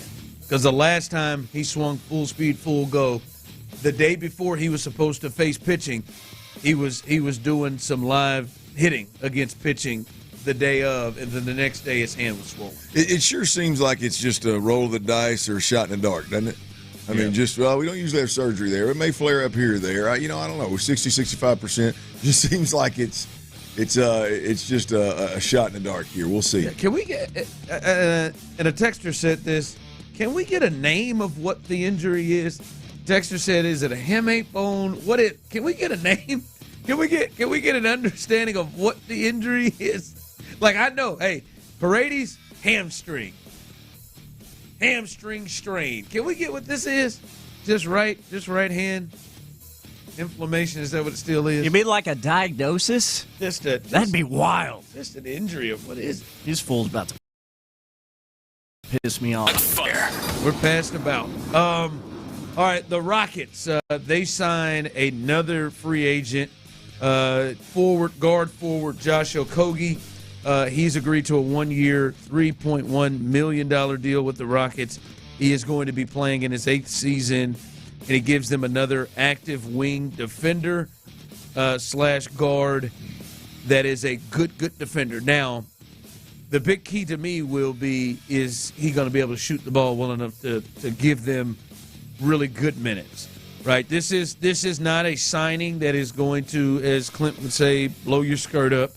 This is not a huge thing, but I think this is a Udoka type player, a guy that will know his role, will play hard and play defense, and the hope is that he shoots closer to a 35% than a 30% from three. But I just like the move, Clint, because when you look at up and down their roster, we're starting to get bigs kind of covered, backup bigs kind of covered. Hell, Clint Capella, a third-string big, just in case with Steven Adams if he needs days off, covered.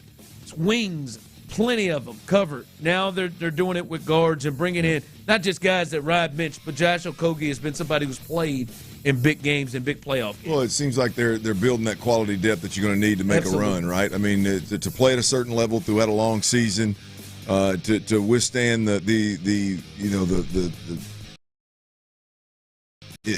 obviously to have the depth necessary to make the run to win one of these things. And they're very intentional, obviously, of, like as you mentioned, Ime Udoka type of guys. So that's a real good point you made, because when you look at the finals and you look at the Pacers and you look at the Thunder, I think the biggest thing that jumps out from them is their depth. Absolutely. and their ability to play, have that many quality guys that they can put in their rotation. Yeah, well, I mean, listen, it seems like the Rockets are going from the mode of, hey, let's see what all these young guys are about. Let's see when the lights are bright what they do. Let's see if we ask them to handle the rock, what they do. Let's see if we ask them to give more effort and more energy on the defensive end of the floor and hustle. And what do they do? How do they respond? You're going from all of that to, okay, we know what we have.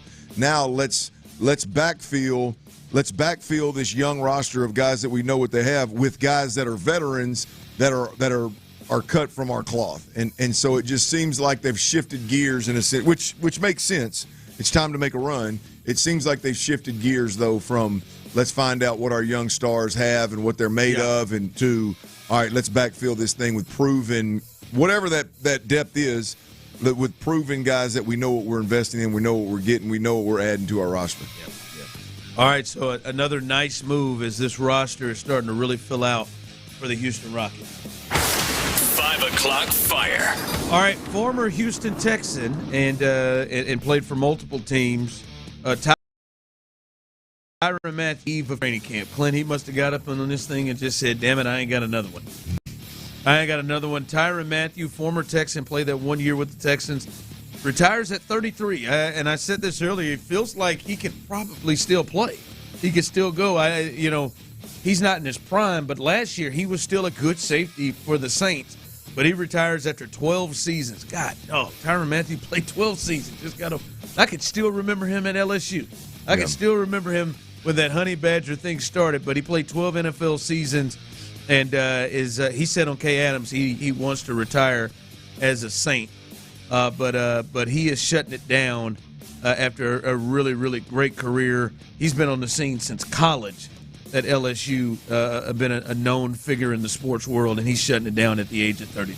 Yeah, man, I tipped the cap to a hell of a career, man. I've been a Honey Badger fan for a long time. You mentioned the LSU days. I just remember him he's wearing number 7 and wreaking havoc on opponents back in the day at LSU, and obviously it didn't end the way that he hoped it would end, but I think it made his journey even more interesting in how he got to the league and how he continued to excel in the league. He overcame some serious issues that have killed many a career. He overcame them and had what some believe is a Hall of Fame career. So, yeah, man, tip the cap to the Honey Badger, man. Enjoyed the hell out of watching him play, no doubt. No, you're right, and he is somebody who clearly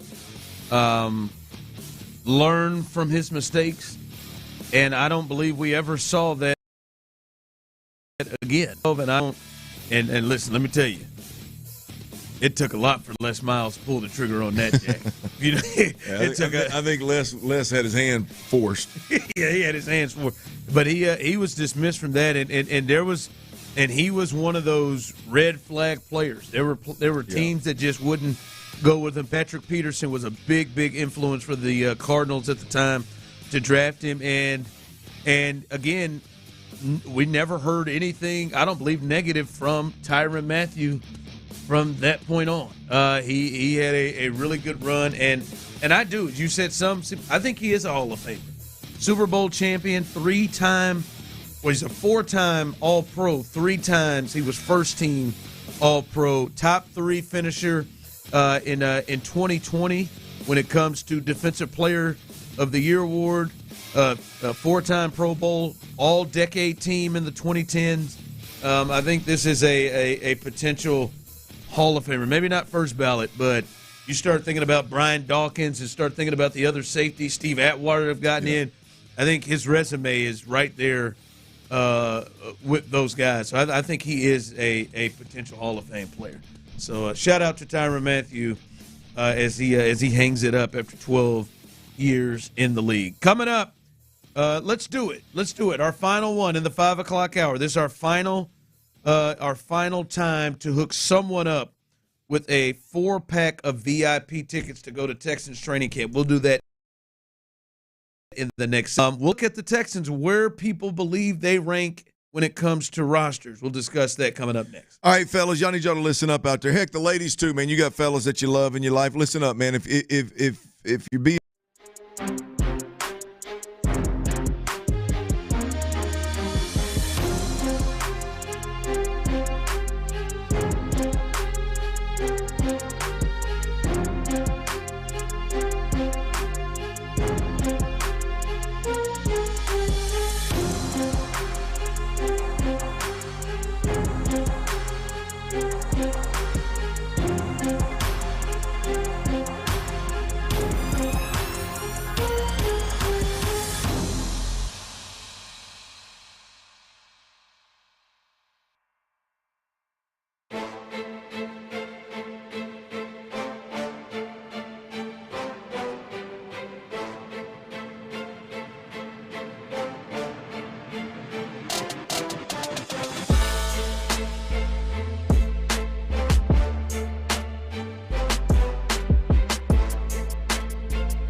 speed for life.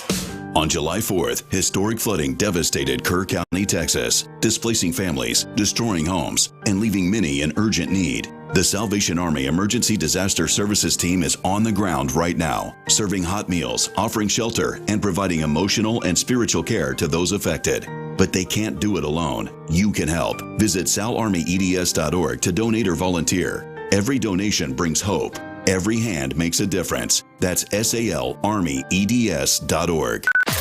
Sports Radio 610 presents The Drive with Stoerner and Hughley.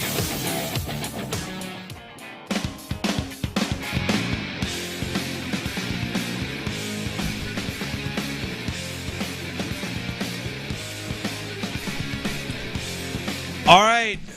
In honor of my favorite player on the team for the Texans, we'll do this now. This is your cue to call 713-572-4610.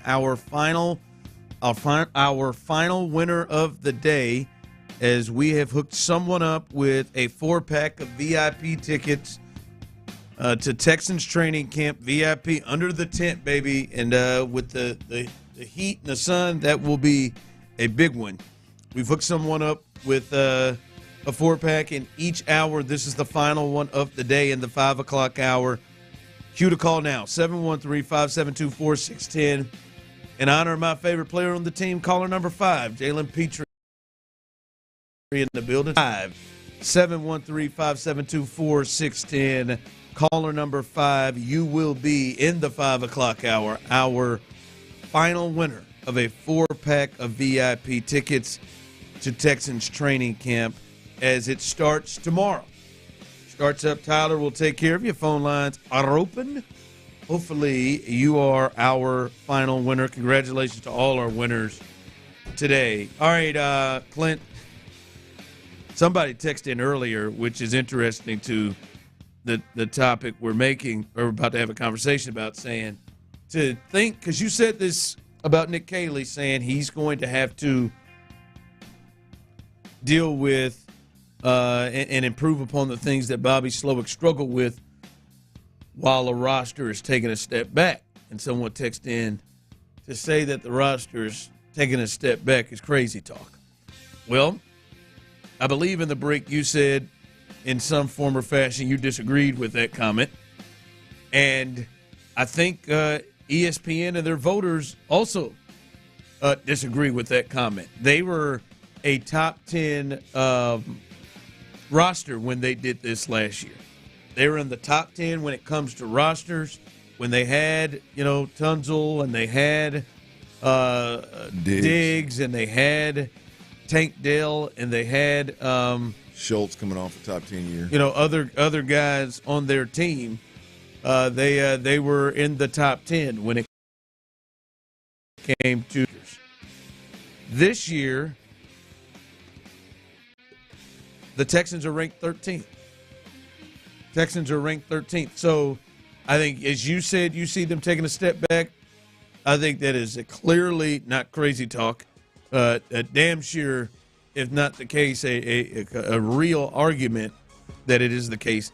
At least more proven talent is out of the building, and I think that's where the Texans are taking a hit. By the way, 2 teams that were in the playoffs last year. The Buccaneers are 12, right ahead of them, and the Packers are 14, right ahead of them. Or right behind them. Excuse me. So that's where the Texans sit. And I think the thing that really jumped out to me first, it says here real quick, their biggest strength is edge rushers. Their biggest weakness, not offensive line, interior defensive line, and their biggest X factor this year will be rookie wide receiver Jaden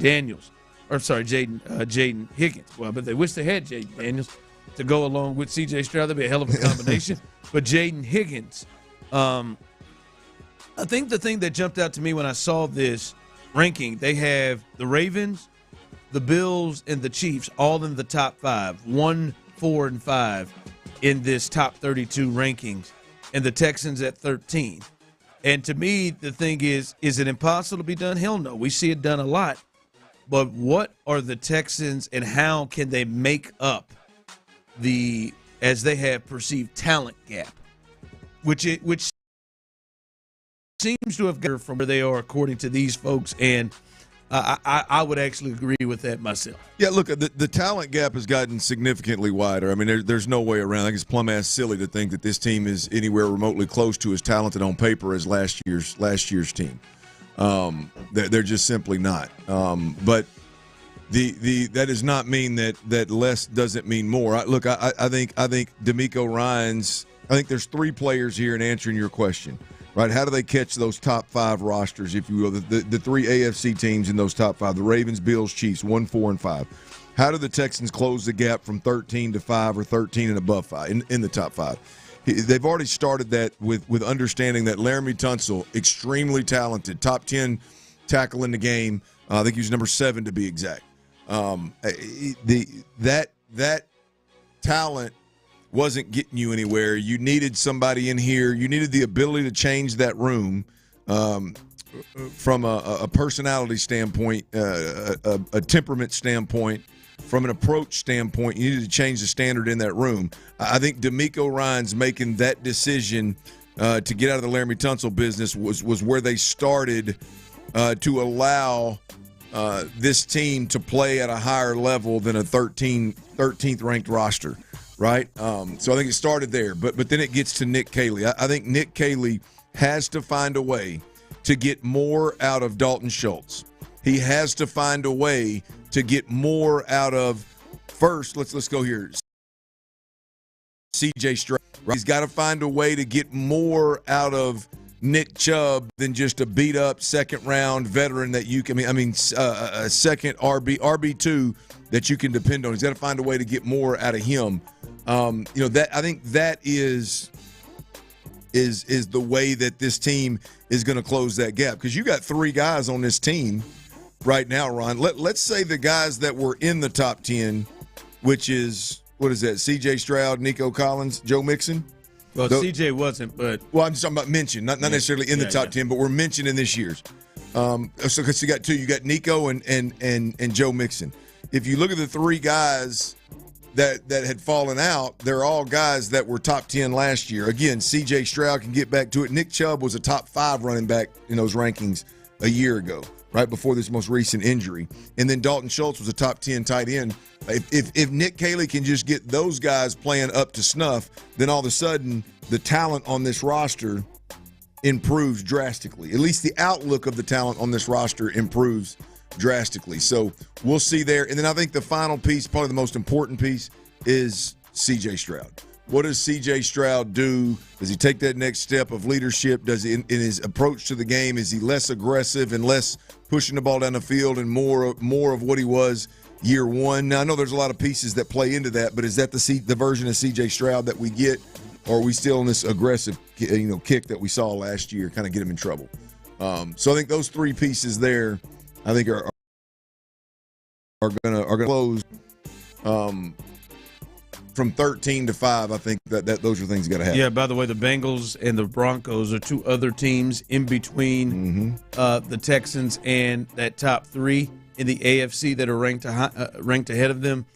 To me, it's usually 2 things that happen. Right? There is, hey, you go look at Buffalo's roster over the last couple of years, especially last year. Buffalo's roster was not matching up with the Texans roster. Buffalo's roster wasn't matching up with a lot of them. And their coaching staff is fine. That case, it feels like Josh Allen was the equalizer that allowed them to kind of catch up to those other teams that may have had better overall rosters. And then you look at other situations where I think in New England for several years, yes, Tom Brady is great, but their entire coaching staff with that roster, I think probably pulled them up and became a difference in what the talent was versus the other teams they were playing. I mean, some of those defenses that Belichick was able to have over there that were top 10 defenses with the players on it was just insane. Yeah. And that was kind of a coaching thing that kind of closed the gap. And then the big thing is if you can find, both, like Andy Reid and Mahomes that can close and Steve Spagnuolo that can close the gap. Because you can look at the talent that's up to par to what some of these other, contenders had. So you can make it up. You can definitely make it up. But usually it comes from, as you would say, the polos on the sideline or a quarterback that can just kind of take over things. And I think D'Amico is absolutely capable of doing that. We've watched him on the defensive side do that. I think obviously it's up in the air with Nick Caley. And we've seen C.J. Stroud make up for talent deficiencies in year one. We've seen him do that, and some last year as well. So I think that is the way that they're able to make up the talent discrepancy they have there. All right, coming up as we get through, we'll get you the latest injury news. The latest injury news coming with the Astros, and it involves Lance McCullers. We'll tell you about that and make you a little cash. All right, he was in the green last night. He's going to make a little bit more cash tonight. That's coming up. T-Mill's Best Bets. All of that as we continue right here live on The Drive. Hey, thank you, Tyler Milner. Area 45 with Bijani and Creighton. You're building your team this offseason to compete with those teams that, have been your roadblocks. Texans haven't been able to do that against the Chiefs or the Ravens the last couple of years. The kind of guys that they're bringing in and the positions they're bringing them in at, no.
Aram Injury Lawyers Studios.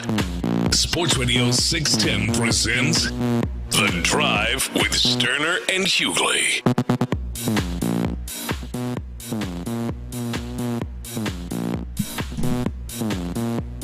Text line coming through. I think this is a roster. This roster has more pieces that actually fit the system, or what's going on. Like they may have not. I don't see what this person's trying to say. Top talent that they may not have the top talent that they did last year, but I think they have more pieces that fit and will contribute.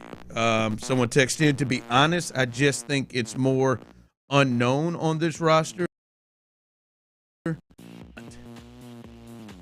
Yeah, look, I mean, you can phrase it however you want to phrase it. As we sit here right now today, and particularly on the offensive side of the football, there's no Laramie Tunsil, there's a Cam Robinson.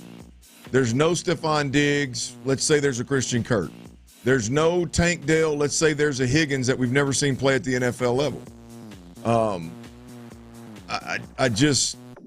I don't know how in the world you arrive at this roster right now being more talented. Now I'll give it to you that there's been some additions on the defensive side of the football that give you a plus, but you're still not making up. You're talking about losing one of the best offensive linemen in the game at this moment. And look, we can get in the weeds and the value of that player. I'm on record of saying that I'm glad they're out of the Laramie Tunsil business, but we're talking about sheer talent. They're simply not as talented on the offensive side of the football as they were a year ago. But it doesn't mean they can't be better. But they're no, it doesn't mean that they can't be better. Hell, I expect them to be significantly better. If I'm being honest, I'm gonna be disappointed if they're not significantly better. Yeah, But I mean, the talent thing to me is I mean, I don't know what we're talking about here. Just Buffalo's receiving corps last year wasn't as talented when Stephon Diggs left it, but they still found a way to be better. Yeah. Yeah, that's just, to me, that's just where the Texans are. It's no, I mean, if you get defensive about that, hell, I'm sorry. That's just the reality of it. I like the moves they've made. Yeah. I wish they would have done a little more in that interior offensive line, but I like where I've mentioned they've downgraded in talent, and I think there are significant downgrades. Like there's no more just leaving your left tackle on an island and saying, hey, man, you go lock up Myles Garrett. Them days are over, boss. They're done. Right? I mean, you don't have that ability. It's not like now saying, I'd say even Stephon Diggs you had last year, 75 to 80% of teams' number 2 corner. If Stephon Diggs caught that number 2 corner, he was going to eat their lunch. And then Tank Dell was catching the number 3 corner. He was going to eat their lunch. You got a big time advantage. Last year, Dalton Schultz was viewed to be a lot better than he is right now. He was top 10 tight end last year. Last year, coming to the season, you say, hey, man, Dalton Schultz he's going to eat. He's going to a 5-headed monster. Yeah, you get a 5-headed monster. You can't say that this year. It just, again, it's not down. It's not minimizing anything the Texans have, or I think it's pretty common sense. Now, you can be significantly better, and I think and our conversation could change midseason based off what we see. Yeah, I mean, you could have several guys step up and play. Like, I'm telling you, if Nick Chubb comes out and plays, even remotely close to what you're getting out of Joe Mixon, then yeah, Dalton Schultz comes back around. C.J. Stroud starts playing a little better ball. I mean, the O-line overall is better than they were. Yeah, hell yeah, the story can change. But right now, nah, I can't. Sorry. Coming up, Texans All Access. They will kick things off as soon as we get done at 6 o'clock. Tim Settle Jr., defensive tackle. He will join. Stay tuned to that. And then I've already seen the fellas back there. Area 45, Sean Bijani, Patrick Creighton, Chris Santiago. They will hold it down as they will get you ready for the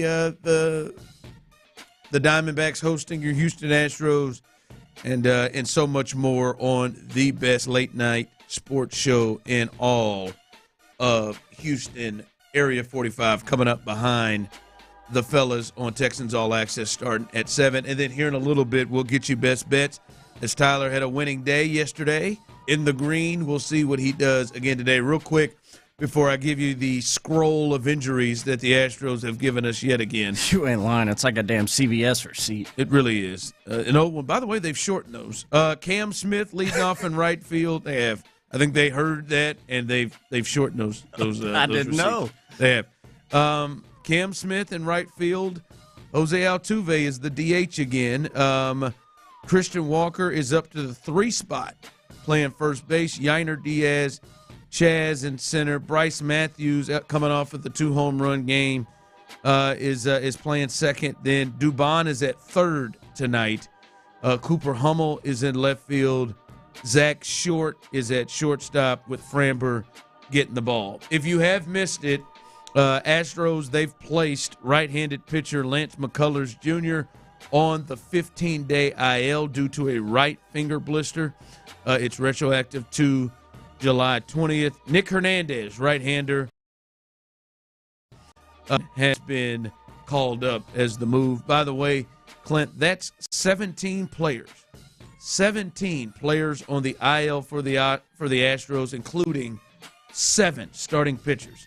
7 starting pitchers, and here's an update. You ready? We got the scroll. Here we go. Spencer Arrighetti threw 3 innings on the 19th in AA Corpus, scheduled to pitch again this week at Corpus. So that's a big one to watch. J.P. France threw an inning and a third in the Florida Coast League on the 21st. He's scheduled to then report to AA Corpus Christi this week. So maybe he is getting closer. 2 innings tossed from Luis Garcia on the 20th. In Single A Fayetteville, he is scheduled to report to AA Corpus. Boy, I'm telling you, those people in Corpus getting pissed off if you were in that rotation. Your ass is getting moved. That's all right. The Astros fans down there moved, getting an opportunity to go down there locally and see some Stros pitch a little bit. We told you a little bit earlier about Yordan Alvarez. He is currently going through a hitting progression. He has been hitting soft toss 60 to 65%, whatever the hell that means. Zach DeZenzo, he still has that left-hand issue, continues with his running and throwing, has not progressed to hitting yet. What's going on with that injury, by the way? That's the same thing we got from Yordan. Brendan Rodgers, second baseman, left oblique, sustained. He also sustained, I don't know if you remember this. Did you hear this? He sustained a nasal fracture the other night in his rehab assignment in AAA Sugarland. I forgot to bring that to the table over the weekend. Run-in, huh? Yeah, a collision. Ran into somebody. Boy, I'd hate to be that minor leaguer that did that. Yeah. Jacob Melton is in Florida, currently going through hitting and running and throwing progressions with that ankle issue. Jeremy Pena in Florida, currently going through hitting, running progressions, and throwing progressions with that left rib. And then Jake Myers is rehabbing in Houston right now. So that is the latest of those important ones. Jake's in Houston rehabbing. Doesn't sound particularly close. Jeremy Pena is still in Florida. Would really like to see him get to one of these AA or AAA spots here soon. I'll be honest with you, Clint. I thought Jeremy Pena might be back by now. So did I. I mean, hell, the day was the way Dana talked about it. Well, it was last week at some point as you were talking about it, I look up at the TV and I mean, hell, he's all I mean, doing everything but getting, playing home run derby. It looked like. I mean, that was probably a week, 10 days ago. So I thought he would be back by now. But again, I mean, if you're stretching this thing out. You got a 5-game lead in the division. There's really no reason to panic and push him back at this point. And so maybe stay the course and be patient with those guys. By the way, I don't think I jumped out to Christian Javier. He threw 3 innings in AA Corpus on the 18th. He is moved up to AAA. So he is scheduled to report to AAA Sugarland this week. That round starting to take that more serious. Now he's moving up the stages, and if he is somebody, now that is a game changer. He is. So you're telling me there's a chance? Christian Javier has been a front of the rotation type pitcher for this team, and a dynamite middle innings guy in the postseason for this team. So that's a I don't know why I use dynamite like that, but that's a big. I was back here like dynamite. I don't know where that came from. But I like it, man. Right. That's a big turn of events if he can get back. Get back here, J.J. Walker, jackass. All right, T-Mill, no other way to segue. Give us your best bets after going 3 out of 5. Get 3 out of 5. Where you at tonight? Yes, praise be. Praise be. We had a green day to start our week on Monday yesterday. Looking to do the same tonight. We list them quick here on the drive. If you miss any of these, you can go to the Twitter at T-Mill Real Deal. First 3 of these 5 best bets are first 5 inning bets. I'm on the Cardinals once again, a repeat bet from last night. If it ain't broke, don't fix it. Cardinals first 5 innings money line at -135 as they're taking on those crappy-ass Rockies. Next, I'm on the Stros, the hometown squad. First 5 innings, that money line as Framber's getting the start in Arizona. Then I got an under for you in the first 5 innings of the Giants-Braves game. Under 5.5 runs in the first 5 of that one. Next, I got the Brew Crew. This 150 is there taking on the Seattle Mariners in Seattle tonight. And lastly here, an over for you. Brewers, same game. Brewers at Mariners over 6.5 runs tonight in that ball game. Those are your 5 best bets. Let's get some money. Trying to ride that Brewers hot streak right now. They've won 11 in a row. Yeah. Not bad as they have been going. Are they due, or are they going to continue this streak? You got room for your boy? No, he doesn't. I do not. Golly, we're still working back from you that should have rough streak, man. more little extra room than you had yesterday.